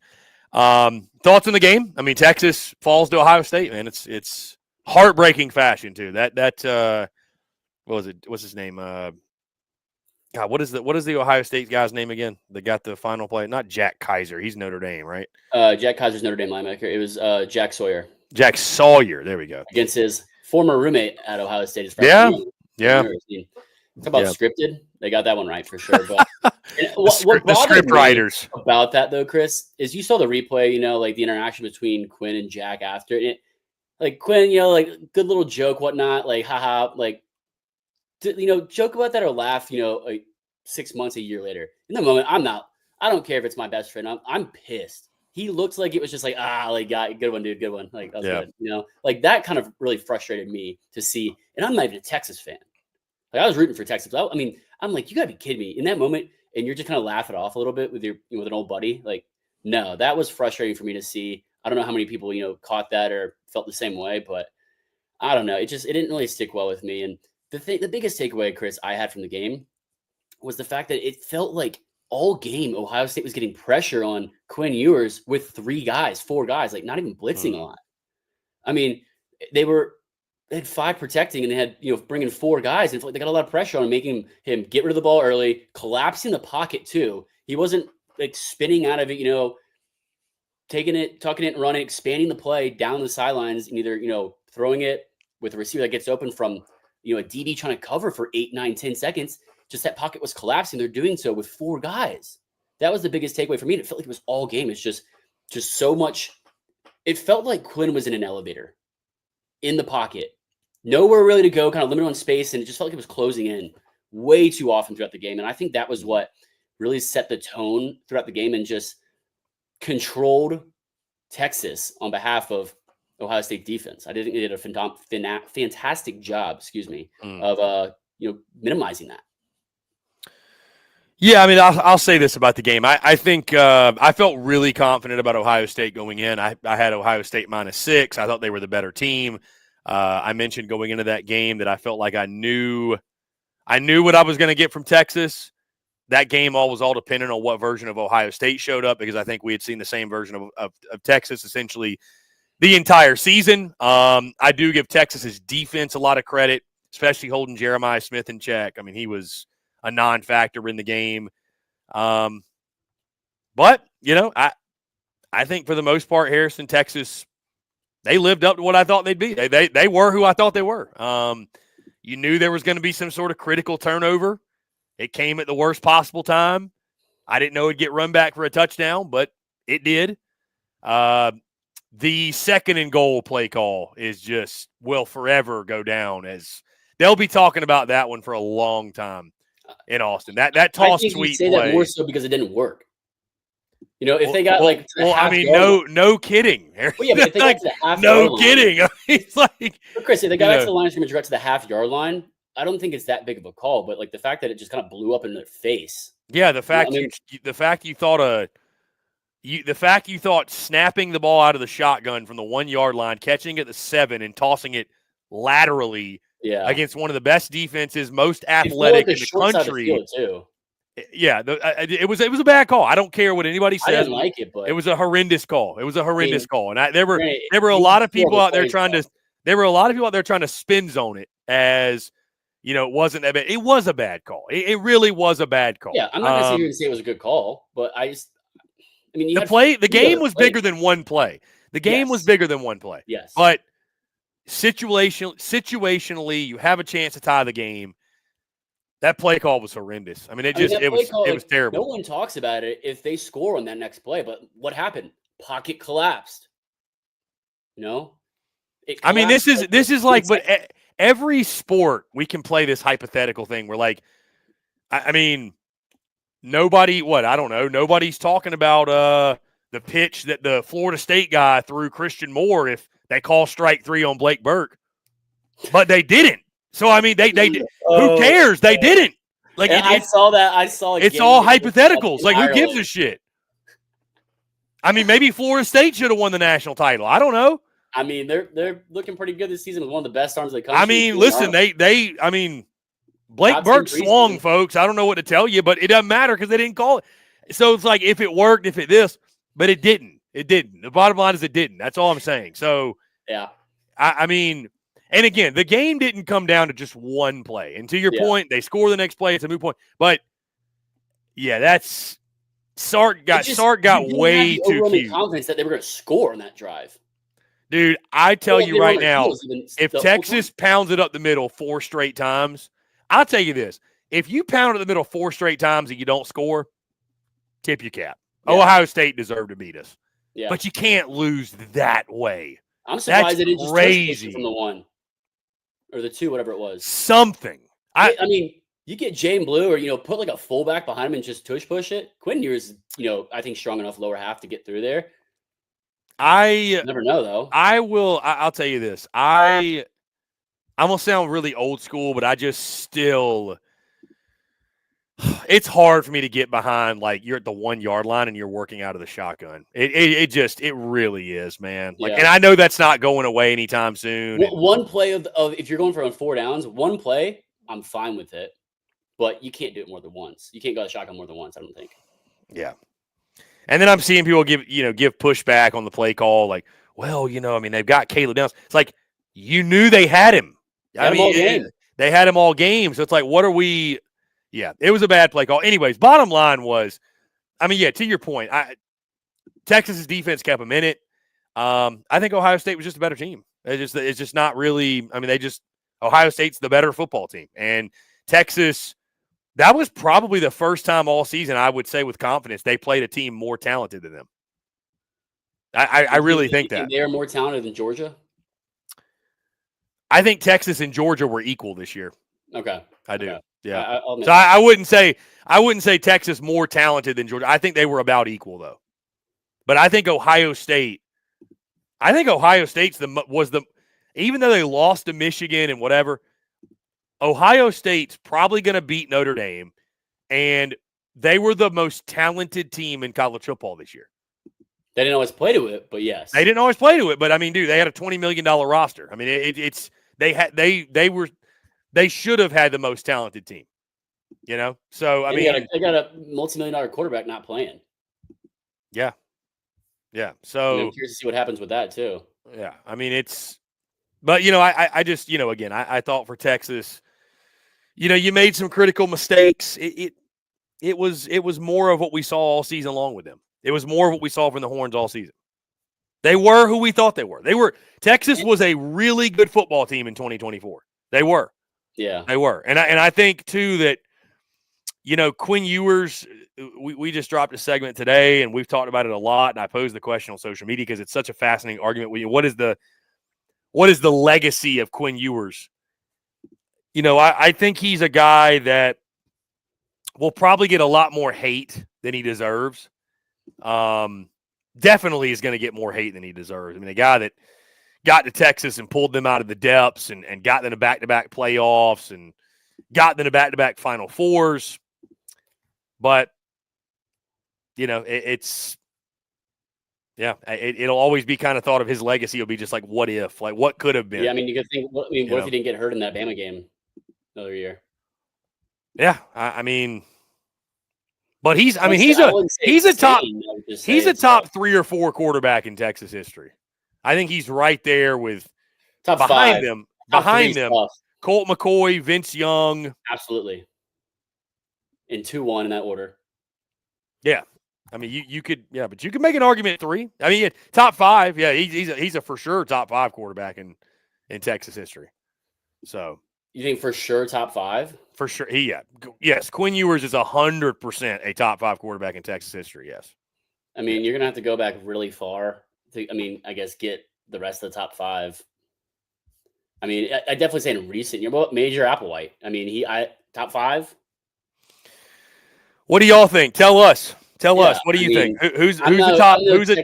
Is Quinn Ewers a top 5 quarterback in Texas history? Yeah, I'm no Texas historian or guru, but I mean, I think Major Applewhite's top 5 discussion for sure. I mean, who else is there? I'm trying to think. Who about the lefty, Chris Sims? Top 10 at least. I mean, Quinn was dude. He won some big games. I think beat Alabama, lost like 5 games. Beat Alabama in Tuscaloosa, won the Big 12 title, led them to an SEC championship first season in the conference. Again, back-to-back Final Fours in the college football playoff. I mean, he was pretty good for them. I'll give you a recent one I just thought of. What about Sam Ehlinger? Top 10 for sure. I'd probably put Quinn in the top 5. I would. I'd put him top 7 for sure. Top 7. I mean, those are only really big Texas quarterback names I know. I mean, in Sam Ehlinger's most recent, 2017. I mean, Quinn. Listen, here's I'll say this: Quinn had his shortcomings. The expectations for Quinn Ewers were extremely high. Yeah, he was being measured up against all season. Is he good enough to lead Texas to a national championship? And again, I think you look back, and many others have made this point, a very valid point. You look at when Texas struggled this year, 2 losses to Georgia, lost to Ohio State. There's one common theme in all 3 games. They couldn't run the ball. So, I mean, yeah, they couldn't run the ball. And like you said, I mean, Quinn was he was under insane duress all night against Ohio State. So, yeah, quarterback gets all the credit, all the blame, whether when it goes good or bad. Quinn will definitely get a lot of the blame, but I think Quinn Ewers is one of those players that you'll look back in 5 years and you'll probably have a greater appreciation for how good he was. Yeah, Chris, I'll say one more thing. I'm trying to think of another name as well to give you that's a top 5 name, but I think the whole idea kind of of Quinn Ewers and then Arch Manning, on the sideline, in his back pocket, the whole discussion of, should they put Arch Manning in, blah, blah, blah, his whole season this year, I think that'll follow him into, how people view him as a quarterback in Texas program history. Mm-hmm. Just Sam Ehlinger was Texas's guy. He embodied Texas toughness. He was the leader of that program his entire time there, pretty much, it felt like. Same with Major Applewhite, same with Colt McCoy, same with Vince Young. It doesn't feel like Quinn was necessarily that as much as those guys for top 5. I mean, Bobby Lane they went undefeated when he was there.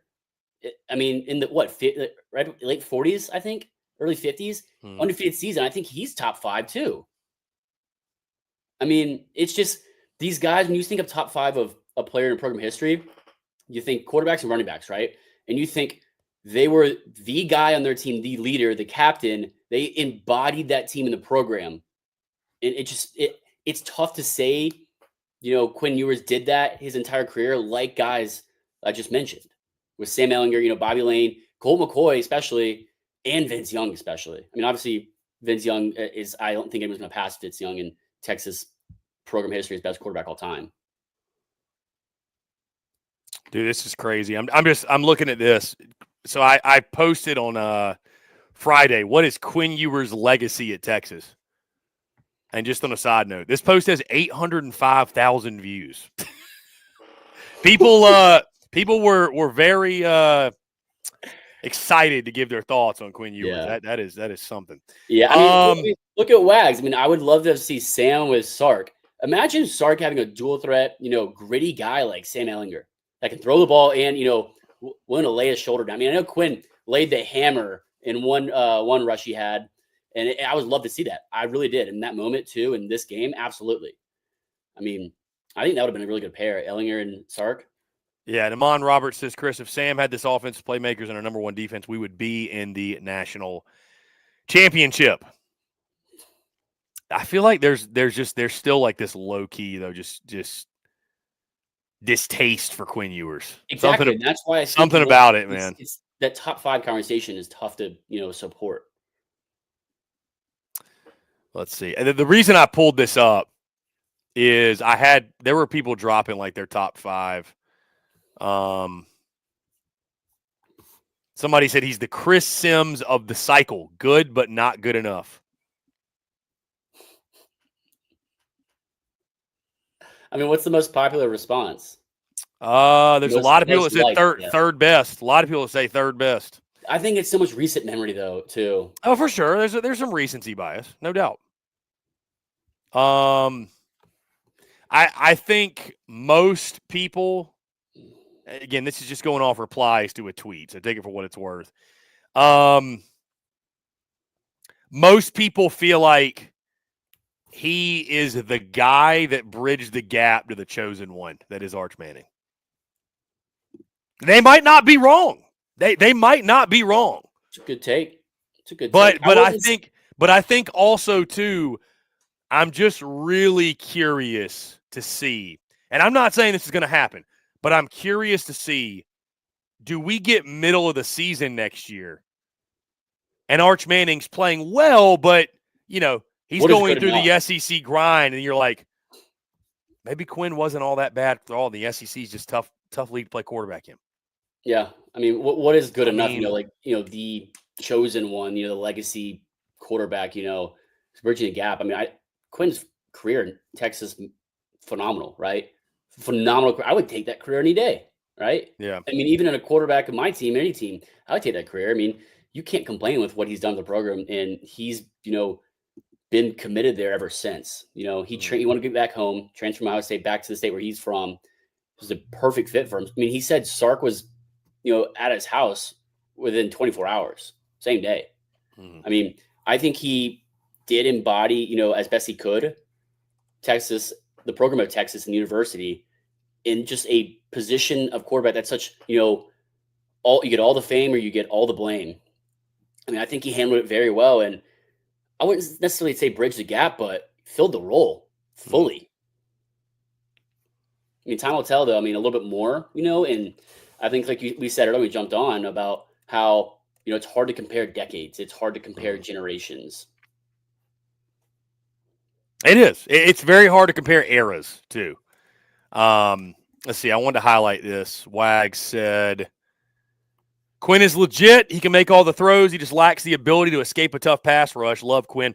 Yeah, I mean, I am surprised we did not see Arch Manning in that game. I'm surprised you didn't see him in the goal line. That's what I'm saying. I do think, I will say, and a lot of people might not agree with me, I think Sark did a really good job this season of handling the quarterback situation. I would have liked to see a little bit more Arch or a package, a game with him, allowing him to kind of RPO it. And, teams having to adjust and prepare for that. I would like that a little bit more, but I think he did a very good job overall of handling the situation and the pressure of it.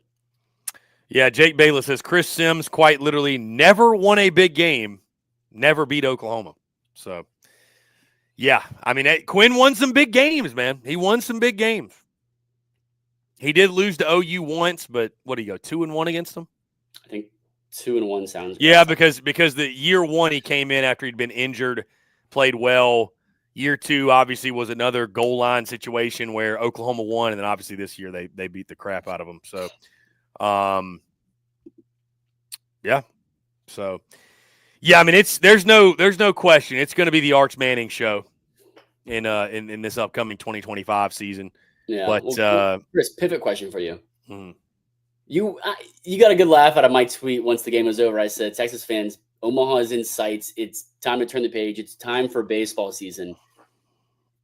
Is it time to look past basketball for the Longhorns on the hardwood, or? No, I don't think so. Just because Texas can still make the tournament. I mean, even though they're winless in conference play, like that's how deep the SEC is. They're kind of, I think, right now. I don't know. So we're not jumping. Longhorn fans aren't jumping to. I mean, I think they'll I mean, here's the thing. Depending on how the rest of the season goes, right? I mean, if you got to opening day and they still hadn't won an SEC game, well, yeah, I think they'd be checked out. But the latest, I was trying to find the latest bracketology. What is the guy's name? Oh, because this will be really accurate. Well, I mean, it's projections. I mean, yeah, but I mean, you have so many Texas is probably like a bubble team. I forget the name of the guy that does it. That's so funny. I follow him too, and I repost it, and I just let me see. I can find this real quick. It's so funny. I follow the guy. I'll repost all the stuff he does, or a lot of it. Let's see. Oh, Joe Lenardi. Here we go. Joe Lenardi. Yeah, Bracket Talk, ESPN. Yeah. Okay, so this was 2 days ago. 2 days ago. Where's SEC? Here we go. Okay. 13 bids, 2 teams on the bubble, Texas being one of the first 4 out. So, I mean, here's what I'll say. And this is a really good point, Harrison, because I posed this question on social media. What's the second most popular sport in the SEC? I'll say this. And to keep it direct to Texas, this could apply to any SEC school for the most part. Because unless you're Kentucky, number 1 is football. Hands down, the team could be terrible. It's football. It is what it is. It's football. Depending on the school, what the number 2 sport, I think, is varies. Yes. At Alabama and Auburn, right now, it's basketball. They're that good. There's no question, yeah. Again, it just depends on the school. It also, maybe even more than that, what the number 2 sport is at a particular school depends on how good the product is. Bottom and the line. Consistency of the product. Yeah. I mean, the schools we think of as baseball schools, they're baseball schools because baseball has consistently been good. Yeah, at minimum, making postseasons, probably have won a natty, but consistently good. Yeah. I'd say that if I had to say right now, if you ask me, rank the schools or rank these sports in order by importance in the SEC as a whole. So, obviously you're not going to count Kentucky, as an individual, right? Because we know it's basketball than football. But as a whole, football, basketball, baseball. I'm a big college baseball proponent. I'm a grower of the game. I even say it's basketball as a whole. I mean, then you have certain schools, though, obviously, like you said, LSU. Oh, LSU for sure. Baseball, absolutely. Yeah. I mean, Tennessee, it's tough. Right now, it's tough. Yeah, Tennessee feels like an everything school. That's such a cop-out. Well, that's true. Dude, true. I mean, listen, it's what's great. You know what's crazy? Basketball school. Yeah. But. You know what's crazy? I think I'd call Florida more of a basketball school. I don't think their fan base still really loves college baseball like that. They like it. We didn't really see that many Florida fans. Florida fans like college baseball because they're good at it. I don't think they just love it. I don't know. I'd say Mississippi State though, baseball school second. Yeah, and they got a good basketball program too. Chris Jan's done a good job for them. But yeah. Ole Miss baseball or basketball school? Texas, I don't even know either. From being in Oxford, I think they're embracing basketball more so with Chris Beard. Even winning a natty in the past 5 years in baseball? Yes. Wow. That's how the school's embracing too. Yeah. I think most of them look at the baseball program as kind of on life support right now. I don't think many folks are all that optimistic that Mike Bianco is going to just get it rolling. I mean, here's the thing. As far as high profile, Chris Beard basketball is far higher profile than Mike Bianco baseball. Far higher profile.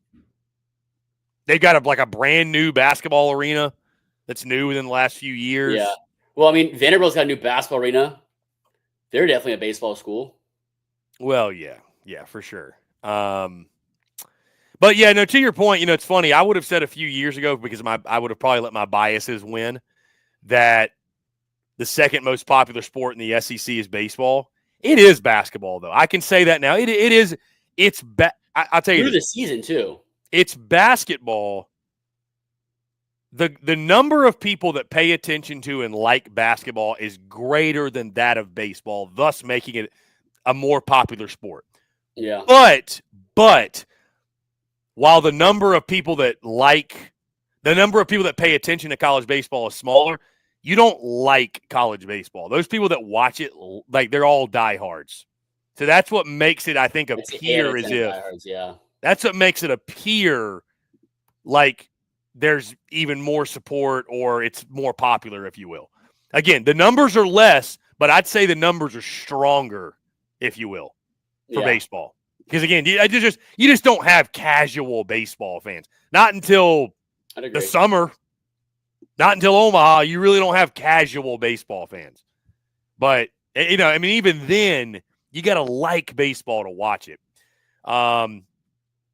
Which is again what makes Omaha so cool is because it's this diehard community that comes together, like-minded individuals that all love the game. But for Texas specifically, Harrison, I think if we get to opening day and their odds of making the NCAA tournament on life support, then they're probably going to be more locked into baseball. I would assume.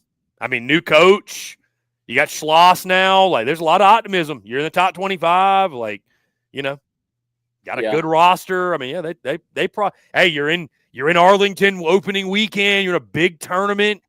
There'll probably be a lot more focus. There's the ceiling's higher right now in the short term for baseball than basketball. Yeah. Yeah, I'd say so. Yeah, I mean, I think Texas can make it to Omaha. I think Texas could probably make it to Omaha.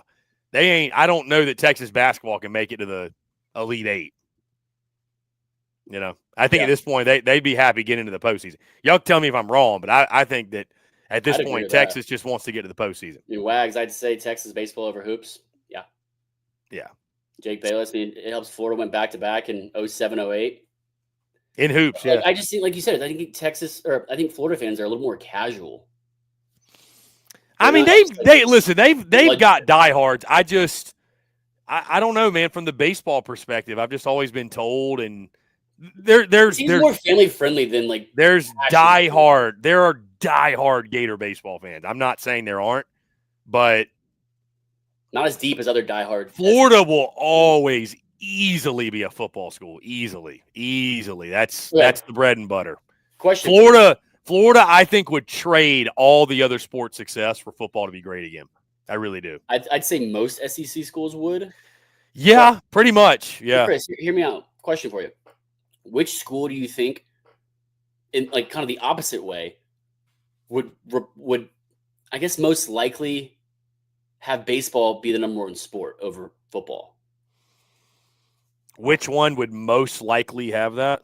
Would turn into a baseball school over football. If it were to happen, Mississippi State.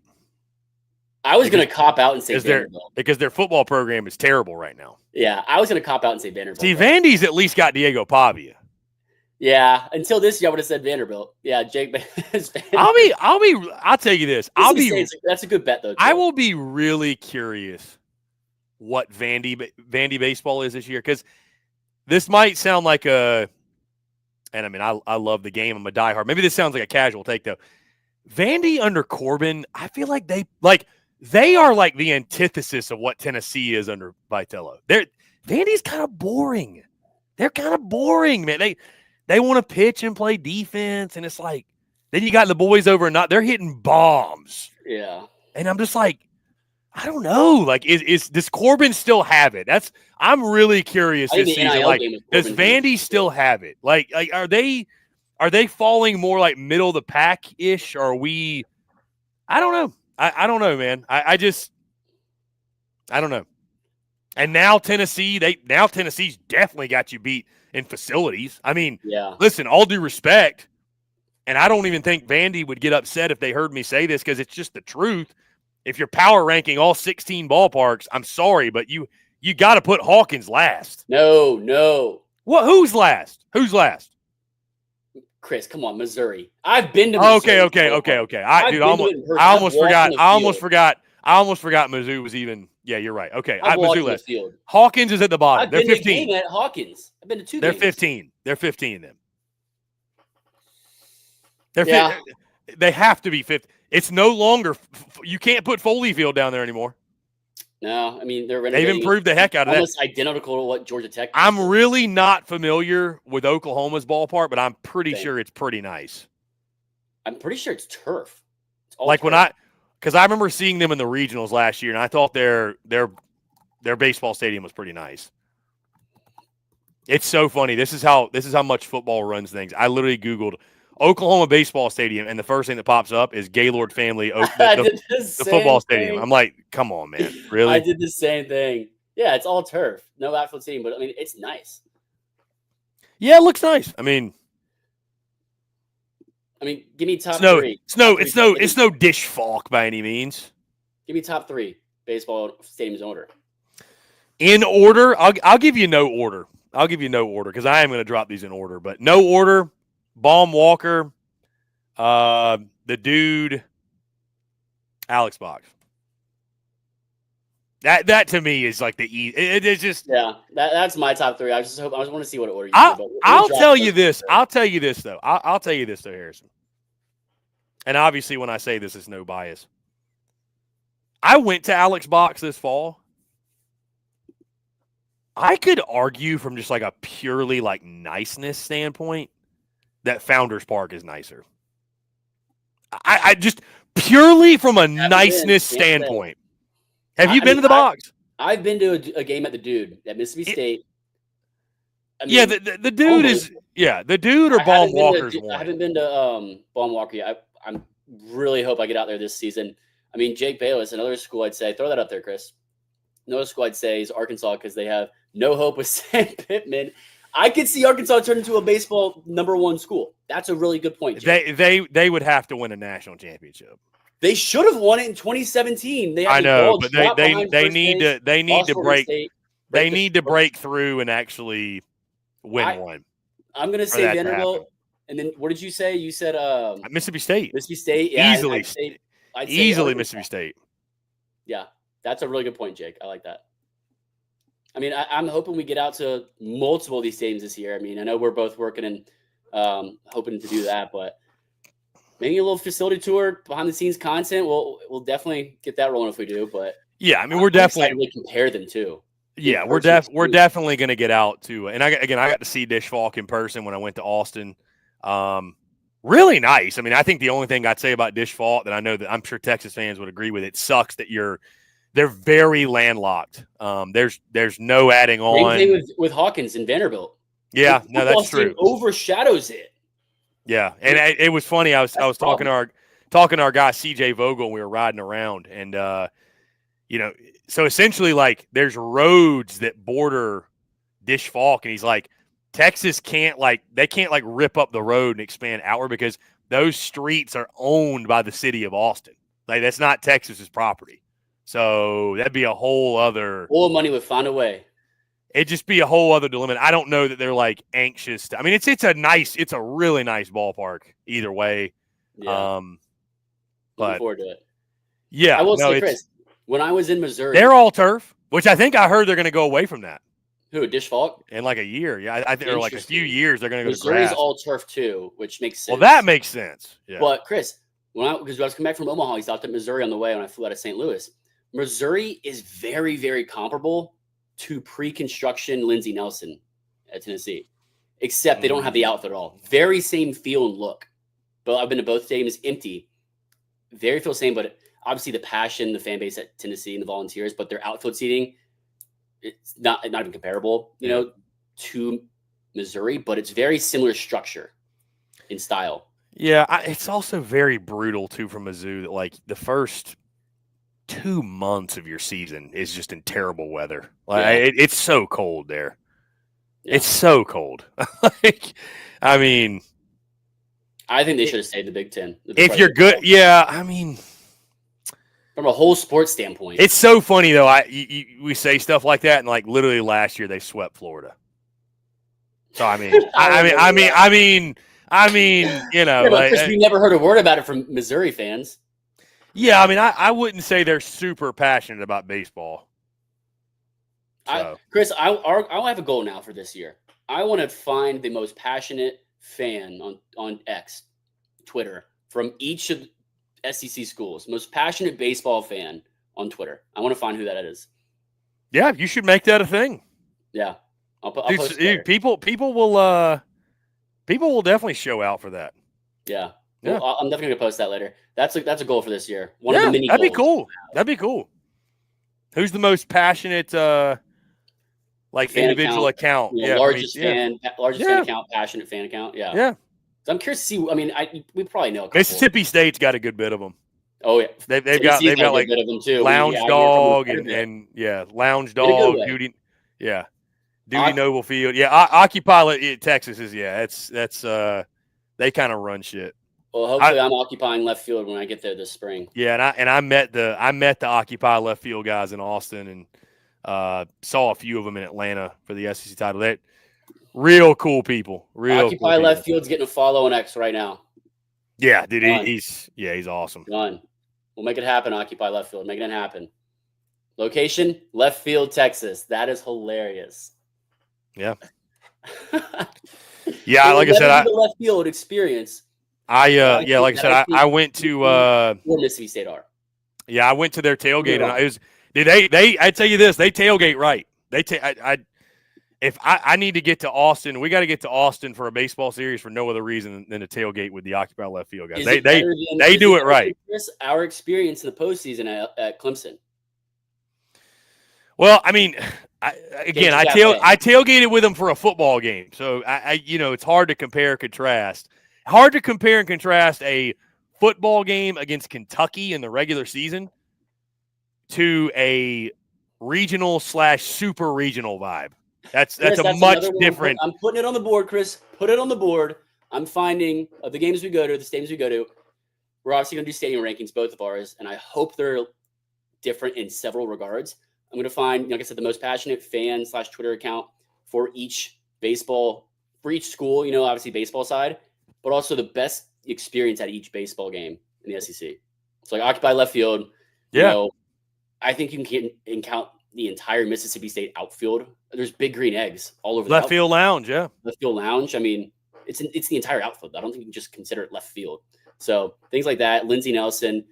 So I heard from a friend of mine, Connor Pavoloni, former Tennessee Volunteer playing minor league baseball right now, talking today. I think he said that the suites I don't think are going to be done until next season.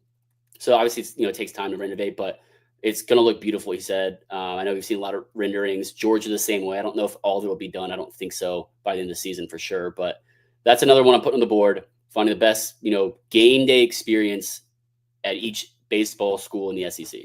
Each SEC school in regards to a baseball game. Dude, I love that. And then they've all got cool. I mean, you got over at A&M. You got Section 203, the Raggies. Yep. Yeah. There's a lot of cool ones. So yeah, we'll growing the game of baseball. We're growing the experience. We're enjoying the experience and enjoying the life of college baseball. Chris, can't wait for it. Yeah, it's gonna be a lot of fun. A lot of good food. A lot of good people. Good food, good people, good baseball. It's all. It's all that matters. Good drinks, good baseball. Yeah, it'll be a blast. So we will. To keep you guys updated, we will really start diving hard into the college baseball content over the next few weeks. Tomorrow, which I wanted to get you on tomorrow, Harrison, to usher in 1 month till opening day. I know you have things to do, so I was like, we got to get you on at least today. But 1 month tomorrow. I think I'm going to run back the countdown, Harrison. I do those countdowns, videos or what have you. Got to do the countdown. Looking forward to it. Yeah, we'll probably. It gets my blood flowing for the. Yeah, I think it gets people kind of fired up. I hate lesson too. I do what? Little history lesson too. Yeah. I mean, and I do. I do 100 days for football. Imagine 100 days for baseball. It'd just be hard to find plays. That's the only problem. Football is easy because you can do a 100-yard touchdown, 99, blah blah blah, etc. The only reason I don't do basketball, I feel kind of bad, but it's just because it's in the middle of football season, and it's just like, I don't know. It's the unfortunate timing of the calendar. But starting tomorrow, we'll count it down. Again, I would say going into next week, you can expect to see us really pounding the college baseball content. I'm hammering college basketball hard this week with some different interviews we're doing, and of course, guys, content bleeding out of the eyeballs. I mean, we're covering all these games. Our guy Dave Shoemate, our lead basketball analyst, he's hammering it out on Tuesdays, Wednesdays, Saturdays, and Sundays, and getting after it. We're all over the place. Also, before we get out of here, I will say this. Go ahead and announce this on air. You'll see it later on social media. But you guys have – nothing will change for you, obviously, and you've probably already seen it on our content. But our friends over at Game Time ticket buying app, we've promoted them a lot throughout the season. We work with them in October, November, I think even December as well. Really just throughout the entire college football season, pushing them as the place to go for tickets. We have signed a full-fledged year deal with them for the 2025 calendar year. So you're going to hear me and us talking about Game Time a lot because they are going to be assisting in a major way in helping send myself and the entire SEC Unfiltered crew to all these different games. There is another announcement coming within the next few days that is an even bigger one than that one. So just brace yourselves for that. But, yeah, we're really excited to be working with the guys at Game Time. Promo code SECU, $20 off your first purchase. Guys, you're going to all these games. Save money on your tickets. Promo code SECU to get $20 off. Shout out you for that, Chris, getting that done. Shout out Game Time for, getting it done on their end as well. So excited for it. Yeah, really good stuff. I mean, and again, I'd say this. I used Game Time to go to all those football games I went to. It's a great app. Love the fact that,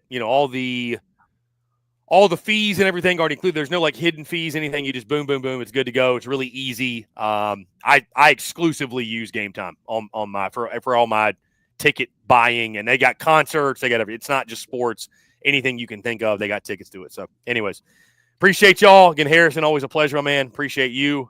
Thank you all so much. Make sure you like, subscribe, follow along. Stay tuned to all the content for Texas Sports Unfiltered and SEC Unfiltered. You can find us all the same places, like I mentioned. Content bleeding out of the eyeballs as we stay hot in our start to 2025 and we keep it rolling through the month of January and beyond. So, Harrison, you're the man. Appreciate it. Always a lot of fun. Guys, thank you all so much. Have a great rest of your Monday, and we will talk to you all. Appreciate you, Chris. Appreciate you, Harrison. We will talk to you all tomorrow.